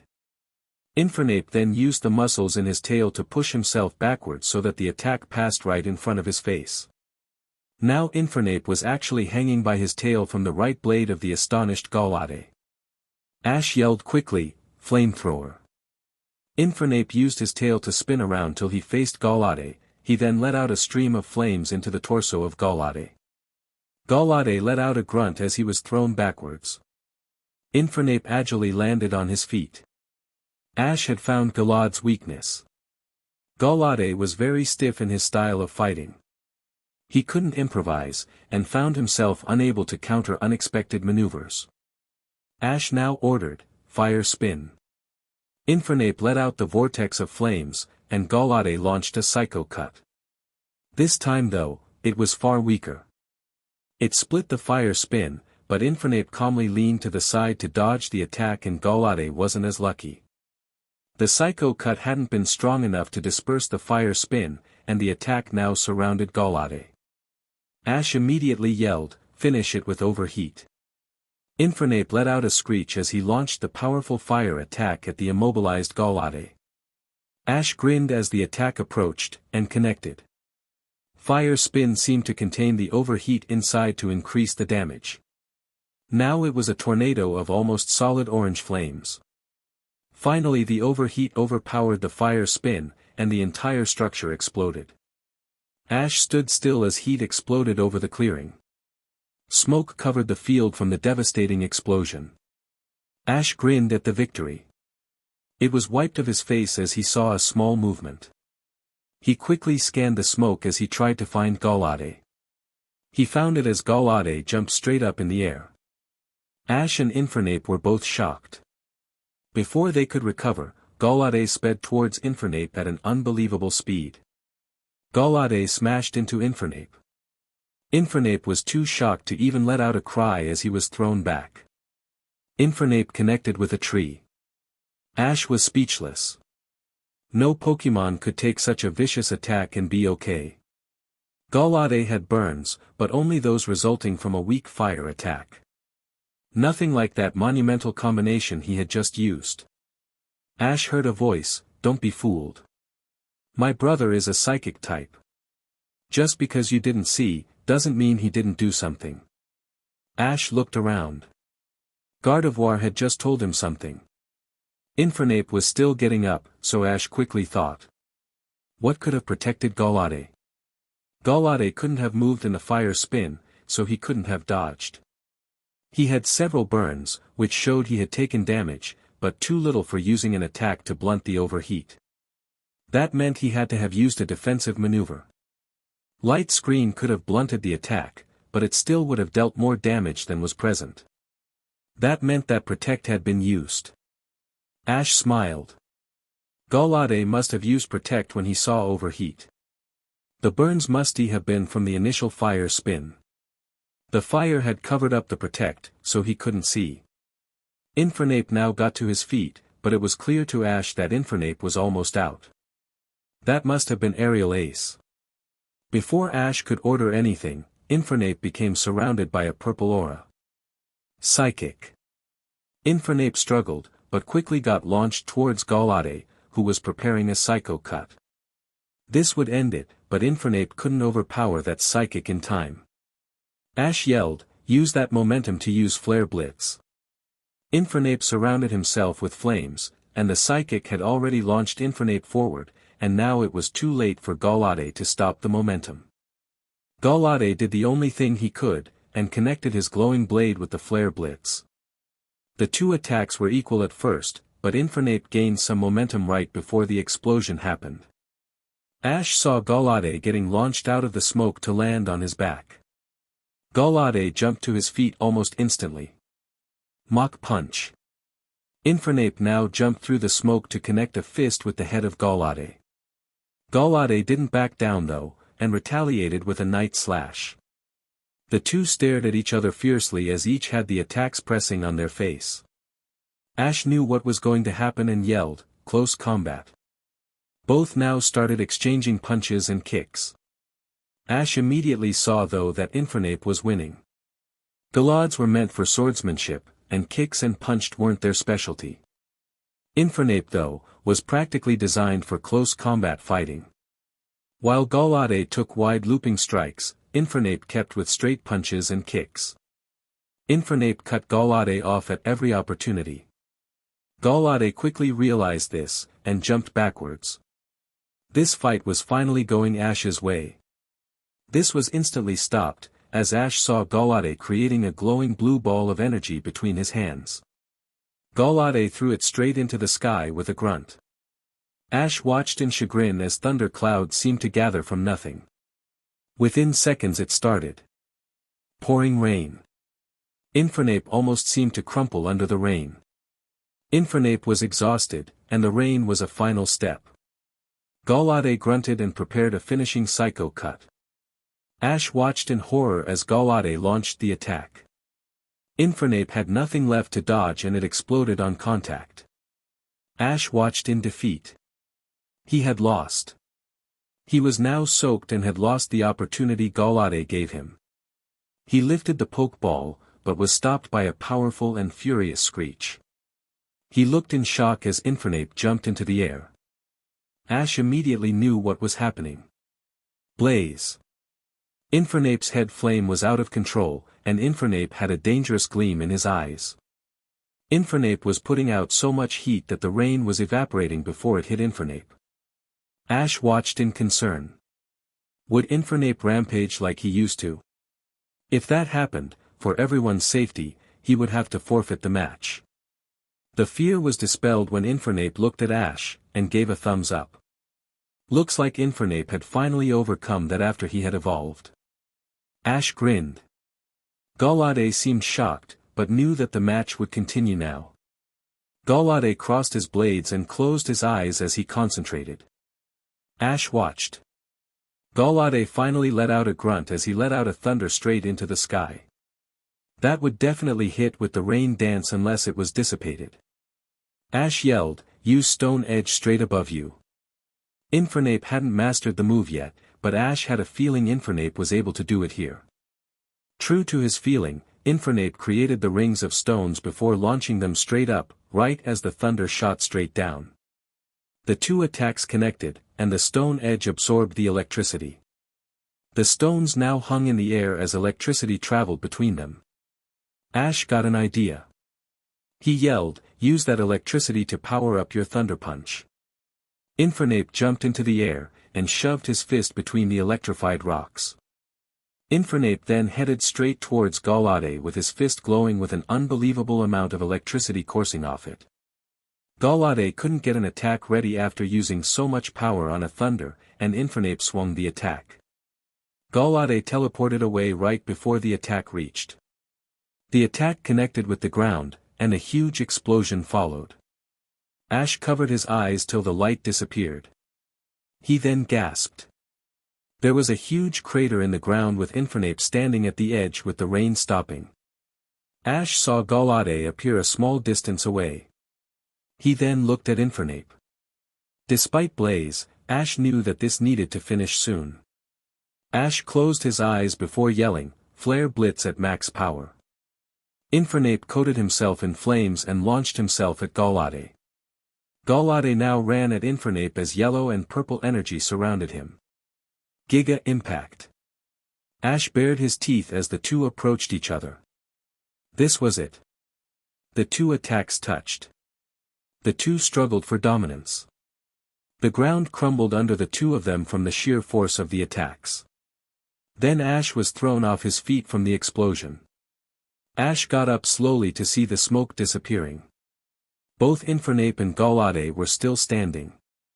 Ash watched as Infernape let out a large grin as Goldenrod crumpled. Ash threw a Pokeball. It SCKED Goldenrod in. Ash watched anxiously as the ball twitched. Finally it stopped. Ash stood still. He had done it. Goldenrod had been captured. Ash finally let out a grin and ran towards Infernape. He pulled the exhausted Pokemon into a hug.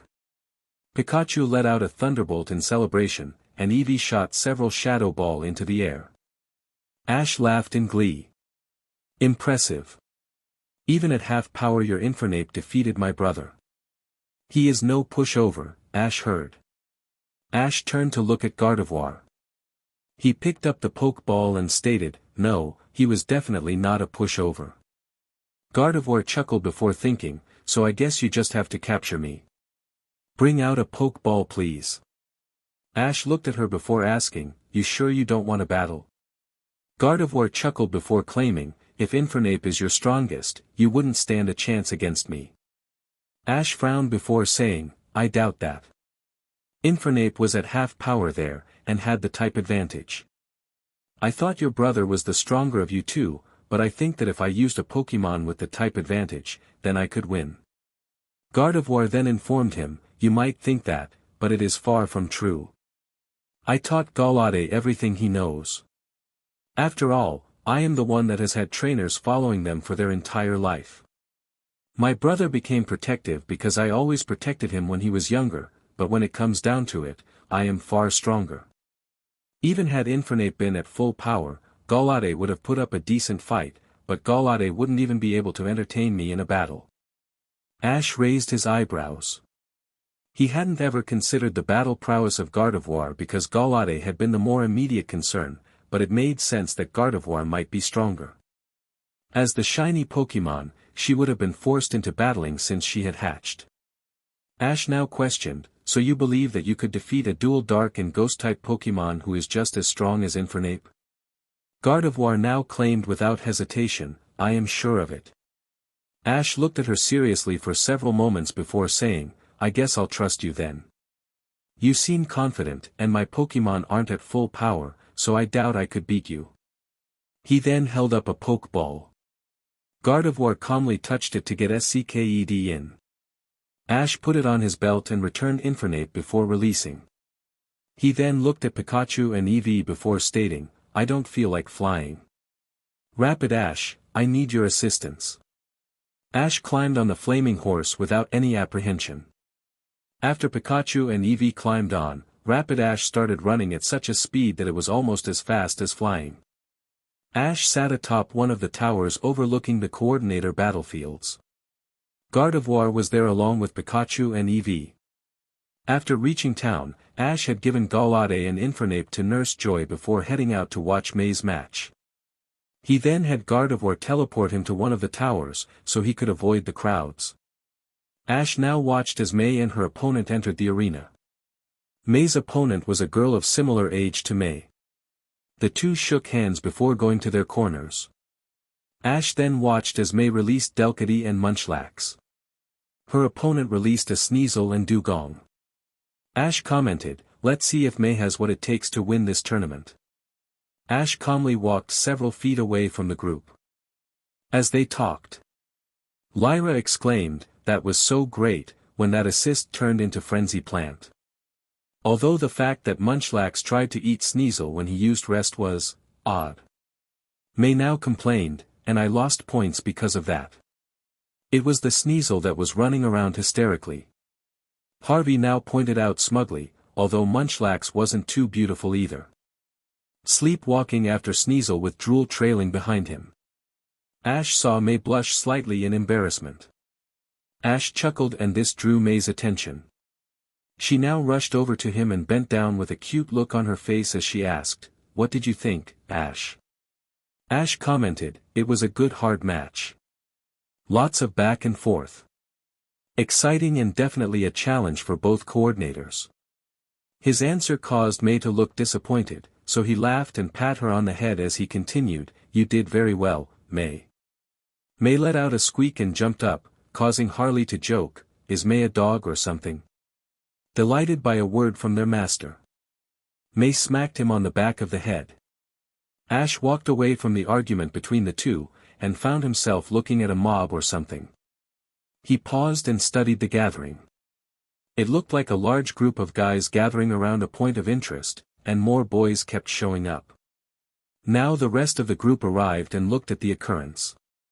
Ash, everyone, a voice yelled. Ash looked over to see Soledad running over to them. Soledad had a match only 10 minutes before May's in a completely different stadium, so she hadn't been able to watch. Soledad stopped in front of them and asked, "May, how did you do?" May brightly stated, "I won." Soledad nodded and informed them, "Me too." Opponent's Pokemon couldn't continue with 30 seconds left.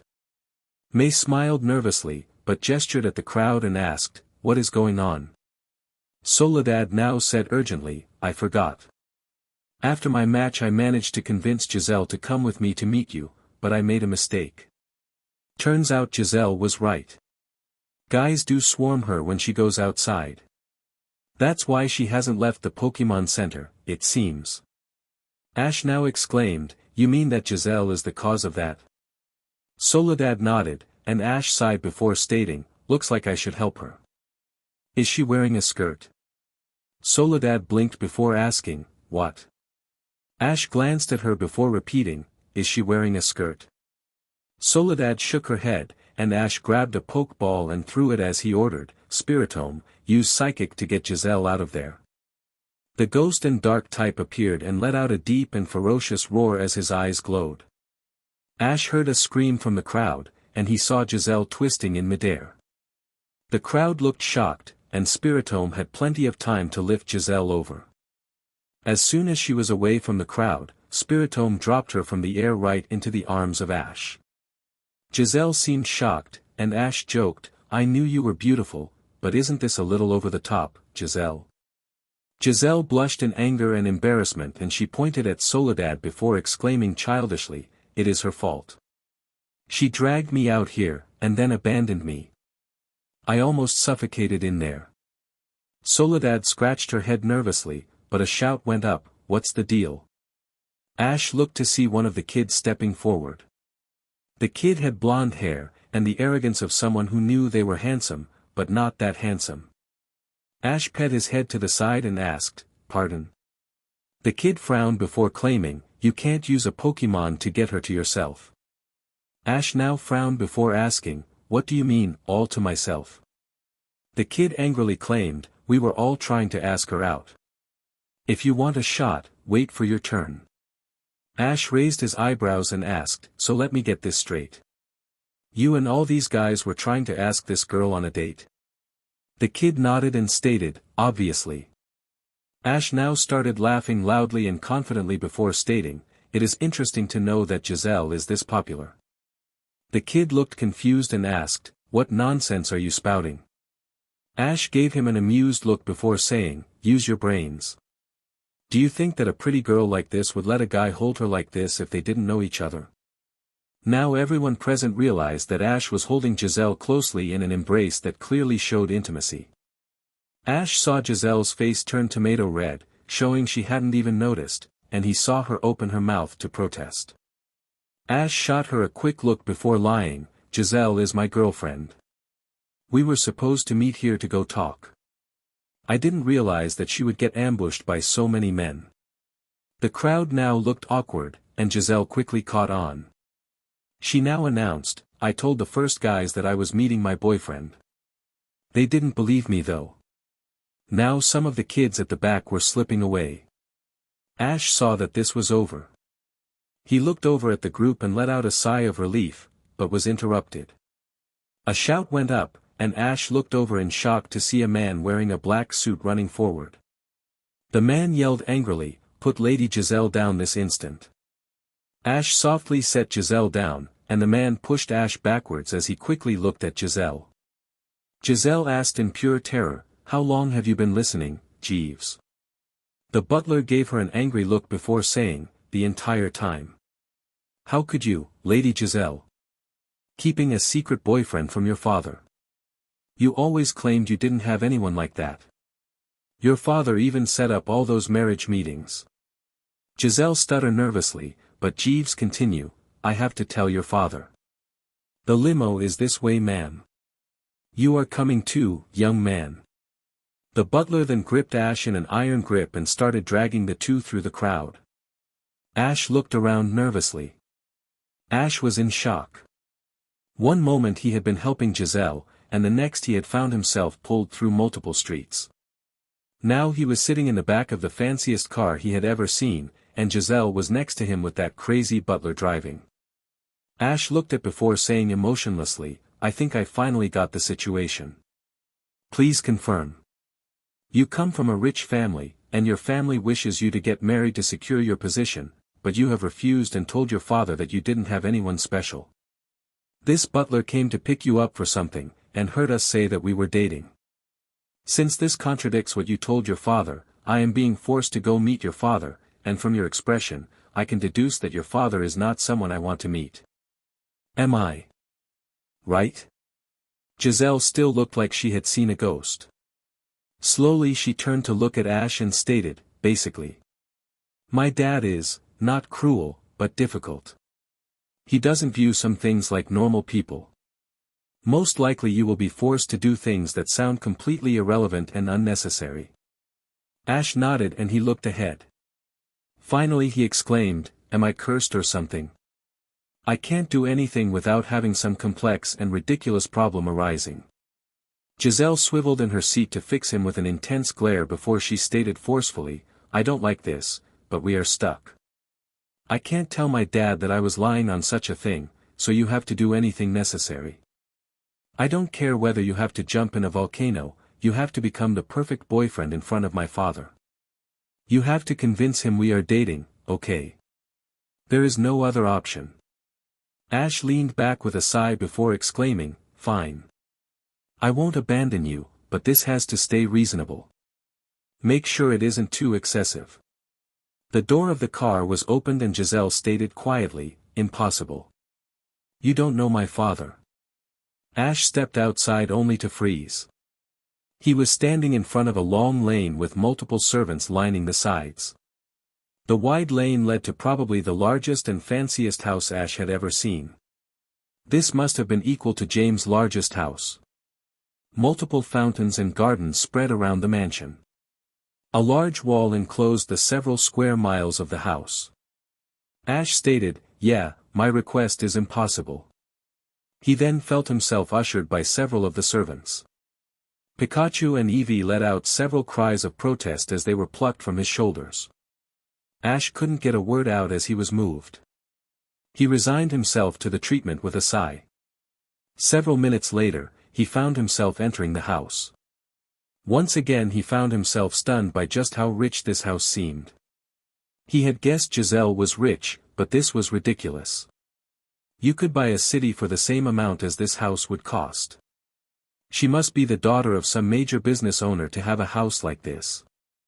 Ash was directed into a room, and ordered to stay there until he was summoned.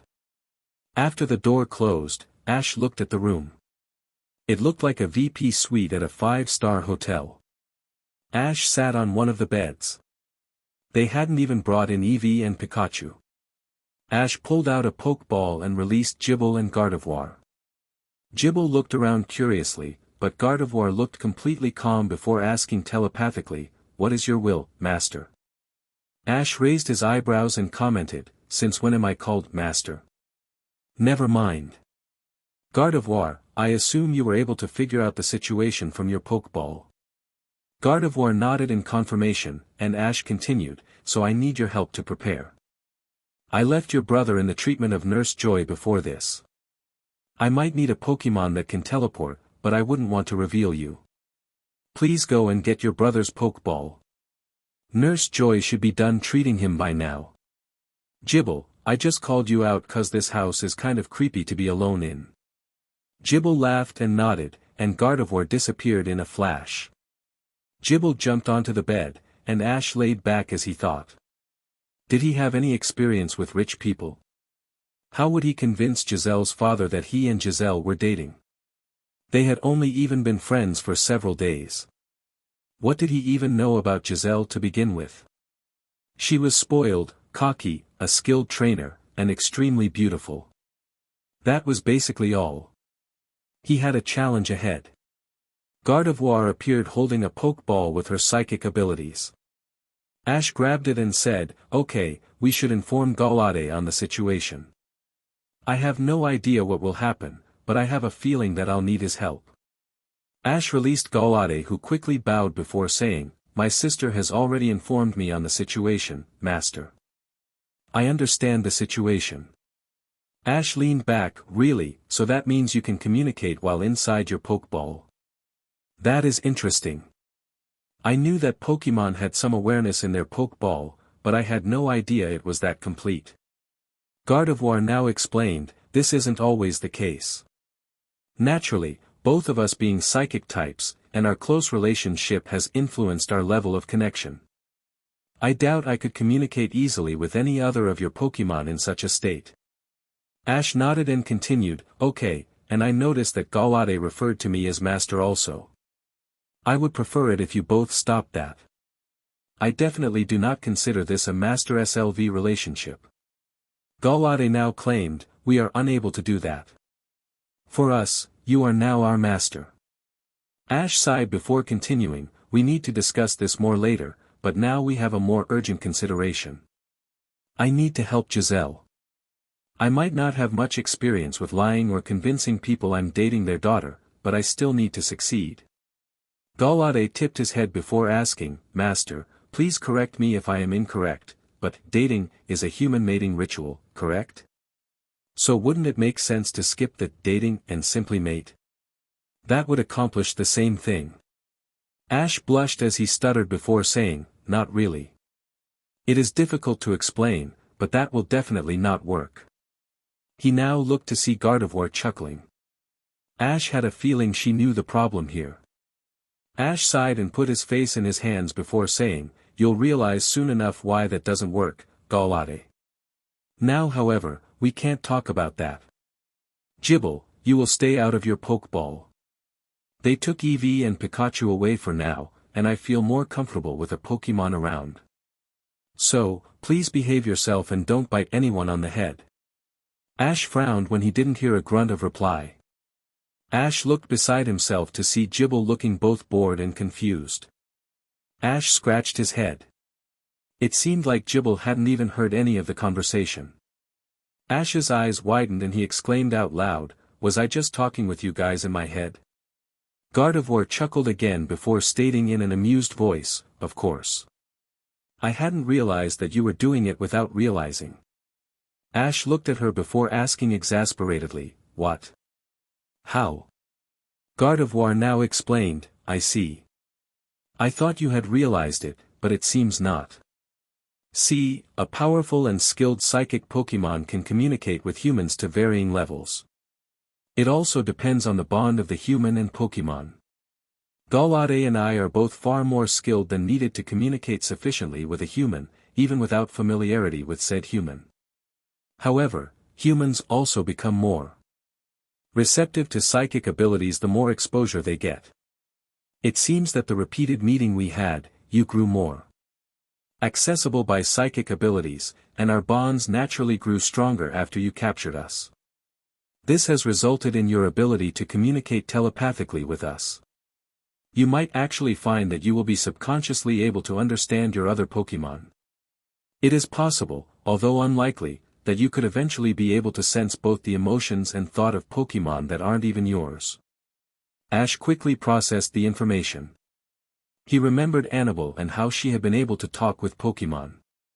Now that he thought about it, she was also a psychic-type trainer. If he presumed that Gardevoir was correct, that could be the reason for Annabelle's ability. Even Sabrina, another psychic-type trainer, was able to establish a mental link with her Pokemon. Does that mean that he might soon be able to do that? Ash shook his head and stated out loud, "That will be interesting, but not an immediate concern. Gardevoir, can you please tell me when the servants are coming? For now, I'm going to sleep for a while till they come, but I don't want to be caught napping." Ash laid down on the comfortable bed. After training this morning, and all the events, he was feeling pretty tired. Definitely not in any condition to act like he was Giselle's boyfriend. Ash looked at the side table, and saw a picture. He looked at it closer. There were 3 people. A man, women, and a daughter. He recognized Giselle as a child, no more than 6 or 7, and so he figured the others must be her parents. Her father had a stern and business look, but Ash could almost feel the happiness coming from the man. Giselle's mother is obviously where she got her looks. The two looked to be mirror images with only the smallest of differences, except Giselle had longer hair. Her mother only had shoulder length, while Giselle had her hair to her waist. If Ash had to judge, Giselle might be slightly more beautiful, but it was close, and that was considering a lot since he was talking about Giselle. Although, unlike the father, the women looked to be more stoic. Nothing of the raw happiness that Ash felt from the other man. Ash thought about what that meant before falling into a light sleep. An hour and a half later, about 6 o'clock. Ash rushed to make it look like he hadn't been sleeping. Gallade had prodded him awake just moments before. Ash had immediately returned Gallade, Gible, and Gardevoir. Ash had looked in the mirror to see his hair was in worse condition than it usually was, and it wasn't in great condition in the first place. He tried to pat it down with his hands, but gave up with a sigh. He put on his trusty hat and waited. A second later, a knock came from the door. Ash stood and opened the door. A pretty brunette with a nice purple hair color opened the door. She bowed and stated, "Mr. Ketchum, I'm here to lead you to the master of this house." Ash nodded and stated, "Lead the way." The maid nodded and walked away. Ash followed, but started to feel uncomfortable with the silence. Since the maid wasn't going to speak, Ash said, "I see that you know my name, but I don't know your. Would you mind telling me?" The maid seemed like she would faint from surprise, but finally managed to say, "Mina Isa. My name is Mina Isa." Ash gave her a smile before asking, "So how about I call you Mina, and you can drop the Mr. Ketchum and call me Ash?" Mina seemed shocked again, but gave a meek little nod. Apparently she didn't get talked to a lot in this job. Ash continued, "So, how long have you been working here? I am curious. You can't be much older than me, but you seem to have worked here quite a bit." Mina stuttered again, but managed to explain, "For the past 2 years I've helped when special preparations have been happening. I am not a full-time maid, I just do this to get some money when needed." Ash nodded and said, "It must be interesting working in a huge mansion like this. I really can't imagine all the work that goes into a place like this." Mina now looked confused and asked, "But didn't you grow up in a mansion like this? All the guests that come here are from rich families also. I assumed the same thing for you." Ash laughed. He kept laughing till he had to put his hands on his knees to catch his breath. Finally he exclaimed, "Do I really look like someone who grew up in a rich family? I wear worn-out clothes and have a hat on that is years old." He finally stood and informed her, "I grew up in Pallet Town in Kanto. There can't be more than 15 families there. Really a small, quiet, and peaceful town. This mansion is as foreign to me as possible. I guess that's why I can't stop talking. I'm just nervous. Sorry." Ash scratched his head with a grin. Mina chuckled before claiming, "It's fine. Usually the guests don't even say anything to us, so it's nice to have a chat." Ash smiled before frowning as he remembered what she had said. He now asked, "What do you mean, special preparation?" Mina smiled and teased, "Can't tell you. That was one order, don't tell you anything about the mansion or the family who owns it. Anyways, we're here." She had stopped in front of a large double door. She smiled before walking away. Ash took a breath before knocking on the door. The sound reverberated through the hallways, and Ash heard a strong voice say, "Come in, Mr. Ketchum." Ash opened the doors and walked inside. He found himself in what was either a conference room or a dining room. There was a long table with seats along the entire length. Ash looked at the other end of the table to see the butler standing next to another man in a seat. The man looked to be in his late 50s. His hair was pure gray, and he had a handlebar mustache. His eyes were a cold black, and he was dressed in a crisp business suit. The perfect image of a businessman. Quite intimidating, in Ash's opinion. The man signaled with his hand for Ash to sit down. Ash took the seat on the opposite end of the table so he could look at the man. Giselle's father was examining Ash with a critical eye. Finally the man stated, "I am Giselle's father, Edward Kalon. You may refer to me as Mr. Kalon." Ash nodded and waited for him to continue, but the man stayed silent as he continued to scrutinize Ash. Ash grinned awkwardly. He turned his head to see that Jeeves was glaring at him with clear venom. Ash lowered his head and looked at Mr. Kalon again. Finally deciding that he should say something, Ash opened his mouth only to have Giselle's father suddenly interject, "Imagine my surprise. I am coming home from a week-long business trip in Hoenn, and I receive a call from our family's head butler. He tells me that my little girl, Giselle, has a secret boyfriend. Honestly, I didn't believe it at first. In all my experiences, never once have I received even the slightest hint that Giselle was interested in romance. She's always been beautiful, smart, and talented, a truly amazing girl, but never has she shown interest in a male. I just couldn't see how this could happen. I'm not so sure now. I mean, you are a good-looking lad. Slightly ruffled and sloppy, but still a handsome young man. Not to mention everything else about you." He now slapped a folder down on the desk. He opened it and flipped through the pages within as he explained, "Sometimes it amazes me how much information my sources can come up with. In under an hour, they had all this ready. I haven't looked through it, but they've summarized it for me. You grew up in Pallet Town, mainly known as the headquarters for Professor Samuel Oak. You were mainly raised by your single mother after your father died when you were 7. Currently traveling as a Pokemon trainer. Just from looking in an instant, I can see that you have competed in the Kanto, Johto, and Hoenn Pokemon Leagues. Did exceptionally well, and you have also won the Orange League Challenge and the Kanto Battle Frontier. The first for the former, and one of 3 on the latter. You also seem to have formed friendships with almost every gym leader, and plenty of other notable trainers." He now looked at Ash as he continued, "All this is from a simple glance. If I took my time, I could find out more about you than your mother knows." Ash raised an eyebrow as he asked calmly, "Your point?" Mr. Kalon closed the folder and leaned forward with his chin in his hands before stating, "Just informing you of the situation. Now, let me ask you.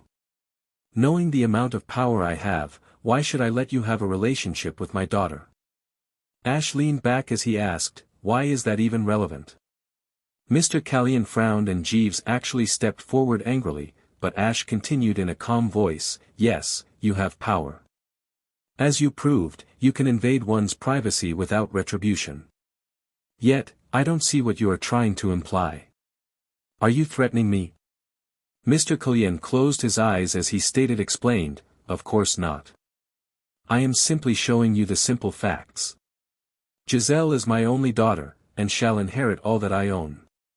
Naturally, that places her in a place of power as well. You, however, have no power. I may have little knowledge on the Pokemon world, but it can't give someone actual power. That is for those who have no other ambitions. So, no matter how successful a trainer you are, there will always be a barrier between you two. Giselle belongs with another person on her level. You two are incompatible, so I repeat, why should I let you have a relationship with my daughter?" Ash paused and leaned back. He now understood what Giselle had said. Her father doesn't see things like most people. He views things from a logical perspective. The black and white of things. He doesn't consider feelings and other things that can't be calculated. It was a complicated way of thinking. Ash knew how he would have to reason with this man. He would obtain nothing unless he first shocked this man. He had to make this man's way of thinking be thrown into question. Ash now opened his eyes as he announced, "You're right." Mr. Kalon smiled and prepared to stand, but Ash continued, "You know nothing about the world of Pokemon, and I also believe that you know even less than about Giselle." Mr. Kalon stuttered in shock and fury before he finally managed to say, "Nonsense. Giselle is the most important person in my life." Ash now stated coldly, "Did I ever say she wasn't? I'm saying you don't know her. You state that Pokemon battling is for those who don't have any other ambitions, then explain why your own daughter wishes to be a part of that world. He quickly mumbled, Giselle has shown some interest in becoming a trainer for a brief PRD. Nothing serious. Ash now lifted his hands up as he exclaimed, see, you don't know anything about her. If you did, then you would realize that she loves Pokémon. She cares more for Pokémon than anything else. Anyone who talks with her realizes that her dearest wish is to become a trainer. Giselle's father quickly claimed, no, she wishes for this company to continue to succeed. She works for that. Not to become a Pokémon trainer. Ash smiled and commented, I'm amazed how much some people can delude themselves despite all evidence against them. Think about it. She begged you to get into Pokémon tech, catches and personally trains her own Pokémon, and arranged it so that she attends every major Pokémon event by becoming a model. Think about it. Ash had guessed on some things, but he figured those would all fit the truth pretty well. Considering what he could guess on the personality of the man in front of him, Giselle would have needed to push for all those things to happen. He obviously guessed correctly as Mr. Kalyan looked unsure. Ash pressed the attack, you ask why I should be allowed to be with Giselle, because we understand one another.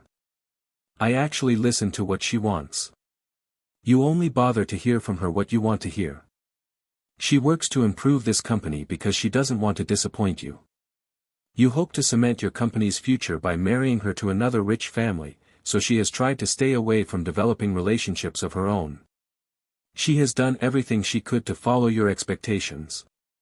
Mr. Kalyan now asked, so you mean that I am the reason she never had any romantic relationships? Ash sighed and said, probably. I mean, look what's happening now. I'm being interrogated because she views me in a romantic light. I think anyone could understand why she would avoid any relationships. Mr. Kalyan looked at Ash and tried to counter, so why would she stop this? If she has spent her entire life like this, why would she change? Ash stayed silent for several seconds before saying, you'll have to ask her, but if I had to guess, she wanted someone to listen to her. You don't do that, she travels too much to make friends, and everyone has expectations from her. She was able to live up to those expectations when that was all she has known, but when someone actually took the time to know about her, she's pretty defenseless. No offense, but you've set her up for this. It seems to me like she hasn't seen much kindness in her life. Ash held up a hand to stop the denial before continuing, yes, you love her, and want what's best. However, you always decided what's best for her, and pushed for what you think. You didn't take into consideration what she wanted.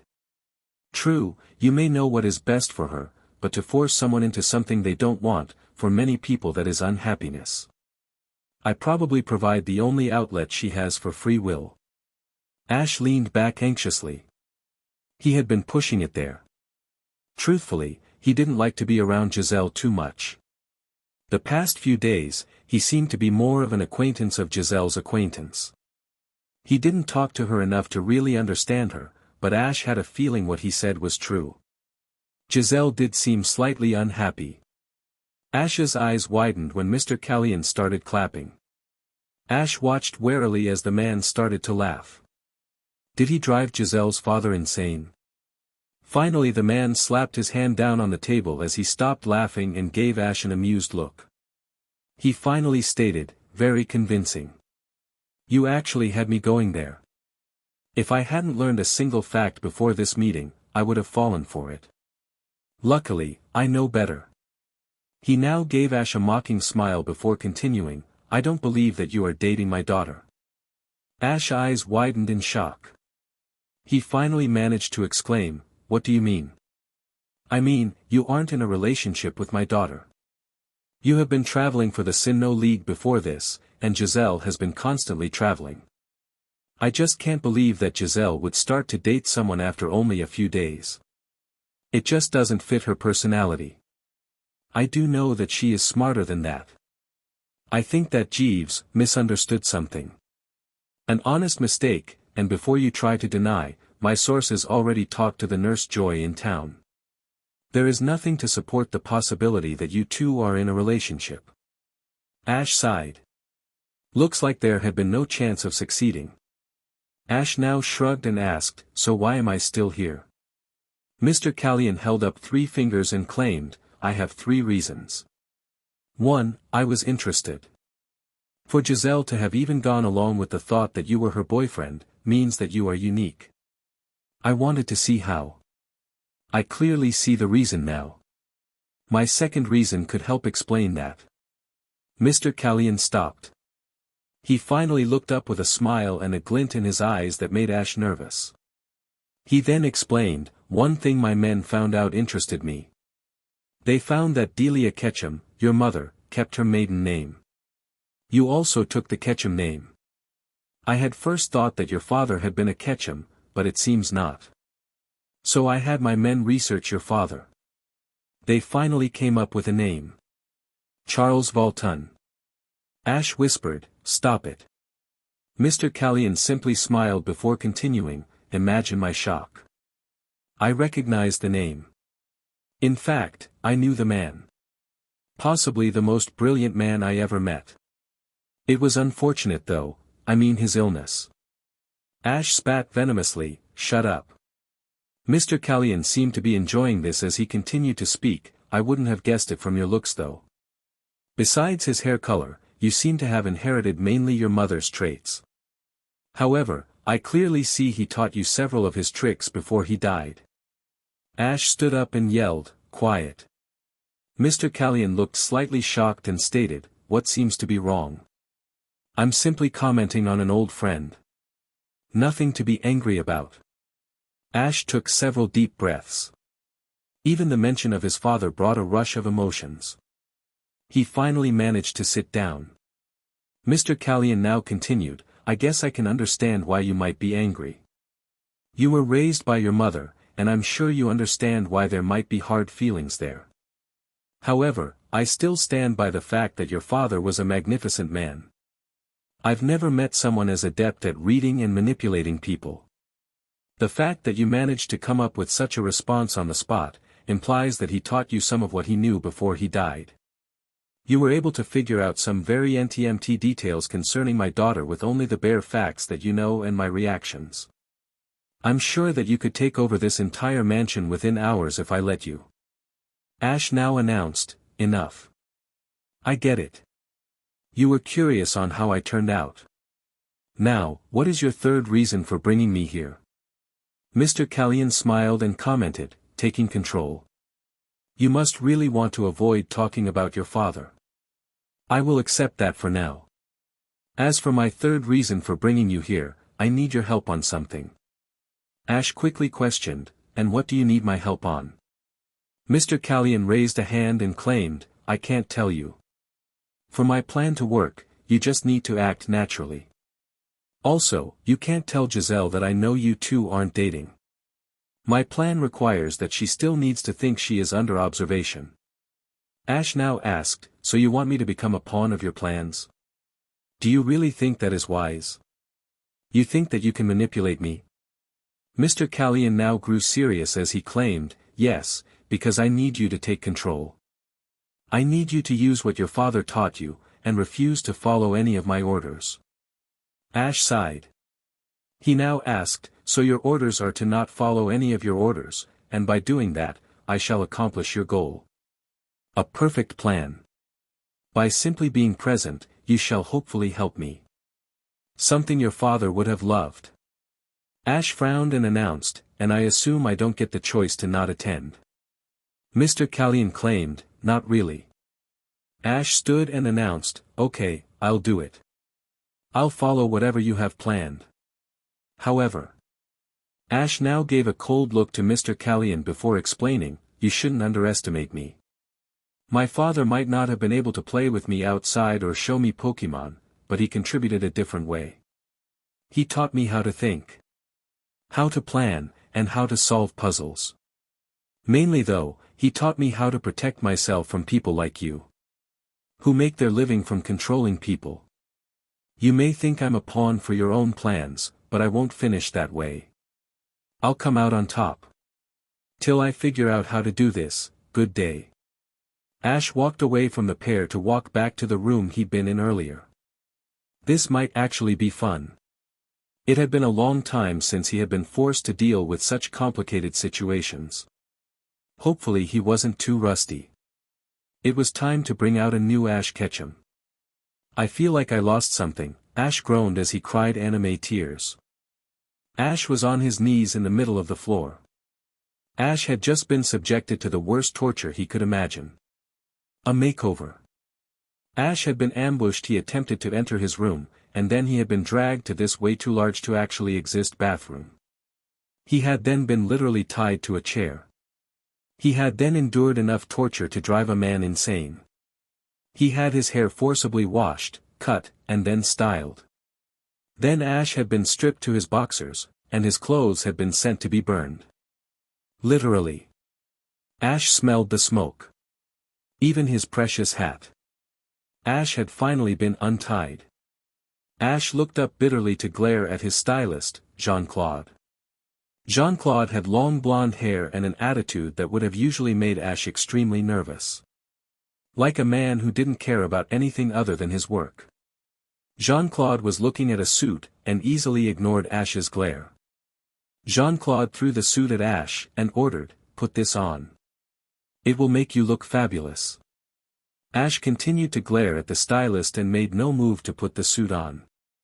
Jean-Claude looked at him briefly before gesturing and informing him, "You don't have to put it on, but we're sending in several maids. You can stay in your underwear, but that would be wrong, non. To perform such acts when you are the boss daughter's boyfriend. To get NTMT with other women. I might admire it a little, but many think it wrong here." Ash continued glaring at the man, despite the joke, but he started to put the suit on. True to Jean-Claude's word, barely a minute later 2 maids walked through the door. Ash was just slipping on the jacket. He looked at the maids. One was Mina, and the other was a dark-haired girl. The 2 looked excited as they entered, but immediately zoned out with blank faces. Ash looked at them for several seconds before he waved a hand and said loudly, "Hello, anyone still in there?" The 2 girls flinched when he spoke. The 2 blushed, and Mina smiled before saying, "Hi, Ash." Ash smiled back before replying, "Hey, Mina. Who's this?" The other girl stuttered for a moment before bowing and claiming, "Hello, my name is Ellie Smith. I also work as a maid here." Ash quickly answered, "I'm Ash Ketchum. You can just call me Ash." "Nice to meet you, Ellie." Ash stuck out his hand with a smile. Ellie blushed before weakly shaking his hand. Mina quickly asked, "What happened to you, Ash?" Ash shivered and replied quickly, "I underwent torture." Mina chuckled weakly before continuing, "Seriously, what happened to you? You look..." She then got the glazed look on her face again. Ash scratched his cheek and asked, "I know they forcibly gave me a makeover, but did they really do that much?" Mina shook her head and motioned with her hand. Another servant appeared out of nowhere to hand her a mirror. She then held it up and said seriously, "You have no idea." Ash blinked in shock from his reflection. He looked different. Ash had definitely never been concerned with his appearance, despite his natural looks. Ash took after his mother mostly, and she was a beauty worthy of any. Ash had always known that he could end up a good-looking man, but he never really cared. He was always out traveling, and never took the time to groom himself. Now, he looked like a prince. His hair was cut shorter, and it was somehow laying down without any gel. His shorter hair allowed greater focus on his maturing face. His bright amber eyes and playful yet mature face. The suit also made him look professional and charming. Ash had to admit that he could enjoy this. Ash turned to Jean-Claude and questioned, "How on earth did you get my hair to lie flat without hair gel? It always spiked up no matter what." Jean-Claude shrugged and claimed lightly, "I am Jean-Claude. I can do anything. I worked for Lady Gaga." Ash quickly asked, "Who's Lady Gaga?" Jean-Claude gestured and ordered, "Forget about it. It doesn't matter." He now turned to Ash and continued, "Now, go to that party and knock the women dead. You now carry the reputation of Jean-Claude. I'll turn you back to the dirty boy you were if you fail. 10 minutes later. Ash was following Mina and Ellie through another extremely complicated set of hallways. The two were giggling and casting him quick looks. Ash tired of this after a minute and asked, "So are you two able to explain about this party I need to attend?" Mina looked at him and asked, "How did you know it was a party?" Ash gave her a skeptical look before pointing at himself and saying, "I was forced to have a makeover and am wearing a suit. What else could it be?" Mina grinned as she realized how obvious it was, and started to inform him, "These are the usual special occasions I work for. Lady Giselle is usually traveling to model, and the master of the house is usually traveling for their business. Really the only time both of them are here, is when the master has arranged a party. He invites all the big figures in the business world. I think that they were mainly a way to introduce Lady Giselle to possible matches, in my opinion." Ash nodded and asked, "So how many people will be there? Is it just people Giselle's age or are adults also present?" Mina frowned and asked, "Why do you want to know this?" Ash quickly replied, "I'm just wondering what kind of party I'm going to be attending." Ellie smiled and exclaimed, "Doubt that, but it shouldn't matter to us. There are adults there too, but they tend to discuss things at the tables while the kids either dance or battle." Ash quickly asked eagerly, "They battle there?" Mina and Ellie jumped from his enthusiasm, and Ellie said weakly, "Yes, there are often Pokemon battles during these parties. These kids don't journey, but they oftentimes buy Pokemon. They then use them to battle for entertainment." Mina quickly looked at Ash and asked, "Are you a trainer, Ash?" Ash grinned and claimed cryptically, "You have no idea, and it appears it's time for me to show these Richies how a real trainer battles." 15 minutes later. Ash entered the ballroom, and immediately froze from how grand it was. It looked like one of the party rooms from those movies you watched as kids. It was huge, and filled with chandeliers. Ash was gazing in amazement at the decorations when he heard a cry. He looked down to immediately catch two Pokemon as they jumped at him. He looked down at them in his arms to see Pikachu and Gible crying anime style. Eevee was calmly walking over looking all primped up. Ash looked down at his Pokemon again. Before his makeover they had taken Gible, and Pikachu and Eevee had been taken several hours ago.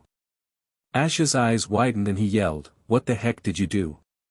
You gave my Pokemon a makeover." Ash looked down again before continuing, "Did you polish Gible?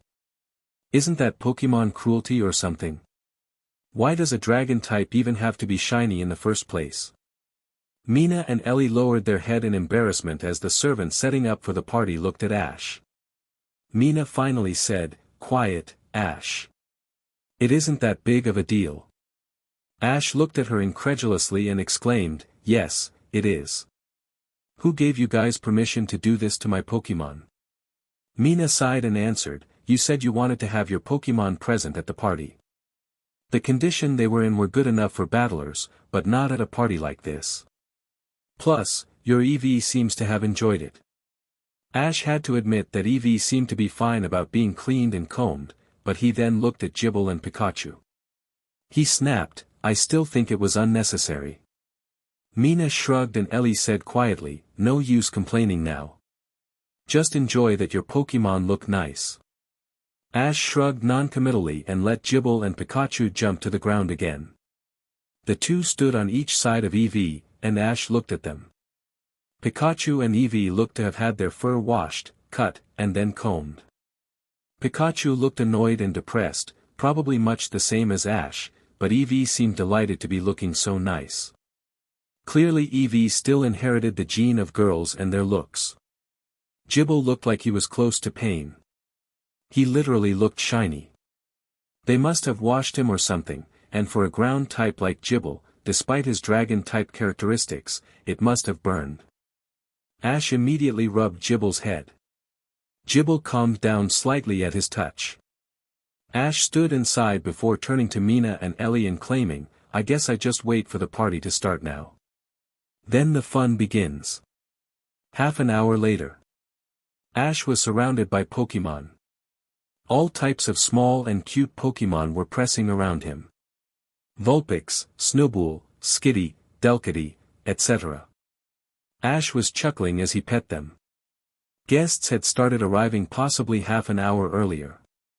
Many of the girls had brought these Pokemon, but as soon as they started talking, the Pokemon all gathered in a group around Ash, who had chosen to interact first with the Pokemon. He was now in the middle of a group of the Pokemon. In his opinion, Pokemon were far easier to deal with than people who have grown up rich. That didn't stop him from observing the guests who were arriving. As Mina had said earlier, the kids and adults split up almost immediately.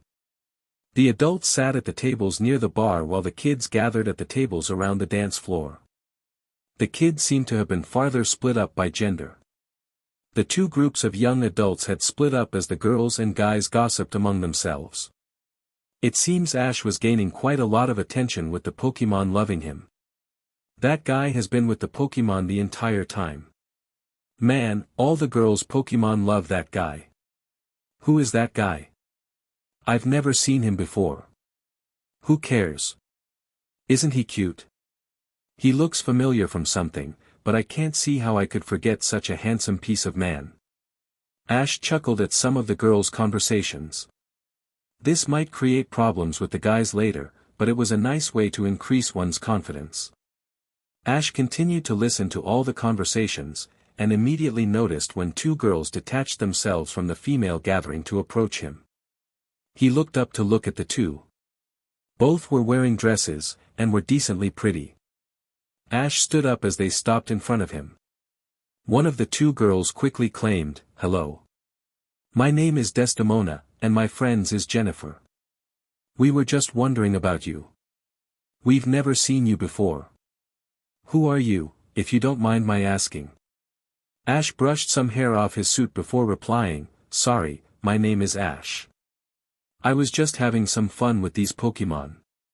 Desdemona nodded and asked, "So why are you here? No one has ever seen you here." Ash shrugged and informed her, "I'm just a guest of Mr. Kalon. I guess I should say I'm here for special conditions." Desdemona looked surprised and asked, "You've met Mr. Kalon? Usually he just talks business with the adults. We usually only meet Giselle." Ash quickly questioned back, "So you've met Giselle?" Jennifer quickly replied rather nastily, "Of course. Seems logical you have too. So it's easy to say you are obsessed with her just like all the other guys." Ash laughed, which shocked Jennifer. It wasn't difficult to see how the girls here viewed Giselle. Ash shrugged and replied calmly, "Not really. I can't deny she's pretty, but she can get on your nerves. She's way too beautiful for her own good. She's spoiled, arrogant, and hasn't faced any difficulties in her life." Jennifer quickly exclaimed, "Finally, a guy who has a brain beyond his hormones." Desdemona laughed too and added, "We usually have to deal with all the guys fighting for Giselle's attention." Ash laughed again and claimed, "I don't think you'll have to worry about that tonight." The two girls looked confused, but Eevee and Pikachu chose that second to climb onto Ash's shoulders. Desdemona and Jennifer squealed and quickly grabbed the two. Ash reached his hand out weakly as Pikachu and Eevee gave cries of protest as they were cuddled by the two girls. Pikachu finally managed to get away and jumped on Ash, but Eevee was still being held prisoner by the squealing girls. Ash caught their attention by pointing out, "Look, it looks like the party is about to start." The girls turned to look and Eevee took the chance to jump towards Ash. Ash caught her before looking. He was right. It looked like the party was about to start. Mr. Kalon was standing atop the large staircase. Perfectly in line were a number of servants behind him. Mr. Kalon gave a clap that boomed through the room, and silenced everyone in the crowd. Mr. Kalon waited a moment to allow him to gather everyone's attention before starting his speech. "I welcome everyone here for attending. A slight problem has occurred with some of our guests from Kanto and Sinnoh, but they shall arrive in an hour or so. For now, let's start the party. First, let me introduce my daughter, Giselle Kalon." Mr. Kalon stepped back and all the servants bowed as a set of oak doors opened atop the staircase. Giselle slowly walked through the doors and started walking down the stairs. The entire room was in awe. Even Ash was amazed. He had always known that probably no girl in the world compared to Giselle in looks, but this was ridiculous. Giselle was wearing one of those dresses that no 16-year-old should be able to wear, and worked perfectly with it. It was a red silk china dress that hugged her curves. There was one of those slits on the left side that showcased her perfect thigh. The dress was almost perfect for Giselle. It was only a simple red, but showcased how beautiful Giselle actually was.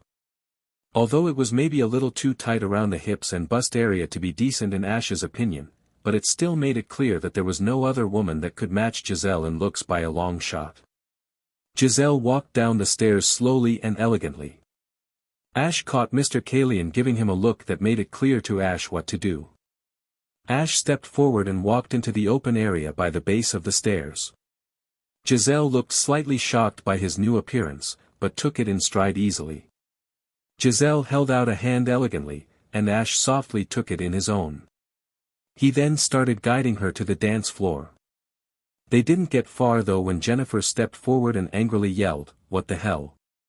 Did you say that Giselle was spoiled and arrogant? What are you doing with her now?" Ash raised his eyebrows at her outburst as silence enveloped the entire room. Finally Mr. Kalon announced, "Let me introduce my daughter, Giselle's boyfriend. Ash Ketchum." Ash Ketchum looked at the shocked girl before he chuckled and stated, "And I do think Giselle is spoiled and arrogant." Jennifer looked completely confused, and Giselle looked at Ash with raised eyebrows. Ash laughed again before he grew serious and continued, "Did I say I didn't like her? I pointed out several of her faults, but does that mean she doesn't have any good points? Does anyone have no annoying parts? I know I certainly have some annoying traits. I'm cocky, have too much pride, kind of sarcastic, and am too Pokemon-orientated. I don't know you well enough to point out some of your flaws, but I'm sure you have some. No one is perfect. Giselle isn't perfect either, but I know she's got good points. She is smart, passionate about what she does, and puts as hard as she can at whatever she does. So, yes, she is arrogant, spoiled, and relies too much on her looks, but that isn't important. The trick is to see past the flaws, and see the good in anyone. And in my opinion, Giselle is a wonderful person. So, please allow us to dance in peace." Giselle sighed and claimed, "I'm unsure whether to feel happy or annoyed about that little speech." Ash laughed and started to lead her away as he exclaimed, "You should be happy.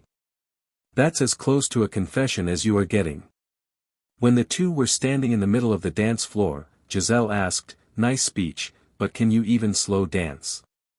Ash pulled her close enough to make her blush before muttering in an amused voice, "I've danced before." Giselle asked sarcastically, "What, a wedding when you were 8? Ash smiled at her before claiming, "More like 7, but." Ash now leaned close and whispered in her ear, "I'm sure that you are so lovely that the entire audience will be so entranced that they'll miss me stepping on your feet." Giselle actually blushed slightly before admitting, "You are actually pretty good at this pretend dating thing." The two now started to slowly spin around as they danced. After a couple seconds more couples joined them on the dance floor. When the focus of the room was off them, Giselle asked, "So I assume the talk with my father went okay?" Ash paused as he recalled the entire conversation, and the part of his job. He replied coolly, "I didn't get killed if that is what you mean, but I doubt it went good." Giselle sighed and whispered, "As long as he doesn't know I lied, it's fine." Ash frowned as he thought about that. Her dad already knew. Her dad was simply playing around here by pretending he didn't know. Ash started to contemplate Mr. Kalon's reasoning for this. What did Mr. Kalon want Ash to do by attending this party? It couldn't be to stand up for Giselle. Anyone could do that. What could only Ash do? Giselle interrupted his thinking by saying, "You look good groomed. I expected you in that hat and spiky hair." Ash frowned self-consciously and muttered, "I was forced. You actually owe me a hat. Your servants burned it." Giselle quietly chuckled and claimed, "You look better this way. Now, we need to come up with a plan to look like a perfect couple." Ash now laughed and whispered quickly, "A perfect couple can't be planned. No teenagers are a perfect couple anyways. Much more convincing to simply go by our guts. For now, let's spice this dance up. I'm starting to feel bored." Ash immediately started spinning Giselle around. Giselle was shocked by the sudden change in dance moves. Ash now started leading her in a complicated set of dance moves. Giselle managed to follow excellently. Ash started to laugh as he quickly found out that Giselle was a far better dancer than he. Ash finally slowed down. Giselle was laughing silently too before managing to say, "A little better than a wedding when you were 7, I'd say." Ash grinned before replying, "Just a tad, but that isn't important. It looks like your dad wants to talk to you." Ash pointed to where her father was waving her over to a group of adults. Giselle sighed and told him, "Okay, this is better if you don't come. You aren't exactly good at politics. Just relax with your Pokemon for a couple minutes." Ash chuckled as Giselle walked away. Giselle was very naive. Ash watched her walk away. He managed to hear some of the girls talking nearby though. "Wow, that was like a prince and princess dancing in a movie. Yeah, did you hear him defend her earlier? So sweet. Why does Giselle have to pick the perfect man? I know, but that looked like love. It was so beautiful." Ash smirked and walked towards an empty table. He sat in one of the chairs and was almost immediately joined by Pikachu, Eevee, and Gible. Eevee jumped on his lap, Pikachu jumped to sit on the table, and Gible stayed on the floor to watch the dancers. Ash laid a hand on Eevee's head and continued to think. He needed to figure out why he was here. Since he couldn't tell Giselle her father knew they weren't dating, it must be about Giselle. What was he accomplishing by attending? He might be improving Giselle's image at these parties, but not necessarily better for their family. It would be better for their family if Giselle married one of these rich kids. Getting her to like one of these kids with a fortune would be better. She seemed willing to get an arranged marriage, so that was probably not it. Yet, he wanted Ash to continue pretending to be her boyfriend. That meant he either was attempting to affect a boy at this party, Ash, or Giselle.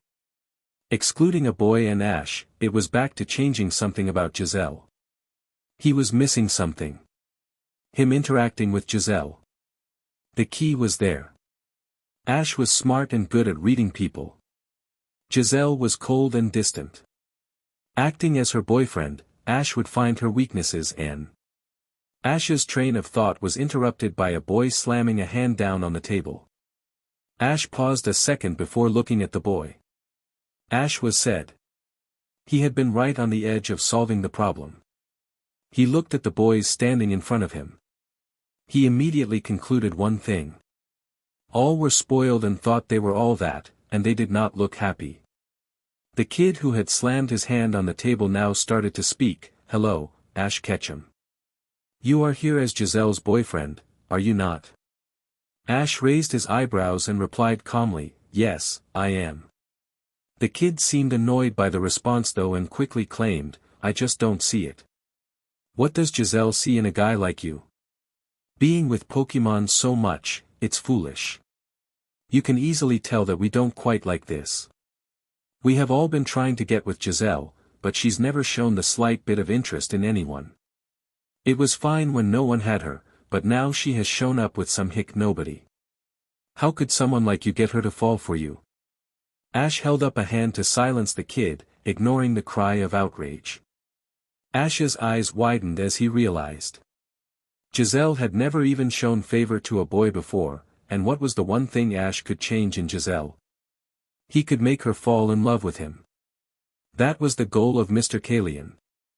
Not necessarily to pair Ash and Giselle, but just to get Giselle thinking about it.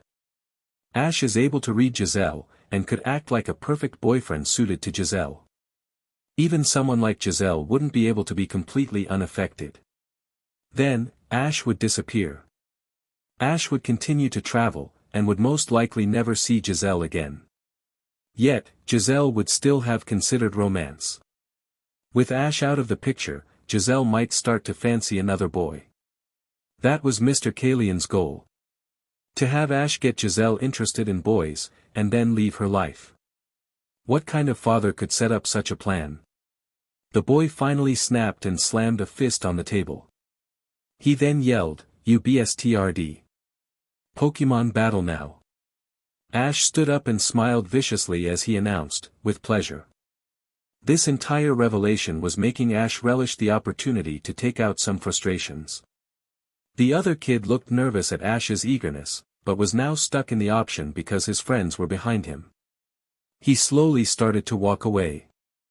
Ash started to slowly follow with his Pokemon following him. The other kids who had witnessed the scene spread out and started talking to others. They were clearly spreading the information as people started walking with Ash and the other boy. The boy finally walked through a set of doors to lead into a full battlefield. Ash raised his eyebrows at such a large stadium inside a house, but decided he couldn't predict what could be in such a large house.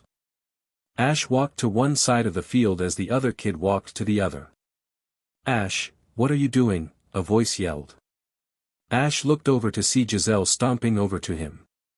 Ash turned and she continued, "Why are you going to battle Richard?" Ash put his chin in his hand and commented, "So his name is Richard."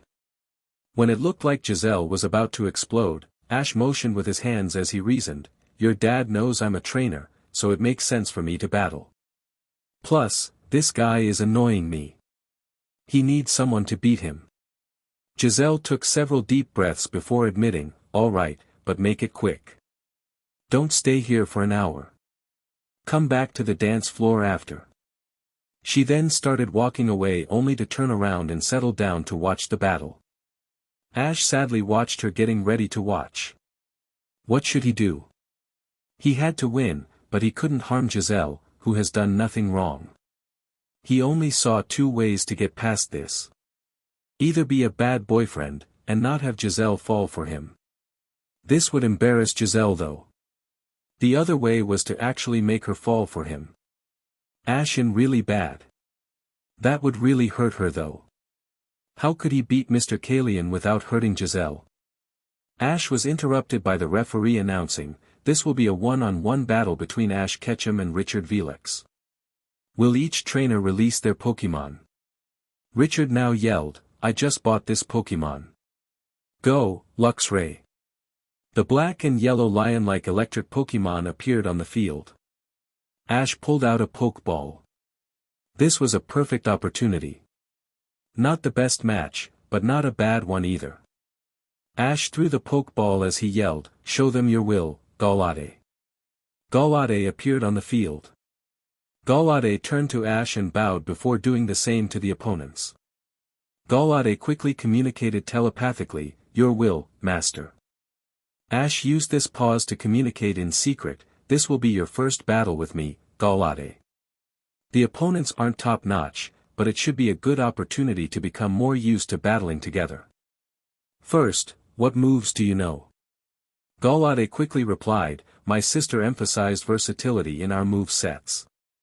Most likely any moves you know a Golade can use, I'll know it."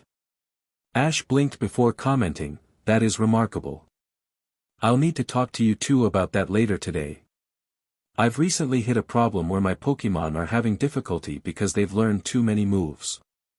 Golade quickly explained, "My sister solved that problem several years ago, but for now we should focus on this battle, Master." Ash nodded and prepared to speak out loud when Giselle exclaimed, "I didn't know you had a Golade, Ash." Ash turned to her and replied, "Well, obviously I do. Giselle, this is Golade, and Golade, this is Giselle." Golade bowed elaborately at Giselle, perfectly following the act that Giselle was Ash's girlfriend. The moment was interrupted by Richard yelling, "Let's just start the battle already." Ash looked at him and called over, "Sure, it's just you deciding when you lose."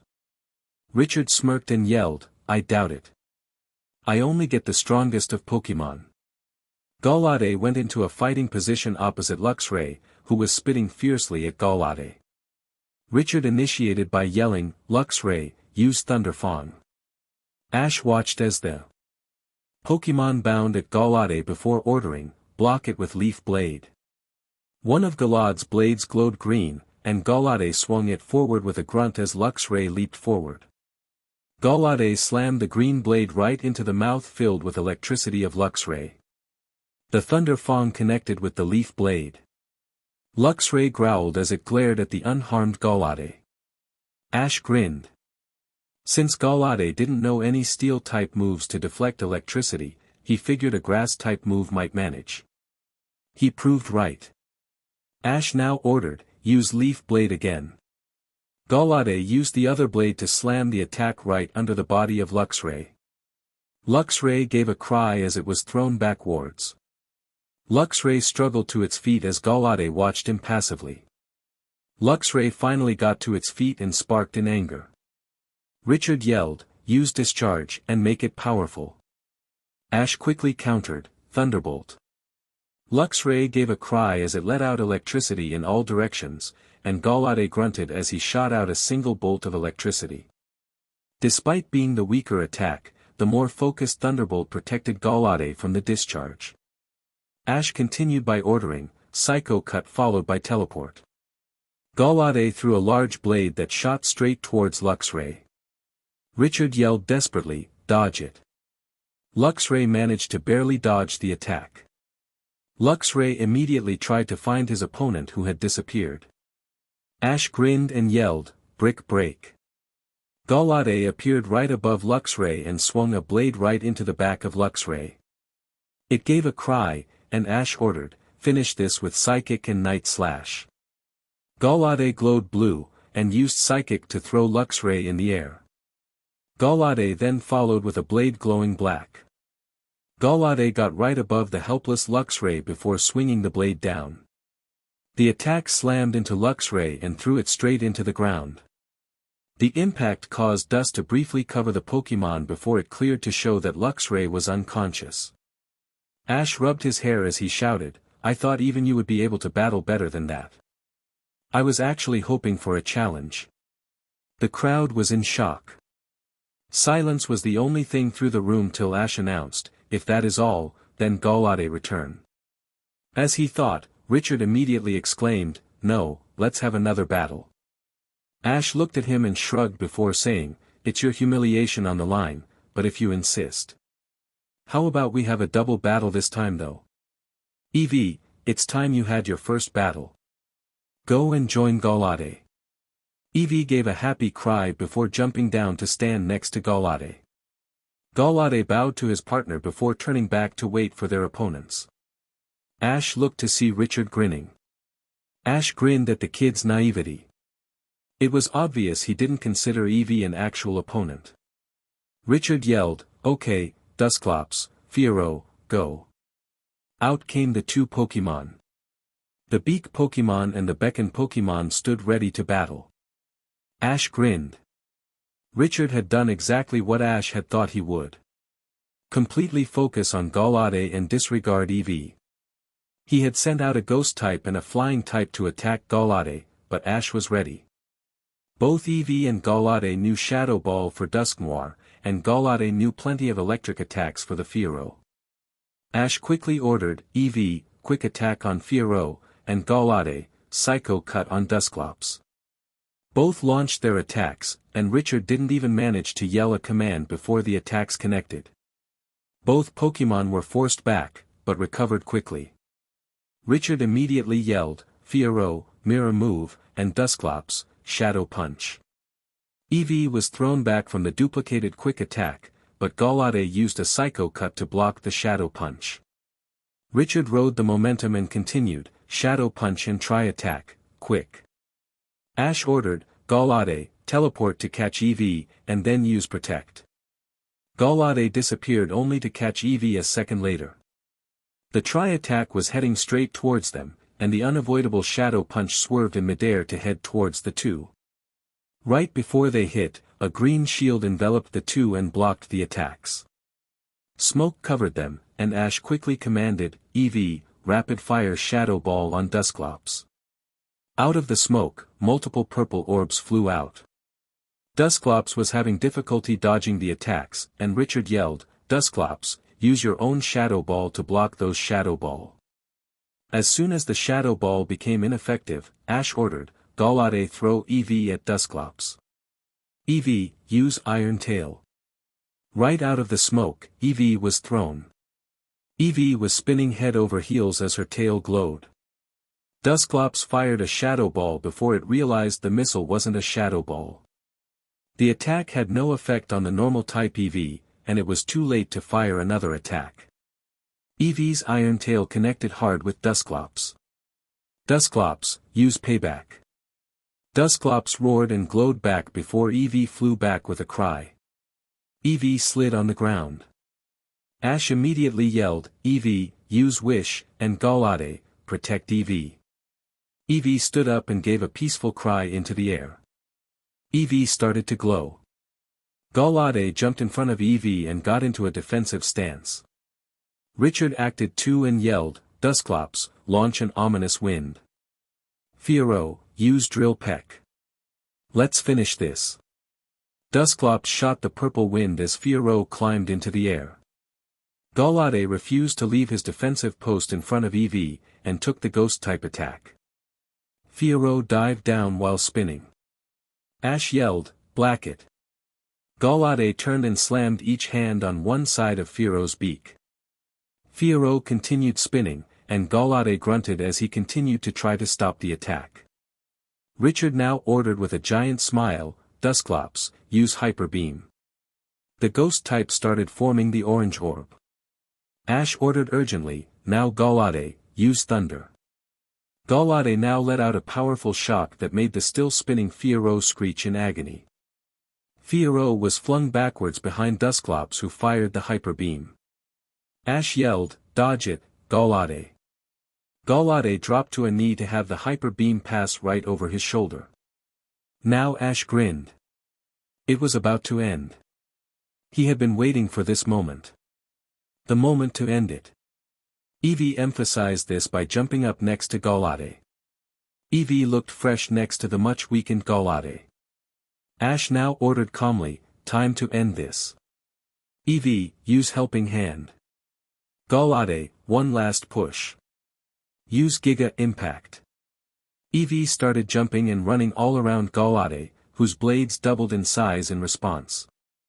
Golade stood and started running towards the immobilized Dusclops.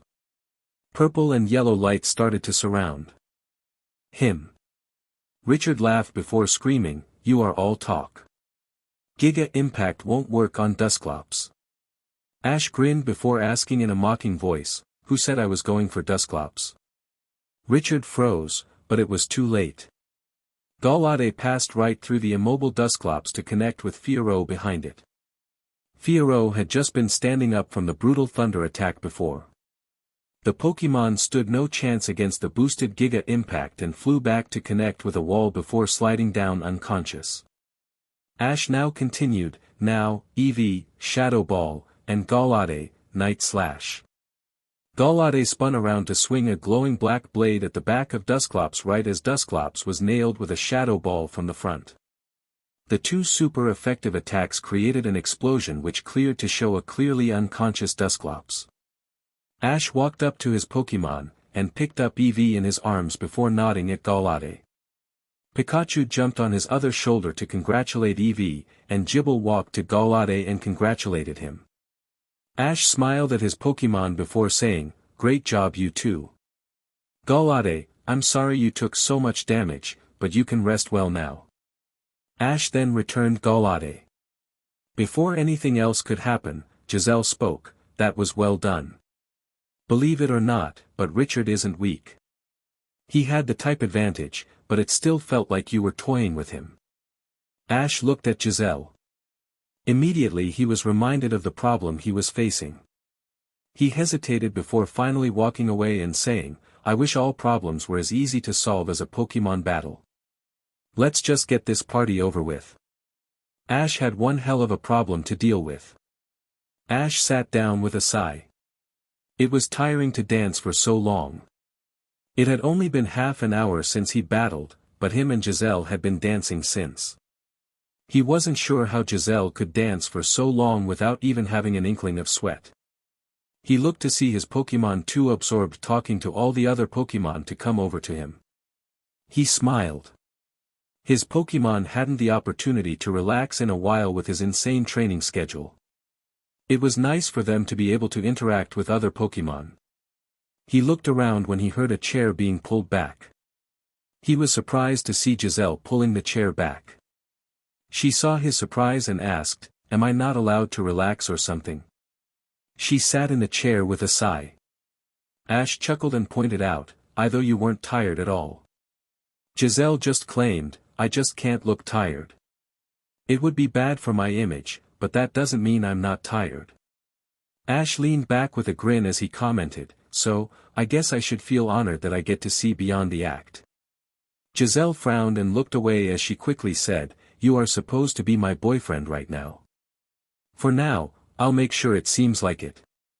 Ash shrugged and looked around the ballroom. Many people were still gathering, and many also were settling down to talk at the table. He finally asked, "So are all the gatherings like this? It seems like it would get boring after a while." Giselle shrugged and waved a waiter over. She took a drink and sipped at it as she answered, "Usually. You grow to enjoy it after a while, but mainly the reason for these parties is over there." She lifted her fist and pointed with her thumb over her shoulder without looking. Ash leaned to the side to see the adults all talking. Giselle continued as she sipped her drink, "The adults are the reason these parties happen. The kids usually just get dragged along. While the kids play, the adults talk business. I don't listen too often, but I'd say that half the business deals in the world are finished at one of these parties." Ash raised his eyebrows and joked, "Hopefully they don't drink too much. Multi-million-dollar deals probably shouldn't involve large amounts of alcohol." Giselle giggled at his joke. Suddenly Mr. Kalon stood up, and gained immediate attention. He started to announce, "Unfortunately, several planes that were heading to the party were delayed due to bad weather. However, I am happy to say, they have landed and the rest of the guests are here." Right on cue, the great doors of the ballroom opened, allowing a small crowd of guests to enter. Ash looked over. It looked like 30 or so people had arrived. Immediately the adults joined the other adults, and the kids started to approach the dance floor. Ash quickly asked, "I forgot that your dad said there would be a delay with some of the guests." Giselle nodded and claimed, "He told me beforehand. There was just a storm which delayed their flights. Most of these kids are coming from Sinnoh and Kanto." Ash grimaced as a thought suddenly occurred to him. He lowered his head and asked Giselle, "Giselle, would it be a problem at all if people here found out I'm a trainer?" Giselle looked at him with raised eyebrows as she answered, "Not really. Most people have probably guessed that you are from your earlier performance." "Why?" Ash gave a small smile as he claimed, "I just remembered some rumors that I've been hearing. This isn't exactly the place I'd want to test it." Giselle looked confused, but several girls walked over before she could question everything. One of the girls squeaked and exclaimed, "Giselle, it's so good to see you." Giselle stood with a smile and replied, "Sarah, Valerie. It's so good to see you." Giselle then proceeded to pull each of them into a hug as she continued, "I haven't seen you guys in months. How have you been?" The second girl said with a shrug, "The usual. Not to mention our private plane had to land in an airport for like 2 hours. It looks like we missed half the party." Giselle pulled back as she claimed, "It has been mostly the same. Some dancing and battles. Whatever." The two girls smirked and stated, "You always say that. Some people have been telling us that this new guy beat Richard in a battle, and, even more shocking, that you are dating this guy." Ash now said as he sipped his drink, "It's rude to talk about a person right in front of them, you know." The girls looked at him in shock. They clearly hadn't noticed him sitting there. Ash found it very amusing. He raised a hand and said in a joking voice, "Yo." The girls jumped when he spoke. The shock only lasted a second before one of the girls said, "Oh, we didn't see you there." Let us introduce ourselves. I'm Sarah, and this is Valerie. Ash nodded as he looked at them. Sarah was a blonde dressed in a white dress. Valerie was a brunette in a black dress. Both were rather pretty, and the usual nice-looking friends. The two sat down, and immediately Sarah leaned forward to look at Ash's face. Ash leaned back awkwardly, and immediately classified Sarah as the nosy type of person. Sarah asked slowly, "Have I seen you before?" Valerie nodded and added, "Yeah, you seem familiar. What is your name?" Ash scratched his head awkwardly as he stuttered, I'm Ash." Sarah frowned and started talking to herself, Ash, that sounds even more familiar. "What's your last name?" Ash hesitated, but Giselle cut in, Ketchum. "His name is Ash Ketchum." "Why?" The two girls' faces blanked for a second. Sarah said slowly, "Ash Ketchum." Her face suddenly lit up with excitement and she screamed, "No way. It is you. You are the Ash Ketchum. I can't believe it." Her screaming attracted a lot more attention. Heads turned to watch the conversation. Giselle ignored the attention and asked in a confused tone, "What is wrong with you?" "What do you mean, the Ash Ketchum?" Sarah seemed so excited as she said, "Don't tell me you don't know. Just a week or so ago there was this giant event in Sinnoh. Something the Elite Four arranged. Our strongest gym leader Volkner against a kid from Kanto, a Mr. Ash Ketchum. It's become a huge hit in Sinnoh." Valerie quickly added, "And Kanto too. He's practically become an idol in Kanto." Sarah now pointed at Ash and exclaimed, "This is that guy. He's the one that became the first person to defeat Volkner. Although." She gave him an elevator look before commenting, "He seems to have gotten a makeover or something. I can't believe I didn't recognize him." Giselle asked with raised eyebrows, "Really?" She turned to look at Ash before claiming, "He never told me that." Ash shrugged before explaining, "I didn't really think it was important. Johto is nice because no one recognizes me. I mainly just forgot about it. It was a gym battle. I've had plenty of them. This one was just broadcast. Does it really matter that I battled and defeated Volkner?" Sarah immediately said bluntly, "Yes, it does matter." Ash shook head before trying to reason, "Why does it matter? There are hundreds of trainers that would do the exact same thing if they got the opportunity. The single difference is that I got the chance. I was the one that battled Volkner.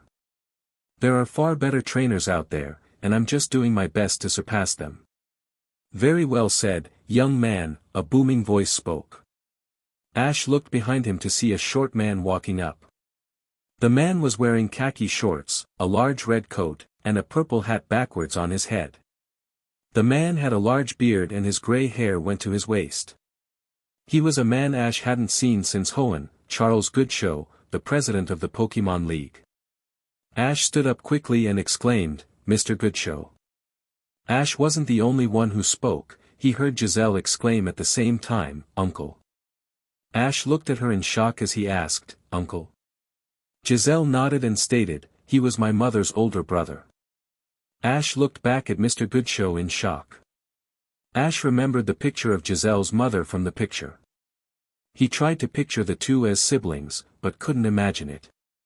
Apparently some of his disbelief showed on his face. Mr. Goodshow struck a pose and joked, "Can't you see the resemblance?" When he saw the comical expressions on his audience's faces, he stopped the pose and informed them, "Yeah, I get that response a lot." He now joked, "I was always the good-looking child." Everyone fell down anime style. Giselle stood up and begged, "Please be serious, Uncle." Mr. Goodshow shrugged and stated, "Okay." Mr. Goodshow smiled as he looked at Giselle. He opened his arms to signal a hug as he exclaimed, "It's good to see you, Giselle." Giselle went into the hug as she replied, "Nice to see you too, Uncle." Mr. Goodshow pulled away as he commented, "You have grown so much. Practically fully grown already." He now leaned forward as he asked, and is that stubborn father of yours still refusing to allow you to go on a journey? If you want I can talk to him. I can't sit by as my beautiful niece is being treated unfairly. Will you please refrain from talking of such things to Giselle, Charles, a stern voice said from behind Mr. Goodshow. Mr. Goodshow turned to see Giselle's father right behind him. You could tell there was a bit of tension between the two. The business and no-nonsense Mr. Kalon, and the joking and Pokemon-loving Charles Goodshow. Mr. Goodshow shrugged and stated, you know that I support Giselle's hope in becoming a trainer. Mr. Kalon nodded as he replied tensely, and you know that I am hesitant on letting Giselle do such a thing, and I would appreciate if you stopped encouraging such a hobby. Mr. Goodshow frowned angrily as he stated, Pokemon is far more than a hobby to many people, Edward. Mr. Kalon seemed annoyed at the use of his first name, but still ordered, regardless, I request that you refrain from bringing up the subject during this party. Mr. Kalon then turned and walked away. Giselle sighed before asking, is it possible for you and my father to not argue whenever you two are in the same room? Mr. Goodshow turned and said seriously, we are just of different opinions, and I can't ever fully forgive him for doing that to my sister. Giselle quickly ordered, not here, uncle. Mr. Goodshow nodded, and instantly the tension disappeared as he dropped the serious expression. He put on his characteristic smile before exclaiming, enough with that for now. A party is a time for fun. The conversation descended into pointless small talk for several minutes.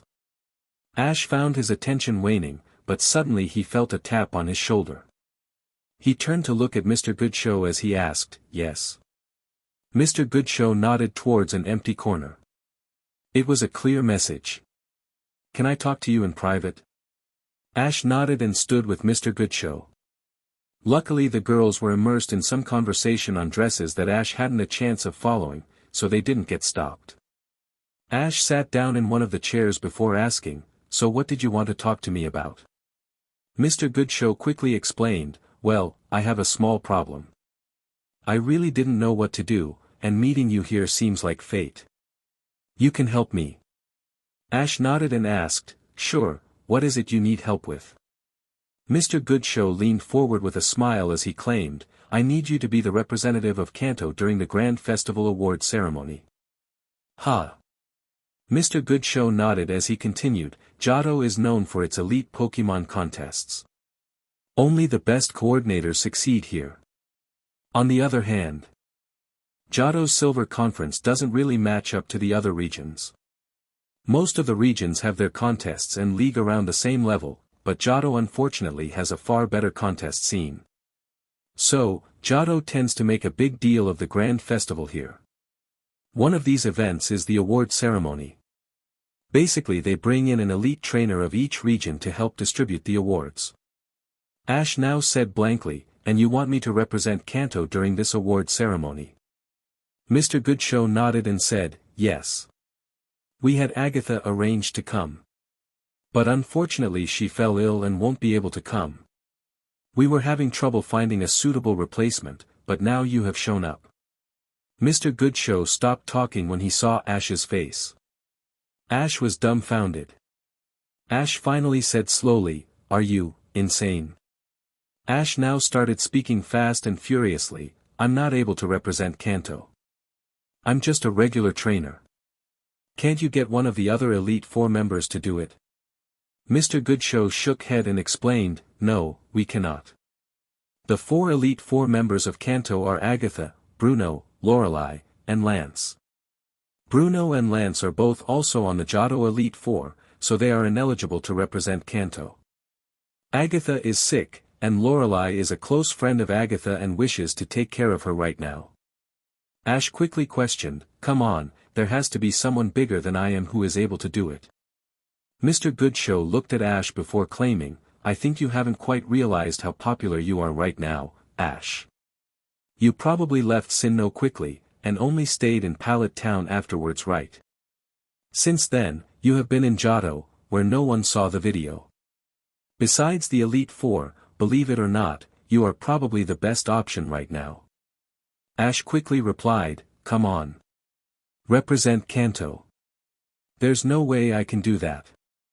I think you'll have to find someone else. Mr. Goodshow frowned before saying strongly, we don't want to find someone else. Come on, Ash. You deserve this. You've worked hard. You are the perfect person for this. You are an up-and-coming trainer that still has the sense in his head to believe he's not perfect. Don't throw away any opportunities to come your way. You'll regret it if you do. Ash sighed and put his face in his hands. Finally he said, I don't feel like you even plan on giving me a choice. Mr. Goodshow smiled before commenting, I doubt I did either. Ash sighed again before answering, fine. What do I need to do? Mr. Goodshow shrugged and said, not really anything till the award ceremony. The other representatives are Cynthia for Sinnoh, and Karen for Johto, Ash answered with confidence. His brain had just made the connection on why two such high elites were at or coming to a grand festival. Mr. Goodshow seemed surprised but nodded before stating, yes, and we also have Phoebe of the Hoenn Elite Four arriving in a few days. Ash nodded before asking, so anything else I need to know? Mr. Goodshow shook his head and said, nothing. Ash narrowed his eyes at the Pokemon League president. Finally he said slowly, why do I get the feeling that you are lying to me? Mr. Goodshow shrugged in an exaggerated manner as before saying, I have no idea what you are referring to. He now looked at his wrist before claiming, now that the problem is solved, I have some things I need to get done. Mr. Goodshow immediately stood up and walked away quickly. He was so lying to me. Ash sighed before standing up. He turned and started walking back to the table with Giselle. As he approached, Ash saw Sarah tap Giselle on the shoulder and inform her as she nodded her head towards Ash, now we should stop being third wheels, and give you two some alone time. Giselle peeked at Ash, but immediately looked away in a cool act. Ash sat down opposite her, and grabbed another drink. The atmosphere quickly turned awkward as neither knew how to start another conversation. As he sipped his drink, she asked, did you have a nice chat with Uncle? Ash shrugged and announced, it was fine. Mr. Goodshow is always interesting to talk to. He sipped again before asking awkwardly, are you too close? Giselle nodded with a smile as she explained, sort of. As you saw, him and my father don't get along, but he makes it a priority to come every month or so to visit. He's a good guy. Ash nodded and said, yeah, and that's what family does. Giselle nodded with a smile, but Ash sensed a slight bit of sadness from her. Giselle quickly shook it off though and asked, I haven't heard much about you. Apparently you are pretty famous in some of the regions. Is there anything else I should know? What about your family? Ash stiffened slightly as he retorted without thought, we are pretending to date. That doesn't mean we need to know anything about the other. Giselle blinked in shock. She didn't know how to react to that. Ash never really snapped at anything. She finally said weakly, sorry. Ash sipped his drink as he thought. He had thought he had gotten over all the issues he had with his family history, but apparently he was wrong. He turned to her and quickly said, don't be. It's just a little bit of a touchy subject. He paused for a moment before telling her, my father died when I was 7. Giselle quickly said, I'm sorry. I really didn't know. Ash shrugged before claiming, don't worry. I've already accepted his death. He wasn't the best father in the first place. Giselle seemed confused, and asked, then why were you so defensive earlier? Ash hesitated before finally informing her, it is a very touchy subject for my mother, and it has just rubbed off on me. Giselle nodded as she thought she understood. She said, it must have been very hard for your mother to lose her husband. It isn't quite like that. Giselle blinked in confusion again. Finally she exclaimed, okay, I am completely confused. What are you talking about? Ash sighed, but knew he couldn't not tell her everything now. He finally started to explain, my father, my mother and him weren't ever on good terms. Giselle said slowly, but they were married. How could they not be on good terms? Ash frowned as he continued, I guess that you could say my father was like a lot of kids here. He grew up in a rich family.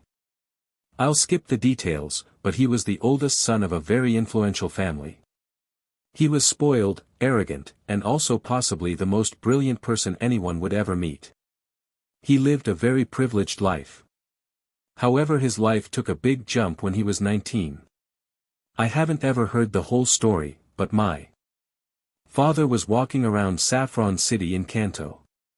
The one thing I know is that his world was thrown upside down that day. He fell in love. He happened to pass by a beauty contest. He fell in love at first sight with the winner of the contest. A certain Delia Marie Ketchum, a 17-year-old who dreamed of becoming a model and Pokemon trainer.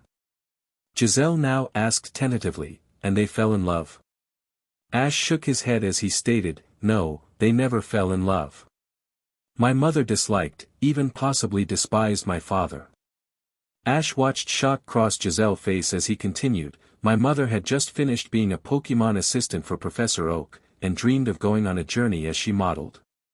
When my father made his first move, she made it clear she had no interest whatsoever. She found my father as a spoiled child. He had never faced any hardship. Despite being older, she viewed him as a child. He was arrogant, cocky, and every other thing she found undesirable. He was soundly rejected without second thought. Giselle now asked again, so how did they ever get married? Ash paused as revulsion rose in him as he announced, you must realize this in the back of your mind. A rich child from a powerful family will get everything they want. Regardless of whether it is an object or a person. They will get it. Giselle finally realized, and Ash saw the plain horror cross her face. Ash continued, my mother's family wasn't wealthy. They struggled to survive. Needless to say, when it came down to it, my mother didn't have an option. They got married barely 6 months after he first saw her, and 9 months later, I was born. How could a person do that? It's almost like an arranged marriage. Giselle exclaimed, but stopped at the end. Ash saw horror cross her face again as she made a connection with her own family. Ash shrugged before explaining, you may think that my father was a horrible man from this story, but he actually wasn't. He just didn't see things normally. He really did love my mother. He moved to Pallet Town because my mother knew Professor Oak. He did everything he could to please her, but he just wasn't able to imagine not having something he wanted. He just was never able to grasp the idea. My mother was never happy, but she eventually grew content in her life. She had a son, and even if she didn't love her husband, she grew to accept her life. However, when I was 4, my father was diagnosed with a hereditary disease. I forgot the name, but basically his muscles started to degenerate. There was treatments, but no cure. Eventually he was restricted to the house, and he was permanently sent to the hospital. When I was 7, he died. Ash sighed before continuing, when my father died, his family took several actions. They hired lawyers and the works. When my father died, they wanted to make sure their possessions were safe. My mother just wanted to forget the whole thing. She immediately settled for a deal.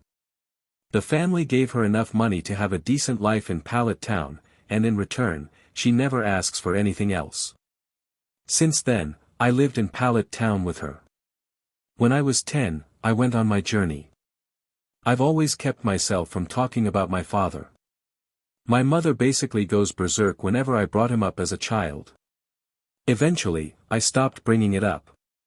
Giselle asked, so you haven't told any of your other friends? Ash shook his head before replying, sometimes I talked to Brock about it, but I never told him the whole story. He basically got the picture though. Giselle thought for a second. Finally she started, my father and mother were. Ash stopped her by clamping his hand over her mouth. He announced, I don't need to hear it. I especially don't need to force you to say it. Giselle pulled away before protesting, but you told me about your family. Ash shrugged before claiming, I've come to terms with my family history. You have not. Giselle quickly snapped, who are you to say that? Ash smiled at her and ordered, then tell me differently.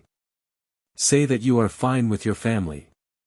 Say you are okay with the fact that your mother got forced into an arranged marriage.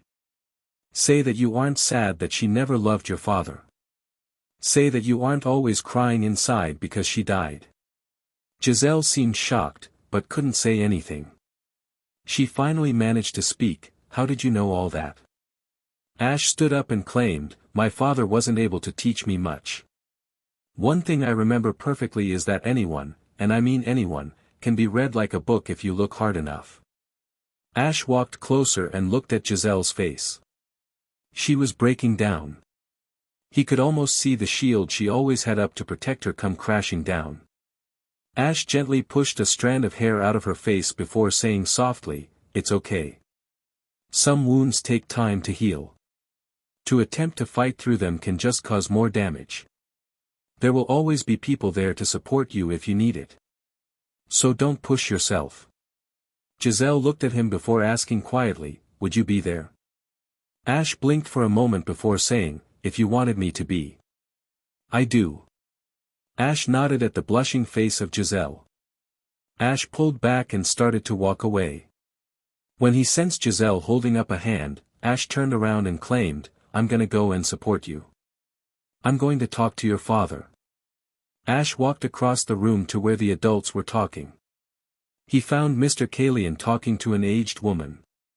Ash waited several feet away till they noticed him.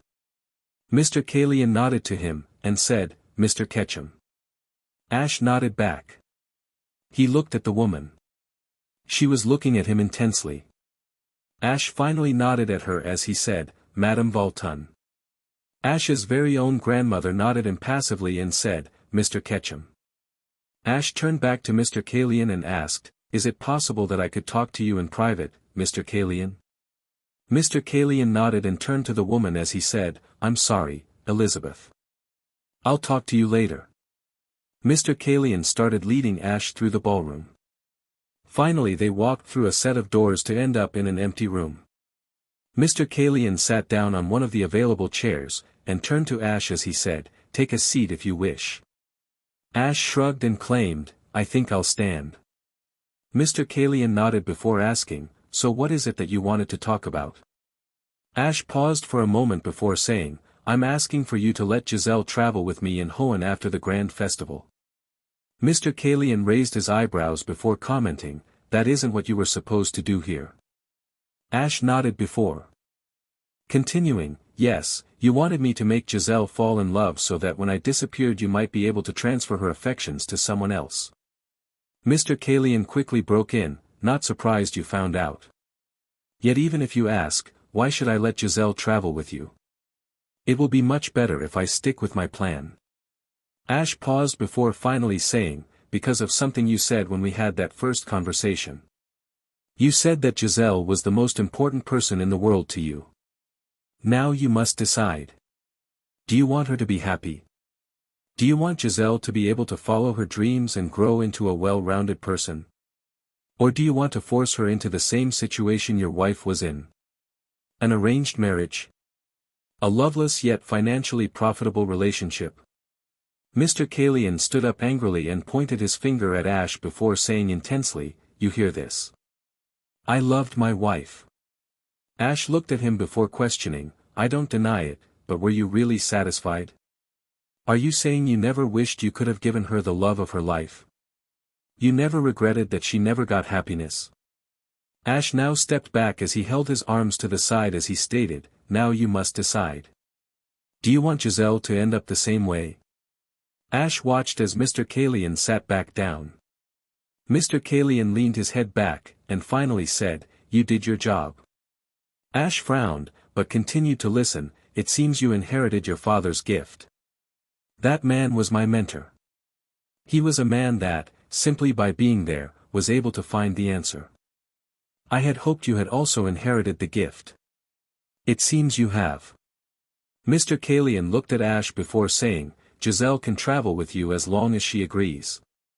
Ash raised his eyebrows before asking, it seems my earlier thoughts were wrong. Mr. Kalon shook his head before explaining, no, they were right. I just had a second smaller objective. Find out how to give Giselle happiness. I couldn't think of anyone better than you to figure it out. Thank you. Ash nodded before turning around and walking away to tell Giselle the good news. It seems that this complicated night had finally finished, with his victory. The next day, Ash and Giselle walked into the Pokémon Center the next morning. After being given a room for a night, the two had been given a limo ride to the Pokémon Center. Ash looked around the lobby, but was interrupted when a rush of people smashed into the duo. Ash finally pulled away and looked at the group. May quickly burst out, "Where have you two been all night?" Ash held up a hand and ordered seriously, "Don't ask." The group grinned awkwardly at his words. Ash turned to May and Soledad before asking, "How did you two do yesterday?" Soledad quickly informed him, "Both me and May are in the top 4. May knocked out Harley yesterday." Ash nodded and exclaimed, "Nice job you two." May stepped forward and told him in a panic, "One problem though. I'm matched up with Drew. We are going to battle to go to the finals." Ash announced, "I'm sure you want to tell me everything, and I want to know what happened since I've been gone. However, do you think I could get something to eat first?" May seemed surprised, but nodded. Ash quickly walked into the Pokémon Center kitchen. He stopped and looked around. Giselle somehow disappeared already. It was funny, it felt awkward not having her around after the latest events they went through together. He shook it off as he took a plate. After loading it up with eggs, biscuits, and bacon before sitting at a table. Before he even finished chewing the first bite, May and everyone else was at the table waiting for him. Ash chuckled. Since when did his opinion matter so much? Ash gestured with his hands and said, "So what is going on, May?" May immediately started explaining quickly, "After you disappeared, we went back to the Pokémon Center. You didn't return that night, but the matches were posted. Harley and me, and Soledad and Bob. We both won this morning. So far the 4 coordinators left are Soledad, Robert, Drew, and me. The matches are Soledad versus Robert, and me versus Drew." Ash slowly swallowed before pointing out, "So it looks like Soledad got the more difficult matchup." People seemed surprised by this, so he explained, "I think you guys are overestimating Drew. He's good, but so are you, May. There is no reason for you to be nervous. Just prepare as much as possible and do your best in the matchup. I would place my bet on you to win." May looked nervous and asked, "Really, you think so?" Ash nodded. He turned to Soledad and commented, "I won't be much help for you, unfortunately, Soledad. I'm a battler, not a coordinator. I still wish you luck against Robert." Soledad smiled and nodded before claiming, "I'm rather excited. It has been a long time since I've been the underdog heading into a match. I forgot what it feels like. It's fun." May looked at Soledad in shock before exclaiming, "You can't be serious, Soledad. I feel like I'm about to faint any second." May turned around in a panic before looking at Ash with puppy dog eyes and begging, "Ash, will you please help me choose my Pokémon for my match with Drew?" Ash thought for a moment before nodding. Immediately he tried to speak, "Just let me finish eating." May had immediately started dragging Ash away from the table. Ash reached helplessly towards his barely touched meal before sighing in defeat. 30 minutes later. May was scrolling through a list of her Pokémon on the computer before claiming, "I'm thinking about using Blaziken and Glaceon. They are probably 2 of my strongest Pokémon." Ash frowned for a moment before asking, "Don't you think that Drew would be expecting you to use them?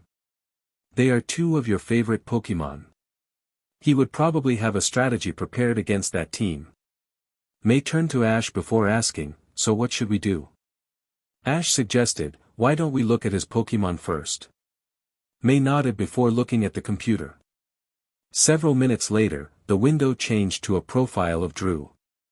May quickly started to explain, "Roserade is still his partner and most used Pokémon. However, I would say that his Flygon and Absol are his most powerful battlers. Those 2 would be my guess for what he'd use." Ash quickly pointed out, however those two are the Pokémon you defeated at the Kanto Grand Festival. May nodded before suggesting, so maybe he would use his Roserade, and Masquerain. Masquerain would cover his Roserade if I used Blaziken, and that would be a very balanced team. Ash thought for a moment before explaining, that won't work. Drew could do that, but there are many other teams he could do. Attempting to correctly predict what Pokémon he will use is like a needle in a haystack. May looked at Ash adoringly before asking, so what should I do? Ash continued calmly, instead of picking your Pokémon based on what he might do, create it so that it doesn't matter what he does, you are still prepared. May thought for a moment before asking, what do you mean? Ash scrolled through Drew's profile before stating, Drew has no fighting types. He also hasn't added too many Pokémon since coming to Johto. How about a normal type combination? Normal types have the ability to use many elemental attacks, and they only have a weakness to fighting type attacks. That is what I'd suggest. May asked, a team of normal types. Ash nodded before taking the mouse and going back to May's profile. After a second of looking after her Pokémon he informed her, I remember your skitty new Blizzard. That would really help if Drew used Roserade or Flygon. Munchlax or Clefairy would have to fill the second spot. You know them better than I do. Which would team with Skitty better? May thought for a moment before claiming, Munchlax is really tired after teaming with Dugtrio against Harley. So I'd say Clefairy might be the smarter choice. Ash nodded before questioning, what attacks does Clefairy know? May smiled before telling him, Psychic, Water Pulse, Metronome, Calm Mind, Shadow Ball, and Gravity. I've also been trying to teach her Light Screen and Meteor Mash, but I've been having some trouble with that. Ash stood before nodding and claiming, that is a very good move set, but Meteor Mash and Light Screen would definitely help. How about I help you?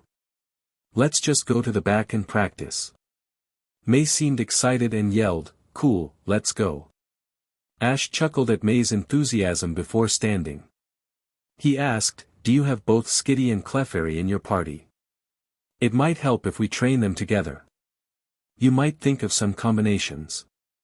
May slapped her head as she realized, I'm going to go talk to my dad. Skitty is at his gym. She then ran out of the room quickly. Ash chuckled once again before walking out of the room. He might as well switch some of his Pokémon around too. According to rumor, Cynthia was arriving tomorrow. His Pokémon needed a rest. Within minutes he was in front of the camera phone. However, he was surprised to see Tracy answer the phone. He was sure he dialed the right number. Ash spoke quickly, hey, Tracy. Where is Professor Oak? Good to see you by the way, Tracy. Tracy smiled and nodded before informing him, Professor Oak is gone for a while, but you'll see why in a little while. What is it you need? Ash frowned before claiming, I don't like the situation, but I don't have time. I just want to switch some of my Pokémon around. After a few minutes, Ash walked back out of the Pokémon Center with several new Pokémon. He found May watching as her Pokémon played. Her Blaziken was leaning against a tree calmly, her Munchlax was looking for food, her Ledian was flying in the air, and her Glaceon, Clefairy, and Skitty were all playing in front of her. May saw Ash and stood up before asking, should we start now? Ash nodded before saying, let's work on Light Screen first. It would protect both of your Pokémon in the match, so it is higher priority than Meteor Mash. Ash left out the convenient fact that he didn't have any idea how to teach Meteor Mash. May nodded before asking, so how is it that we are going to teach Clefairy Light Screen? I've been trying, but it always breaks under an attack. Ash looked at her as he explained, simple. We have Clefairy do it over and over again. See, it obviously knows how to form the attack, but the attack isn't powerful enough to block the attacks. A light screen is formed from the power of a Pokémon. By having Clefairy repeatedly use Light Screen, its power and endurance shall increase, and thus so will the Light Screen. May nodded, but still seemed doubtful. She asked, but we can't push Clefairy too much today. If she gets injured, I wouldn't be able to use her in the battle tomorrow. Ash smiled before claiming calmly, I already got this planned. Just tell Clefairy to use Light Screen on herself. May seemed uncertain, but called over Clefairy. The tiny normal type hopped over. May crouched down and informed it gently, Ash is going to help you learn Light Screen. I need you to try your hardest, okay? After Clefairy nodded, May continued, use Light Screen. Clefairy hopped back away from May before stopping. Clefairy closed its eyes as it tried to concentrate. Finally it opened its eyes and lifted its arms as it gave a cry. A yellow box appeared around Clefairy before going transparent. May turned to look at Ash. Ash pulled out a Pokeball. He lobbed it right in front of him. The ball opened. Ash ordered quickly, Spiritomb, use Shadow Ball on Clefairy. Spiritomb appeared to immediately fire a black orb at the shocked Clefairy. Clefairy attempted to run out of fear, but couldn't dodge the attack. The Shadow Ball collided with the Light Screen, but the Shadow Ball was barely slowed before it shattered the defensive screen. Luckily though, the Shadow Ball basically disintegrated on contact with Clefairy. Ash turned to May before explaining, since Clefairy is a normal type, Shadow Ball won't affect it. Also in a while, Clefairy should practice using Light Screen on other Pokémon. For that, I've got plenty of ground types to work with Pikachu, dark and psychic types, and I've also got Nidorina and Skarmory for poison and steel. May smiled before saying in an odd voice, wow, you really got all this ready. Ash nodded before claiming, I had taught Pikachu Light Screen before my match with Volkner. I needed to figure out ways to practice the move without hurting my Pokémon too much. Ash looked at the slightly deterred Clefairy. Maybe he shouldn't have made such a frightening demonstration for the Pokémon.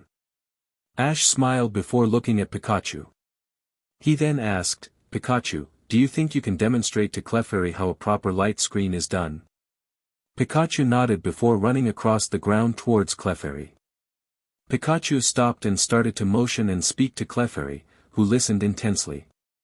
May looked at Ash before asking again, what do you mean, Ash? Ash grinned in anticipation before calling, ready, Pikachu? Pikachu shook a fist in the air in excitement. Ash nodded before ordering, Pikachu, use Light Screen, and use Shadow Ball on Pikachu. Spiritomb. Pikachu's eyes narrowed for a moment before a yellow shield appeared, encasing Pikachu in a box. Spiritomb immediately formed the dark orb in front of it before launching it with a fierce cry. The Shadow Ball headed straight towards Pikachu, who faced it without apprehension. The attack connected with the Light Screen. The Light Screen didn't bend under the attack, and the Shadow Ball exploded, forcing Pikachu back slightly. The Light Screen disappeared, showing Pikachu grinning. Pikachu turned to Clefairy, who ran up squeaking in excitement. Pikachu scratched his head in embarrassment. Ash turned to May and told her, the best thing we can do is simply have Clefairy do it over and over again. Once it will hold around Clefairy, we'll have her try to cast it on some of my Pokémon. May nodded before turning back to Clefairy for the continuation of their training. 1 hour later. Ash was watching in amusement as the Pokémon played. Ash had released quite a few of his Pokémon, who had helped test Clefairy's Light Screen. After 20 minutes of practice, Clefairy's Light Screen was powerful enough to hold under Spiritomb's Shadow Ball. Then Ash had released many of his Pokémon to have Clefairy use Light Screen on to protect them from other attacks. However, that had soon dissolved into a game. Pikachu and Clefairy were using Light Screen on a Pokémon, and then other Pokémon attempted to break it with their attacks. It was now just an out-of-control game, but it was practice nonetheless. The last 12 of Clefairy's Light Screens had held against the attacks of Gible, Torterra, Skarmory, and Spiritomb. Ash chuckled again. May was watching Clefairy in concern. Ash saw a small movement. Clefairy seemed to stop for a moment, and look around. At the same time, Skitty looked over from its spot sleeping next to Blaziken. Both Pokémon started hopping towards a tree.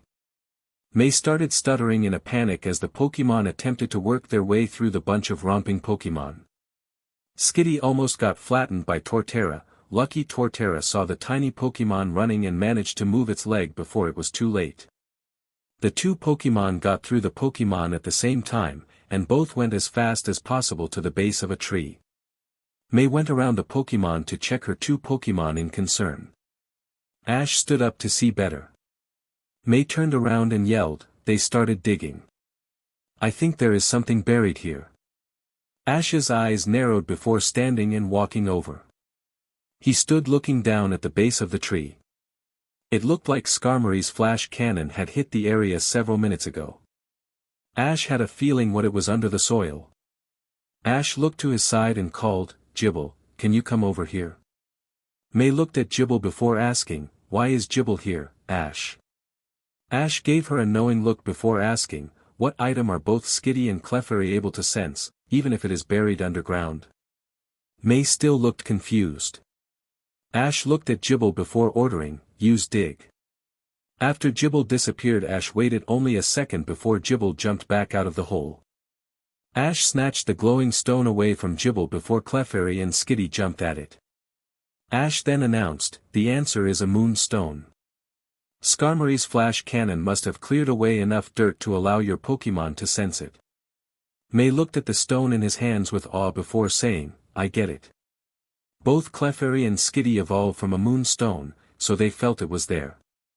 Ash nodded, and May suddenly grinned before exclaiming gleefully, "Yay, Skitty and Clefairy get to evolve." Ash frowned awkwardly and scratched his head as he tried to explain. Finally he told her awkwardly, "Actually, no." May looked at Ash in confusion. Ash continued in a pained voice, "A moonstone of this size is only powerful enough for one evolution, so the proper phrase is Clefairy or Skitty get to evolve." May froze as she realized. Ash looked down to see Skitty and Clefairy were now glaring at each other. Moonstones weren't common. After they were used, they released an energy before disappearing. Then several years later, a new moonstone is formed from that energy. Someone must have evolved one of their Pokemon near here several years ago. There weren't many chances to evolve a Pokemon that needs a moonstone. Whichever Pokemon didn't get to evolve might not get the chance for several more years. Skitty and Clefairy looked like they were about to break into a fight any moment. May looked at Ash pleadingly before asking, "What do I do?" Ash shrugged before claiming, "Why should I know?" Ash then looked down before announcing, "It looks like these two are going to solve it themselves." May looked down to see Skitty attempt to use Tackle on Clefairy, but the attack was foiled when Clefairy used Psychic to stop Skitty in midair. Skitty was then thrown away. Skitty slid on the ground before jumping to its feet and using Blizzard. Ash and May jumped out of the way, but Clefairy used its newly learned Light Screen to blunt the attack. May turned to her Blaziken and was obviously about to order it to break up the fight, but Ash called over, "No, don't break up the fight." May looked at him in confusion, so Ash continued, "Let them battle. Winner gets to evolve. If you chose one to evolve, the other one would feel betrayed and angry. That Pokemon might not want to battle the next day. This way at least, one earns the moonstone and the other wouldn't be able to complain." May thought for a second. She didn't seem happy about it, but Ash knew she would accept it. Finally she yelled, "Fine, but if one is about to get hurt then I stop it." Ash smiled before turning back to the match. Clefairy was once again attempting to use Psychic to pick up Skitty again. Skitty was struggling to break free, but it wasn't working. Finally Skitty swung its hands, and Ash flinched in pain. Clefairy also stopped the Psychic attack, dropping Skitty back to the floor. The pain also stopped. Ash wondered for a second before he saw May's Ledian.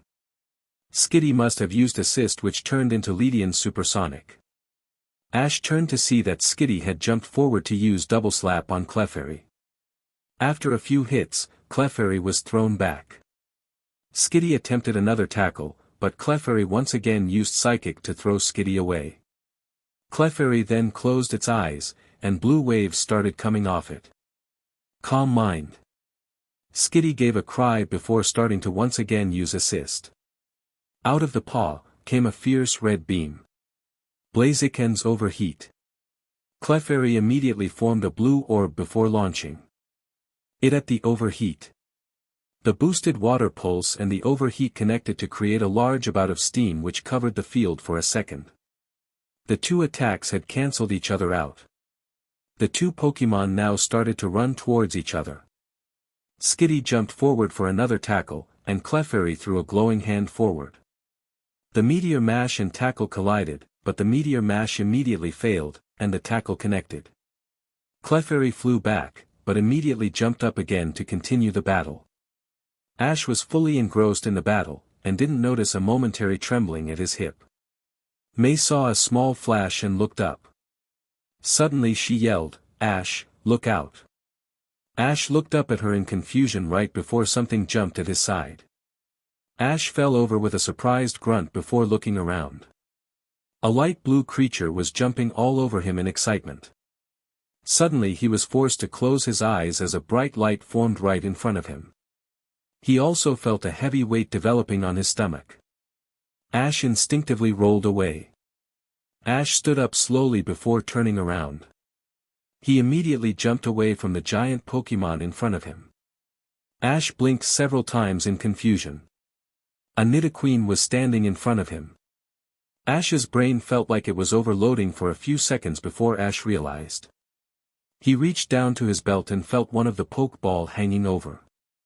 Ash looked up nervously before asking, "Are you my Pokémon?" Nidoqueen lifted her arms before giving an happy roar, which was basically a confirmation to Ash's questions. Ash blinked in shock as he chuckled in confusion. He was pulled out of this state when Skitty and Clefairy came running over. The two Pokémon started yelling at the newly evolved Nidoqueen. Nidoqueen looked confused now. Ash figured that the spirited Nidoqueen hadn't even thought about anything before using the stone to evolve. May ran over and exclaimed in a disappointing voice, "Aw, we don't have another stone. Now neither gets to evolve." Ash quickly claimed, "I did not think this was going to happen. I forgot that Nidorina was still in her Pokeball, and that she would probably sense the Moonstone as well." May looked slightly sad, so Ash continued, "And now your Pokémon are mad at Nidoqueen. This way they will be able to battle together tomorrow." May still didn't look satisfied, but Ash was saved by several people making an entrance. A voice yelled, "What is going on out here?" Ash looked to see some of the group walking over. Brock, Max, Lyra, and Corey were all walking over.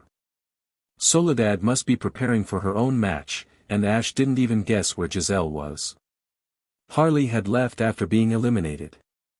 Ash watched as they stopped in front of Ash and May, with their Pokémon.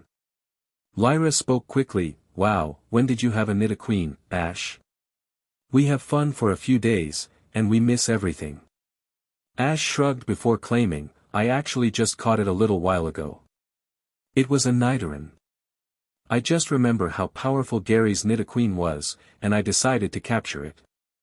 I didn't quite expect it to evolve twice though before I really had a chance to train with it. It's almost a stranger right now." He looked at the Nidoqueen with a blank look. Nidoqueen looked back in a slightly confused manner, it wasn't sure whether it had done something wrong. Everyone looked at Ash, wondering what he was going to do. Finally Ash tightened his hands and grinned before yelling, "This is so cool. Alright then, I guess I got to work with her now. You ready for some training, Nidoqueen?" Nidoqueen gave an eager roar. Ash's excitement was interrupted by Max questioning in confusion, "What do you mean, Ash? Why work with Nidoqueen now?" Ash turned to Max before explaining in a rushed voice, "I've been catching so many Pokémon lately that I've been forgetting to bond with them. I've been so obsessed with getting stronger the last few days that I completely forgot about becoming friends with my Pokémon. If I only concentrate on power, I'm like Paul. I need to remember that becoming friends with my Pokémon is the most important part of being a trainer. In fact, I should transfer more of my newer Pokémon over also. Sorry guys for sending you back so soon, but I need to do this." He then returned all of his Pokémon. Ash prepared to run into the Pokémon Center, but was once again interrupted by May, who yelled, "Ash, you can't leave. I need your help to perfect Clefairy's Meteor Mash. I've been trying for weeks, but I just can't get it alone. Ash stopped and put his chin in his hands before muttering, she's right. I promised, but I honestly don't have an idea on how to teach Meteor Mash. Brock now suggested, it might help to have a Pokemon that could show Meteor Mash properly to Clefairy. May looked at Brock before informing him, thought of that too, but only Clefairy, Metagross, and Metong are able to learn Meteor Mash. I just haven't found anyone who could show Meteor Mash to Clefairy. This stopped as everyone tried to think of a way. Ash chuckled before claiming, I think I know someone who could help. An old friend, and she could come here within 3 seconds if she is free. Everyone looked at him trying to figure out what he meant. Ash chuckled before looking at Brock, May, and Max before exclaiming, Annabelle. She has a Metagross, and she could use teleport to come here instantaneously. Lyra and Corey looked left out of the picture. Lyra asked May, who is Annabelle? May turned to her before telling her, Annabelle is one of the Kanto Frontier brains. We met her when Ash was taking on the Kanto Battle Frontier.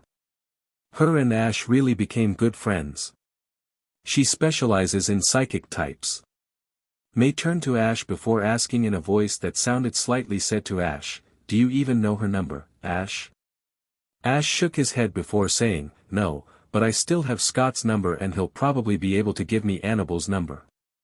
I'll go do it, and see if Annabelle minds coming. Then I'll transfer my Pokemon.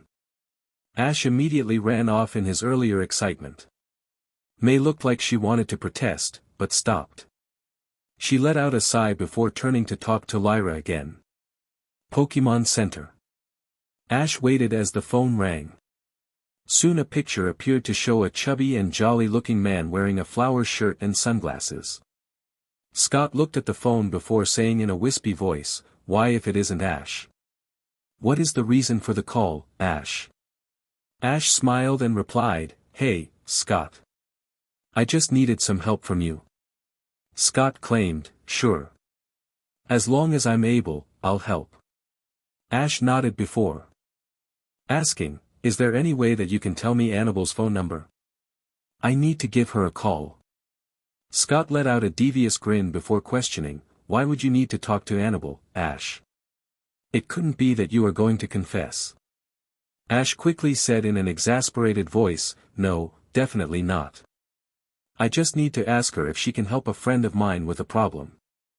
Scott kept the devious grin on his face as he looked away and said in a sarcastic voice, sure, whatever you say. Ash frowned before snapping in a slightly impatient voice, are you going to give me the number or not, Scott? Scott chuckled before saying, sure. A minute later after Ash had memorized the number, Scott asked, is it true that you are the Kanto representative for the Johto Grand Festival Award ceremony? Ash looked at Scott before asking, how did you know that? Mr. Goodshow just asked me yesterday. Scott shrugged before claiming, it is my job to know everything that is going on in the Pokemon world. I'm the best at it too. Scott paused before quickly teasing, don't give Annabelle a hickey. I have the Battle Frontier reputation to think about. Before Ash could say anything, Scott turned the phone off on his end. Ash frowned before calling the number Scott gave him. The phone rang a few times before someone on the other side. Ash immediately spoke, hello, Annabelle. Remember me? Annabelle blinked as she looked in the screen. Finally she asked tentatively, is that you, Ash? Ash laughed before replying, good to see you haven't forgotten about me, Annabelle. Annabelle seemed slightly in shock as she replied blankly, well, you are the only person to date to have used a normal type against my Metagross. Annabelle seemed to snap out of her shock. She shook her head before exclaiming in an eager voice, wow, good to see you again, Ash. How have you been? Ash shrugged before replying, training. Things usual trainers do. You. Annabelle also shrugged before claiming, same. Been battling the challengers to the battle tower, just like before. Annabelle looked into the screen before asking, what's the reason for the call, Ash? We haven't seen each other in close to a year. Ash scratched his head before saying, I hate to ask this, but, I need a favor. Annabelle raised her eyebrows as she repeated, a favor. Ash nodded slowly before continuing, I know I don't have a right to ask you, but I can't really think of anyone else who could help. Do you think you can help me? Annabelle smirked in amusement before commenting, matters what the favor is. Ash asked, you remember May, she was with me when I challenged the battle tower? Annabelle nodded, so Ash continued, well she is competing in the Johto Grand Festival, and has a match tomorrow. The only problem is that the Clefairy she plans on using is having major troubles learning Meteor Mash, and none of us have any idea on how to teach it. Then I remembered you, and I was thinking that. Annabelle interrupted to finish his sentence, you were thinking that I would be able to help, considering my Metagross knows Meteor Mash. My Alakazam would also be able to teleport me there, so it wouldn't be quite as inconvenient as asking someone else. Ash smiled awkwardly before commenting, yep, that. Annabelle waited calmly, so Ash asked, will you help? Annabelle closed her eyes and started to overemphasize her thinking. She placed her chin in her hands as she nodded her head. Finally she said simply, sure. Why not? Ash sat up in excitement as he asked, really? You'll come? Annabelle nodded before claiming, yeah. I have been watching the Johto Grand Festival on TV at my house, so it would be nice to go watch the rest in person. Also, challengers to the battle tower are rare right before the regional leagues go on, so overall I've been rather bored lately. It might be fun to go to Goldenrod. Ash exclaimed, great, you really don't know how much we appreciate this Annabelle. So when will you be here? Annabelle quickly told him, unfortunately Scott told me that a challenger will be arriving shortly. I'll be there right after the match. So maybe 1 or 2 hours. Ash smiled before saying, thank you, Annabelle. We really appreciate it. Annabelle smiled before replying, sure thing. See you in a little while. Ash turned off the phone before walking back outside. He popped his head to see everyone gathered together talking. He yelled over, Annabelle will be here in an hour or 2. I'm going to go switch some of my Pokemon. Later. Ash laughed as some more of his Pokemon jumped on him. A lot of Ash's newer Pokemon seemed to still be young, and seemed to be excited about being with him. Ash chuckled before saying, okay, can you please get off me? The Pokemon pile jumped off him, and ran away to play another game. Ash sat up to watch the Pokemon play once again. Some of the older and more serious Pokemon, Scyther, Pupitar, Haunter, Nidoqueen, Pinsir, and Gallade, Ash decided to continue keeping Gardevoir a secret, were practicing moves by the trees. While most of the other Pokemon seemed to be playing some game of tag. The Pokemon currently in that game were Pikachu, Eevee, Duskull, Yanma, Tyrogue, Elekid, Magby, and Swablu. The only exception jumped on Ash's back. Ash rubbed the head of Vulpix before commenting, why don't you go and join the others, Vulpix? Vulpix simply shook her head before climbing up to his shoulder. Ash chuckled again. It seems that Vulpix is slightly spoiled. As he thought about it, he also realized that the only time he'd seen Vulpix really work was when she battled. Ash finally continued, okay. I get it. No work unrelated to battling, right? Vulpix nodded. Ash continued to rub Vulpix's head as he watched the Pokemon. He noticed when Pikachu and Eevee detached themselves from the game to run up over to Ash. Eevee didn't stop, and jumped on Ash to claim his other shoulder. Pikachu stopped though and looked at Vulpix. Vulpix gave Pikachu a calm look. Pikachu scratched his head awkwardly before walking over to sit down next to Ash. Ash was surprised, but ignored it mainly. The peaceful moments were interrupted without any warning, literally. Ash just felt a heavy weight drop onto his back. Eevee, Vulpix, and Pikachu all jumped away. Ash felt his forehead smack into the ground before the weight bounced off. Ash rolled over with a groan. He opened his eyes to see Annabelle standing over him. He asked in a groggy voice, what happened? Annabelle pulled Ash into a sitting position before explaining, I'm so sorry, Ash. I told Alakazam to teleport right on top of you. I didn't realize he would literally teleport me on top of you. Ash tried to stand up. He wobbled, but finally managed to regain his feet. He swayed in dizziness before looking at Annabelle. Finally he muttered, "That was an unnecessary entrance." Annabelle muttered softly, "Sorry." Ash held up a hand before claiming, "It's fine. No blood, no foul. Thanks for coming, Annabelle." Annabelle replied happily, "It is no problem. It's basically a vacation for me." She put her hands over her head before looking at all the trees around and asking, "So where is this Clefairy that needs help learning Meteor Mash?" Ash returned his Pokemon before informing her, "I was just relaxing with some of my Pokemon. The Pokemon Center is just a couple minutes away." Vulpix dodged the beam from her Pokeball. Ash frowned before shrugging and continuing, "Okay, Vulpix. You can ride with Pikachu and Eevee. Annabelle, I'll take you to the Pokemon Center." Annabelle nodded, and the two started walking. Eevee and Vulpix were on Ash's shoulder as Pikachu took the mature role and opted to walk alongside Ash and Annabelle. Annabelle looked at the Pokemon riding on Ash's shoulders before asking, "When did you get those Pokemon?" Ash rubbed both Pokemon's head before replying, "Just recently. I've been catching more Pokemon recently." Before Annabelle could ask anything else, the two emerged from the trees to see the battlefields of the Pokemon Center. Ash looked around for a moment as he searched for everyone.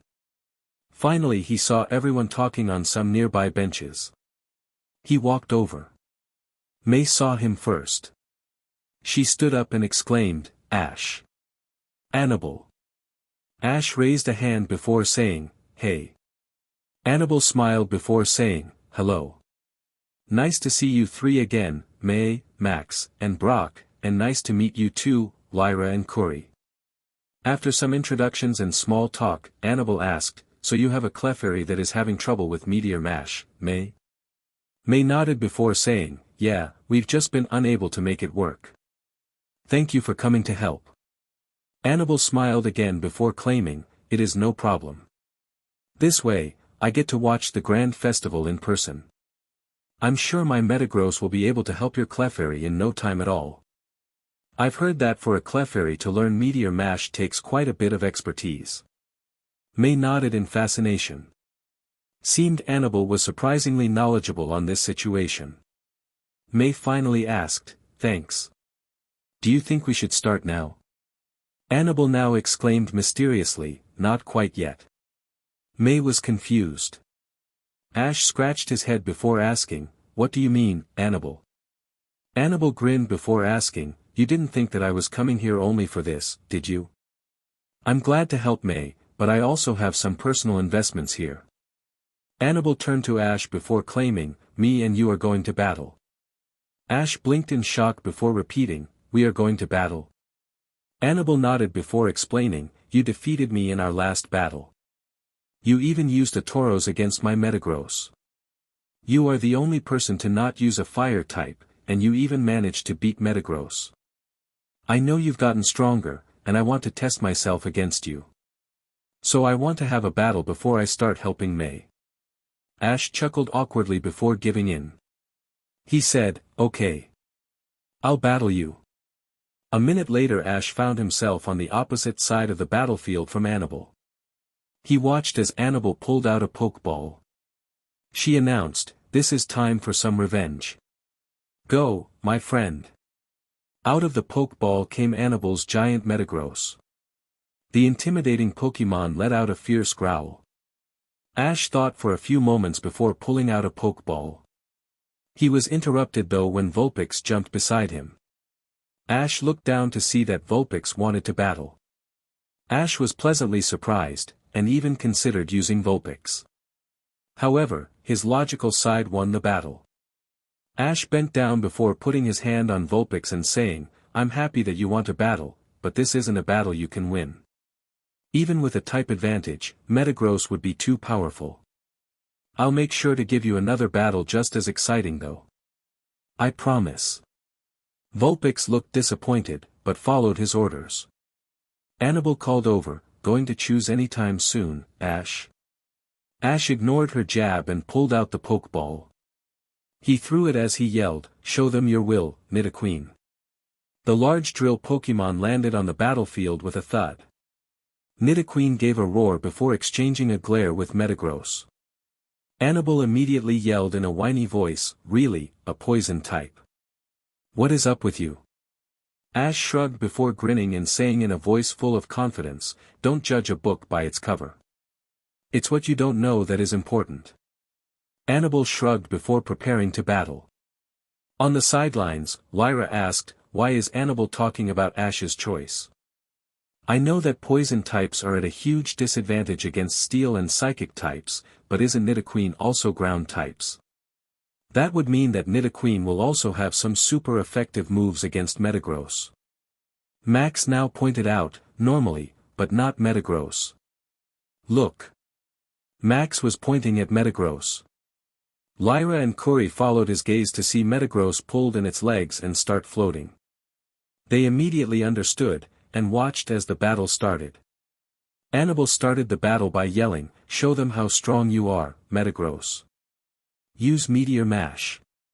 Metagross gave a cry before shooting forward as it swung one of its legs.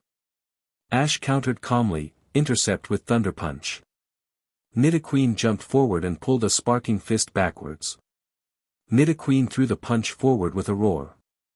Metagross also used its attack. The attacks connected. The two Pokemon struggled before the erupting explosion pushed them apart. Nidoqueen seemed to have gotten the worst of the power struggle. Max commented quickly, "It looks like Metagross has the power advantage."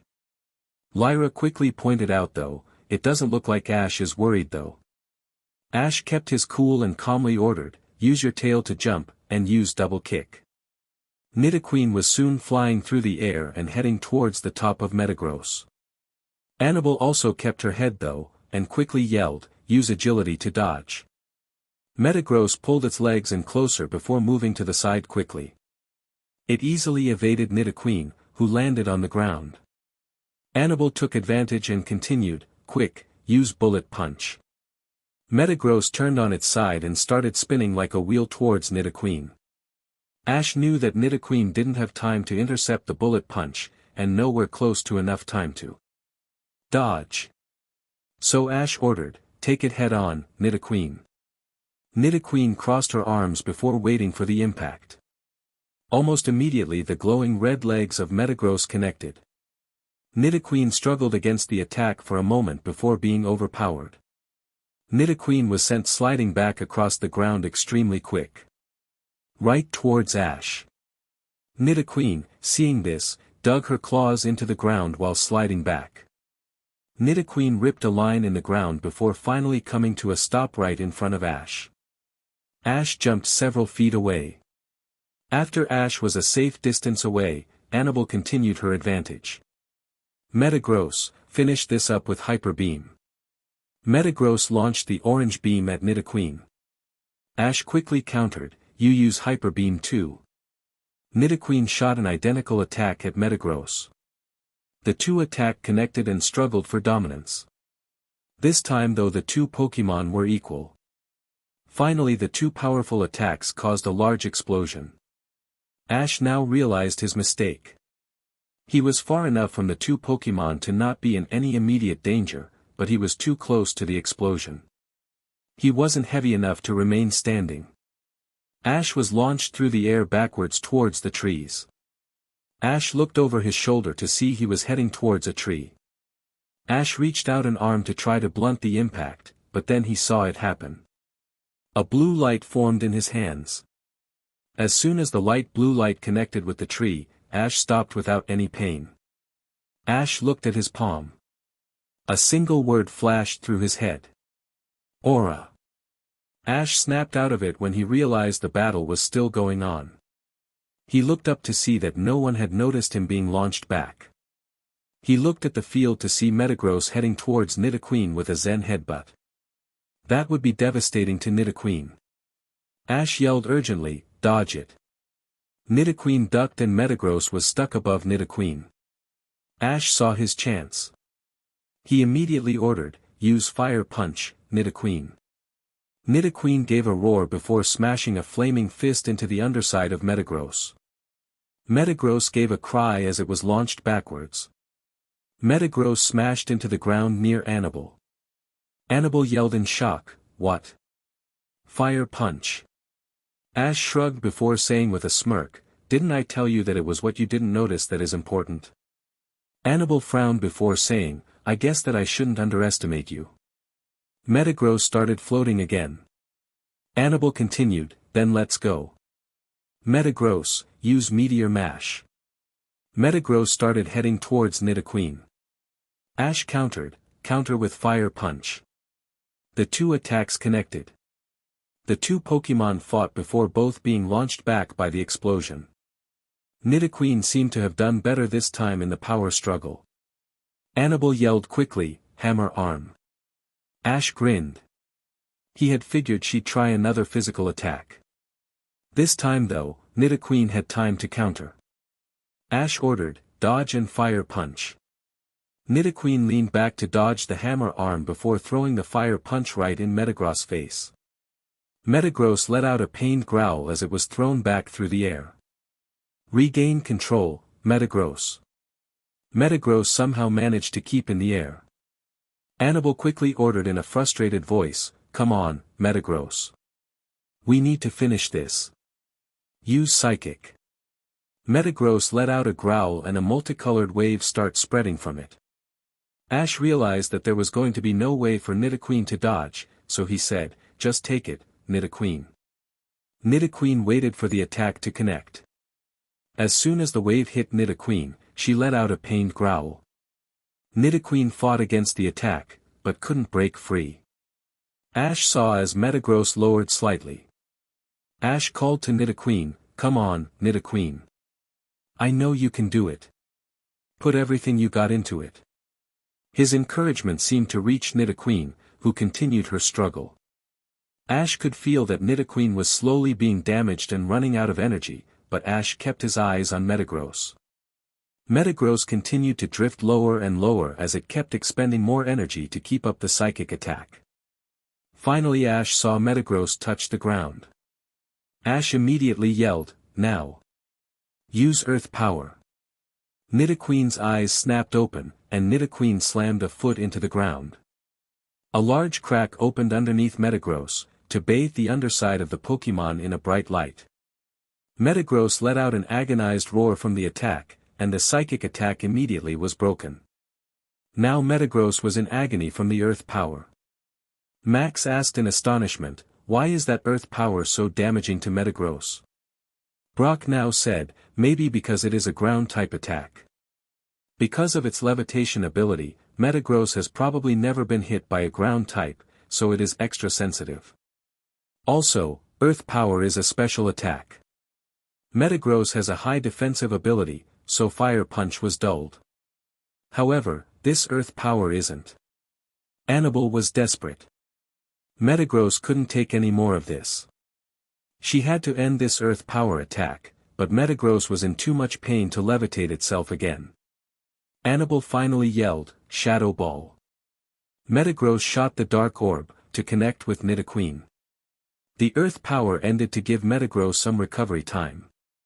Ash decided to press the advantage, and ordered, "Use Fire Punch." Nidoqueen started to run forward. Annabelle called desperately, "Use Shadow Ball" repeatedly. Metagross started launching multiple Shadow Ball at the advancing Nidoqueen. Ash quickly commanded, "Use Fire Punch on all of them as you advance." Nidoqueen started to use her fists to smack down all the Shadow Ball with Fire Punch. Nidoqueen finally reached Metagross and swung the attack forward to connect with a still-forming Shadow Ball. The two attack exploded against each other. The dust cleared to show both Pokémon still in it though. Both looked very weakened by the prolonged battle, though, and both trainers knew it would be over soon. Nidoqueen Metagross, use Hyper Beam. The two Pokémon launched their attacks. The two Pokémon fought against each other once again, but Ash saw that both attacks must be at half the power of before. This time the resulting explosion was barely enough to blow his hair around. Ash looked at Nidoqueen. Nidoqueen was covered in bruises, and was panting heavily.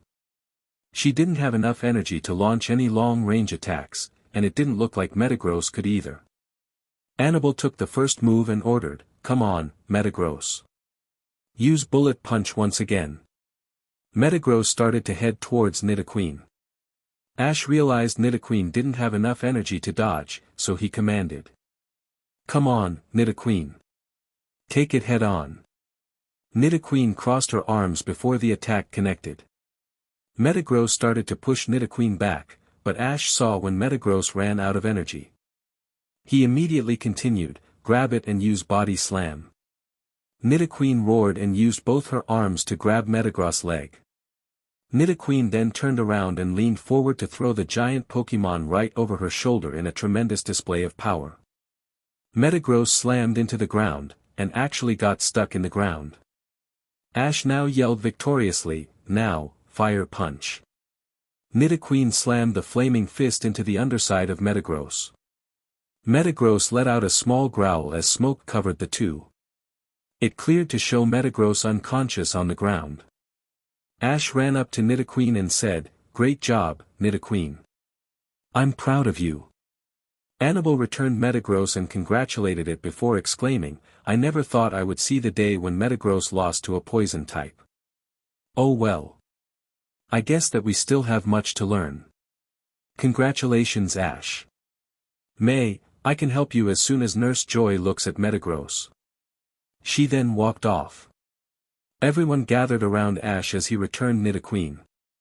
He didn't really pay attention though. He looked at his hand as he remembered what had happened. He had used Aura. Ash groaned as he wondered whether he would ever have a normal day.